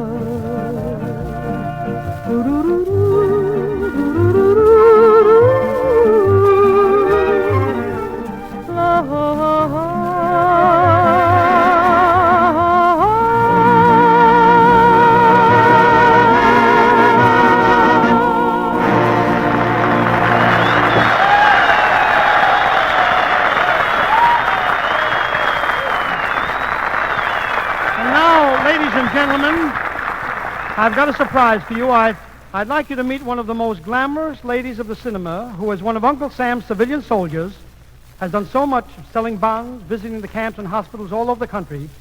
She's anxious to do her bit by being a hostess to the boys here, the star of Universal's new hit, Pittsburgh, lovely Marlene Dietrich.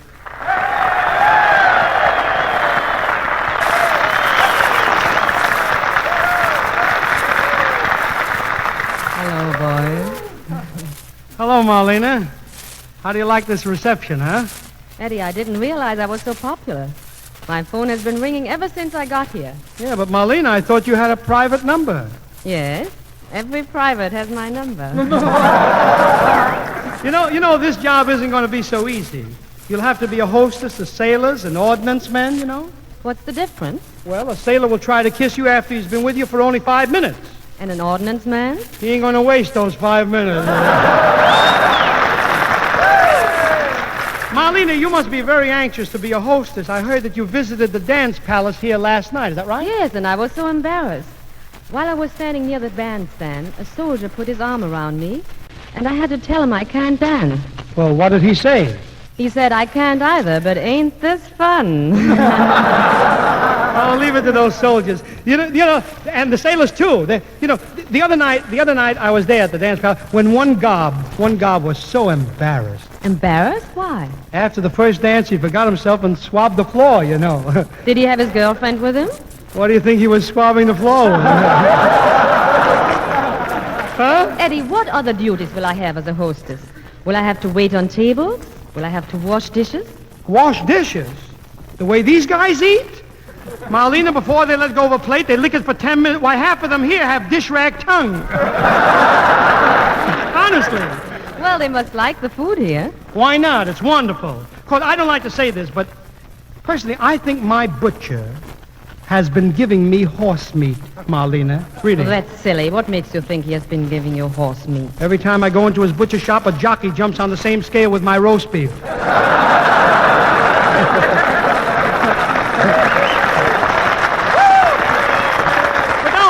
Don't worry, Marlena. I'm sure you like it here working as a hostess. Yes. I'd be glad to get away from Hollywood. They've got wolves there. What do you think they got in Pasadena? Mice? Marlena, maybe I can give you a few tips. You know, in my next picture, I play a male hostess to the women sailors. Really? What's the title? 100 Waves and a Drip. Eddie, if they want a hostess for their women sailors, why are they taking you? Well, they want a man. Answer my question. Well, never mind. You know, those women sailors are all right. They do everything the regular Navy does. Last week, the Naval Recruiting Station put up a sign, the Navy needs men. And right next to it, the Waves put up another sign, so do we. Don't worry, Ida, I'm just fooling. How do you like that, Marlena? You really like those waves, don't you, Eddie? Oh, yes. I wish I could get in the service, any branch of it. You know, I'm in great shape, Marlena. Honestly, only last night I had my Army physical. Your physical? They gave me one test after another. Finally, the doctor handed the kid next to me a slip of paper that said, Class 1A, Camp MacArthur. Then he gave me a slip of paper. What did it say? Vitamin B1, Pasadena drugstore. You know, I actually love those vitamin pills. I don't like to admit this, Marlena, but this noon I saw an MD's valise backstage, and I just couldn't resist it. I swiped 12 Army vitamin pills and swallowed them, all 12 of them. 12 Army vitamin pills? Didn't they affect you? No, except that every time I see an officer, my stomach salutes him. It goes like that, you know? There must be a lot of officers here tonight, don't you think? I guess when I'm a hostess, I have to be ultra-social with the officers. Of course. You're here in Pasadena, you'll have to attend the opera and carry a lorgnette, you know? A what? A lorgnette. That's a dirty look on a stick. Eddie, I did plan on wearing jewelry tonight, but I can't seem to find my pearl necklace. It was in my bag backstage. What sort of a bag was it, Marlena? It's got my initials on it, MD. MD? Pearl necklace? Oh! I wondered why those 12 vitamin pills were strung together, Marlena. Eddie, you swallowed my pearl necklace that cost thousands of dollars. What are you going to do about it? What can I do? I'll just have to let you wear me home. Let's go.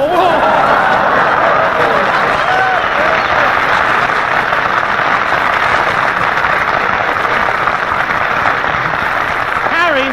Yes, Eddie? Harry, tell me, what do you think of Marlena Dietrich, Harry? Oh, well, I haven't noticed particularly, Eddie. No? You mean that lovely blonde hair and her beautifully tailored navy chalk striped suit and soft white blouse and the stunning blue bag she's carrying? You didn't notice her, huh? You didn't notice her? Oh, well, what do you think? No, Eddie, she's all I dreamed she would be. Really, she is. But Pasadena isn't. What do you mean? I don't get it. What was the idea? Well, I don't know. There was a time when I dreamed of being crowned with glory here as the star of the Rose Bowl football game. Yeah, but I know you... I was going to take over all the plays and execute them. I would run up and down the field with a firm grip on that egg-shaped pigskin while thousands cheered. Harry, listen, I know... But now of what importance is poor little me? You take over all the jokes and execute them. You run up and down the stage with an infirm grip on an egg-laying script while thousands yawn. Me, I'm nothing at all, just a nothing. Oh, Harry, stop. You got... What do you mean? I'm a nothing. You're not a nothing. You're forgetting that you've got something helpful to say to all our listeners. And anybody who can be helpful to so many people is mighty important. Now, will you please go ahead and say it? Go on. Yes, all right, Eddie, just as you say. And I sincerely hope, ladies and gentlemen, that it is a help to know that whenever you wake up in the morning feeling headachy and under the weather due to the need of a laxative, you will feel better faster if you remember to take Sal Hepatica right away. Because then Sal Hepatica brings quick, gentle relief, usually within an hour.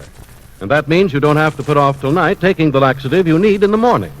And as a result, risk feeling miserable the rest of the day. It's good to know this about Sal Hepatica, too. Sparkling Sal Hepatica also helps counteract excess gastric acidity, helps turn a sour stomach sweet again. So tonight or tomorrow, get a bottle of Sal Hepatica from your druggist. Then anytime you need a laxative, morning, noon, or night, see how much faster you feel better when you take gentle, speedy Sal Hepatica.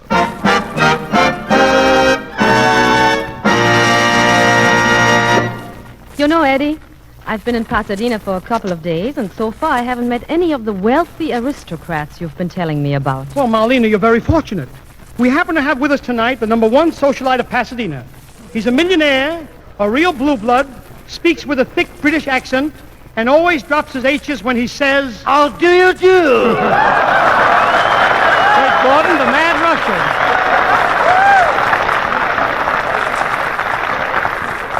Russian? Yes? No. I told Miss Dietrich that you were an aristocrat. Yes. Aren't you a white Russian? My dear you, I would be a white Russian, but for one thing. No ancestry? No soap.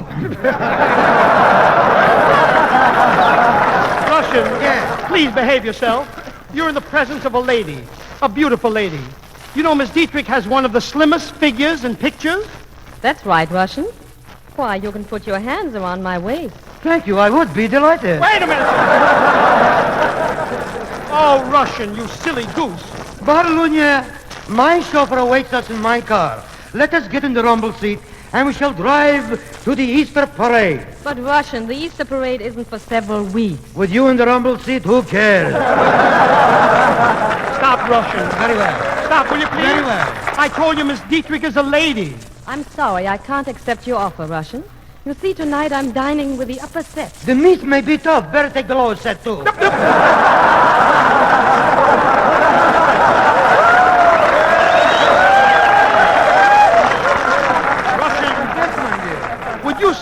Would you stop staring at Marlena? I can't help her. Marlunya Honya, my sweet Petunia. I love to look at your face from the front and from profile. I love to look at you from different angles. No. Angles, not ankles. You look at what you like, I'll look at what I like. Oh, I should never have told Miss Dietrich that you were a social lion. But I am!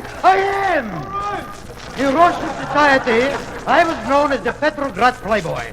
In my stables, I had 12 horses, 11 ponies, and an old gray mare. What happened to the old gray mare? What happened to the old gray mare? I married her. Now, wait a minute. What a sportsman. What other animals did you have, Russian? Well, last week in Pasadena, I entered my prized Russian wolfhound in the annual dog show, and he walked off with second prize. Second? Who won the first prize? Congratulate me. Tell us, Russian. Yes? What do the members of your family tree look like? I don't know. They won't come out of the tree long enough to let me look at them. Oh, look at you, Russian. You knew Miss Dietrich was going to be here. Why didn't you shave? Yes, you look positively gruesome with that beard. You think my beard is gruesome, eh? You should see what's underneath. We're afraid to look. Russian, tell us all here, what makes you so simple and so homely? It's a sad story. A sad story? It's a sad story. Listen and I will tell you. When they were passing out noses, I thought they said roses, so I said, give me a red one. When they were passing out ears, I thought they said beers, so I said, give me 2 big ones. When they were passing out looks, I thought they said books, so I said, give me a funny one. When they were passing out brains, I thought they said pains. So I said, don't give me any. Ain't I a mess?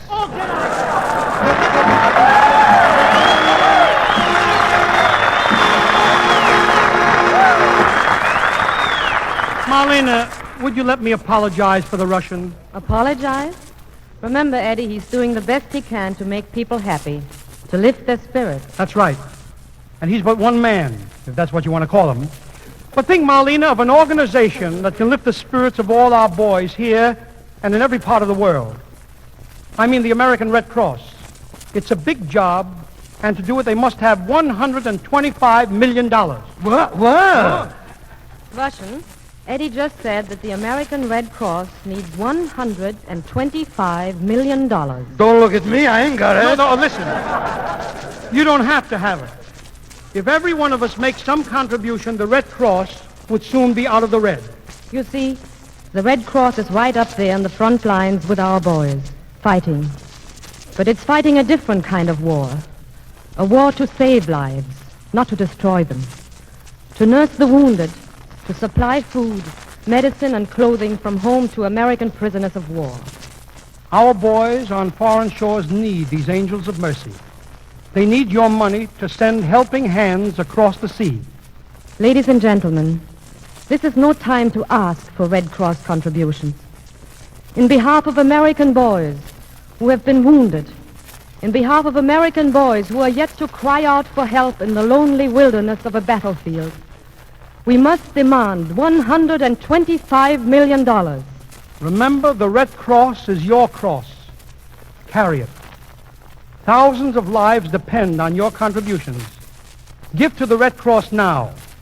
Give and let live.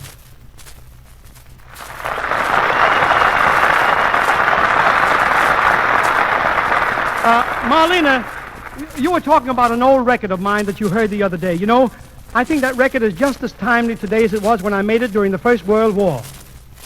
Why don't you sing it, Eddie? Okay, Cookie, let's go. Taxes here and there, taxes everywhere, taxes every place that they can be. Though I'm getting by, still I can't deny there's a tax I know would ruin me. I wrote my congressman a note. I said, if you want my vote, don't put a tax on the beautiful girls. How can I live without love? You can tax my business and all that I own, but have a little pity, leave my pleasure alone.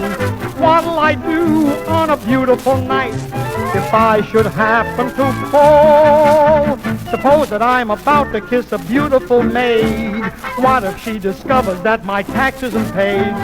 Don't put a tax on the beautiful girls, or I won't get any lovin' at all. Don't put a tax on the beautiful girls. How can I live without love? You can tax my soda, I'll pay it somehow. But don't you think the price of chicken's high enough now? What'll I do on a beautiful night if I should happen to fall? But if you have to put a tax on beautiful bands, let me be the guy who goes around with the stamp. Don't put a tax on the beautiful girls. Just suppose I'd meet a neat trick like the sweet and gorgeous Dietrich. She'd say, Eddie, kiss me now, dear. I'd say, no, they won't allow, dear. I owe dough to Morgantown, dear. Oh, me, oh, my.